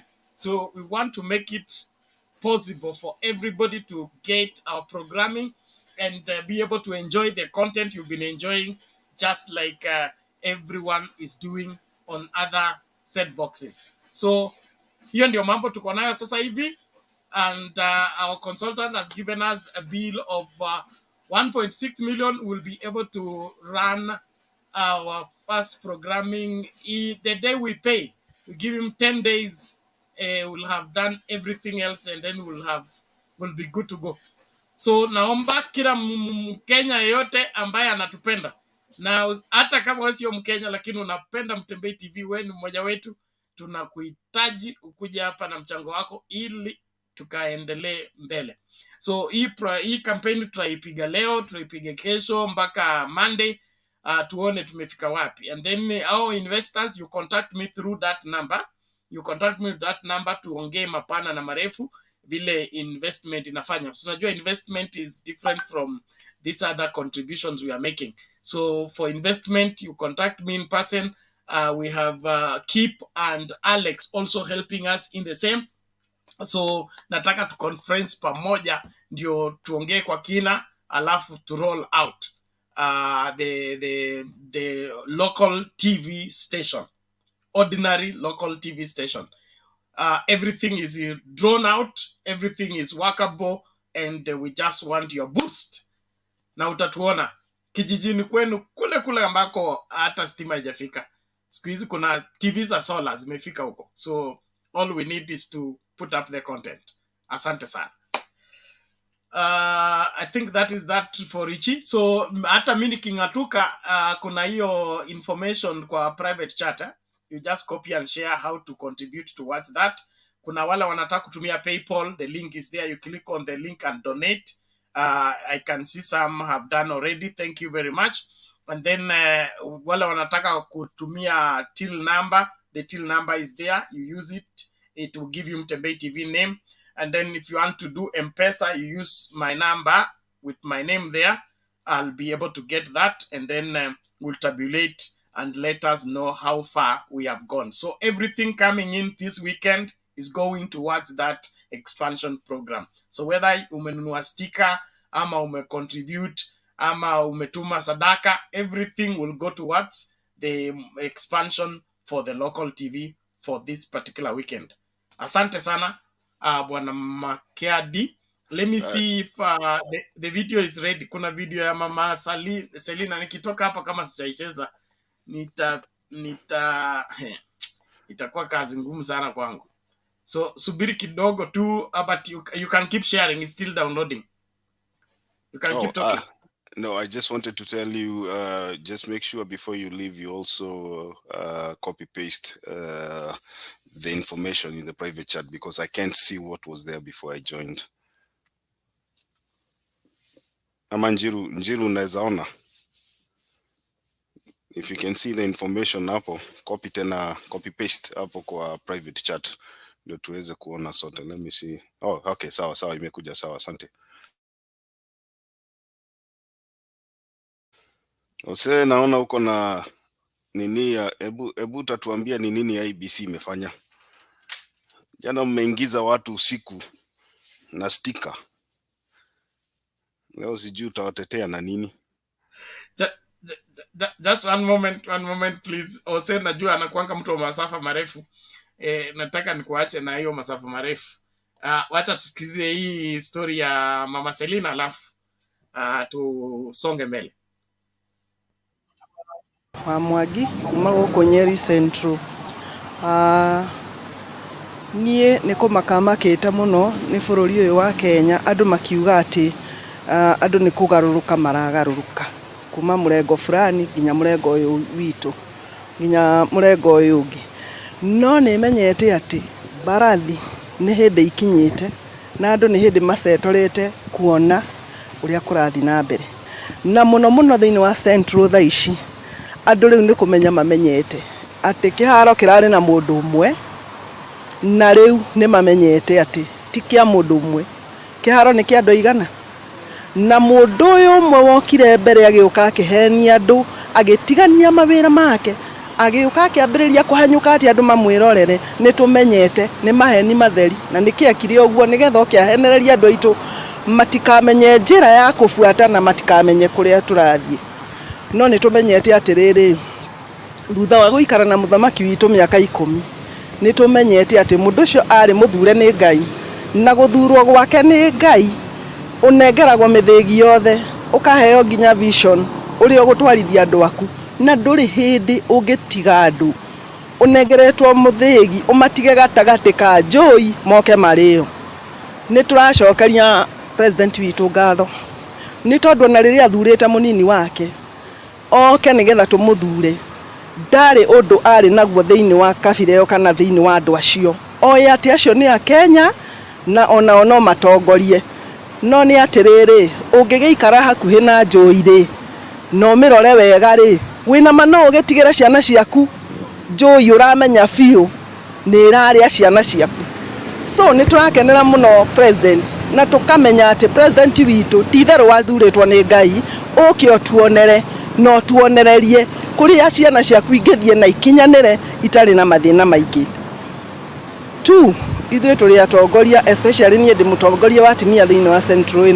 Central Kenya haha nĩ tũnyitanĩte na atumia na youth citũ na tũgeka analysis tũkona atĩrĩrĩ no ũrahenania na no ngĩtwara mũndũ handũ no nĩkĩ na kĩ ekĩte ta rĩu twarora president witũ maũndũ marĩa ekĩte nĩ maũndũ maingĩ mũno una matingĩgweteka ugacoka ukarora ukona atiriri ta mutumia ni uroraga ukona atiriri mwana uyu ri no uyu ri uyu athiaga atia uyu areka atia uyu angikinyia nduha ona ingekua ri mwana uyu ndingimunengera haha no anyite ari angi ona ingekua ri mwana uyu ndingimunengera kina no akinyanirie haria ukambiriria kuona ni akuothe na maikare hakuhi no ni uramenya njira iria wambiriria gutema ni undu wa ciana iria ingi ciriki cire thutha koguo president witu nitukenete tuhana ta atimia na tugakurugamirira na tugakwira twi thutha waku no menye iri kuregwo ni atimia ndiri hindi ngikaga atia koguo turakwira ithuĩ ni turegete murengo ucio tuhana ta atimia tu uhoro wa mundu kurugamaga na ni mutongoria ambiriirie kuruma Moi na niwe wa mwakire tutingikimenya nyina tono nginya ko ni arumaga nyina na ithe tondu hau akinyite ni mundu uronania ni mundu urumanite akaruma Moi na niwe mwakite agoka ogwa akaruma nginya president mutongoria wake agoka ogwa ni turamuona wega muno akaruma nyina muthamaki akaruta kiugo kingituma mutumia ucio nginya agwethi no hinya wa Ngai ri ugakorwo ari nake na akarugama riu turenda kumwira uu ithuĩ tũtigũthura mũndũ wa gũtũruma hĩndĩ ciothe agaturumira aciari aitu agaturumira athuri aitu agaturumira atongoria aitu tutiri uguo tondu ithuĩ kanitha ni tuonetio gitio na tukonia ati o riria uritikira gutia maguta maria mari iguru riaku no rio rituika muthamaki koguo tondu ni eyonenetie ati ndangihota gutia maguta macio me iguru riake agatura arumite president witu akoya nginya nyina which is very shameful ithuĩ tuhana ta atimia thĩinĩ wa Nyeri we are not for that and we are not for that na tugete ithuĩ tũgũthura mũrengo ũrĩa ũratuonia kũrĩa tũgũthiĩ na tũkinyanĩre kinya ciana na tũcũkũrũ twitũ njĩtagwo Mary Florence Nyawĩra mũthuri wĩtagwo Gacembwe ngauma na guku Tetu ngahika haha Ruringu scooter na ndimu ruti wira wa Nyeri ino no mbere-inĩ nĩ ndarutaga wĩra na Pan Africa Insurance na rĩu nĩ ngĩkinyĩte hau ndĩna ũtimi ũcio ndĩnaguo ndĩna ciana 3 ũmwe nĩ wa 93 years ũguo ngĩrĩo mũtumia ũyũ ikarĩkĩtie matukũ nĩ njũĩ maũndũ maingĩ mahĩtũkĩte mũno ngĩenda kwaria ũhoro wa bũrũri witũ nĩ tuonete bũrũri wĩna thayũ bũrũri mwega na especially the 10 years tukoretwo tũgĩtongorio nĩ our president Kenyatta Uhuru Kenyatta nĩ atukenetie nĩ tũĩ nĩ kũrĩ ihinda twerirwo thiraku na tũtingiuga tũtionete faida ya gũkĩra kũrĩa tuokĩrire nĩ tũkenete nĩ tondũ nĩ tuokĩrire na nĩ twathuranire and even this time we are going to do it nĩ tũkenete nĩ tondũ ona mahinda marĩa makinyire mĩaka 5 makĩhana ta marehe difference na mũnini wake president ũcio witũ ndatigire bũrũri na ndaũrekanirie ohana ũrĩa mũthuri kana mũtumia nĩ athiĩ arũgamaga na mũciĩ na agacaria house girl na mũciĩ ũkarũgama ona mũthuri agakua na mũtumia ndathiaga nĩgetha rĩtwa rĩu rĩao rĩtũre Uhuru nĩ arũgamĩtie Kenya nĩ tũĩ maũndũ maingĩ ekĩte Uhuru nĩ atũthondekeire macukuru ucio no ũndũ agakorwo arĩ na thayũ mũingĩ whether you are abusing him or not nĩ mũndũ wa gũkirĩrĩria tondũ ngĩkoragwo warumwo goko ũgĩthiĩ rĩ kowe nĩ athire rĩ torĩa twakĩmathurĩte nake tondũ twamũthurĩte rĩ bũrũri ũngĩkĩhana atĩa the man have done it na nĩ tuonete macukuru tukona maũndũ manene reri ĩkauma na nyuki ĩrorete thiĩte tukona ĩrĩa ĩngĩ yumĩte Mombasa up to Naivasha no tukiuge ndakĩrutĩte wĩra he have done it na nĩkĩo oniĩ ta hakwa njuge ndĩna mĩaka 63 now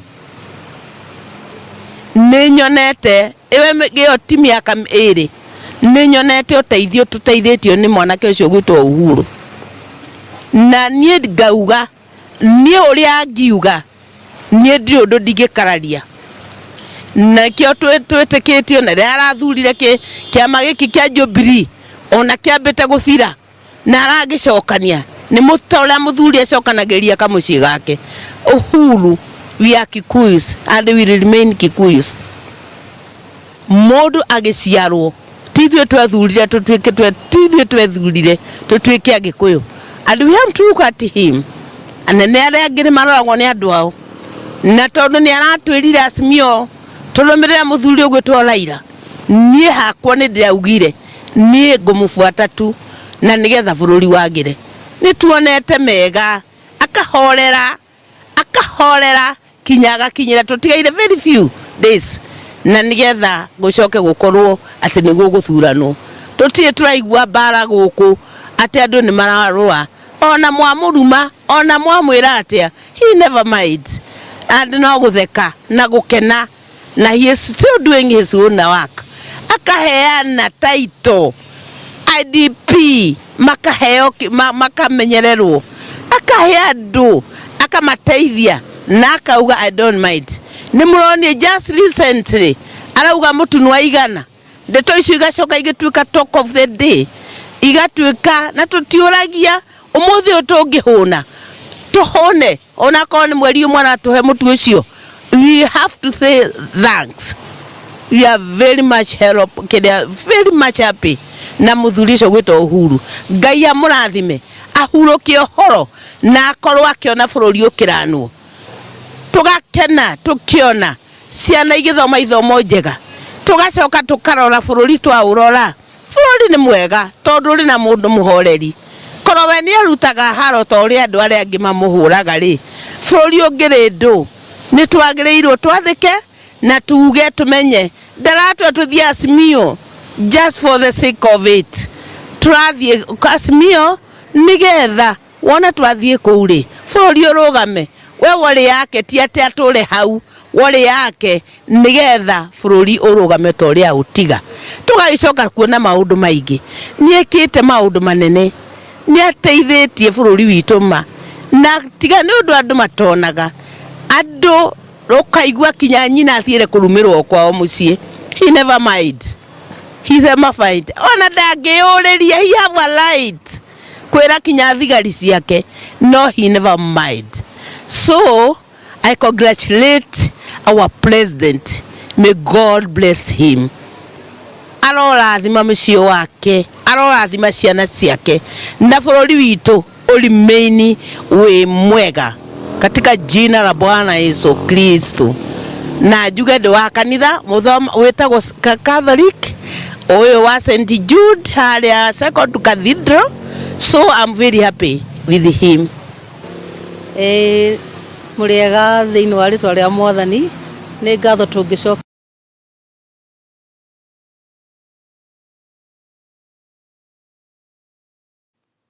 Penat, mbona umekata wa baba? Kuna wa baba moto moto. Weka ya baba hata wawili. Bana nusitukate bana. Hiyo ni kumaanisha mlima imetereza bwana. Njiru hapana, hii kitu hebu angalia line. Hebu angalia line afadhali tucheze in beats bana. Naomba ngoja kwanza, naomba tutakuwa tunachanganya mpaka tutaimaliza. Okay, lakini nitaachia ninyi muendeleze. So tumepost tu atachazima tumepost. Let one two people contribute, then we'll go back to it until it is finished. But if you want to watch the entirety of it, is part of Tembei postings, so you can get it on YouTube. But for now, we'll keep playing it until it's finished. Na tegeni hapo tafadhali ili tuchanganye na kila mtu aelewe nini kinachoendelea. Njiru hapa atusaidie kwa kutufafanulia, although we don't trust his interpretation. The person we trust is interpretation. Hata Julia kwa hapa atapia. So Julia and Guru, the experts. Sawa. Let me say something quickly please. Okay, sawa. I hope Bob Azimio ako hapa. Unajua Bob amekuwa na stress mingi sana ati akisema mlima inakaaje. That is the mlima on the windward side. Sio ile mlima ya leeward side. So number one, mama wa kwanza amesema ya kwamba for so long uwanja imekuwa na mtu mmoja. Lakini sasa na huyo mtu mmoja amekuwa akidanganya watu. Na wamekuja kujua ukweli. Then number two akasema for now wamefanya a lot of collaboration ya wamama na wa youth, na akakonfirm ya kwamba Uhuru amefanya kazi mingi. Alafu pia aka-enumerate vile Mr. Ruto amekuwa akitusi watu. Akasema Ruto amekuwa akitusi wale watu wote ambao wamemujenga. Amekuwa akitusi Moi, ametusi Uhuru, kila mtu. Then kutoka hapo akasema yeye sababu ni mtu wa kanisa, wao wanaheshimu mafuta na wanataka pia kupitishia watoto wao hiyo baraka ya heshima, na ndio maana anafuata Uhuru. So in brief, huyo ni mama wa kwanza. Mama wa pili akasema ya kwamba tulitokea dhuraku ni ile kutokea tukiwa wengi kabisa, na anasema hiyo kutokea kwa wingi ameona faida yake. Akasema ya kwamba ni ukweli relationship ya Uhuru na Ruto ilianguka, na akasema sababu hiyo relationship ilianguka, yeye Uhuru mwenyewe alitafuta mtu wa kusaidiana na yeye, na huyo mtu ambaye alimtafuta na wakasaidiana na yeye wameweza kujenga, na ameona, na yeye mwenyewe ameona, na akasema hata age yake she was 63 years old, na aka-enumerate. Nimeona by the way watu huko mashinani wanajua ile kazi imefanyika Kenya. Aka-enumerate zile projects zimefanyika, akaongea story ya reli imefanywa, alafu sasa na akaongea story ya Wakikuyu ku remain united, na akasema already Uhuru ameissue title deed hata, na pia amesaidia even IDP, na akasema Uhuru mwenyewe amesema Wakikuyu wasupport Azimio na wasupport Raila. Alafu na akasema ya kwamba sahi hata ameona pia kuna faida kubwa sana, kuna hiyo unga ya 100 imefika, na akasema pia Uhuru ni mtu ambaye anapenda amani sana, na akajua na hiyo ni mambo yote wamekuwa wakisoma. So in other words, ile kitu najaribu kusema, hawa wamama hata wanaweza kuwa viongozi wazuri kuliko hawa akina Kawanjiko, akina Ndindi Nyoro na watu wengine. These people are enumerating the truth, and I believe whatever they are saying, I believe there are millions ya watu in Mount Kenya who are believing in this. So ile kitu najaribu kuambia watu hapa ni ya kwamba Mount Kenya is well, and that is the true reflection. Julia, you can take over na pia useme kitu kuhusu hizo, because I know you have information, isiongee sana. That's how it is. I think Nchu ameongea almost everything. These clips and all that is an initiative of Mount Kenya Forum. We wanted to find out how the people of the mountain feel about Azimio, about Uhuru, na tukaona kwamba twende mtaani, twende huko kijijini. We ask people at random, what do you think? Na hiyo ndio, that is what they said. Wao wamesema they are behind their president, and the only person they know is the president, Uhuru Muigai Kenyatta. That is their king. Hawa wengine wanakuja kujifanya kingpin, hawajui. Hivyo ndio wanamaanisha. And they are saying their kingpin is going to direct them to, hapo ndio wanaenda. Na wamesema kingpin amwambia wafuate Azimio, and that is where they are, and nobody is going to change that. Na wanasema huyu mtu mwingine, wacha tu niseme, Jiru hakutaka kusema ukweli, huyu mtu mwingine hana adabu, anakuja kwa wenyewe kutukana hata mama ya mtu. Wamesema, you know whom I'm talking, he has no shame. He went to Kiambu to insult the president, and they even insulted the mother of the president. Huyo mama wa kwanza alisema huyu mtu mwingine hata hana adabu, hana hata heshima hana, na akasema hajui mama yake ni nani, na kwa sababu according to her, you behave the way you are brought up.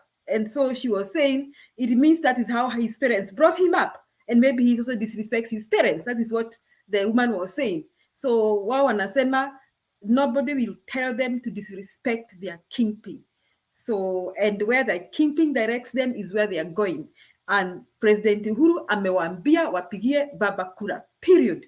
Na wanasema walitokea kumira kama dhuraku for the president. So they are going to do the same for baba, because the president has instructed them to do so. So that is a feeling on the mountain. Nimemaliza Jiru. Thank you, Julia. So Baba Azimio, so umesikia. Actually, I also want to be very grateful because of that Mount Kenya Forum, because of that work. We are very happy. So Mama Selina, si unaona programu yetu inafanya kazi? Thank you. Sana sana, hata kuna mambo nyinyi hamjasema. Najua hiyo Kikuyu sisi wengine tuna nafikiri ni tamu saa ile unajisikilia, lakini kutranslate lakini ya wababa ndio moto zaidi. So we are very proud. We are very proud. Mount Kenya Forum, keep the mantle. Thank you. Unajua Njiri, mnakumbuka when Lucy went to the press, akauliza the press, who is your mother? She was trying to direct, to translate. Unaona, if you are disrespectful, Mama Serena, in my motherland, we ask you, mama yako nani amekuzaa? Mama yako ni nani amekufundisha hii tabia yako mbaya hivi? That is what the first man was trying to say. Who is his mother? Yani, mama, who is your mother? If you cannot have respect, if your mother has not taught you respect, yani, who is this woman who has not taught their son respect? That is what the first woman was trying to ask. So somebody is missing the respect and you blame the mother, or what are you saying? Yes, because for us traditionally, we expect the parents to bring up the children. Even it's just unfair to say, when you come kwenyu, if your child is disrespectful, even the husband blames the wife. Mama yako hajakufundisha. But hiyo mama pia amesema vile huyo mtu anaendelea kutusi watu, hata hana heshima na wasasi wake. Kwa hivyo the way he's doing to others, hata kwao, na sasa ukweli isemwe. Kama baba yake angeamuka leo, angesema vile hiyo mama amesema. Yes, and she said he disrespected Moi. He went ahead to disrespect Mama Ngina. Yani, she was lamenting. Who has brought up this kind of character in this country?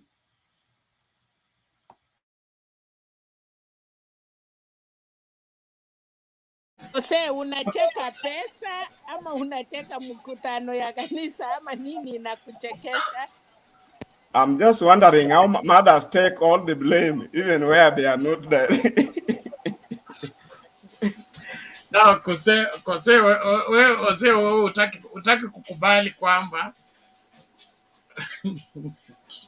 okay, I'll quote unfavorable scripture. Okay, they say that a wise son is makes a glad father, but a foolish one is a burden to the mother.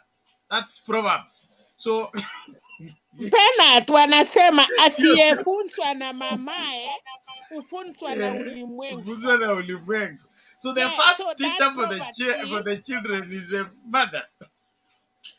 Kitambo mtoto aite baba, na unajua baba ni baba ya mkate, na wanaingianga usiku watoto wamelala.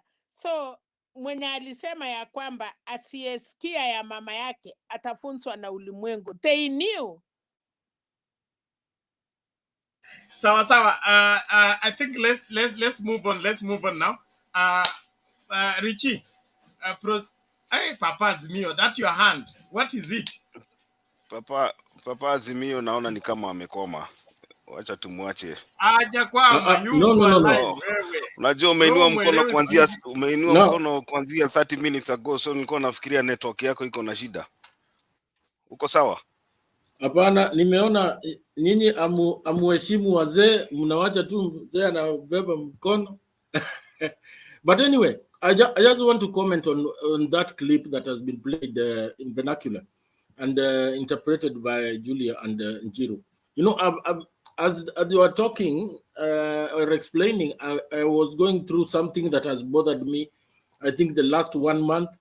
And this statement came from one Moses Kuria and repeated by Didi Nyoro and again repeated by Ichungwa.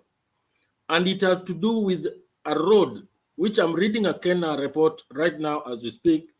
And this Kenya report gives me information on the Mau Mau Road. When 3 Mount Kenya leaders come and tell us that Mau Mau Road was not a priority, yet this road is connecting 4 counties in Mount Kenya region. It is now almost complete totally. By November, it should be 100% complete. This is an agricultural area. And this agricultural area, this road is going to make it very easy for farmers to move their produce and even get better prices with the ease of transportation. But your own local leaders are telling us that this was not a priority. And it costed the government 27 billion. Now, I am wondering, what is wrong with these 3 people? Because it is very annoying that Ruto can come in and castigate or condemn Uhuru Kenyatta, and the same leaders from Mount Kenya are doing the same. And do you know interlinking 4 counties? I want to take, I come from a place where there are only 2 counties. And when you are interlinking 4 counties with almost 500 kilometers of road, and you're insulting the same person who is doing it to you, how does that sense come in? You know, maybe somebody explain. Then I'll leave it at that. Thank you. You are asking an answer instead of a question. You said, what is wrong with these people? The only common denominator between them is that they are in UDA. And in UDA, you are not allowed to use your brains. You surrender them. No, the former minister for finance joined the UDA, and the first question he asked, do we eat road? Somebody who has been in treasury asking a question, tunakulanga barabara. So UDA is a problem. And it's not just a problem to the people outside. It's a problem to the people inside. So Ndidi Nyoro, Moses Kuria, and the rest of the people have surrendered their logic to someone else, and now they can't reason again. Such people are the ones supposed to be kept away from anywhere serious matters are being discussed, like parliament. We should not get such people into parliament because wataambukiza wengine hiyo ugonjwa wa kutokutumia akili ipasavyo. Na yote inatokana na UDA. Penat. Yes. Wacha niulize baba Azimio. Hiyo mkutano yote ya Central, wacha tuseme sasa ukweli. Uliaiona watu wasima. Alikuwa anatembea na vijana. Na hata Sakana 1, Sakana 2 walisema what is wrong with our sons. So hakuna vile ameenda miaka yote akapata watu wasima, watu wenye wana reason, and that is why they are coming out. Na niliwaambia kura ya Central inaamuliwa in 2 weeks ama even 3 days to election. Na hiyo ndio umeona sasa Nyeri imeongea, mutasikia Kiambu, mutasikia Kirinyaga mpaka Meru. So usiulize Ndindi Nyoro Ruta alirik awa ndani. Moses Kuria alimurik kuingia ndani. Awa ni puppet ya Ruto.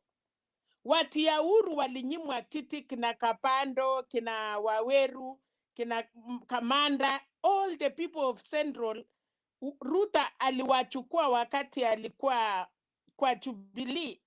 So wanatumikia master yao. Don't even blame the Kikuyus. Na ya pili, ukipeleka kwa watu, ukisema pesa inakuuma, si watu wanachukua.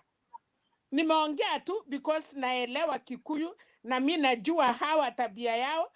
Ninaweza jua maneno ya Kikuyu kushinda ya Wakale nchini. Chu nimekaa na hawa sana. No,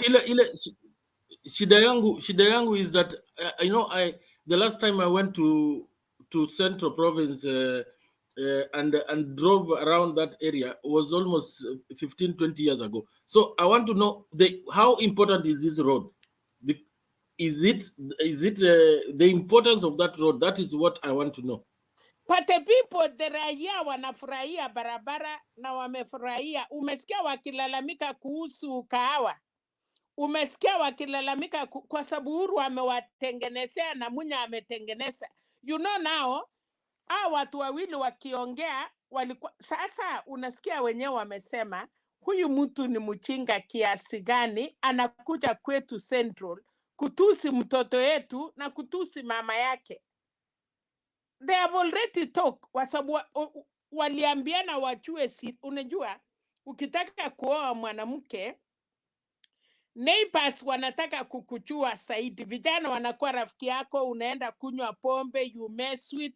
Wengine wanakuletea mrembo, wanakwambia alafu sasa ukiingia hiyo trap wanarudi wanasema huyu hata hawezi enda ishi na mtoto yetu. So this man was blind and he's still even blind. So usilaumu watu, unajua usilaumu na barabara wanajua. Na huyo mama alisema tumetengenezewa barabara, watoto wetu wamesoma. Ukisikia I wish na unasema huko na watu unaongea nawa. Ukisikia ile maneno kila mama moja amesema na ile wa baba utajua Central wako na siri ila hakuna mtu anaweza. I want us to move forward now. Bob Papa, wacha tusongeshe debate mbele kidogo ndio at least watu waweze kuongea because naona line ni kama inatukamata saa hii. Before I do that, Osea nakuona hapo. Sometimes I like your input about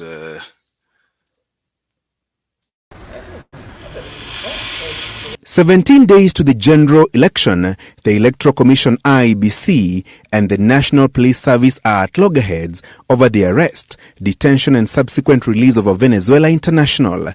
According to Inspector General of Police Hilary Motiambai, the foreigner was apprehended at the Jomo Kenyatta International Airport for transporting election materials as personal luggage. But according to IEBC Chairman Wafula Chebukati, the Venezuela international's arrest, alongside 2 employees of Smartmatic, a company contracted to supply election technology, was an act of harassment and intimidation by the police. Mambo ya ile watu walipatwa airport, ukweli ni kwamba hawa si staff wetu.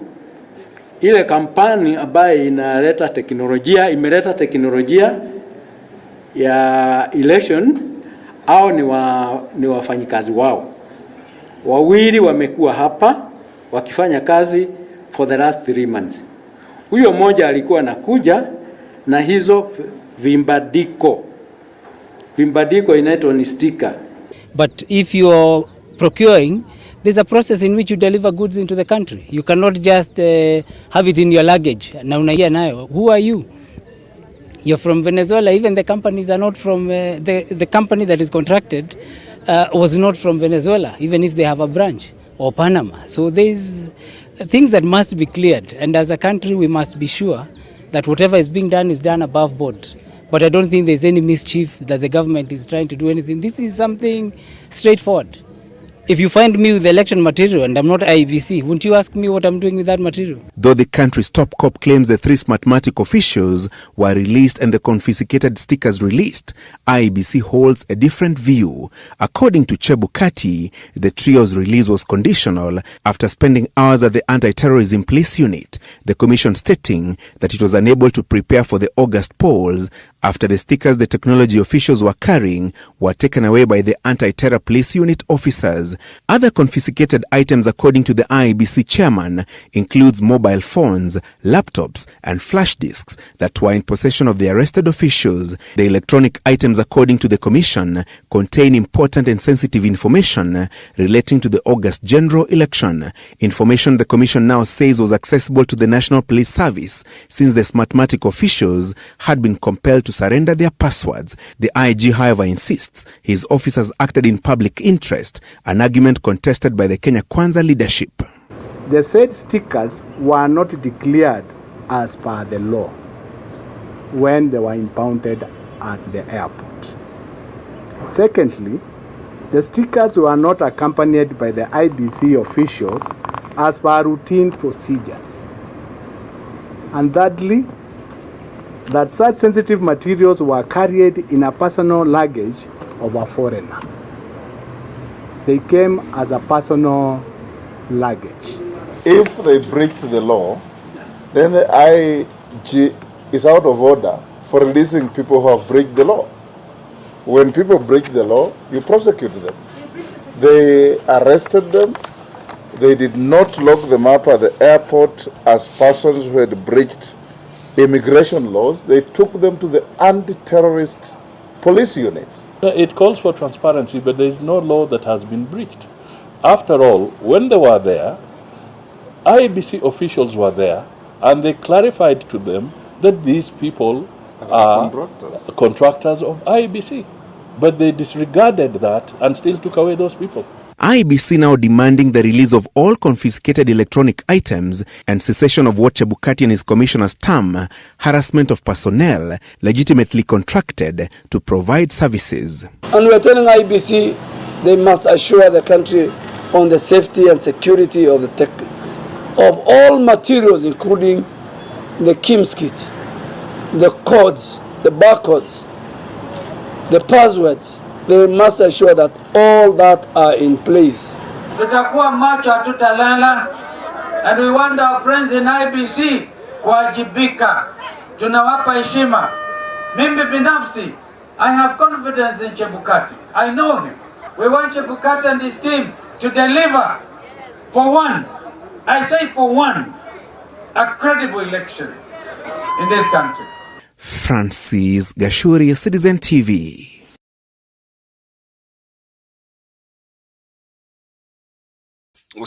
Ose unajua saa zingine unakuaga mouthpiece ya IBC. I want you to tell us ni kwa nini opposition inaongea lugha moja na IBC. Do they know something that we don't know? Karibu. Good evening, Julia, Mama Selena, Zuri, Bob, Martin, Stone, Bernard, and Jiro. Good evening to all of us. I think to say mouthpiece, don't give me a title I don't have.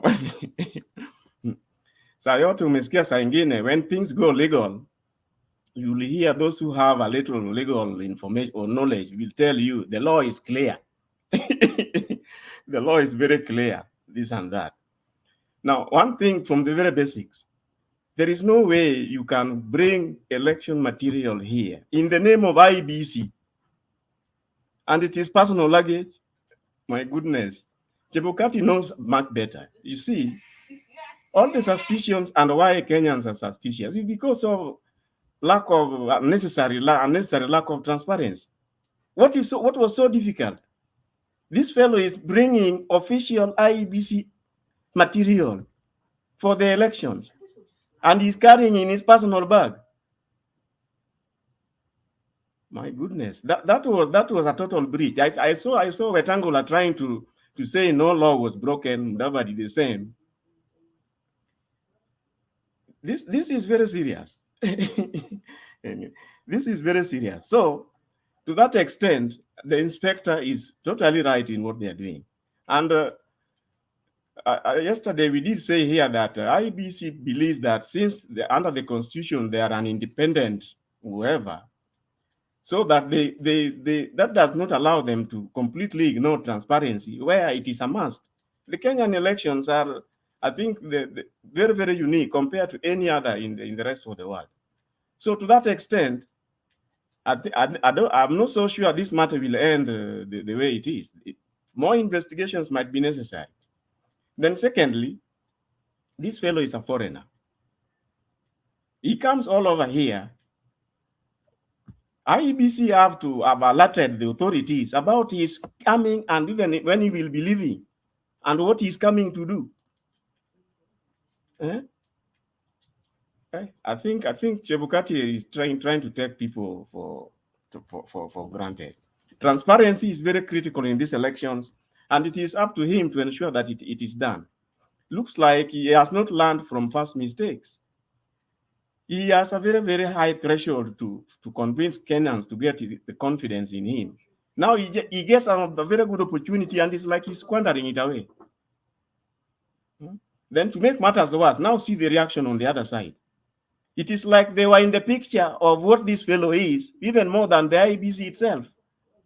How come then they understand so well who this foreigner working for IEBC is coming to do? As somebody said, some of the lapses is like somebody somewhere is setting these elections to have so many loopholes, so many grounds for people to go and complain after, which is not fair. It's not fair. Now, I just wanted to touch a little on the issue of identification, the issues about the entire IEBC preparedness, the way it is brought there. The main issues are to do with identification, transmission, voting process, tallying, results projection, and then, of course, declaration. Those are the areas where the matter is circulating. Now, earlier on, I think in the program, somebody was trying to talk about the manual register and its use and why. I think Kip was here earlier, and then he was trying to say that this thing should not just be a backup. Unfortunately, this matter has been deliberated in the courts, and what the courts came up with was that they wanted a complementary backup in the event of failure of the electronic system. Now, most of us are saying that they would rather the electronic system is used hand in hand with the manual system. That, as things stand, is just wishful thinking. Ask yourself, what does the law say? The law says that they use that. Hold on, just 1 minute. Mato, unainua mkono. Unataka kuongea kitu ama unataka? Nilikuwa nataka Ose amalize ndio at least tuende kwa line. Okay, just go ahead. Nilikuwa nataka kuuliza Jose ndio akisema hiyo, because unajua Jose is more important. I mean, anajua story ya IEBC more.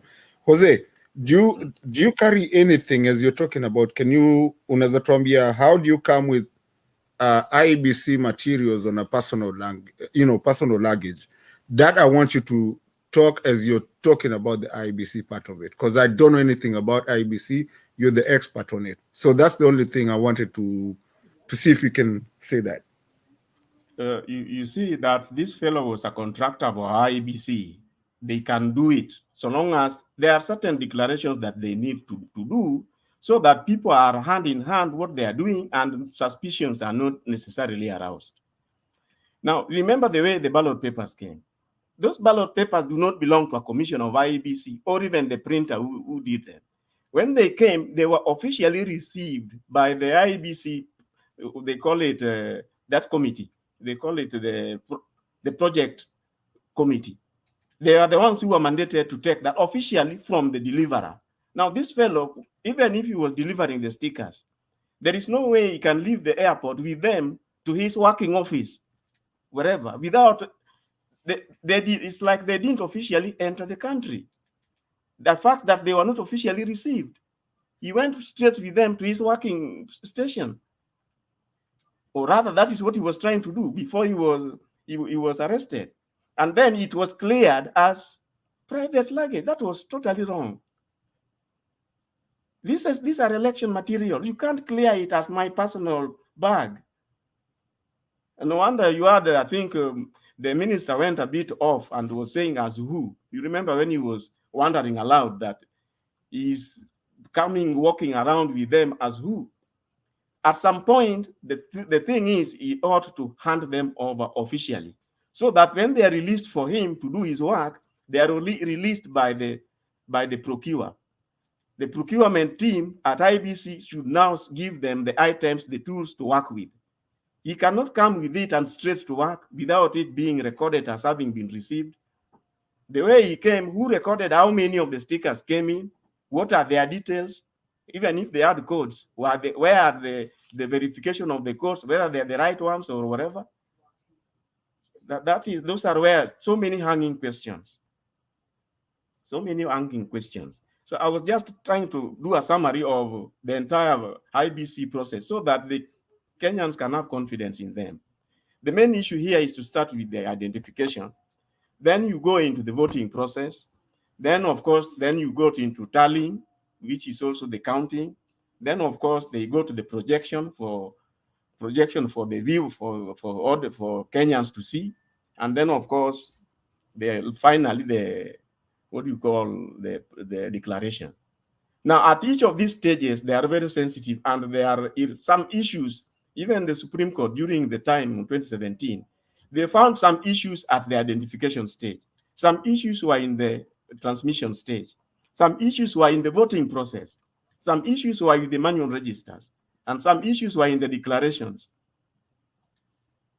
And of course, in the transmission. Now, each of these, I believe IEBC is trying to indicate that they are transparent and that the processes are above board, which is okay.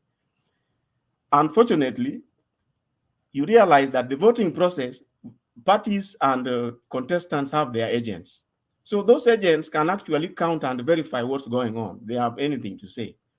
Now, this so-called electronic register, why you see many Kenyans are concerned about it, it is because it is an exclusive area for IEBC. Now, we all know that IEBC itself has been infiltrated in that sector in the past. Now, hence, whatever they do is almost on a microscope. So anything which is not satisfying, which is not transparent, we are bound to question. But Chebukati is behaving as if he's not aware of all these suspicions around the entire process. So there lies in the issue of the identification, the electronic system. That is why earlier on, one panelist said here that they would want the manual register to be used side by side with the electronic system, so that the agents and the other fellows who have no access into the electronic system can at least see what has happened in the electronic system. Remember in Venezuela, where these fellows were coming from, one of the problems with that system there, which you remember the journalists were trying to question Chebukati about, was to do with the manipulating the electronic system. So now here comes somebody with a code, which they are going to be having to use. They are going to maybe configure them into the system. Now there starts all manner of suspicions. And you can't blame Kenyans for being suspicious, if that is the way IEBC is doing all this. So that I learned there. There was also an issue regarding the first issue here, where is this Wajakoya is saying that it is either all of them or he is not attending. Now you need to ask yourself, around the entire world where these debates are being held, sometimes you need to do them like this based on because remember, the debate is supposed to serve public interest. And in some countries, the people who are going to debate are picked from, you see, one of the common options they use is popularity and based on opinion polls and across the board. So if your popularity across the board is so low, sometimes they think that incorporating you in the debate is going to consume a lot of time. Instead, it is felt that it is fair to let the leading fellows who are way ahead have sufficient time to explain their issues, instead of sharing the time and then they will not be fully dispensing their issues around the topics. So that is why I believe even during the deputy presidential debate, you realize they decided to have two groups instead of one, so that each group would have enough time to deliberate extensively on the matters arising. The time is limited, and if you put all the four, it simply means that by the end of it, things may not be fully explained as would have been wished. So if Wajakoya is saying that it is either all of them or he's out, I do not know what the organizers are going to do. But basically, I believe they are using the rating in terms of opinion polling. You remember, if you are rating below 5 or below 7, they might think that people who are rating the 40s and 50s above are better off. Time is better off spent giving them ample time to explain themselves.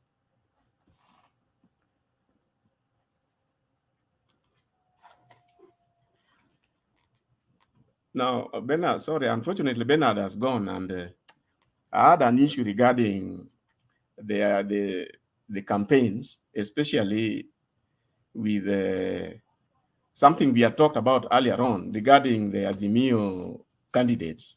You see, right now, I have seen Azimio as a strategy where they try to convince, or on all the other candidates, that now opinion polls are showing otherwise, that settle on the person with the best chance and let the other people step down. Now, my question here, which I wanted to clarify, I think Themba did ask that yesterday, is that these people now, all of them are on the ballot. I was wondering the effectiveness. When, let's say, we are competing with Richie, you convince me that, okay, I can see Richie is doing well. Let me give him the chance so that Azimio stands the best chance to win against the opponent. But then the question is, the ballot papers are already there, and all of us are on the ballot paper. So how effective will this fellow Azimio candidates stepping down for the others going to be effective? I'll stop there for now. Thank you. Asante Jose. Next was Bob tu nataka ni hit the last man ndio tupate at least ya correspond to that. Or if you have something burning, you can take 30 seconds. Then we move on to the next person. Yeah, I just want to mention or ask you, say, the Supreme Court, one of the main issues during this 2017 petition was the register, and I don't know whether you know that for the last 1 week, in fact 10 days, there is Willis Otieno, the guy who was participated in overturning the petition. He had written 10 days ago to have access to that official register.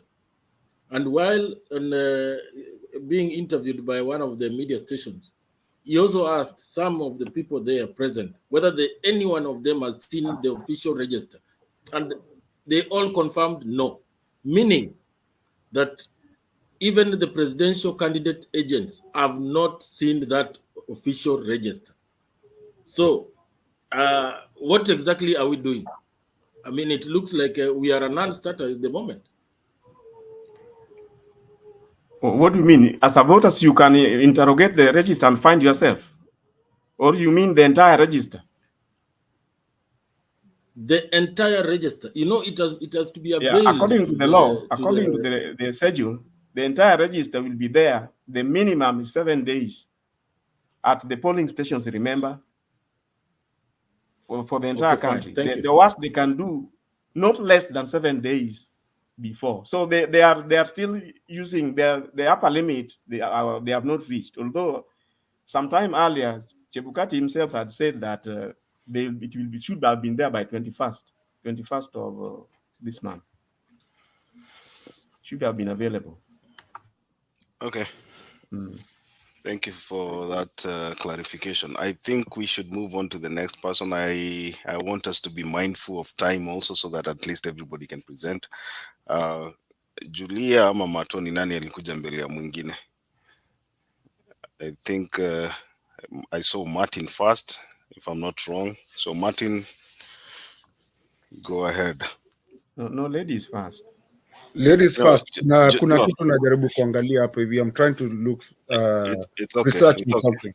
It's okay. It's okay. I know Julia would understand kwa sababu yeye ni mwenyeji hapa. Ana maneno mingi ya kuongea. Lakini it's okay. Julia, just go ahead. I just this thing of the three people. Someone is asking on the chat. On what visa were these people traveling? Do you think they were on tourist visa or they were on work permit? Secondly, you people, did you know Venezuela is a foreign country?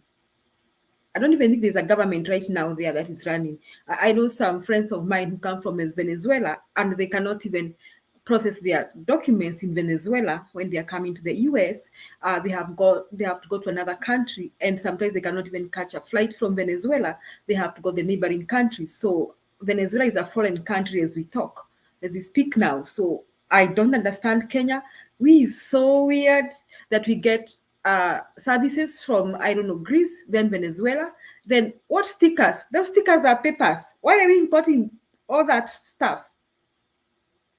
I'm going to struggle very much, Kuseo, to understand why we have to bring everything from outside the country. Remember, Julia, the stickers, each kit need to be numbered with a unique numbering. So I believe they are the sticker for numbering the kits. And the kits are important. Yeah, everything. Okay. And then we have someone in their suitcases bringing that stuff. And then I don't understand why the KKA people are complaining, because it's none of their business. So that one is something that we got to ask ourselves. And my take on that is that people supporting Azmio, we have to be alert. This thing, we have to be alert. This thing is no longer has to do with the law or anything. We got to watch our votes. That's what we got to do. Hatutaki maji ya mwagike alafu tuseme ati tungelifanya hivi. If you know someone is going to kill you, prevent them from killing you. Did you know that these women who are killed by their husbands begin by telling them, I might kill you one day. And then they actually go ahead and kill them. So we got to stop this. We got to stop this rigging thing. There's something going on that is not good. Now, parties continue with campaigns. Homestretch, I saw something with Mother. I was very impressed. I think that was in Kiambu. I didn't have an opportunity to watch Baba, but I think Baba was somewhere in Trans Nzoia or something. I think Makeri will get us a clip on that. Then I like this Wajakoya thing. You know, I'm beginning to admire Wajakoya. I think Wajakoya should debate with Ruto, not Baba. After seeing the behavior of Gachagua, I think either they give Ruto Wajakoya or they give him Babu Owino.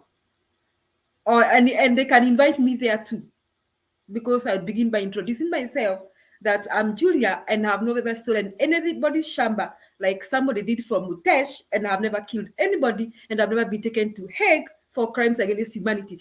That's the kind of debate Ruto needs. He doesn't need any decent debate. And if I was to debate him, I would make sure the debate ends within the first 10 minutes so that he walks out. He doesn't need any decency. So I welcome Wajakoya's behavior. And I had, I think somebody said something from Azmio, because Baba and Mother, they're in a different genre. They are a different kind of people. They are not nonsensical. They are focused on the welfare of this country, while we have two criminals who just want to talk trash in a debate. So I'm sorry to use such strong language. Sometimes I got to use it. So me, I welcome Wajakoya's. They should all debate 4 people. and they ask each other questions. Why have you stolen from this country? And when are you planning to stop stealing? Asante Makiadi. Nimemaliza. Okay, asante sana Julia. Let me move on to the next person. Zuri, 30 seconds. First of all, I appreciate the opportunity for letting you guys me speak. But big up Themba. Hey, umecheza low this time. Big up. But about Wajakoya is that you have to have a following for you to be accepted to debate with someone who has a large following for you. So for me is that Kenya iko saizi, I see it is good. Ruto akidebate na Raila is fair for me kwa niko 100% sure Ruto hawezi kuwa na wisdom yenye Raila ako nayo.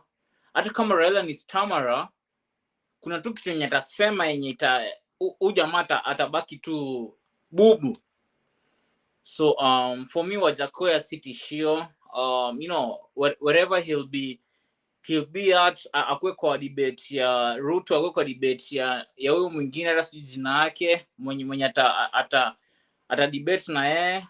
Siwezi kumbuka jina yake saizi, but for me is si big deal, but you have to have a following ndo kubaliwe kukua in the other stage. As in, tunafaa kurespect kenye Raila amefanya, tunafaa kurespect kenye Ruto amefanya. Hata kama jamaa mimi simsupport, but amejaribu kugather your following. So for me Wajakoya ni ati bado hajafika hiyo ligi.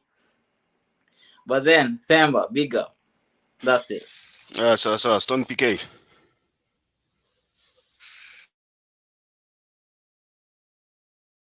Bwana Themba, sorry, Themba. I know it's Makiadi who is moderating, Julia, Njiru, Zuri, Sally, Ndeto, Kuseo na Bob. Hamjambo wote and good to see you guys. Dakika ngapi? Richi?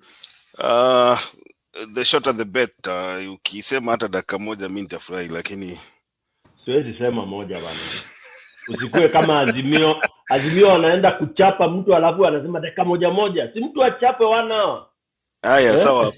Wacha tufanye 3 minutes basi. Oh no, I'll be very brief honestly, because I know most of the things watu wamesema, ingawa in politics we repeat but say them differently. Let me begin with this very disgusting story which I had sworn never to talk. This nonsense called IEBC. IEBC is absolute nonsense. And it's a very bad indication of some of what our Kenyan brains have. It is so sad that we are associated with these people. They are Kenyans, we are Kenyans. So wala watu wanasomaga hizi news zetu wanashaka. Yani people really wonder, like my friends from other failed African countries, wanaanza kunichekelea, you know. Failed, you know, when I say failed, it's some countries in Africa which we are, if we were really to do our things right, we would be miles and millions of miles away. But Kenya is retrogressing. And the most unfortunate thing, we are retrogressing intellectually because of corruption. We are so corrupt that, tell me why, Julia, you've alluded this. Why would you deal with Venezuela? We are idiots.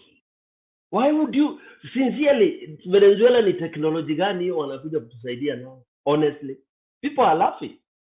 A failed country, a country that has, this is shocking. Then number 2, which world do you just walk in and walk out in a briefcase carrying a national elections, whatever it is? They could be stickers, whatever they are, hata kama ni straws za kunywa soda na electoral officer bearing logo ya IEBC, whatever nonsense it could be. You just walk in casually. The other day, Chebukati told us, oh, I didn't know these things were coming. Nimeitwa usiku. I mean, Kenyans, I think we are even supposed to riot. We are supposed to go and demand that sisi si wajinga bwana. Yeah? So then Mara, these guys, they also come in as a decoy, the KK, Mudavadi. Waluya, disown these guys, man. Can you see, you strip the Muluya, wakue muatupe huko watoke nje, you know, they get out of your region. You are holding a conference to decoy a nonsense, at a cover up, so that we don't, you know, interrogate this kind of casualness. While on that IBC nikimaliza, I would want us, and Makiadi, maybe you can do this sometimes. There is a trend with IBC, Chairman. You can begin with Marehemu Kivuito. Marehemu Kivuito, people are saying, oh, he's an intelligent person, he was a lawyer. I think a lawyer is one of the professions that takes all the, yeah, because we expect the sharpness, but our lawyers are letting us down like never before. The way they argue, mpaka unashindwa kwani siku hizi, what is happening? Kivuito was very casual, very rude, arrogant, but talking nonsense. Tukapigana. Then came in this other Somali man, I think, I can't remember his name. Again, he was as casual as anything. You know, you go there, you go there, yes, we check you on the Isa Kasan. Yeah, Isa Kasan. Another useless guy. You know, they play as if I would never want this job of IBC. If you enter there, you become a fool. Such that you don't know you are holding the lives of Kenyans on a string like this. That hiyo ni kiberiti juu ya petroli. Yani dande ikianguka tu kwa hiyo petroli, Kenya imeungua, and you are there seated casually. You know, these people came. Now you are telling us, you know, these are our very hard-working staff. IBC saying they are hard workers and they are not in their payroll. They are not in their office. When did Chebukati know they are hard-working? I think Chebukati needs to be whipped together with these people. Akue mobbed huko, wachapwe tu washike adabu, because they have reduced us to whatever. Anyway, so for me, I think IBC is fake, and it's just a brewing a concoction that is going to really hurt us. And Kenyans, we are here because Kenyans, again, we have been captured. Very funny. We are retrogressing, as I said. Kenya saa imekuwa tunangoja ifanyike ndio tuanze okay, and I've seen that with very many things. Tungoje tuombe Mungu, things are okay. The law says. Kenyans know they have become lawyers, all of them. You know, the law states. This law should go to hell. It's not helping us at all. This independence, it is also nonsensical. You know, you know, independence has to do this. Bukati, no one can ask it. There is this. This is the first thing I would disband given a chance. Let me go quickly to Wajakoya. Wajakoya is right. Again, Kenyans are aping some nonsensical things. If I'm a candidate and nimeweka pesa yangu, I want to vie for president, who are you to tell me my following is kidogo? Go to hell. Let those two people that you think are mine listen to me. You don't start gauging and with your nonsensical polls that your Stone PK is 4%, 2%. That's rubbish. Yeah, it's nonsense. Let me, wacha nizungumzie watu watatu hao wangu. And next time Kenyans will know who Stone PK is. Give me a chance, because I've paid, I've been shortlisted by IBC. Who are you as a press kusema you? That's rubbish. It's very annoying. In fact, this debate is all nonsense. Baba should not go for it. Wajakoya should not go for it. Let Gachagua and Gachagua and Ruto, let wacha waende wakadebate wenyewe, wakaongea nonsense. Let the media, if they want to listen to that garbage, waende wasikize. It's so annoying. 4 presidential candidates. What time are you talking? If you don't have time to hold a debate, achana nayo. If you don't have time to really give maximum of, let's say, even if each of them was to take 15 minutes, spread. It would be something.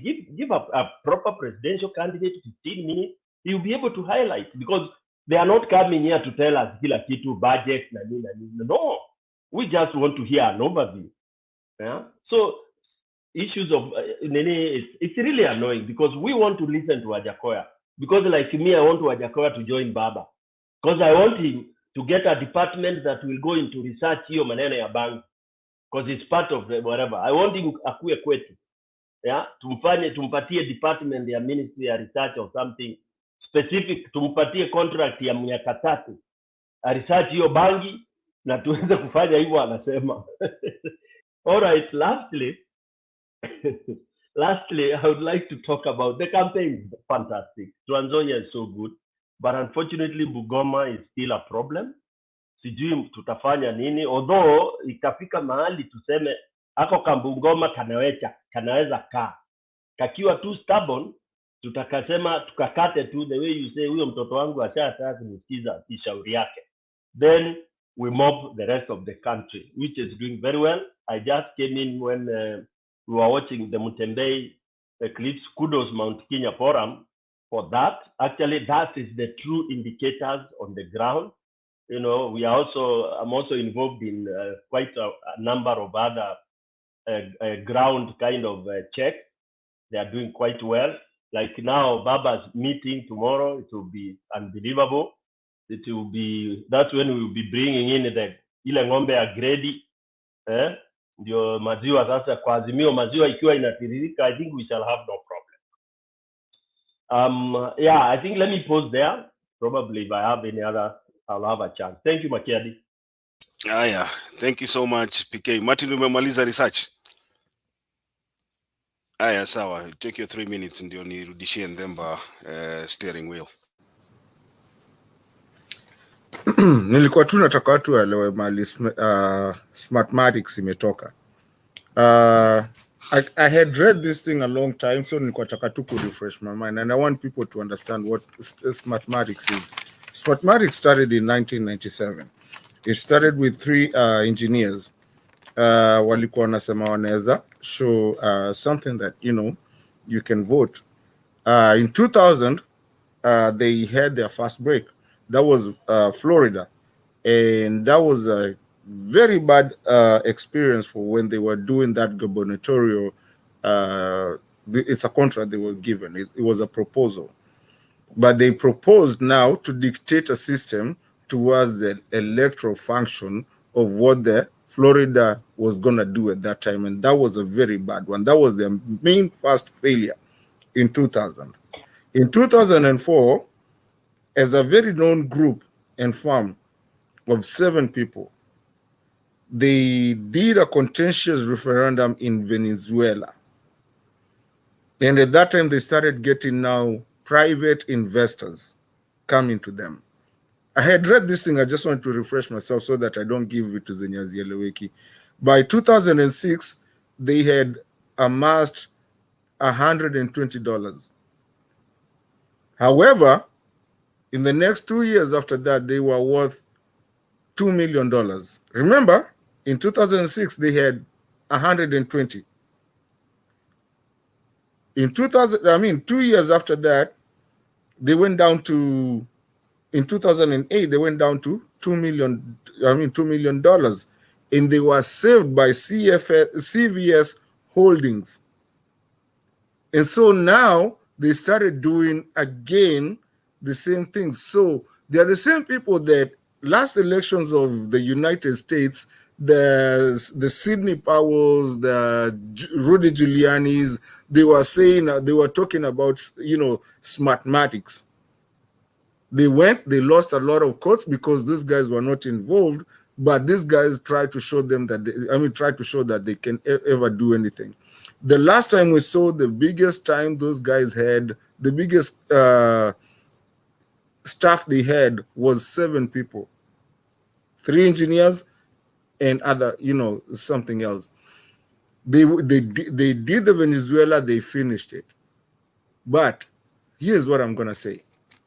That's just a recap. You can go read all that thing. I had read that thing a long time. I just didn't want to give you different years and everything. Siku nataka nikuje tuka na rukia kitu bila kuosha mikono. You can go read it. It's all over there. It's known. Smartmatics, yes, it's not a company I think as Kenya we should be looking at it. Is it an Indian company? No, it was just a couple of guys. 3 guys. It started with 3 guys, 3 engineers. registered And in which actually, they were not even competent in any way. Even actually, it says the second one, it says They are not years even. a very Smartmatic was a little known firm with no experience in voting technology before it was chosen by the Venezuelan authorities to replace the country's elections machinery ahead of the contentious referendum that confirmed Hugo Chavez as president in August of 2004. So they were very known. I mean, 2004, just the other day, and they happened to almost replace. I mean, they actually did replace the elections machinery of that country. So we ought to be very careful. Now, let's talk about Richie. I still have like 2 seconds or something. Okay, let's talk about Venezuela. Venezuela doesn't even have a government that is really functional right now. What are we taking from them? You know? And then this, I mean, I think the rest of it I've already said. This thing has brought a problem in the US. Now you're bringing it. At the moment I heard they were from, Smartmatics and Venezuela. Guys, you're going to get people from somewhere where they don't even have a functional government. People that almost, I mean, threw out the voting systems of a government, and you're bringing them in. And all of a sudden they had 120 million, and all of a sudden they went down to 2 million, and then they started getting from money from well-wishers. Which is this well-wishers? Is it the rich guys from whatever company, whatever country they want to come into? Guys, let's be serious. Let's really do our research, and let's not just listen to things. Let's actually understand what is happening, lest we put our country in a problem that we don't even understand. The US, a developed country, had a problem with that. Hugo Chavez and Venezuela, they're done with that. These are guys that almost went bankrupt from 120 to 2. And then now we're bringing them, and they only... I'm sorry, guys. I just wanted to... I feel like when you come over here, I read a lot about elections and politics, and I also want people to really understand. I don't want to just come here and yap. I want people to understand. So that's something I'll throw now to you guys. You can go find it, know what it is. Thank you. Aya, sawa sawa. So at least I think kila mtu ameongea. Let me give it to Ndemba. Ndemba, make your remarks, then you can take over moderation. Thank you, Makiadi, and thank you all. Thank you. And I won't talk about IEBC. I mean, the confusion is just all over. Lakini tunawashika. Unafikiria the government was stupid to stop them? Raundi, what you have decided, this election has to be free and fair. So forget about walishikwa wakaachiliwa. Why is it that only Kenya Kwanza? Which team goes to play and it is supporting the referee? So and Kenya UDA are not even being smart. They are going on a press conference to start saying that wachana na Chebukati, wachana na Didi. You see, you're already telling us that there's kuna mahali mmeshikwa. There was your plan is being dismantled, and as soon as your plan has been dismantled, the next day, even the same day, unaenda kwa press conference. No, that is the most chaotic thing that I've seen. You know, like they would have let IEBC to fight its wars. But for them to go even to, they already are telling us that kuna mali tumewashika, we are ahead of time. And by the time those guys were being let go, a lot had been gotten. What had been planned, what had been everything. So ni serikali. Sasa wakati mnasema sijui tumeenda tukafanya, we don't care even if they go and get cloud technology from Venezuela or wherever. This election has to be free and fair, and every vote has to count. That is the thing. Hakuna monkey business, hakuna nini. So hakuna issue ati yo sijui mtu atavote kutakuwa na nini ati technology failure. I'm wondering, someone is saying at someone was given a tender to deliver kits, another one to give stickers. When you have so much money that someone delivers kits na mwingine delivers stickers za kuweka kwa kit. What kind of nonsense is that? You see, Jose, you say you have your uko na miwani. Miwani iko na label imewekwa hapo, maybe as a feature. So tunatenda kuleta hiyo miwani, lakini mtu mwingine anachukua tenda ya kuleta hiyo label ya kuweka hapo.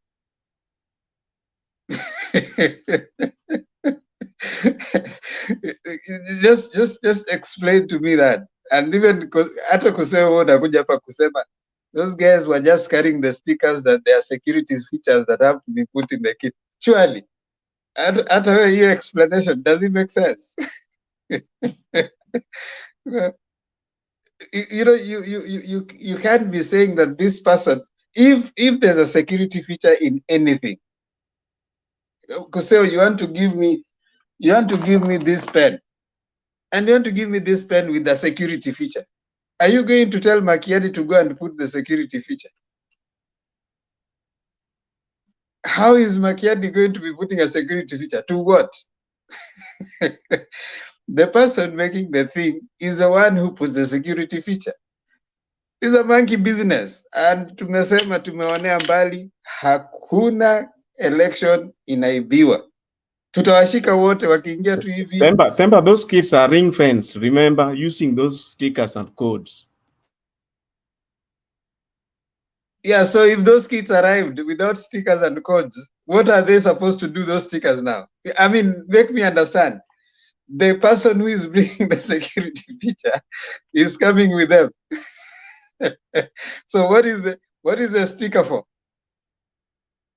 What security is it coming to ensure? Already, if there's anything that was to be done, if the kids were to ensure any security, and the person coming with the security feature is miles away,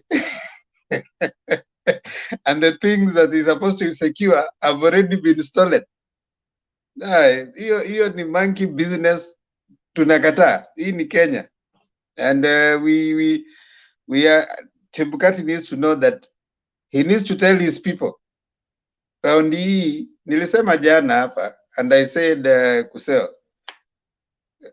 you have to earn being in the opposition. You cannot just wake up and be in the opposition. Never.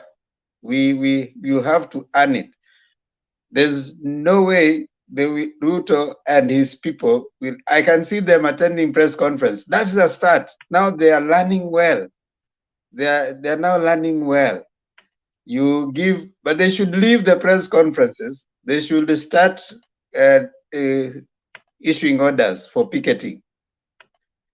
Now this time round, we have planned tumeleta tear gas kadhaa, because tear gas is allowed. They are the ones who passed the security law. Tumeleta kadhaa just in case. They try to think that they can. I know they are ni waoga. Najua ni waoga, kuna vitu hawezi fanya, so we'll just be putting them somewhere. So mambo ya IEBC, whether they goof, I think Kuseo has already done that, but we are telling them serikali iko na mkono mrefu. Yeah. Now, the other thing that I just want to point is the Wajakoya thing. I think, like somebody said, I think PK, I agree. Wajakoya should be. There are only 4 candidates. There are only 4 aspirants. Atitemba finya ile button kwa huyo on your left. Ni nani huyo? Nani huyo? You know, there are only 4 candidates. Now, why why should we have? I don't even understand why Wajakoya had to send the deputy president, I mean their deputies, to the thing.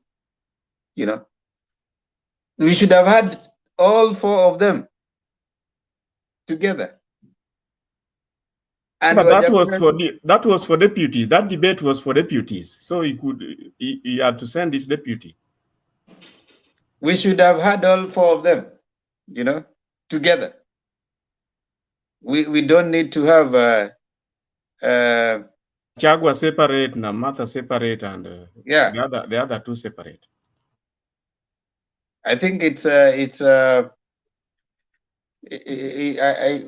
the route to go, having all of them together. What I agree with Wajakoya. What measure are you using to say that Wajakoya does a debate is not an election?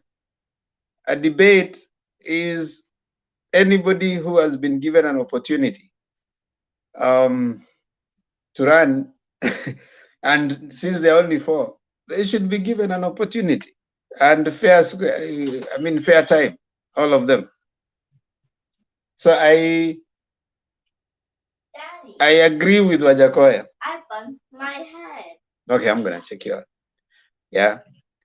So other than that, I think the campaigns are going on well. I am choosing over time not to try and focus, to try and focus more, and see if we can be able to pump more of Azimio getting out to vote, people getting out to vote. That is the most important thing that I can say for now. Thank you. I don't know. Do you want me to play a video or what? Or you want us to make it open now? We can have an open forum, but those people who are asleep can get out now. Zuri, can you put on a shirt? We can't have you on your chest all out t-shirt, man. Yeah, put on a shirt, utoke kwa kitanda. Yeah. Unajua naweza kuwa ni mtu wa boxing. Na ako kwa ring na Zuri yako juu ya PS.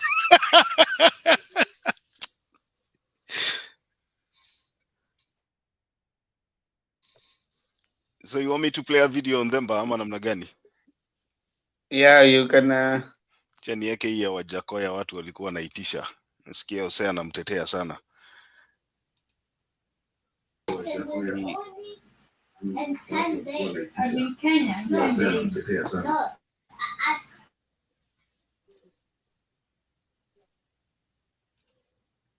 Its party presidential candidate George Wajakoya has threatened to boycott the presidential debate, arguing that it is biased and meant to isolate some candidates. Speaking in Garissa when he drummed up support for his presidential bid, Wajakoya said the discrimination based on cooked opinion polls was unfair. He urged the organizers of the debate to review the engagement with him so that he attends the debate to articulate his manifesto. Wajakoya further said the same discrimination has been meted on the Somali community by successive governments by denying them basic services. He said he will address the welfare of police officers by remunerating them well to address mental health issues many have been battling due to harsh economic times.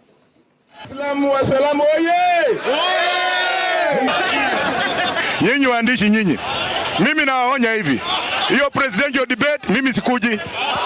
Ati mnasema ati tutakuwa na 2 tiers. Ati watu wakisema opinion poll ikisema 5 na juu, nyinyi mnatubagua kwa nini? Si mnduachie huyo mzee nicheze na yeye na huyo na nini? Hizo opinion polls zimekuwa rigged.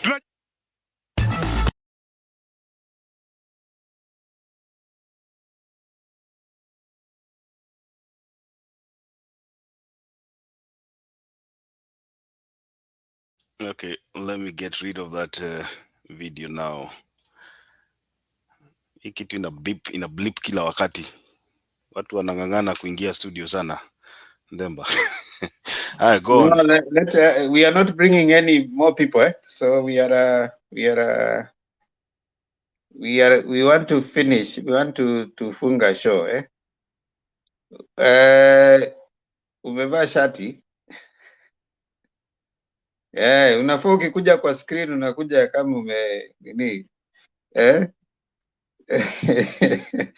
Yeah, it's a lot better. Wala anakaa kwa kitanda, na usituonyeshe kitanda, tafuta kanini. Hatutaki kuona your bedroom, Hatutaki watu wajue mali yako sana. Unajua that could be all you have. We don't want to see.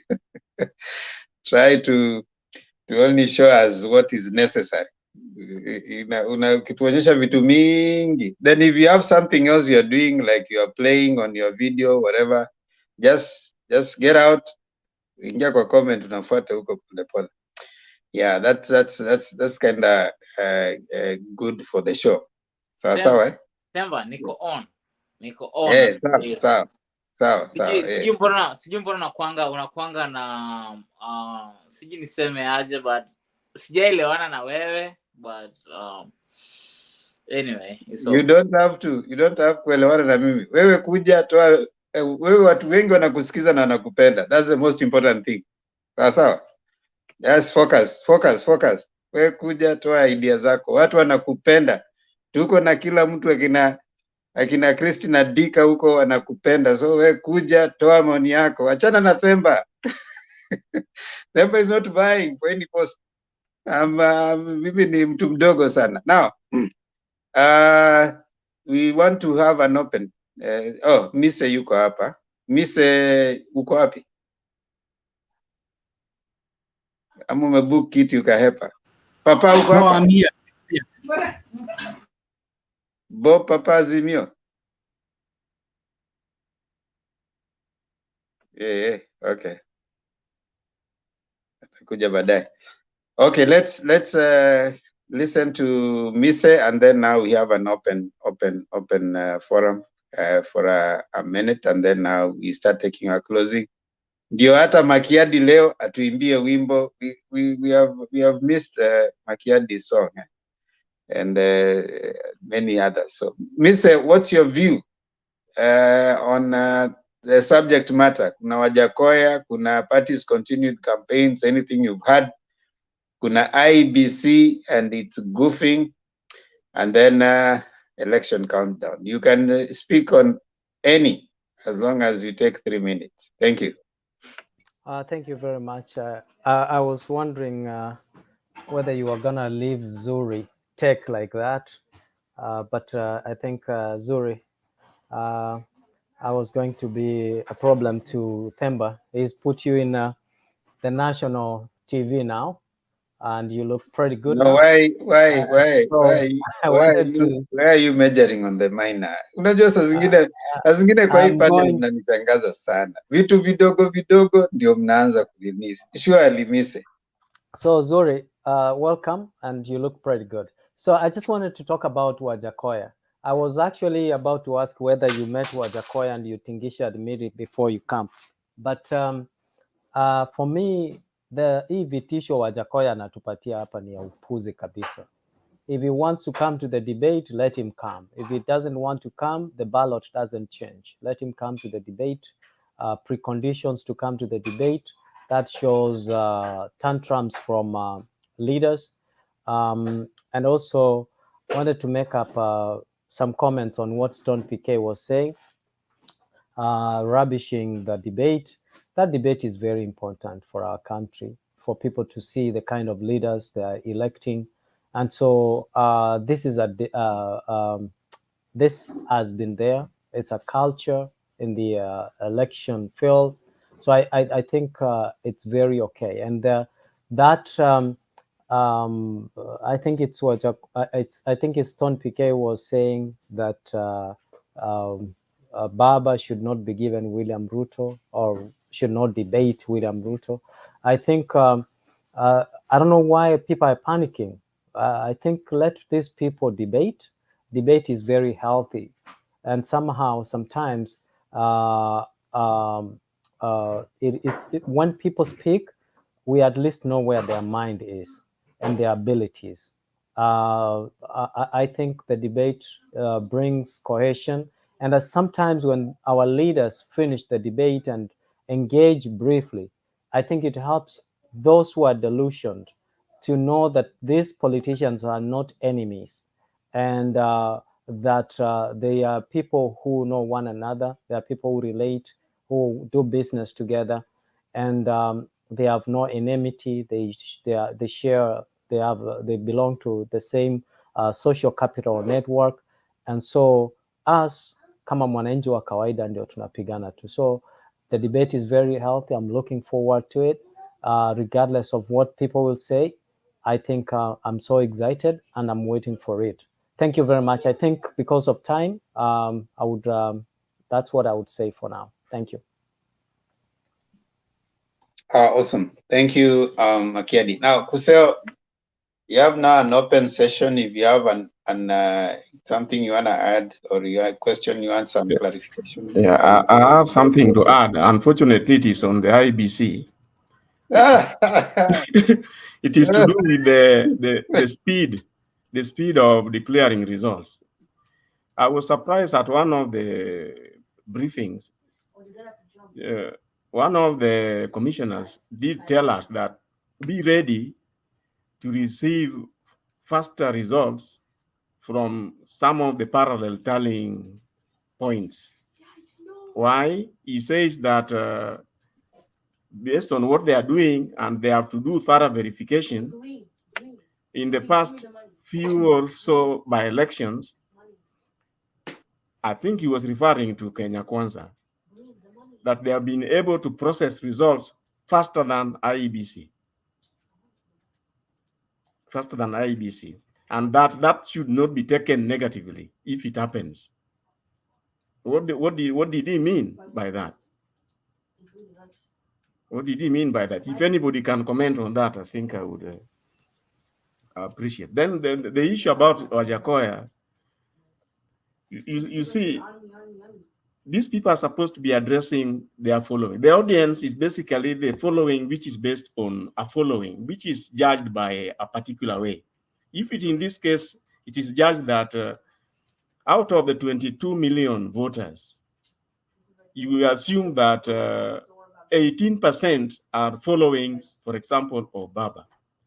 It is only fair that you give Baba sufficient time to explain himself and to deconstruct his manifesto, rather than to share at the same time with somebody who has no following. That is, I think, the genesis of this, the way it is being done. I think Misa is trying to say that Wajakoya should just be given time. But what Wajakoya was trying to reject is the idea of having the two tier, whereby he will be debating the Agano party, and then the other two parties, Azimio and Kenya Kwisha, will be debating on their own platform. That is what he was against. So somehow I think the organizers will have to come to a conclusion and a fair decision to make. For me, if I was to give an opinion, let Baba sit there alone and face questions from the audience, and so that he can spend all the time, since Ruto is not attending, he can spend all the time explaining his manifesto. Okay, let me respond, Bonademba. Ruto has confirmed he's not attending. Oh, they are saying that their secretariat was to make the final decision. Initially they had said it was to start making the final decision. They never do that. It's Ruto who does. Well, when they were put on the question that are you attending or not, they refused to give a categorical no. They said that Ruto doesn't want to attend unless they're talking. He doesn't want to talk about corruption. He just wants to talk about the bottoms up. So he has given conditions. Yes. Okay. Well, I don't know whether they were. And as you have said, if we are not talking about governance, corruption, and integrity, we are not attending. So, money. Okay, sawa. And Wajakoya said if he's not having all the four of them, is not attending. Okay. Okay, let me respond. You know, history ya Wajakoya, we should not even be reasoning about it. Even in football, tuko na kikombe ya Tuesday na tuko na kikombe ya Thursday. That is Champions League and the UEFA one. So we have to agree that different capabilities have to be grouped differently. That is life. So we should not, you know, when you want, like, for example, Baba and Ruto to be tied with Wajakoya and Mwaure, what will happen is that the debate will the scale will lower in the name of wanting to accommodate some marginalized idea. Because, you know, like Wajakoya, if you look at the ideas of Wajakoya, they are not national. He is not tackling many of the issues. Like, for example, I have not heard Wajakoya on devolution. I've not heard Wajakoya on so many issues which cut across Kenya. Wajakoya is about bangi, is about snakes, is about makende ya fisi. Na story inaisha. So you see, now we want now to digress Baba to that discussion. So it is irrational. So, and if Wajakoya was having great ideas which are equivalent to Baba or maybe to Ruto, he could be having a following. So we cannot take Makende Afisi to start taking 15 minutes of a national debate and we have 90 minutes. It's unfair, in all fairness. So let's handle serious issues. That is number one. Number two, story ya IBC. Sijui kama wewe unachezanga part time huko. Yani for the last 2 months lazima presentation yako ikuwe na IBC. We have to start investigating you. I don't know. Anyway, IEBC, you see, let me tell you, if there are people who do not need to be trusted in Kenya, it is IEBC. Their track record speaks for itself. From 2007, these guys have never been conclusive, to be frank. And in 2022, it is the only year where we will validate them. I don't know if they have been able to learn from their mistakes, these guys.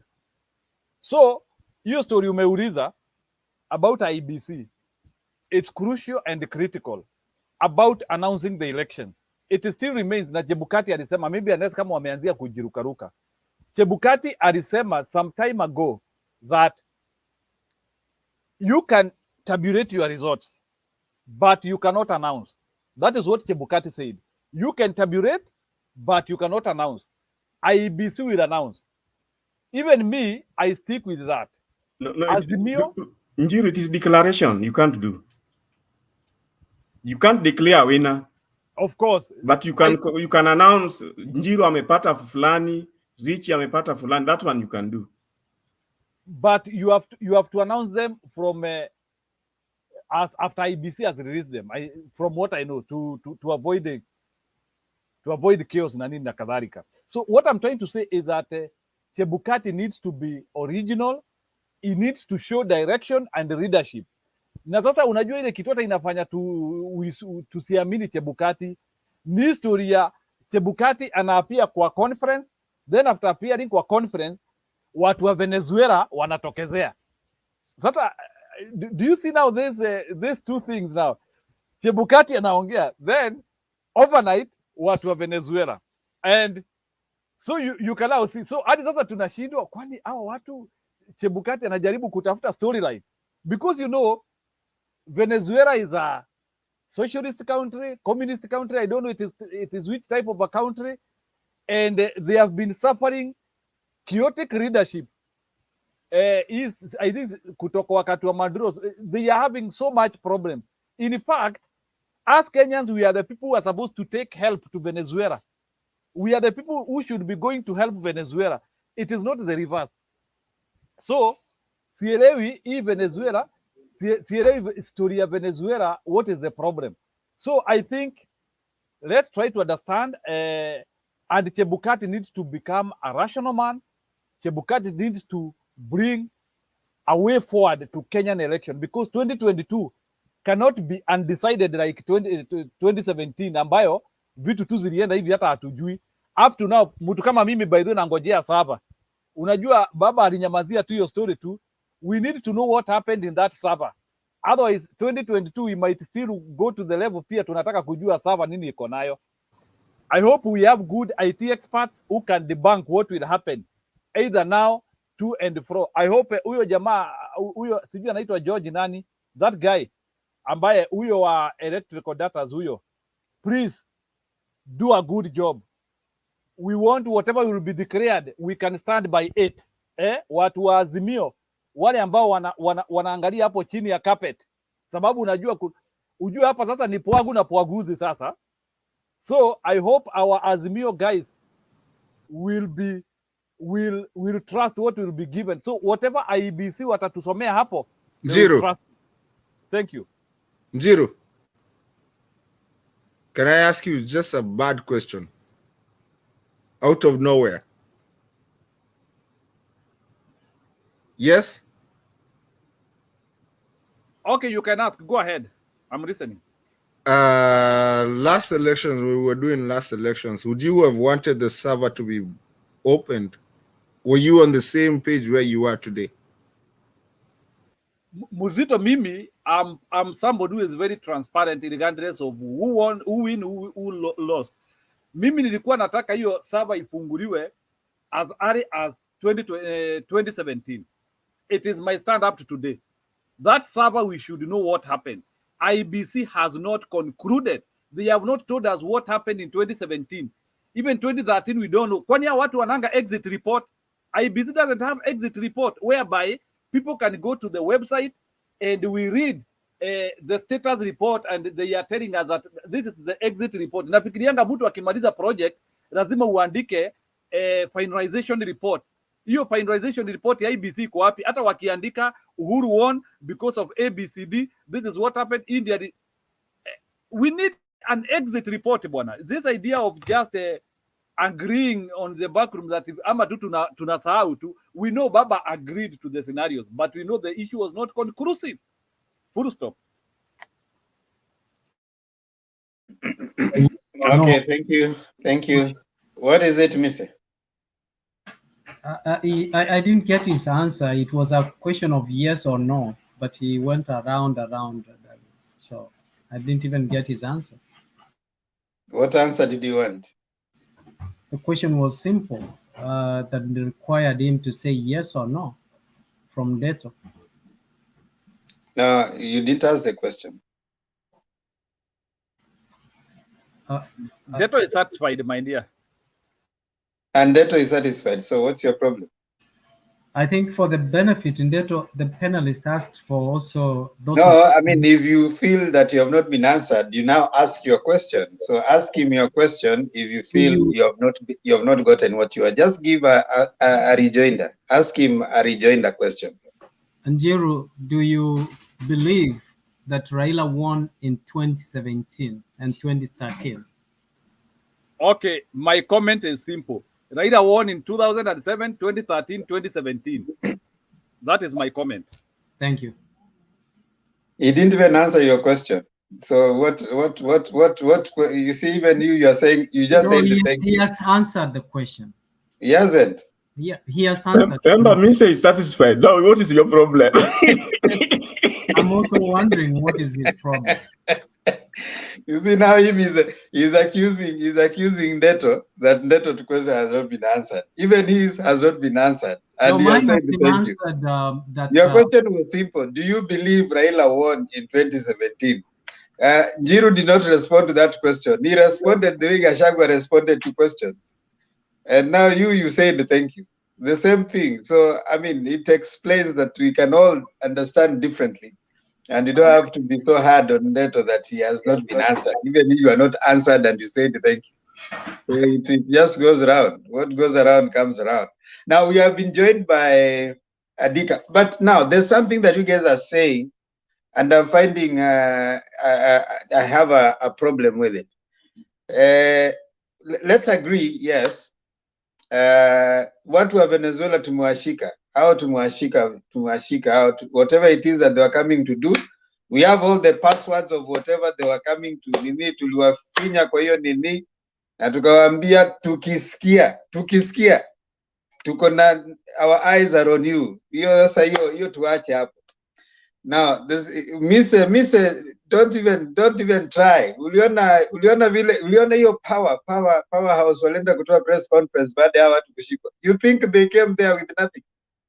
Those were the people who were planning all that thing. So immediately watu wao walishikwa, wakakuja press conference wote, ma DVD. Can you imagine ma DVD? Nanok, the head of the campaign secretariat, Gladys Bosch-Oley, that's the one who was removed from the judiciary because of corruption. Rembo utafanya wafanye press conference ingine kesho bwana, tulia. Unajua watoke kwa press, tunataka watoke kwa press conference waende kwa street. I mean, you can't become an opposition by attending press conferences. Kuna Nanok, kuna nini wamesimama hapo. Unaona? Wanasema oh, you know IEBC. Who goes before the game to defend the referee? Who? Ati bola hata ijapigwa na mmeanza kusema referee ni mzuri sana, mnamsifu.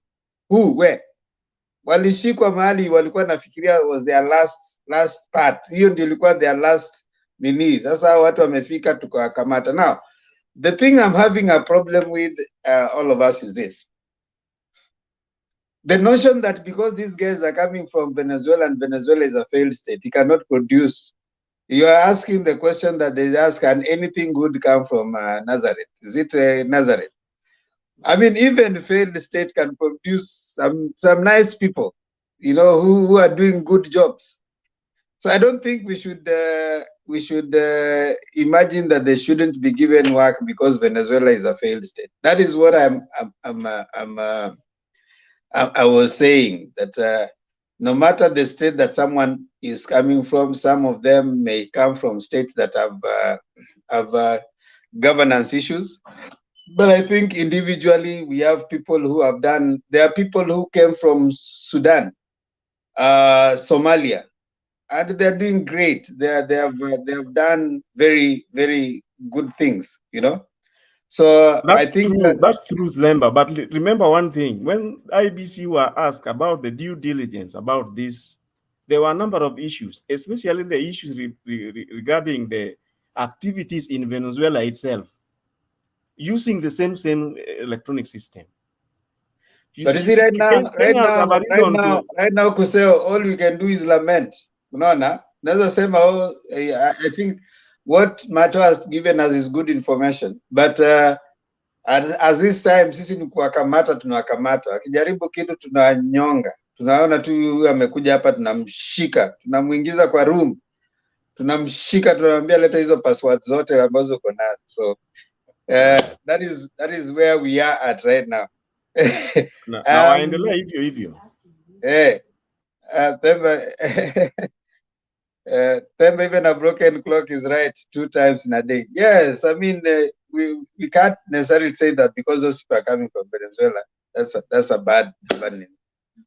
Now, Christine has come in here, and she wants to speak. Christine, how are you? I'm good, Temba. How are you? Welcome, Christine. Thank you so much. Good to see you, Miss. I missed you. Miss you more.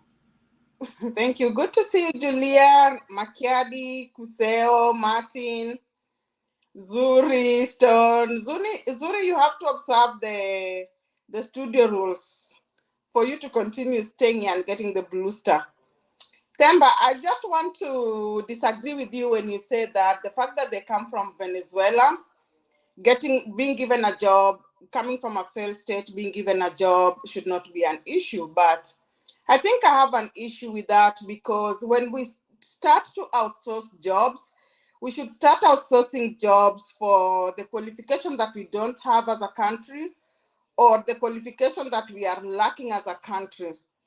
We cannot outsource jobs, yet there are Kenyans that need those jobs and can do those jobs better. An example is Msando. Msando did good, you know. He had to be killed for them to get to the system, you know. So I have an issue with that. We have not yet reached that point of outsourcing services from other countries. We still need those jobs. Thank you.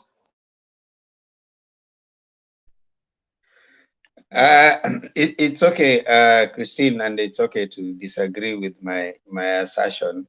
I just singled out that because I felt we shouldn't, because Kenya is corrupt, it doesn't mean that every Kenyan is corrupt. And because Venezuela is a failed state, it doesn't mean it cannot have some people who can do a good job. And that was my point. So sometimes we might blame an individual, and there are people who have come from countries that were known to have been very, you know, very like Zimbabwe, you know, when under Mugabe, you know, there are people who still came out of Zimbabwe and they were doing good work. There's this guy, the guy who sang Toddy, what's his name? Oliver Mtukudzi. Mtukudzi is from Zimbabwe, right? Yes, Yeah, he is. so Hugh Masekela is from, no, that's from South Africa. There are people that are, countries can, may have governance issues, and but they still produce some individuals who come out and, you know, they set some very good practice out there. So the fact that Venezuela has failed, unless they were presidents or they held positions in that country, maybe that way you can say that these people contributed to Venezuela's failure. But we cannot use that to, you know, to, in my view, I think I hold the view that we should not vilify them in the strength of their countries, either success. Just like not everybody who has gone to Alliance High School is passed. not everybody, because some people are saying that, which school did you go to? You know, I'm from Alliance, but when you ask them, what did you get? They don't say. So you might have passed there, but yeah, you know, and there are people who go to schools that don't have no name, but they emerge. Like I remember there's a guy who became, he topped in Kenya some years back from some school in Meru, very interior. It wasn't known even that school when the guy topped in the national whatever you know, exam. So we ought to sometimes give a. That's what I'm saying. But again, you're right. Maybe you think we should do better. That is also now the value of debate. We hold different opinion, but that's how it is. What is it, Zuri Tech? I wanted to comment on the thing about you saying about schools, because I went to Menengai High School. It's in Nakuru. I went to Menengai High School. I was expelled. Then I went to Anesta High School. It's a group of schools. So after I was expelled in Menengai High School, I went to Anesta High School. I got an A-. Remember? Zuri, I was about to give you credit when you said Menengai, and then you got expelled. Then I take my credits back to you. The guy that's what I'm saying. That's what I'm saying. Just leave the guy. No, chill. I went to Menengai High School. I was expelled. I'm just messing with you, sir. No, it's okay. But after that, I went to Anesta High School, Bahati. Bahati is not for bright people. It's for the, like, you know, median people. They group people in Anesta. But I got an A-. That's what enabled me to do aerospace engineering here in Canada. So about schools, I don't believe in that. I don't believe like schools can upgrade someone. No, it's about your mentality. Zuri, question. When did you do your KCSE? Which year? Just by the way, not for any good reason. I don't know. I mean, for me, I actually think it's a personal information for me, because I'm usually ahead of my time. I don't like saying about my age. I don't like saying about Yeah, you can say you're not comfortable saying that. You can just say you're not comfortable. No, you don't have to say it. Yeah, yeah. You can Let me plead put the it that fifth way. in some I'm things, not comfortable. But the thing I did my examination when it was Matiang'i time. You know what I'm saying? When it was all strict and everything, like all you got in your brain is all that mattered what you'll get. So I was saying,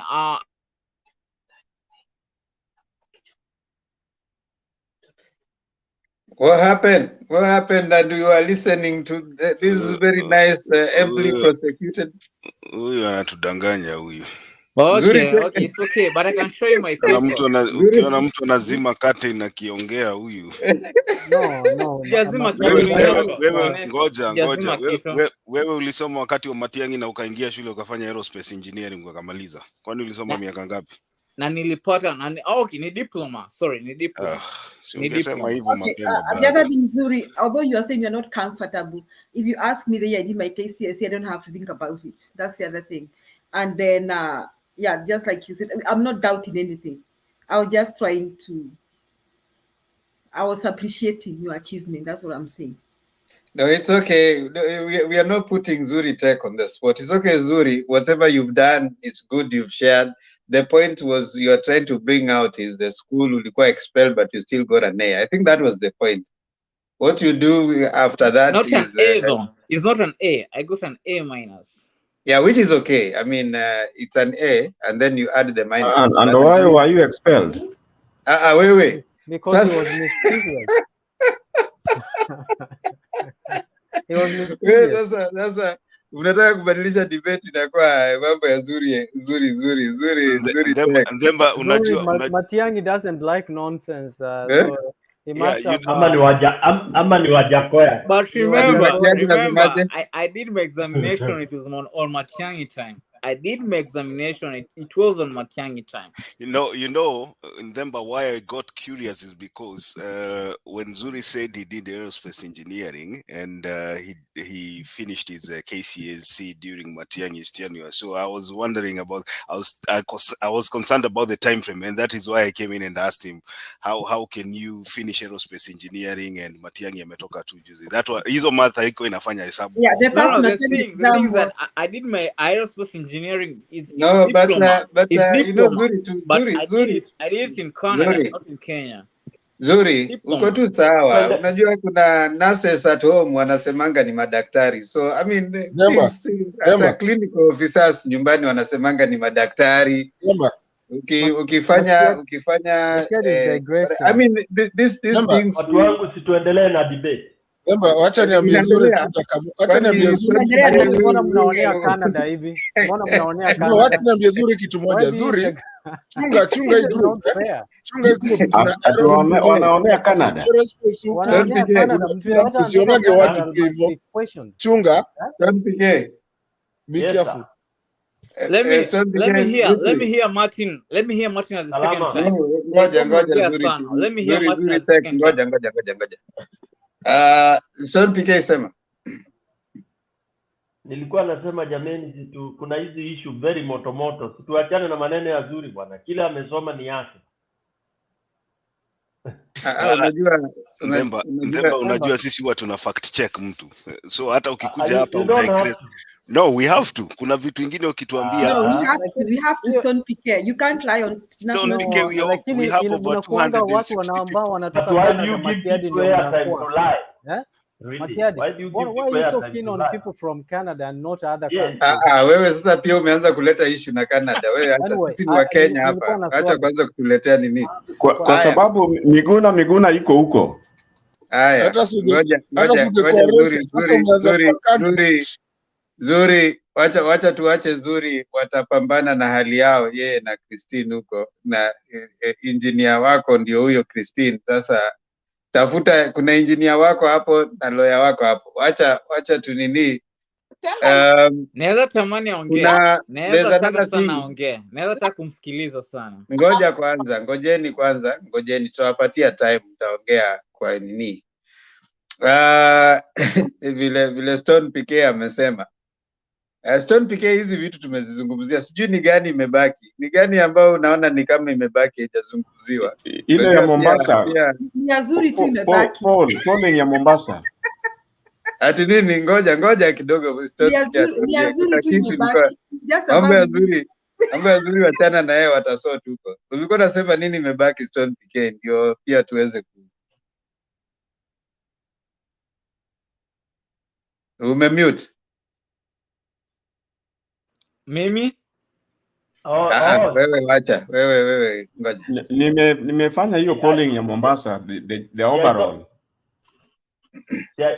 I thought tulikuwa tunaenda ka round ka mwisho alafu sasa tutaenda hiyo Mbeya. Ndio, tutafanya round ya mwisho saizi tu. Ni vile tu. Hiyo ni lazima. Tutafanya round ya mwisho alafu ndio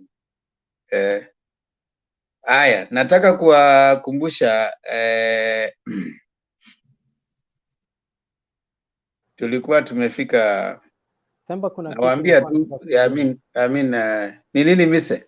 Nilikuwa nataka kusemea yale maneno Christine amesema ama ametofautiana na wewe.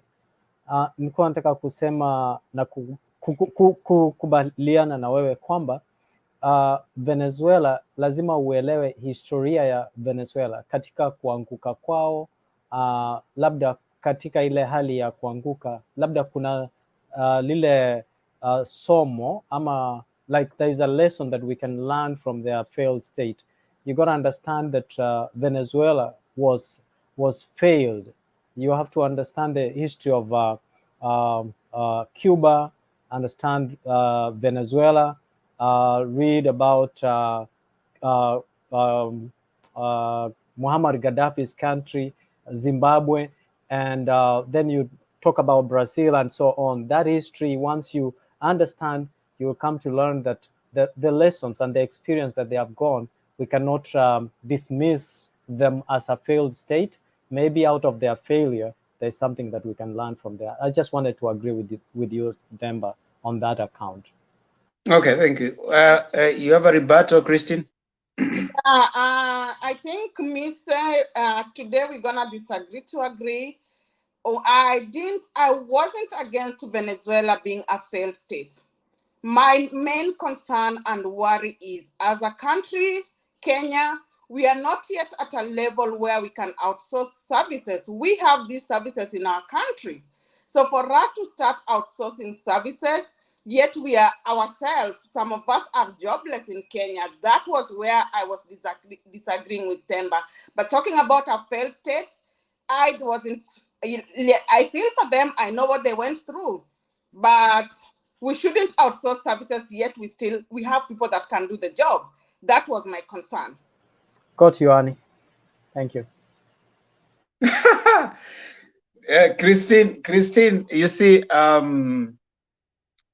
the Kim's kits have been made outside the country, right? So you think we should have had the Kim's kits made in Kenya? Okay, so it doesn't mean that there are things we outsource that are made out of the country that we use in the country. But the fact that they are not being made in Kenya does not mean we cannot make them. We don't have the resources to do them. But it doesn't mean if Kim's kit was made out of the country, there are no Kenyans that can handle the Kim's kit or operate the Kim's kit. You know, that is one step we should go through first before we start outsourcing services. If we don't have anybody, well and good. And I gave an example of the late Chris Musando, may his soul rest in peace. He was so good at his job. And during his era is when we started hearing the Kim's kit, you know. So I believe there are other Musandos, you know, in the country, you know. That's what I'm saying. We can agree to disagree, Themba. I'm here to be guided. No, it's okay. I hear you. You are uko tu sawa. You see, it seems therefore you didn't hear my comment and what I was responding to. So you are actually responding to a comment I did make, and I realize where now we are diverging. You are uko sawa na ni vile tu our point of convergence is a little, I'm trying to use some diplomatic words. Is a little na Mise wamenichanganya. Maybe that's why sikukuelewa. I'm sorry. I'll take a bullet for you, Christine. It's okay. You can blame it on me. You don't have to be sorry, uko sawa. You have given your point. I was responding to the comments that had been made, alluding to the idea that the nationality of the people was they are coming from a failed state, therefore they ought not to be considered. That was my argument, that should not be used. But as to whether I'm a Pan-Africanist, I am a Afro-optimist. I believe that Africa can produce the best, and Africa can give its own solutions, which is something I really, it's my philosophical, political philosophy understanding. I believe that Africans can find their own solutions, and Africans can chart their path, and Africans can find solutions for Africa. Yeah, I'm Afro-optimist. I'm not a Euro hater. Yeah, I'm Afro-optimist. Yeah, but I'm also believing that we can borrow from because the world is a global village. We need to exchange ideas, and as it moves, it has become so close, and we are so intertwined. Therefore, a lot of things that happen even out there affect us. So we have areas that we are deficient. We need to exchange that knowledge. But again, we can always chart the path and have homegrown solutions. They say, think global, act local. Think global, but act local. How can we adapt this global knowledge into our local areas, and how to make it? And that's what social entrepreneurs do. What is it, Martin?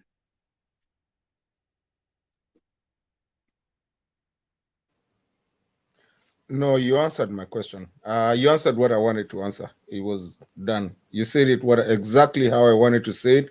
It's just that, you know what? You did it. Let me give that to you. You umenijibia. Pole. Ulikuwa nataka kuuliza nani? Christine? For once, Martin is agreeing with you, Themba. Let it go. No, Mister, you are one hell of a troubleshooter. You like people. You know, there are people who just don't like people when they are at peace with each other. I don't know. You know, you are happy when yes, Makiadi.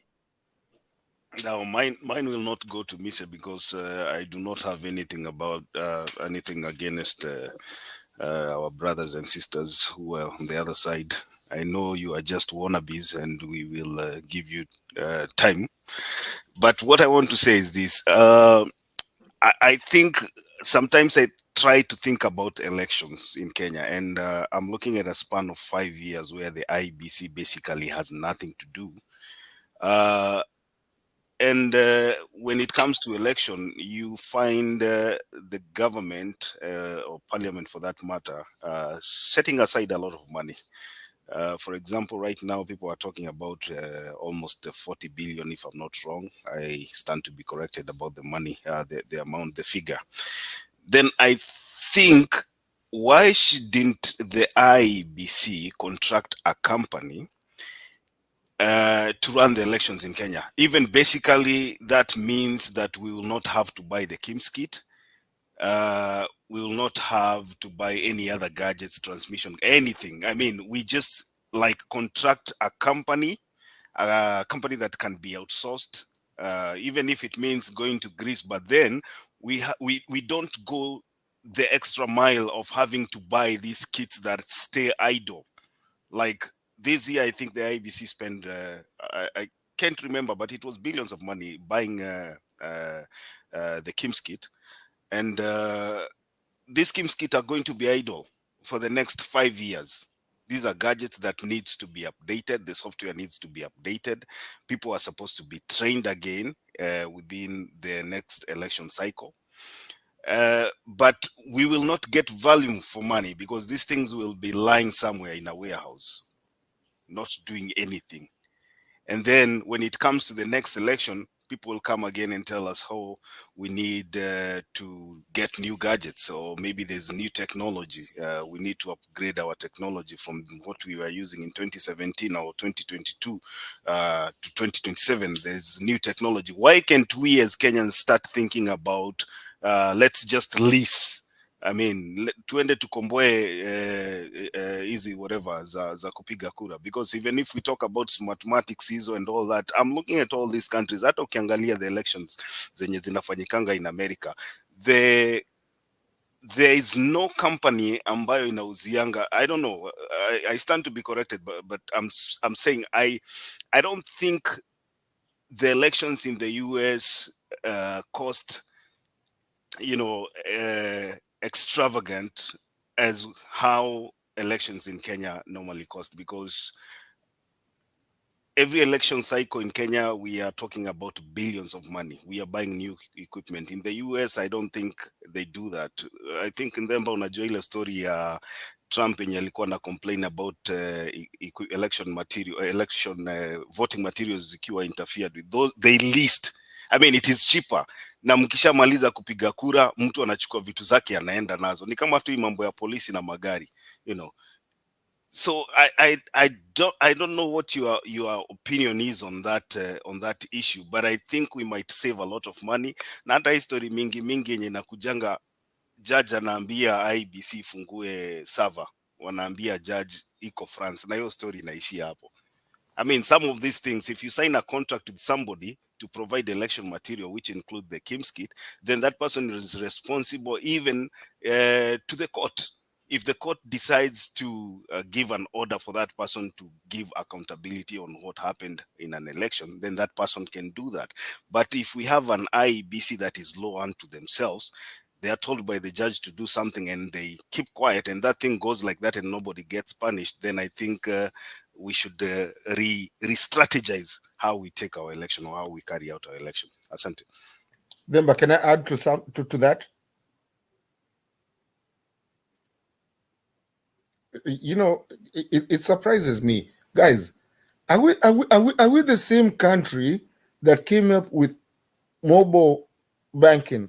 That hata watu wenye, the people that live where we live, kuna cash app, they still try to follow, to emulate us on how we, you know, how mobile banking came in, which is what we call M-Pesa today. Are we the same country that actually brought that thing to the whole world? And it just happened to be two students next to Nairobi West, who's that school right there, that came up with that. And today is something that is being looked up by the whole world, that squeezy kuna cash app, sijui kuna nini, and we're the ones that came up with mobile banking. And all this, and even all these people that we export outside, however, whoever is here, kama ni kina Zuri, watu aeronautical, whatever we do, are we seriously not able to do our own elections and our own technology back at home? We have many IT people that I know around here that are very good, that will just build a chat with you, I mean, for you in 2 seconds and bring it on the show. Really? Guys, we have to think. And then we're going to get Kina Hugo Chavez people out there with they haven't even done a very successful election out there. They have cases in the US, nini, and now they are bringing their wanaleta vitu, you know, on what do you call this? On suitcases. Guys, we need to start thinking about our country. Hii teknoloji yote yenye tumetupa huku nje, hii watu wote, walimu wote wenye tuko nao, we need to come back and bring it back at home, and even start thinking that IT guys out there, these are things we can do back at home. Printing, really? We can't even print ballot paper? What are you talking about? It pains me a lot to see so much wasted energy of Kenya, and then we start talking at tunaenda Greece, sijui tunaenda wapi. What is Greece? Iko ni karatasi ya imekwa nini? Viagra. Allah?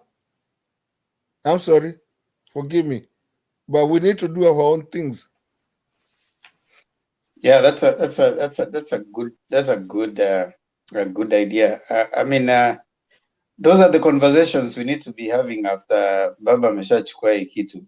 Sasa tutakuwa tunawapush, tunawaambia sasa hata hizi reforms zote tunataka zipite. Now I want us to start taking our closing remarks, ndio tuallow wale wanaenda waache watu waombea wabaki. Nataka kuwapatia nafasi dakika moja, but before then I want to appreciate those people who have joined us. Ngoja zuri. I want to appreciate those people who have joined us on the comment section. Black, Elkana Shivashi, rafiki ya Makiadi huyo, wanatoka village moja. Black, Motema Mabe, kikundi ya roho chafu. Tunakuona hapo chini.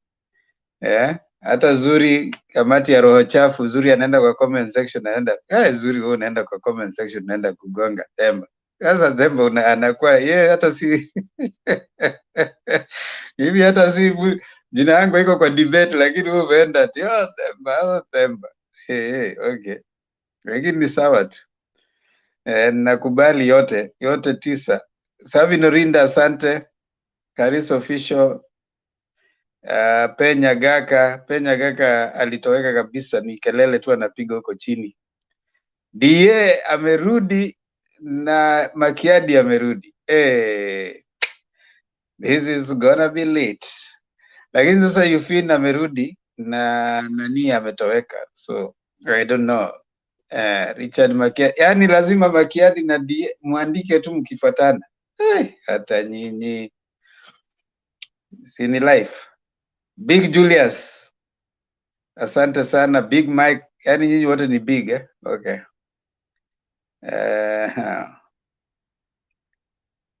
Danny Darius anasema Zuri Tech, wewe ni kijana, uko na future kubwa sana, usikubali watu kama Christine waangushe future yako. So usikubali kabisa.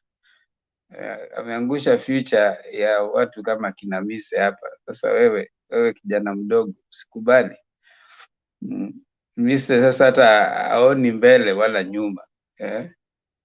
Ameshikwa na kichaa. Sasa Zuri, unaambua na father pala na kuombea. Gitash Day, Mr. Henry.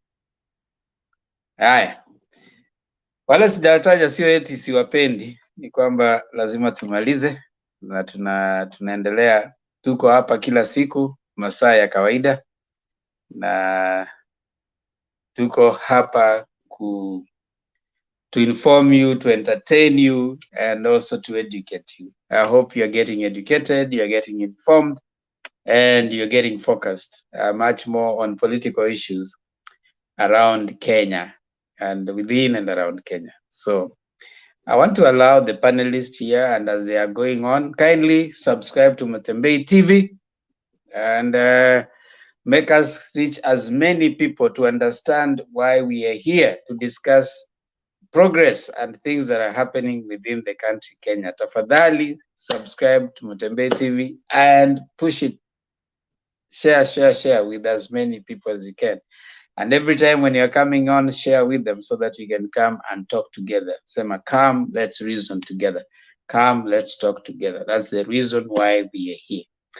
Also, I appreciate if you can subscribe to Themba and Lulu Show. That's a channel for my daughter and I.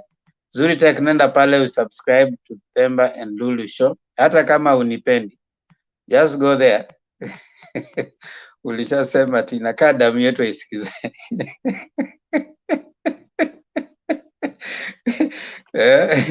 Enda tu pale hata kama damu yetu isikizani, subscribe to Themba and Lulu Show. That will be good for us. So now I want to give us at least 1 minute to give our final closing comments. And Zuri Tech, I'll start with you. One minute. Tafadhali tufunge. Tuende na Christine, tukuje kwa Mise, tuende kwa Stone PK, alafu tupande first floor, Matondeto, Makiadi, alafu Julia. Then now we can close it. So Zuri Tech, haraka tafadhali dakika moja. Kenye huwa nashangaa ni ati mbona kile kitu wanasema inakuwa controversial. Sijaelewa hiyo, mbona kile kitu wanasema inakuwa controversial. Hiyo ni one thing. And the same thing ni ati Themba, sina bad blood na wewe. I don't have bad blood na wewe. As in kenye kwa comments ni, you know, ni comments tu. Ni maneno, maybe ni ulimi kusleep. Sina bad blood na wewe, for real. But huwa kenye najiuliza ni ati na set ni kwa hii channel pekee, but mbona kile kitu wanasema huwa inakuanga kila mtu lazima apinge, but kenye huwa nasema ni ukweli though. Kwa hivyo umeenda channel mingi kuna kwa controversies. Nashangaa sana. Maybe mimi ndo Messiah. Maybe mimi ndo wewe. But kile kitu wanasema lazima tu mtu na ukijaribu kuangalia majama wengi hawapingi, you know, us as men who wapingi wana choose to remain silent, but wenye napinga sasa kuwataja, but huwa nashangaa sana nikisema tu kitu sijui ni ati labda wanakupenda au madem labda wanakupenda, so wewe enda chunguza, si ati labda ni mapenzi wanajaza kwa hiyo kitu hunisumbua akili sana. Isikusumbue. Acha nichukulie hivyo. Wanakupenda. Unajua hata Christina amesema acha ingie tu hapa asikize vile unaongea. Yeah, that was all. Ni ati tu kitu na nyuma ni ati kila kitu wanasema lazima tu iko controversial. Usiumie kaka. Yaani vitu vidogo kama hivyo watu washakupenda kubali. Mimi si mind. Ndo nipate kenye nilikuwa na moyo ngumu kwa ajili after nilikuwa expelled, watu wengi walikuwa naongea matope, but niliwa prove wrong kenye nilipata at the end of the time. So si mind kenye watu wanasema kwa ajili nili experience your stuff long ago. Unajua nzuri, acha nikwambie kitu moja niliambiwa kitambo, na maybe ukikumbuka hiyo, unajua it was a funny one, but it is something that is really standing out. Unajua ndio wewe uweze kusurvive ni spams ngapi zingine zilikufa?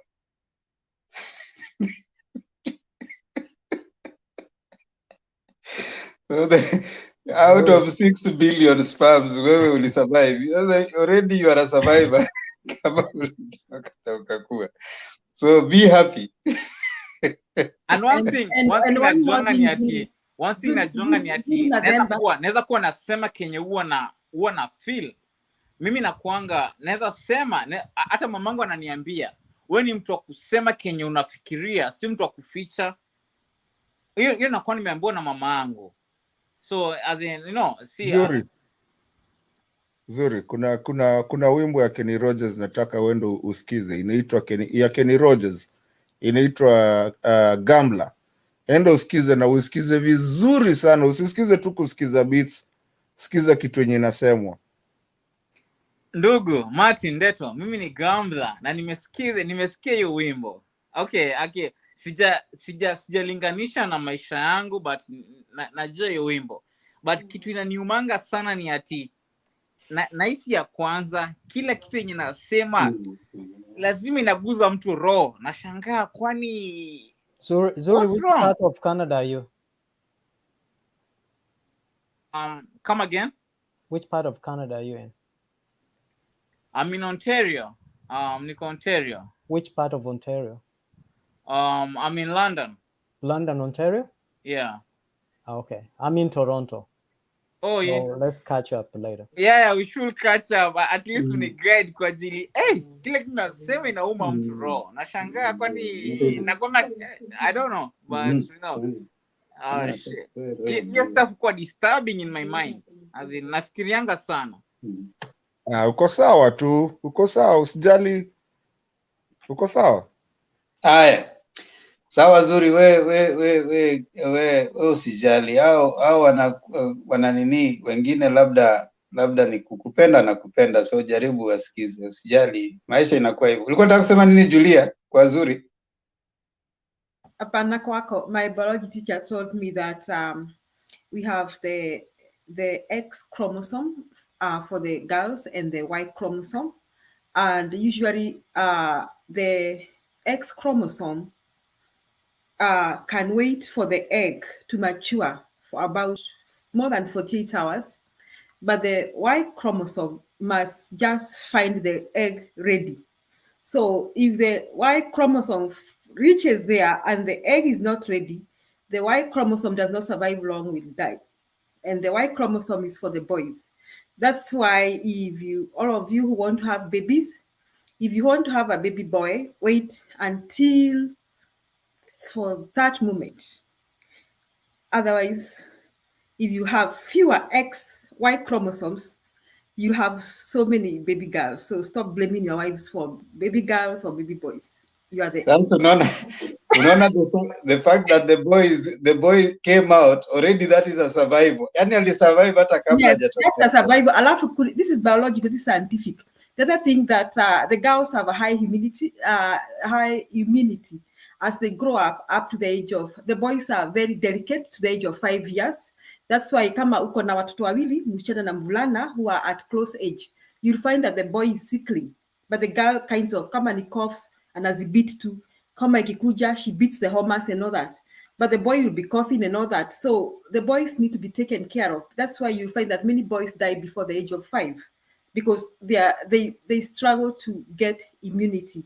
So for you, Themba, to be Azuri, Mise, Richie, I want survivors. That is PK. That is if you are a man. Najua tu alisema kitu juzi mpaka nikaanza kusema you should not judge people whether they are men or women unless they have told you so. But for the men to mature, to be men, to be a man like you, Themba, you've really survived. I mean, wacha hata hiyo. Can you imagine how many sperms disappeared before mimi sasa ile yangu ingie? And you see ile mbio ilikuwa inafuata, najua hiyo egg ilikuwa labda ni moja imetoka. Sasa walikuwa wengi milioni, lakini and you are Y chromosome, and that Y chromosome needed to find the right time. Unaona what I'm saying? Kwanza wewe Themba nasikia uliua daktari. Sasa Martin anaharibu Martin. Watu na wazimu wewe. Wewe Mise, 1 minute closing remark. Oh, I thought it was Christine going after me. Sasa wewe vita yenu na Christine. I can Christine go. atakuja baada ya wewe. All right. No problem. Unataka ende kwanza? Okay, fine. That is how people from Canada behave. You see, them have been telling you.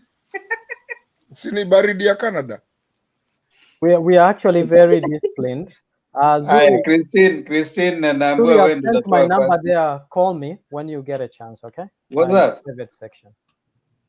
Okay, so Julia, now that you brought the biology aspect, I just wanted to add one thing, and you can go research and prove me right or wrong. If you want brighter kids, fertilization the whole process has to take place during the day. And you can confirm from the Singhs and Patels.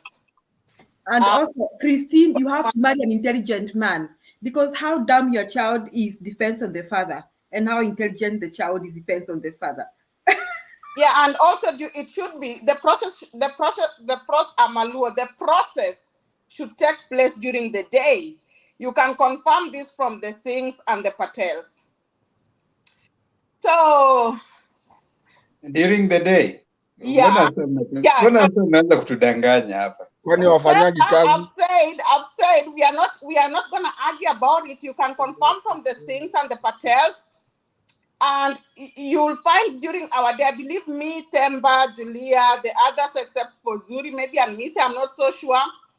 And Zizetu, we used to read a lot of our maths books, written science written by the Singhs and the Patels. So I was wondering why the Singhs and the Patels, and that is what I was told. And for sure they are smart. And I was told if you want, those are Western ideas. You can't impose. Okay. You can. What is the measure of intelligence? You cannot judge a fish by its ability to climb a tree. If you are measuring intelligence by ability to answer some questions in a test, that is not intelligence.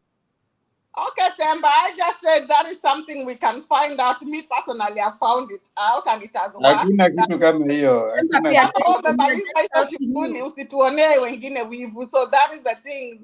Hakuna kitu kama hiyo. You're just helping them by here and it's not paying Hiyo attention. kama hiyo hiyo iko kwa akili yako. Hiyo ni yenyu. Okay, so no, Zuri, it's my time to make my closing remarks, please. So, umenichanganya. Okay, mi chenye nataka niseme too about the IBC thing. We've talked about it during the day. I made my submission. I was here earlier, Temba, today because I wasn't expecting you to allow me in. Sasa kelele ilikuwa ya nini kwa comment kama ulikuwa ushakuja? No, you know, I had to come and see Mise. 2 days you've been kicking me out. No, I've never kicked anybody out. By the way, I don't kick anybody out. Put me on quarantine twice. I can put you, no. For the record, Christine, I don't kick anybody out. I can put you kwa backstage, upumzike na kurudisha, but I can't kick anybody. Uliniweka kwa backstage sana. Hiyo sasa I've never done that. Okay, and it so happened when I was coming in. Christine. I don't know. You guys find another reason for you to fight your two wars. Kama mmeachana mkarudiana, it's okay, deal with it. Msiniweke katikati yenu. Temba pia nafurahianga kuona smile yako anyway. So, okay, can I make my submissions? Sasa unataka Mise aanze kunigonga hapa na Mise ni the comment. You have to appreciate when something is good. I don't think Mise has a problem with that. When something is good, you appreciate, you know?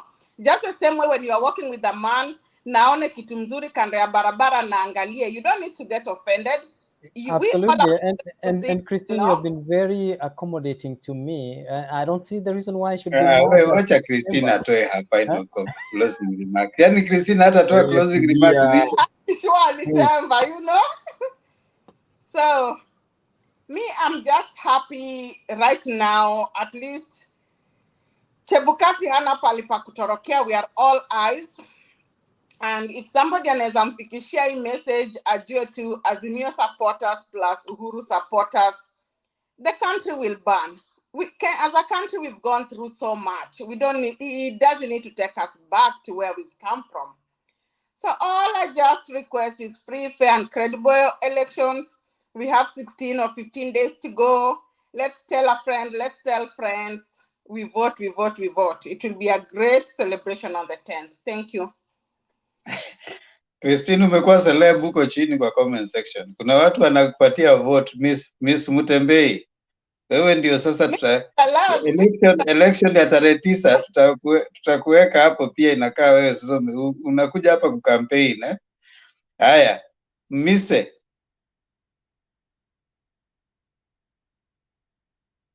One minute. Yeah, thank you. Christine, those were wonderful comments and observation. I think you are very brilliant. I think it happened during the day, and I confirm that. So for me, I just want to say that... you confirm what? That the process happened during the day. But I just wanted to say that let people give Chebukati humble time. Chebukati is very busy organizing our national elections. This too much of whining about Chebukati and so on should come to an end and give the man a break to work he delivered in the past, and he at the same time he wants his life and his family. So give him. He's at a very hot spot. We remember the gentleman who died, Mr. Kivuitu. When he left IEBC, he left a very miserable man. So let us leave Chebukati alone. And I just wanted to make an observation with what Makiadi said.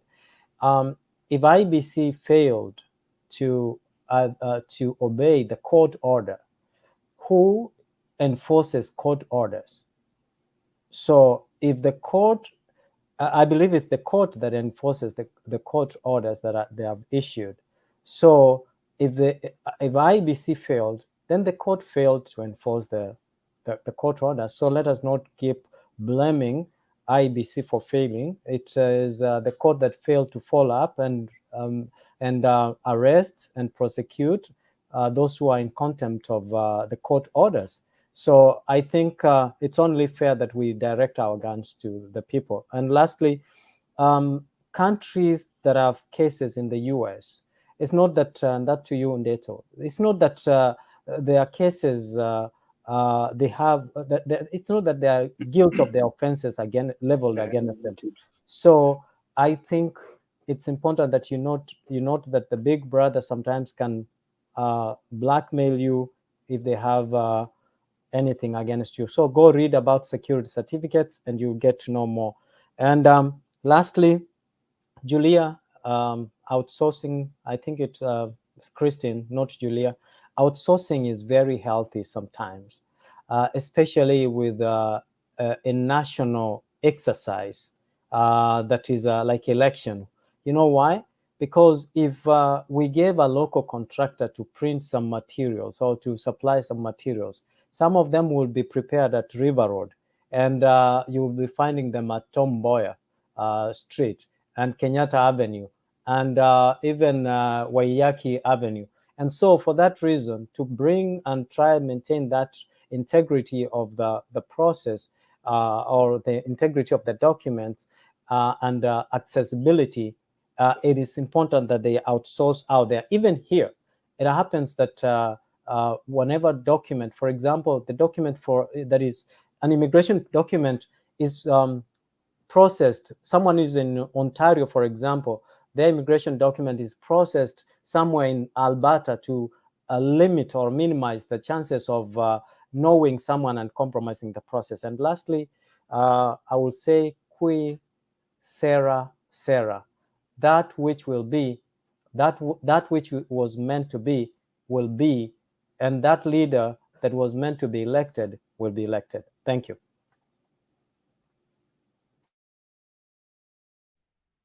PK Stone. Stone, unatusikia? Stone is on the mountain praying. Let's have earphones. I think alikuwa anatumia earphones. You can move on. Mato.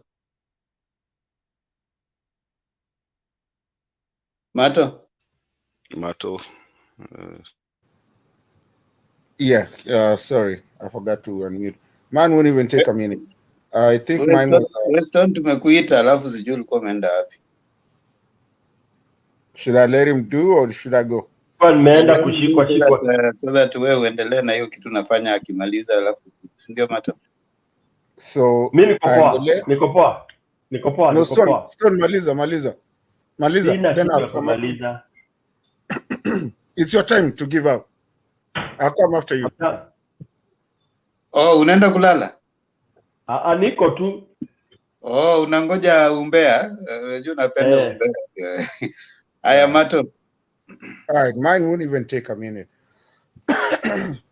My thing is that I want everybody that is listening to us, I want you guys to understand what is happening here. There's one thing that is called, I want you guys to remember because the African countries want to refer themselves so much to the the first world countries. So there's when Trump was coming in, he used to say, "Make America great again." I relate that to Kenya Kwanza personally, and I know I will get hit. So Kenya Kwanza, make America great again, and that's why they talk about the bottoms up, because they're also looking at this bottoms up, which Biden says, and that's why they say that the Biden says bottoms up, but they don't understand that this country has already gone way too far than that.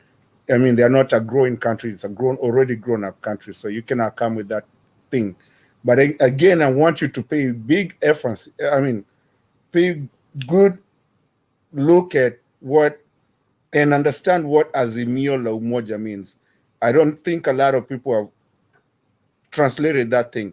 It says the Azimio la Umoja in English is Declaration of Unity. We are declaring to be a one united Kenya. And the reason I'm starting to be kind of that person nowadays is because at the end of it, I also want the people who are undecided, to start looking at this. Again, for the most time, if you ask any Kenyan, what are you? They say we are a third world country. We are on our way to become a first world country. We cannot go back where we used to be, and we cannot always say we are a third world country for life. I mean, we come generations, third world country, dead. Another one, third world country, dead. So guys, what we're trying to do, and that's why you walk into Nairobi today and Mombasa, and you find what Mother Karua says, barabara za gorofa and all that, because I've seen them, is because we are moving into a first world country.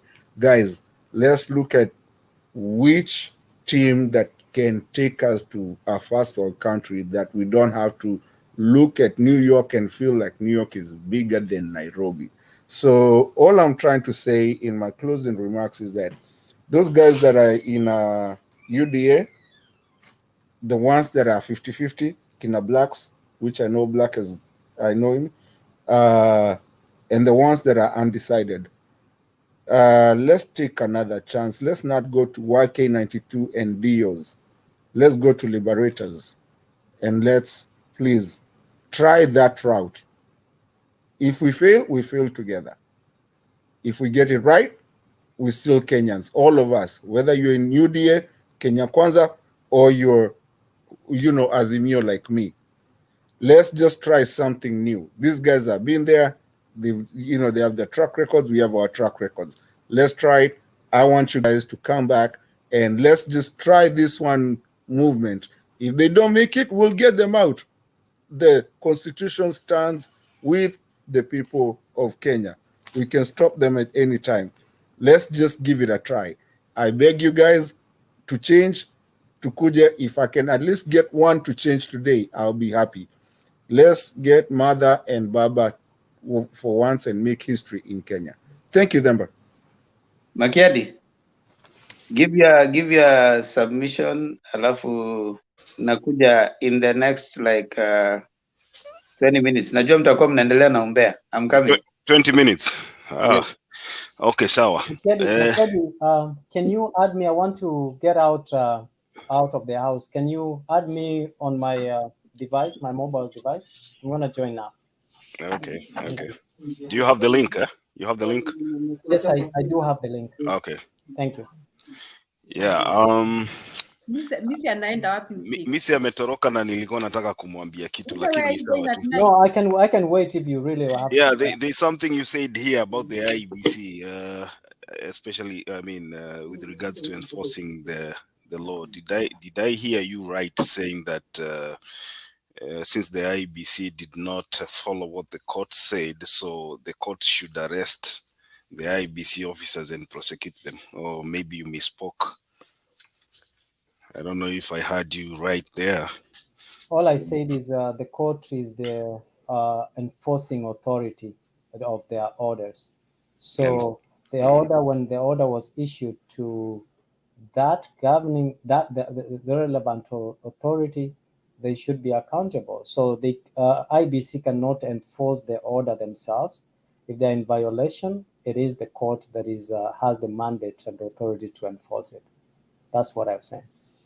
Yeah, I would love to hear what you think about the court order that was issued.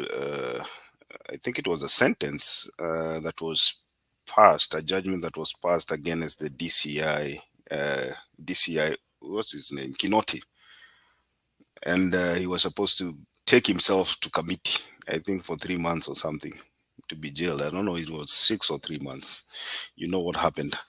So I don't know if you live, okay, you don't live in Kenya. I don't know if you understand the system that we are talking about, or the system that you're criticizing, because if a man like a DCI or whatever, what is he called?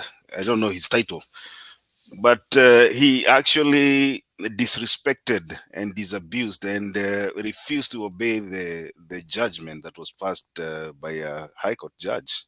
And so when you expect people like IEBC officials who are there to favor politicians to follow such orders, then perhaps you do not understand how the Kenyan system works. But having said that, I want to just talk about what Zuri said on a lighter note. I think Zuri, nobody hates what you say, or nobody gets act by what you said.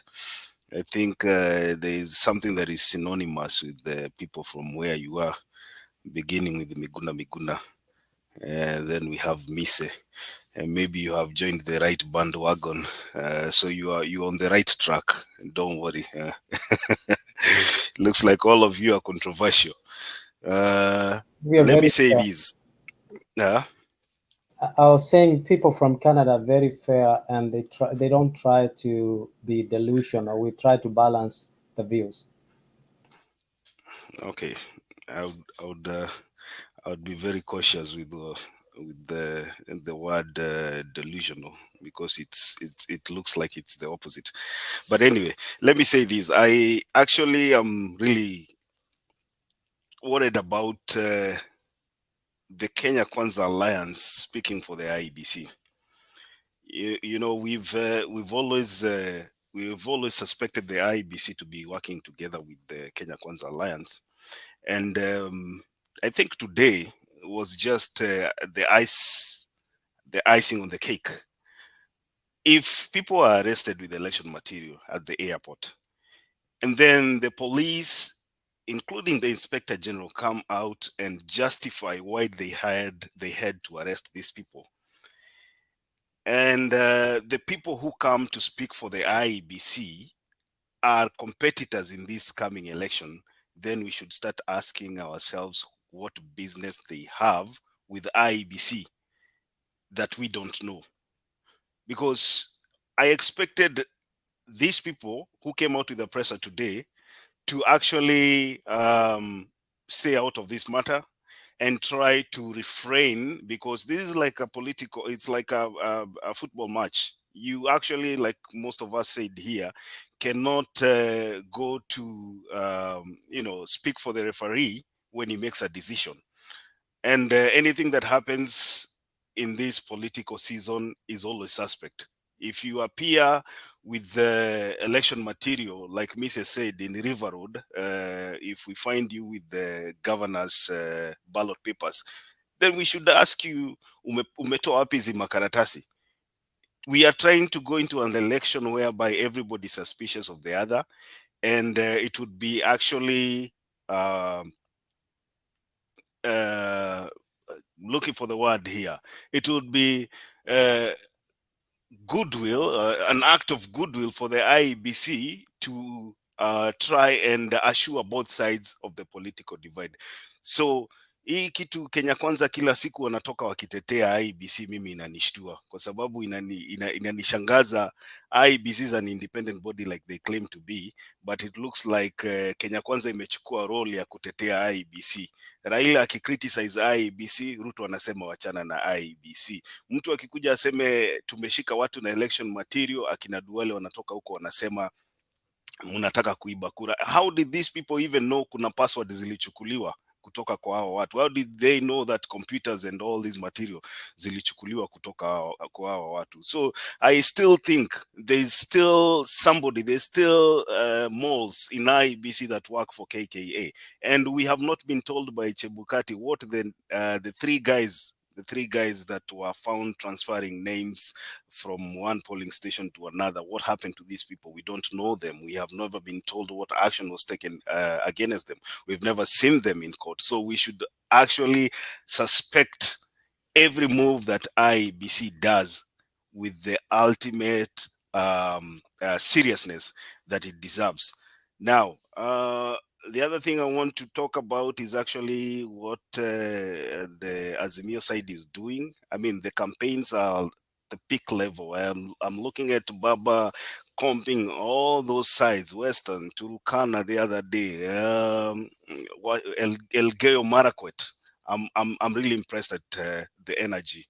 in the Azimio side. As Kenya Kwanza continue calling press conferences, I think we have exchanged roles. In 2017, it was our duty, Mudavadi leading.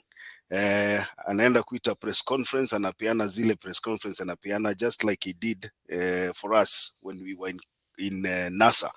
So last time they accused us ati wanatafuta kura na sisi tunapeana press conference Nairobi. I think we've reversed the roles. It looks like we've learned the game the hard way, and so we will seek for votes as they continue calling press conferences in Nairobi.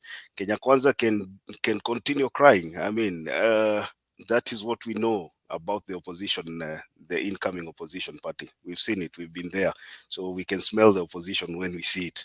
And I hope, Mise, you'll advise your team that kuna tear gas zilikuwa zimenunuliwa 2017 hata hazijatolewa kwa karatasi.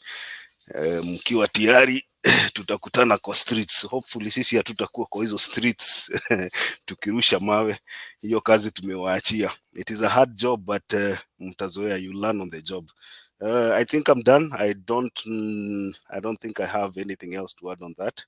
But like I always say, watu wangu pimeni suti. Julia, unaona nilienda nikachomoa ingine sasa. Sijui kama umeona hii. Hata ionekani, sijui kwa nini hiyo kala yako inatoanga suti yako vibaya. Hii ni kala tu.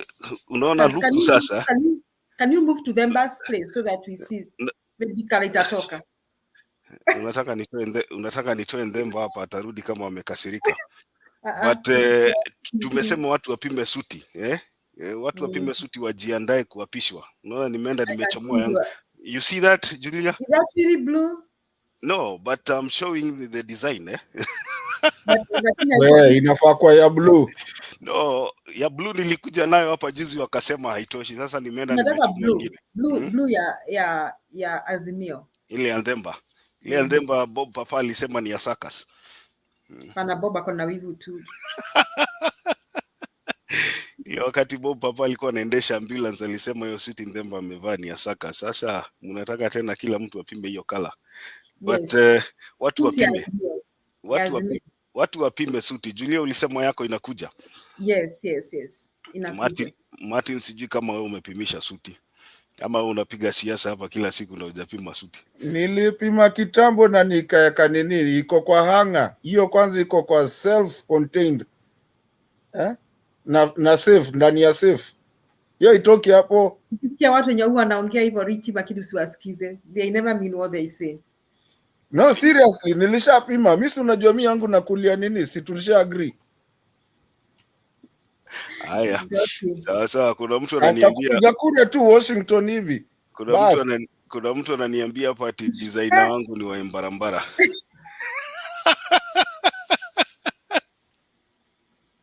Hapo amekuonea kweli. Haya, sawa, lakini mimi nitawakumbusha tu muendelee kupima suti. Hii kitu mimi ninaona tumechukua. I can smell. Mkiona kina Aida Odinga wanakaa na nini na serikali mahali iko.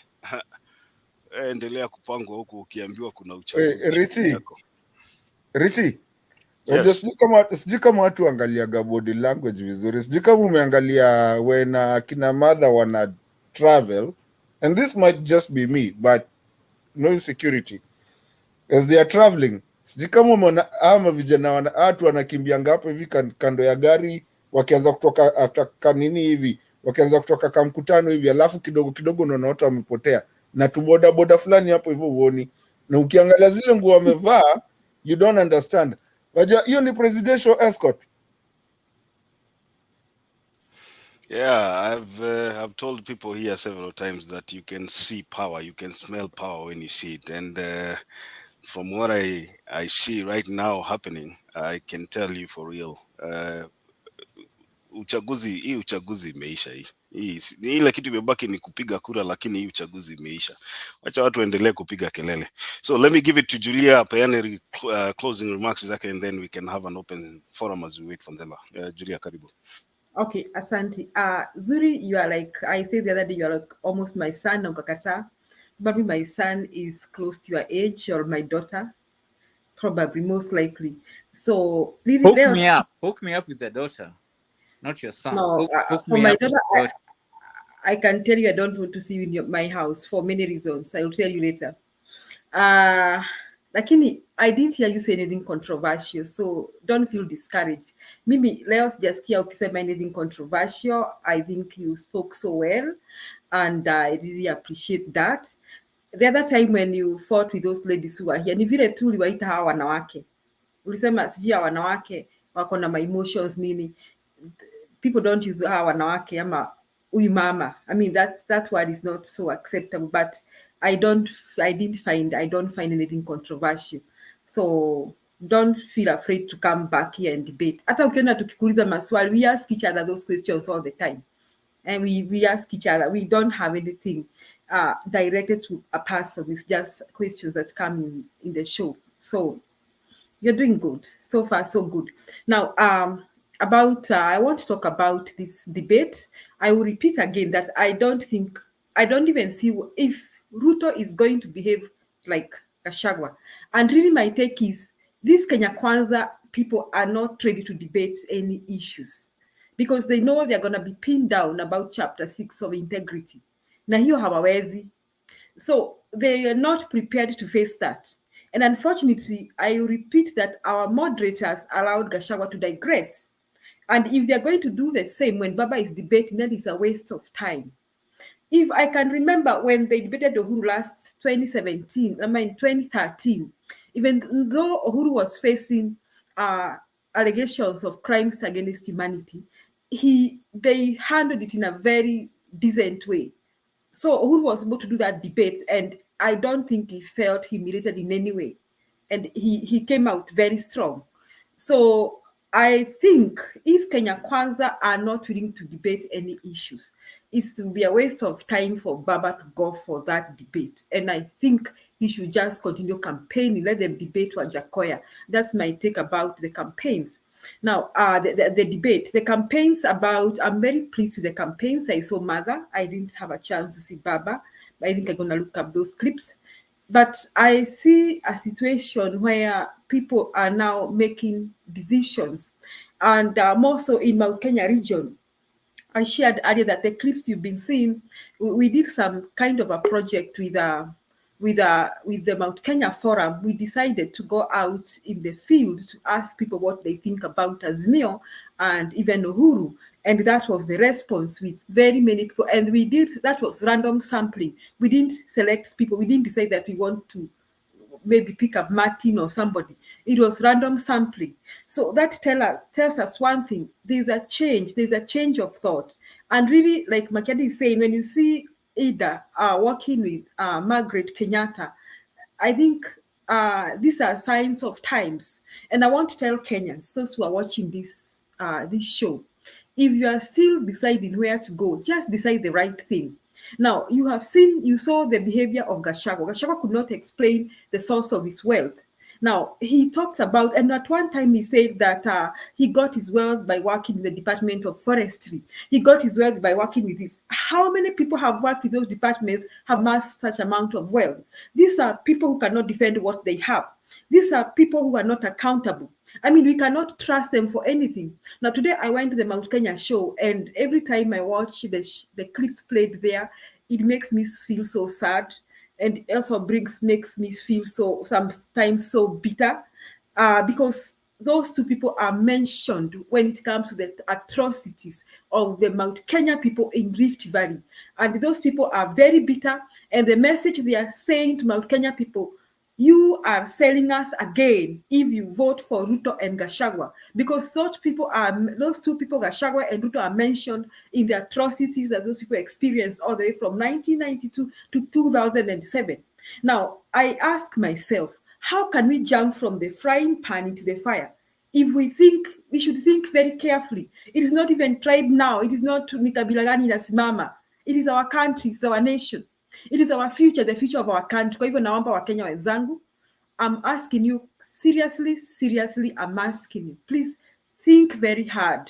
Now, how can you vote for people whom you don't even trust that you are secure when they are president? Now, somebody who can go around saying, I want to quote this, if you want to go and look for that clip. Ruto mwenyewe alisema, kama mko na shida na Wakikuyu, sisi ndio tuko na shida na wao zaidi. Lakini inafikanga mahali unatafuta uongozi ndio baadaye ufikiri maneno mengine. He said that. How can we trust that person to be the president of the Republic of Kenya? How can we trust somebody who can take land from somebody like Mutesh? Mutesh is a common man like you and me. How can you trust him to be the president?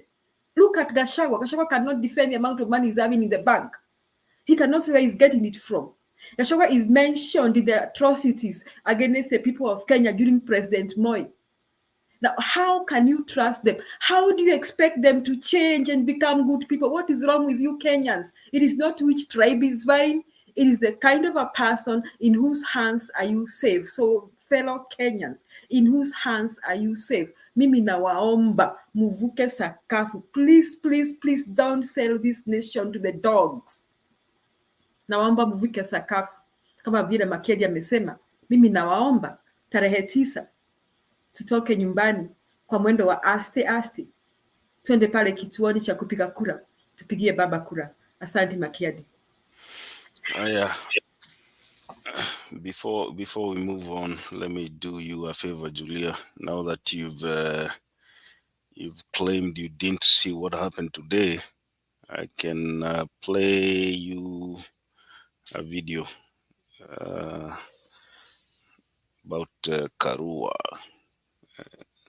Karua's campaign today. I had it right here. I don't know where.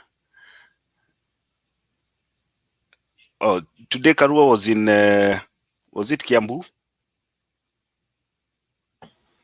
Today Karua was in, yeah, I think Kiambu.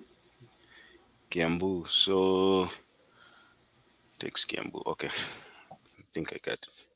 But in other news, and staying on the political scene, Azimio la Umoja One Kenya Deputy Presidential Candidate Martha Karua is tonight asking the people of Mount Kenya region not to gamble with their vote, terming the August 9th general election extremely decisive. Karua, who extended Azimio's campaigns in Kiambu County, blamed the high cost of living on corruption, vowing to bring those culpable to account as soon as the coalition is sworn into office. Citizen TV's senior reporter Seth Olale is still on Martha Karua's campaign trail in the Mount Kenya region. On her third successive charm offensive in the Mount Kenya region, Karua took the Azimio campaigns in Kiambu County in a bid to woo the 1.2 million registered voters. Karua held a series of rallies in all Kiambu's 12 constituencies, with a caravan commencing at Kikuyu to its final destination in Kiamba. With the August 9th general election now entering the home stretch, Karua cautioned the rich vote Mount Kenya region against making the wrong choice at the ballot that will ultimately have dire consequences. Huwezi patiwa ofisi ukajitafutia wewe mwenyewe au ukaharibu mali ya umma kujitajirisha wewe mwenyewe. Leo hii mumelia kwa bei ya unga. Raila Odinga's running mate blaming corrupt entities in the public sector for the high cost of basic commodities such as food. Waporaji wanakutoa ugali kwa mdomo.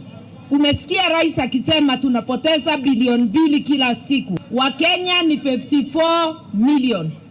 Ukigawa 2 billion to the 54 million ni kama kila Mkenya hata mtoto amebebwa amenyang'anywa shilingi 40 kila siku.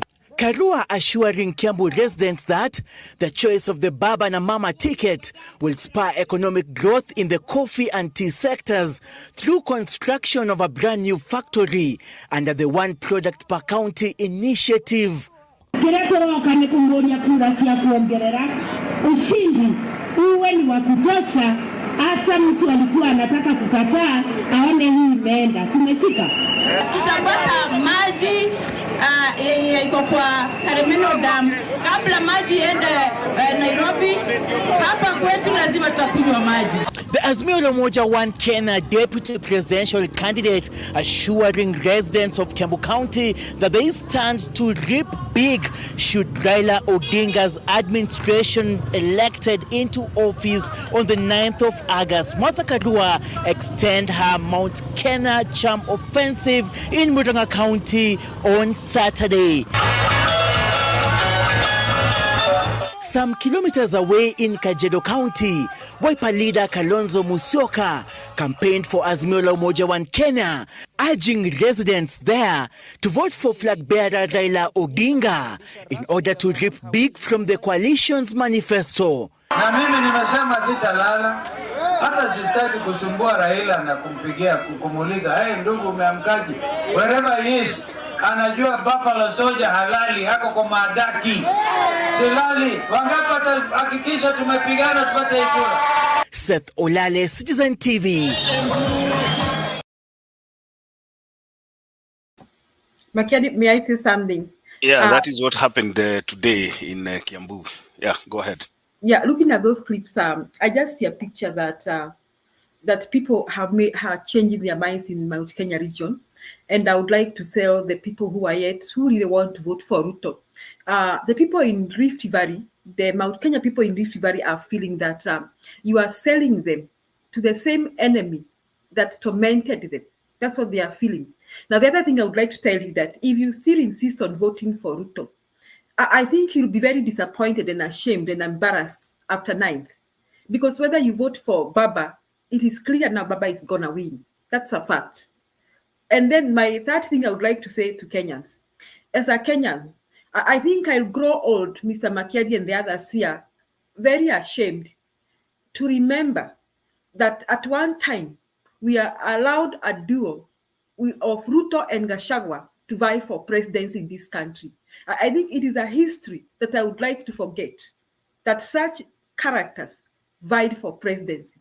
It is a shame to this country. And I think it's going to be a shame for generations to come. So kama wewe uko Mount Kenya, mimi nakuomba, don't sell your people in Rift Valley to the same people who made them suffer. If you did have a relative who suffered, then I think you are lucky. You should find out, because it is not a good, wonderful story to talk about. Lakini ni Wakenya wenzangu na washukuru sana. Those who are voting for Baba, I want to thank you. Even those in Mount Kenya region, I want to thank you for making up your mind to vote for Baba, because this is the only opportunity we have to transform this country from tribalism and from regime of corruption. Asante Makiadi. Hata Themba amekuja. Na sijui kama nani alikuwa ameongea. I think he left PK. No, PK alikuwa amesema ako sawa. Ndemba, wacha ni hapa. Julia alikuwa amesema hakuwa ameona activities za leo, so nimechezea Martha Karua, wacha nimalize na hii alafu we can close the show now. Ya Raila Odinga in Bungoma. I think I also have it downloaded somewhere. Let me see if I can find it. So Raila Odinga was in Bungoma, I believe. I don't know. Let me see. Yeah, I'll let me look for it. Let me Zuri ulikuwa unataka kusema nini? 1 minute.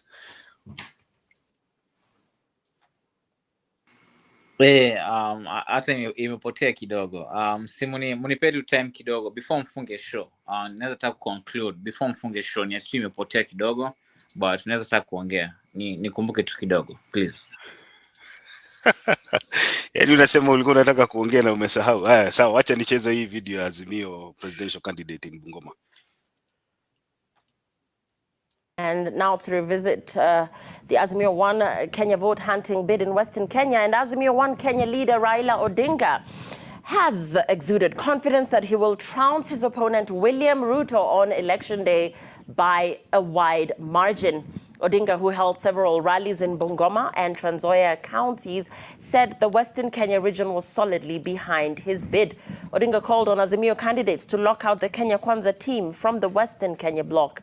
17 days to the polls. Take a look.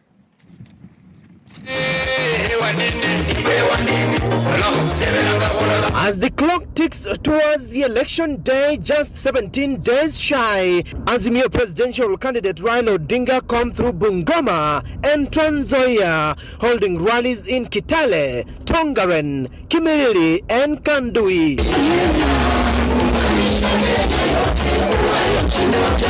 Odinga says he has consolidated his Western Kenya voting bloc and was ready for the duel. Mimi niko 51% na wale wako 40 na kitu. Kule Kakamega 65 wako na 20 na kitu. Kule Busia 72 wao chache sana huko Busia. Kule Trans Nzoia niko 51. Odinga says the target given to ANC boss Musalia Mudavadi and Moses Wetangula of Ford Kenya to deliver 70% of the Mulembe vote will be an uphill task. Mimi nauliza hiki ya kwisha ilifanya nini Bungoma? Anani Weta na Jigamba ati wanashinda mimi Bungoma. Ati aliahidi Ruto ya kwamba yeye atanishinda Bungoma. Kule Vihiga wako hapa. Kule Busia wako hapa. Bungoma mnakurudisha nyuma. Na mimi nataka nyinyi wa Bungoma mtembee na sisi pamoja. Wakati wewe mwenyewe ulifanya Musalia kwa serikali yako akawa deputy prime minister, deputy yako. Agreement gani ulisign? Bwana Marende yuko hapa, ukamfanya speaker. Agreement gani ulisign? Bwana Fred Gumo yuko hapa, ukamfanya minister. Agreement gani ulisign? Sisi lazima tupigie wote kura yetu kwa Raila Amolo Odinga. Na hatupahatishi, na yule mtu atasaidia sisi jamii ya Mulembe Nation ni Raila Amolo Odinga. Na ndio kusudi mliona mimi nikatoka huko nikakuja upande ya Raila Amolo Odinga. Nani alimerudisha bei ya unga chini? Wangapi amesema baba ndio rais wa 5 wa taifa? Odinga, while in Trans Nzoia, promised to resettle the thousands of squatters in the county. Tuko hapa vile na ardhi ambayo inamilikiwa na ADC, sivyo? Tutawasettle hao squatters. Tutachukua ekari 10,000, tutasettle watu ndani ya hizo chamba ya ADC. Madharau ya Ruto tarehe 9 atakayemaliza ni Martha na Rao. Hebu sema hivi, tarehe 9 mwezi ujao madharau ya Ruto yatakwisha na Martha na Rao. Ruto tawe! Wetangula tawe! Wetangula tawe! Wazungu waliambia Jaramogi ambaye ni baba wa Raila kwamba kwa rais wa kwanza Mzee Jomo Kenyatta aozee kwa jela. Jaramogi alisema nini? Alisema hatuwezi kuwa na uhuru kama Jomo Kenyatta hajatoka korokoroni, si ndio? Kama Jaramogi Oginga Odinga angekuwa Murkomen ama angekuwa Ruto, ingefanyika hivyo? Si Jomo angeozea kwa jela? Odinga allies saying the Azimio manifesto will solve their problems. Wakati wa baba akiwa prime minister, sisi tulikuwa na mawaziri, tulikuwa na attorney general, tulikuwa na permanent secretaries. Hii uchaguzi imekwisha na utafiti imefanywa ya kwamba baba ndio atashinda kwa zaidi ya 70%. Ile kitu imebaki ni moja peke yake. Sisi wote tujitokeze ili tupate matibabu ya bure. Raila must be president. Ili vijana wapate kazi, Raila must be. Ili mpate maji, Raila must be. Ili mabarabara zitengenezwe, Raila must be. Hey. Wamama hai. Tuko site. Zima simu. Simu wa baba. After crisscrossing parts of Trans Nzoia and Bungoma counties, Azimio presidential candidate Raila Odinga now faces the Mount Kenya Saturday and Sunday with an aim to ensure that he marshal numbers in the Mount Kenya region to give him a round one win on election day. Stephen Leto, Citizen TV. Haya, unasikia Julia, ukiambiwa zima simu mtu wako kwa site, unajua hii kitu imeisha. Ninawaambia, mimi huambiaga kila wakati. Hii Western, unajua hii Western nakwambiaga kuna mtu alipatiwa target ya 70, but let me wacha ninyamazie tu hapo, lakini mtaona cha mtema. Haikuwa 70%, ilikuwa 70 people walichukua vibaya. Ama ni 7 plus 0 at 70. Let me tell you, hii Western inakuaga moto. Na unajua watu Ruto mwenyewe kuna wakati alisema hapa, kazi yenu ni kuchukua pesa kutoka kwangu na ikuja kupiga kura, mnajua mahali mnapiga. They know. Western iko na mwenyewe. Wacha watu But then what somebody need to explain to me why Ruto is going around insulting people like juzi alitusi Wamalwa, akatusi, okay, Uhuru amemutusi mara mingi mpaka tumezoea, lakini juzi pia alitusi Mama Ngilu. What do you think? Is that displaced aggression ama what? No, nani Julia, this is something that has happened hata tukiwa wadogo. Unajua when you were in school, if you went to a boarding school ama hata primary, watoto unajua ukienda kukula niambie Julia, tafadhali wacha tukule lunch na wewe alafu uninyime. You know what I would tell you? Hizo siku ambia hata chakula yako inanuka kwanza, hata itaste vizuri na sijaionja, so naanza kuleta matusi ndani yake. Ni ile tu unajua tu umeshindwa, so unaingiza matusi ndani yake. So it seems he no longer care. He knows he's gonna lose. So he's like, now I have to call you all the names in my heart because and I think he knows after 9 hatakuwa na hiyo chance ya kututukana. Ndemba, wacha nikuachie sasa tutamatishe, lakini nimesoma story moja hapa kwa Nation imenikasirisha sana. Hii ndio vitu tunataka tumalize. Nimesoma story hapa, kuna EACC wameseize 13 title deeds worth approximately 100 million from carer staff ambaye net monthly pay yake ni only 116k. Did you see? Rigathi said he earned his money from working in the Ministry of Lands. Ninyi mlisikia hiyo kitu? But hiyo kitu watu sijui kama watu walisikia. Na Ministry of Lands alicount card 3, 4. Alafu ndio moderator akamuuliza, but I didn't think civil servants are supposed to do business with any public whatever, government entities. Ndio aka realize hapa kimeumana, akaanza kuirudisha sasa.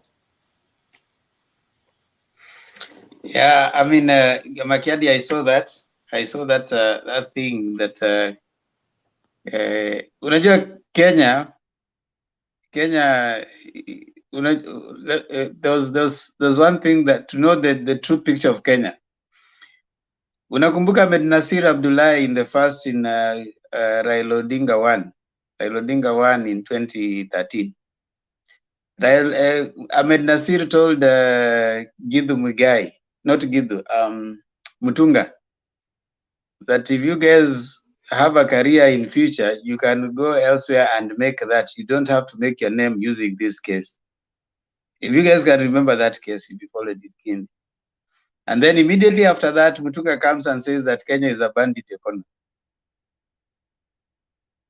That there are people who actually have benefited from the laxity within the government. And if you see Ahmed Nasir now, he's trying to position himself to get another money from there. So I think as we move forward, the duo of Raila and Martha is coming to clean up some of these things. Because can you imagine, leave alone that Makiadi. The other day you read about a cleaner who was supplying prisons and had so many companies. The issue of Waiguru case NYS, it was a saloonist and a taxi driver who were mentioned as people who were carrying money.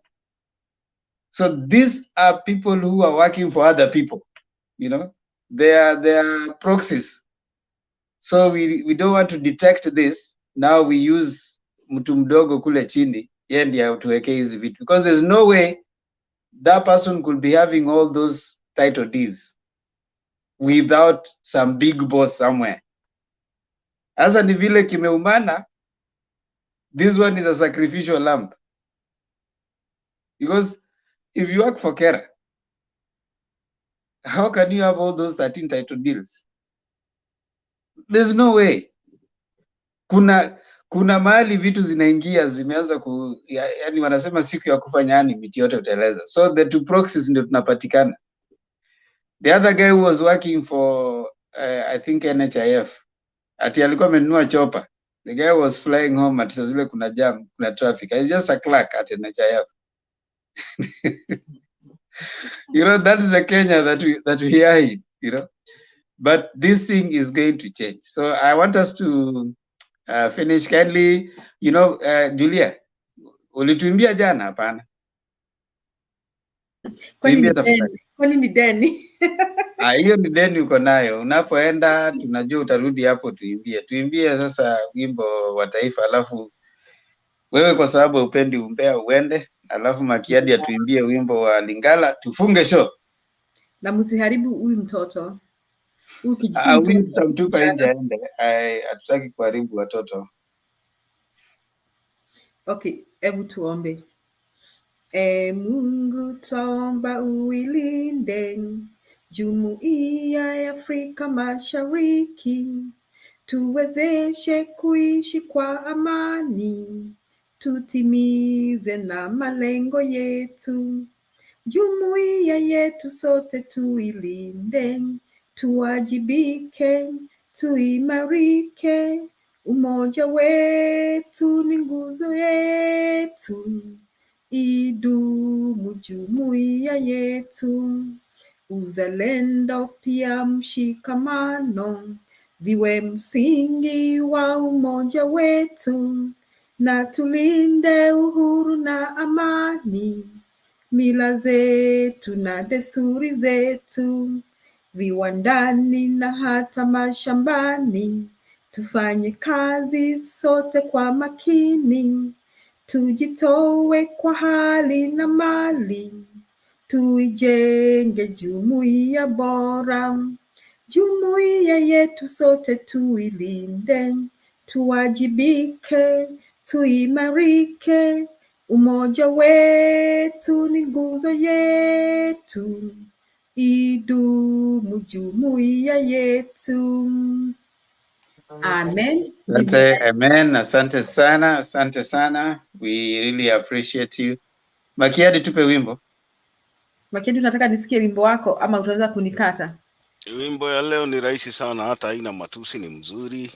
Ni wimbo Nyimbo zetu zinanga matusi. Nashangaa Julia, kwa nini unatoroka wimbo? He's always trying to cut somebody with that song. Yes, leo nakupatia wimbo wa Kiswahili na nasikia kuna watu anatoroka papa Bob, kutoka papa Bob achukue Christine. Julia siku hizi ni kutoroka tu. Mimi sipendi watu ya multiparty, niliwaambianga hivyo. Multiparty is practice kwa nyumba. Ama Haji Martin Deto, siwe uko kwa in my school of thought. Azimio ni nyumba kubwa. Imba wimbo wako Makiadi. Wimbo wangu ni rahisi sana. Wimbo wa leo nawapatia ni wa Kiswahili kwanza. Umeimbwa na mwanamuziki, mwanadada mashuhuri sana, anajulikana kama Mbilia Bell. Najua huyo sasa Julia utatoroka. Wimbo wenyewe unajulikana kama Nadina. Na nitasoma Nadina we, Nadina. Sasa ungetoroka, unaona sasa ungetoroka, na hata tunamtumia Bilia Bell kwa campaign, Julia naimbanga hizo. Unajua Julia anajifanyaga ajui hizi vitu na anajua. Julia hapana, Julia imbangi hizo, Julia naimbanga tu zile za Kigosho. Yes, it's just an accident I said. Julia naimbanga Makiadi, Julia naimbanga goro yakwa ni rakena, goro yakwa yatuma. Dunia kwekigane ikaiwawe kudo mabu wakukia gotore gotete kwedo onawe ni wedete kwedo. Thema ama mwanake ndokira wendo ni wendo. Julia iko tumatuma ndio nini? Yani inagonga gonga. Inagonga gonga. Vile umependwa ukapendeka, lakini sina mwanaume na Yesu. Okay. Hata Yesu ni mwanaume. Yesu ni mwanaume.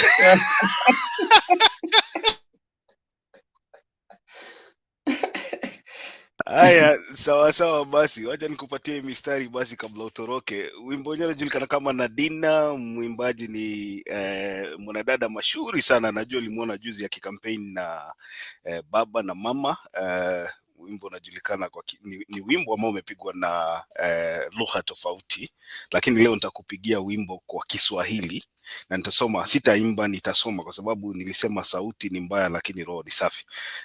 Stanza ya kwanza inasema: jua ni moto, tena ni mwangaza wa dunia, jua maji, mwezi nyota, upepo na udongo ni uzima wa binadamu. Alafu neno nasema Nadina yo, Nadina yo yo, Nadina yo, Nadina yo yo.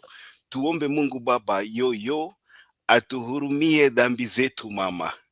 Hata uko mwenye dhambi rudisha roho nyuma. Hata weni wa shetani jua yule alikuumba. Tumsifu Mungu Baba hata mara moja kujuma. Hata uko mwenye dhambi rudisha roho nyuma. Hata weni wa shetani jua yule alikuumba. Tumsifu Mungu Baba hata mara moja kujuma. Alafu neno pale nasema samaki, nyama, majani, vidudu au ndege ni uzima wa binadamu. Vinyanga, udongo, choma majani au vyote unapenda havisemeki. Vinyanga, udongo, choma majani au vyote unapenda havisemeki. Alafu sasa unarudi kwa chorus yake ni Nadina yo, Nadina yo yo. Neto wa bomba anaandika nini hapo chini jamani? Anasema nini? Ona zile vitu ndio Neto anaandika. That's why I'm telling you, kama hutaki kuharibiwa kichwa hapa, unaondoka mapema. Sababu hao watu wanaimba. Jine tunachoma bwana. Sasa hiyo ni hatari. Hiyo wimbo ni asifa, ni But that song is good. By the and especially the way it starts. Wewe ndio unatoroka hapa kila siku unasema tunaongea vitu mbaya mbaya, maneno ya shetani. Lakini umesikia vile wamesema vitu vya shetani. Unajua, stop giving the devil too much credit for even things that he never did. Mungu ndiye aliumba kila kitu, akaumba zote akasema ni sawa. Akaumba mwanamke, akaumba mwanamume, akasema ni sawa. Wale ambao wanafanana na yeye. Sasa Mungu alikuumba kila kitu, including what unasema ni mbaya. Demba has started, because Demba has started. Na waomba wananchi watukufu, mtulie tuli, tukutane kesho. Unakuwa too holy for this world. Na bigudi chote Demba ulikosea. Msikubali Demba apoteze, kwa maana nyinyi ni watu wazuri. Julia hata hakuna mahali anaenda Demba, ataenda tu kutusikiza huko backstage. Anaenda kwa comment section. Enda kwa comment, Julia tunakungoja. Anaenda kwa comment section, hakuna mahali anaenda. Linet, sijasema msomi, mimi nimeandika. By the way ni birthday ya Yufin. Sasa nani wake yuko hapa? Si mnyoroshe kibao. Mnyoroshe kibao, unajua wewe ndio unajua kuimba. Leo ni Ijumaa. Mwambie akue dedication ile atachukua pale ikue ya anaitwa nani, Harmonize. Akapika kwa mcharazie mistari basi. Watakupenda itawa cost. Happy birthday to you. Happy birthday to you. Happy birthday to you. Happy birthday to you. Basi hiyo ni sikiza hiyo Harmonize happy birthday. Hiyo happy birthday you feel happy birthday. Nasema lady in red is dancing with me. Now nani hayuko hapa? Anaitwa nani? Jamaa wake hayuko hapa bana, anaitwa Lord Adams too. Lord Adams loud. Lord Adams. Mfalme leo hayuko. You know you labda wako out dinner pamoja birthday. Ni nini mnawaharakisha? You feel Otieno Adams. Haya. Na nani mwingine? Nani mwingine anaitwa Christine. Christine vipi? Temba, I'm fine. Do you mind giving me 1 minute to clarify to Zuri something? What is that you want to clarify to this young man? Hawa wapendwa wamekuwa wakipigana kwa comment section. Wacha tusikie sasa. Zuri has dared me that, you know, Zuri ameshinda akituambia story na aerospace. So he has dared me to tell him he's interested to know what I did. But I want to tell you, Zuri, sometimes for me, education does not surprise me. I'm born in a family of 3. I'm the firstborn. I have 2 brothers. They are all PhD holder. My follower is the chairman at Multimedia University, Mechanical Engineering Department.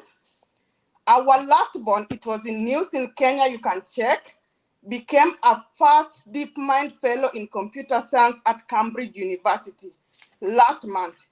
He did his PhD in software engineering. I came from Kenya to the United States with a master's in analytical chemistry. I've worked in National Quality Control Lab, Kenyatta Hospital, where we do analysis of all drugs that come in the country. I came here, I left my job at Moi Teaching and Referral Hospital. I came here, I did my GRD and got into a PhD class for analytical chemistry. Syracuse University, you can check it. I was the only woman in the chemistry department, Black woman in the chemistry department. But unfortunately, I lost my mom. My son was in Kenya. It has been a long battle. I managed to get him here recently. And I was lucky to get a state job. I work with the Department of Children and Family Services. A very good job. I don't need to go to school anymore because I don't regret dropping out of PhD. The benefits are a lot. It's a very flexible job. And I'm the only African woman in New York State doing that job. And I do my job good.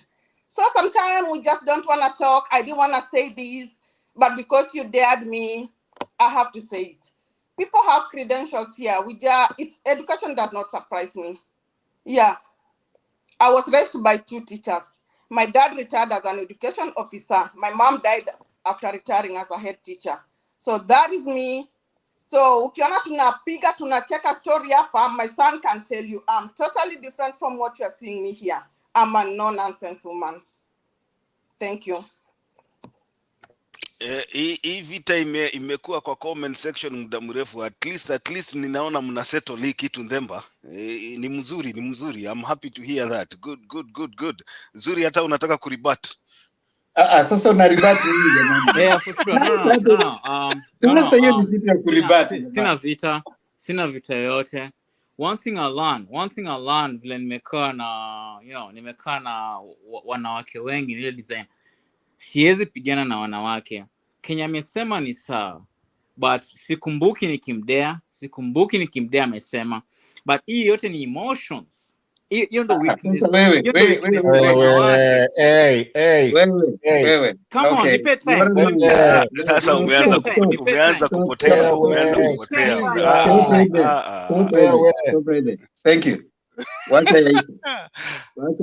That one is not the nini. I mean, you now you see why ulikuja hapo kasema unatupa nje na wanawake in other places hawakupendi, kwa sababu you You fight battles, but let us think about the bigger war. No, the thing is that yendo ametuma shots. Remember, yendo ametuma allow shots. some of these things. Let me tell you, over time you learn to keep quiet. You don't have to respond to everything. That's how life is. Life is not about ati kitu ikisemwa una respond. But na have to create the boundary. Na have to create your boundary. Zuri, if some of us yoki tunashinda ukisema hapo hivi aeronautics and everything, if some of us wanted to rebuttal with you, you wouldn't even win that case in any way. Sometimes, that's why I told you, go listen to Kenny Rogers, the gambler, and listen to it, not to listen. Listen to it to understand it. Please.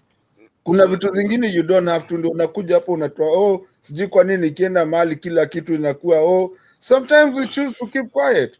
No, Zuri, you know what to respond to and what not to, or when to do it.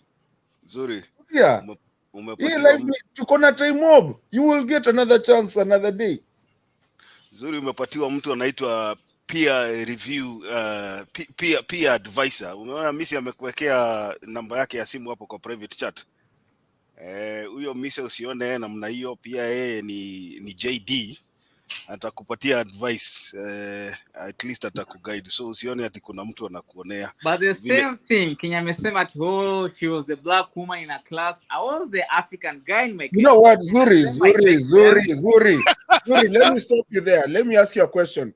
So you want to start getting back and forth with Christine, surely, Zuri? I mean, it's not worth it. It's not worth it. I mean, learn to just. I'm ready. Tell him to bring it on. No. I mean, it is not worth it. It's not worth it. And, I think wisdom demands that, Zuri, you will learn with time. You don't have. I do have wisdom. No, you don't have to respond to what she has said. At first I said, says the computer. At first I said that. Good, just be quiet. We have understood. Just forget about it. That's some things are not worth responding to. Let me tell you, in politics and in these streets, you realize to choose, and that's why I think even Mantra is telling you, every gamba knows a secret to survival, knowing when to do what. You don't have to, my friend. Hata you unasema, you don't have to. I mean, Christine is a good person.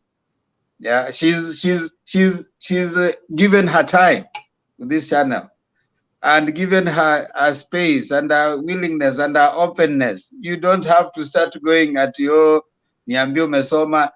I usually say here, Christine did that, but I usually say here, we don't have to know what you do. And that is why we are here as Mutembe. You know, we don't even look at whatever it is that you just come, give your political views, let us understand, agree, not agree. Kuseo Christine ndio huyo. Kuseo here is also teaches at the university, a professor. Makiadi akikwambia what he does. I mean, people here, hata huyu Martin Ndeto namwona anapiga kelele. Wakikwambia vitu amesomea, you'll be like, okay, fine, wacha ninyamaze. We don't bring that. I wanted to ask him a question because he keeps on talking about this aeronautical thing. Let me ask you, what did you do? Did you do internal combustion prop jet or rotary? None of that. Sijafikia your level. I only did. Okay, then keep quiet and stop talking too much. Okay. The thing is, let's move on. Thank you. Wacha tuongee siasa. Tuacha story mingi sasa. Wacha tuongee siasa. Thank you, Christine, for making the clarification. Ukiona Christine akipiga kelele hapa, si ati ni idle minds. These are not idle people. You know, that's the problem that sometimes I've come to discover with people. They think when people come here, they are idle people. These are not idle people. These are professionals. These are people who have their jobs. These are people who have their families. These are people who have their own respect wherever they are. They don't come here because they're idle. But they're reasoning. They're reasoning about politics. The understanding about politics is none of that. Wana reason ufala sana. Is none of that. Okay, wanaweza kuwa wamesoma, but the reasoning about politics, kwanza Christine. Okay, tulianza na Christine vizuri. Why would you look at a screen of 5 people and go for the lady and not go for any other 3? Now listen, Zuri. See you tomorrow. See you, Zuri. See you tomorrow. Enda Lala. See you tomorrow in our evening session. God bless you. Thank you for coming. Now moving on swiftly. Before Christine, tuambie mbona ukamtoa anaitwa nani? Ukamtoa mise leo mapema ama what happened? I think Makiadi ndiye hajamtumia link. I think he had requested Makiadi amuongeze mahali. Makiadi ni wivu gani uko nayo na mimi? No, you know. Wacha. Unajua Christine, kwanza ukakuja nani anaitwa nani? Ule Respect. Alikuwa Respect alikuwa nani? Mkapotea na yeye. He's never come back here. Peter. Yeah. Kumbe unamkumbuka jina eh?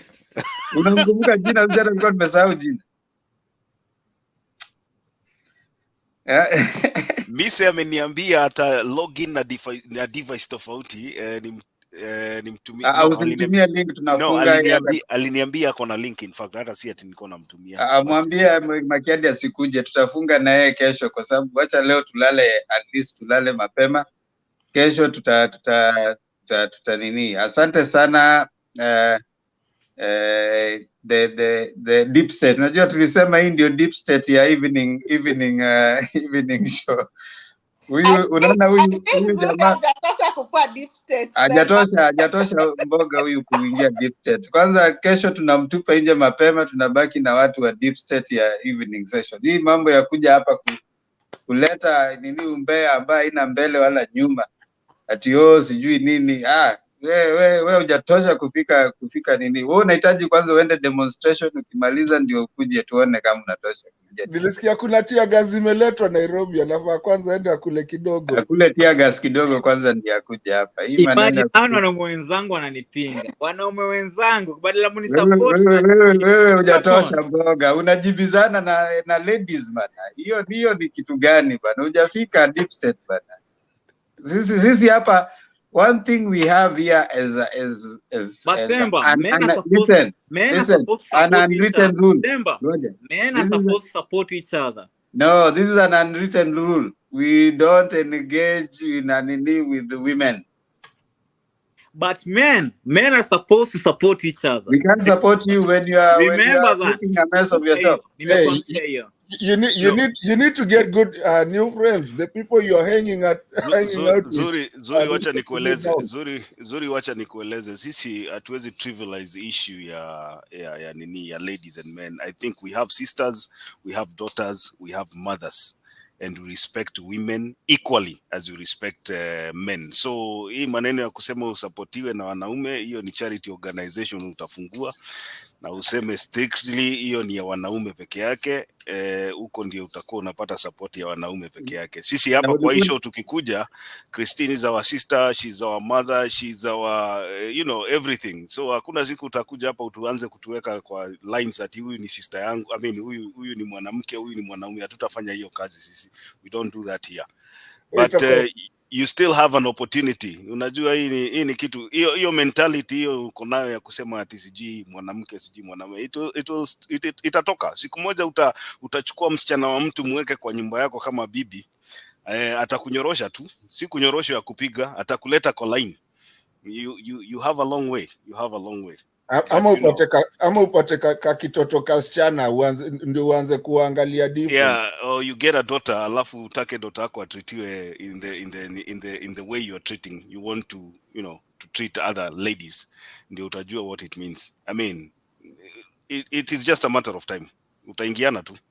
Okay, thank you good people. I think we don't want to give Zuri another time to keep exposing himself here. We want him to go with a bit of face.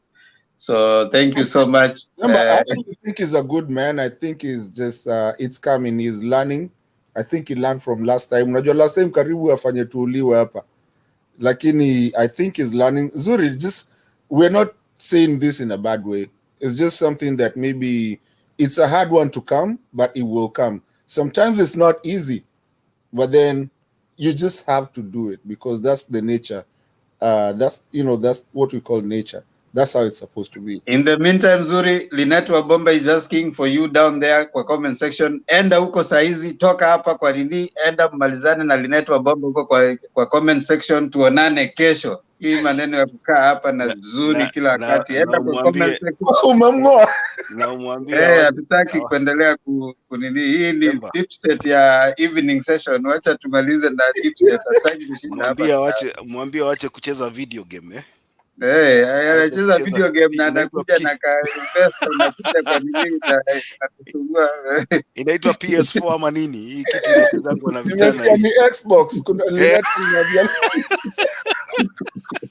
nilisoma PS Lineta kaniambia wacha kumpandisha bei ni Xbox. Haya. Si tuseme basi tuonane kesho majaliwa. Inshallah. Christine tafadhali tafuta watu wako wote. Mise ndio huyo, Bob pia papa siku hizi sijui alienda na ambulance pia ndio huyo. Kazi si umeona the last 2 days nimekuwa nikikula ndio niwapatie kazi nzuri, so they are tired, so yeah, that's how good I am. Christine. Good night good people.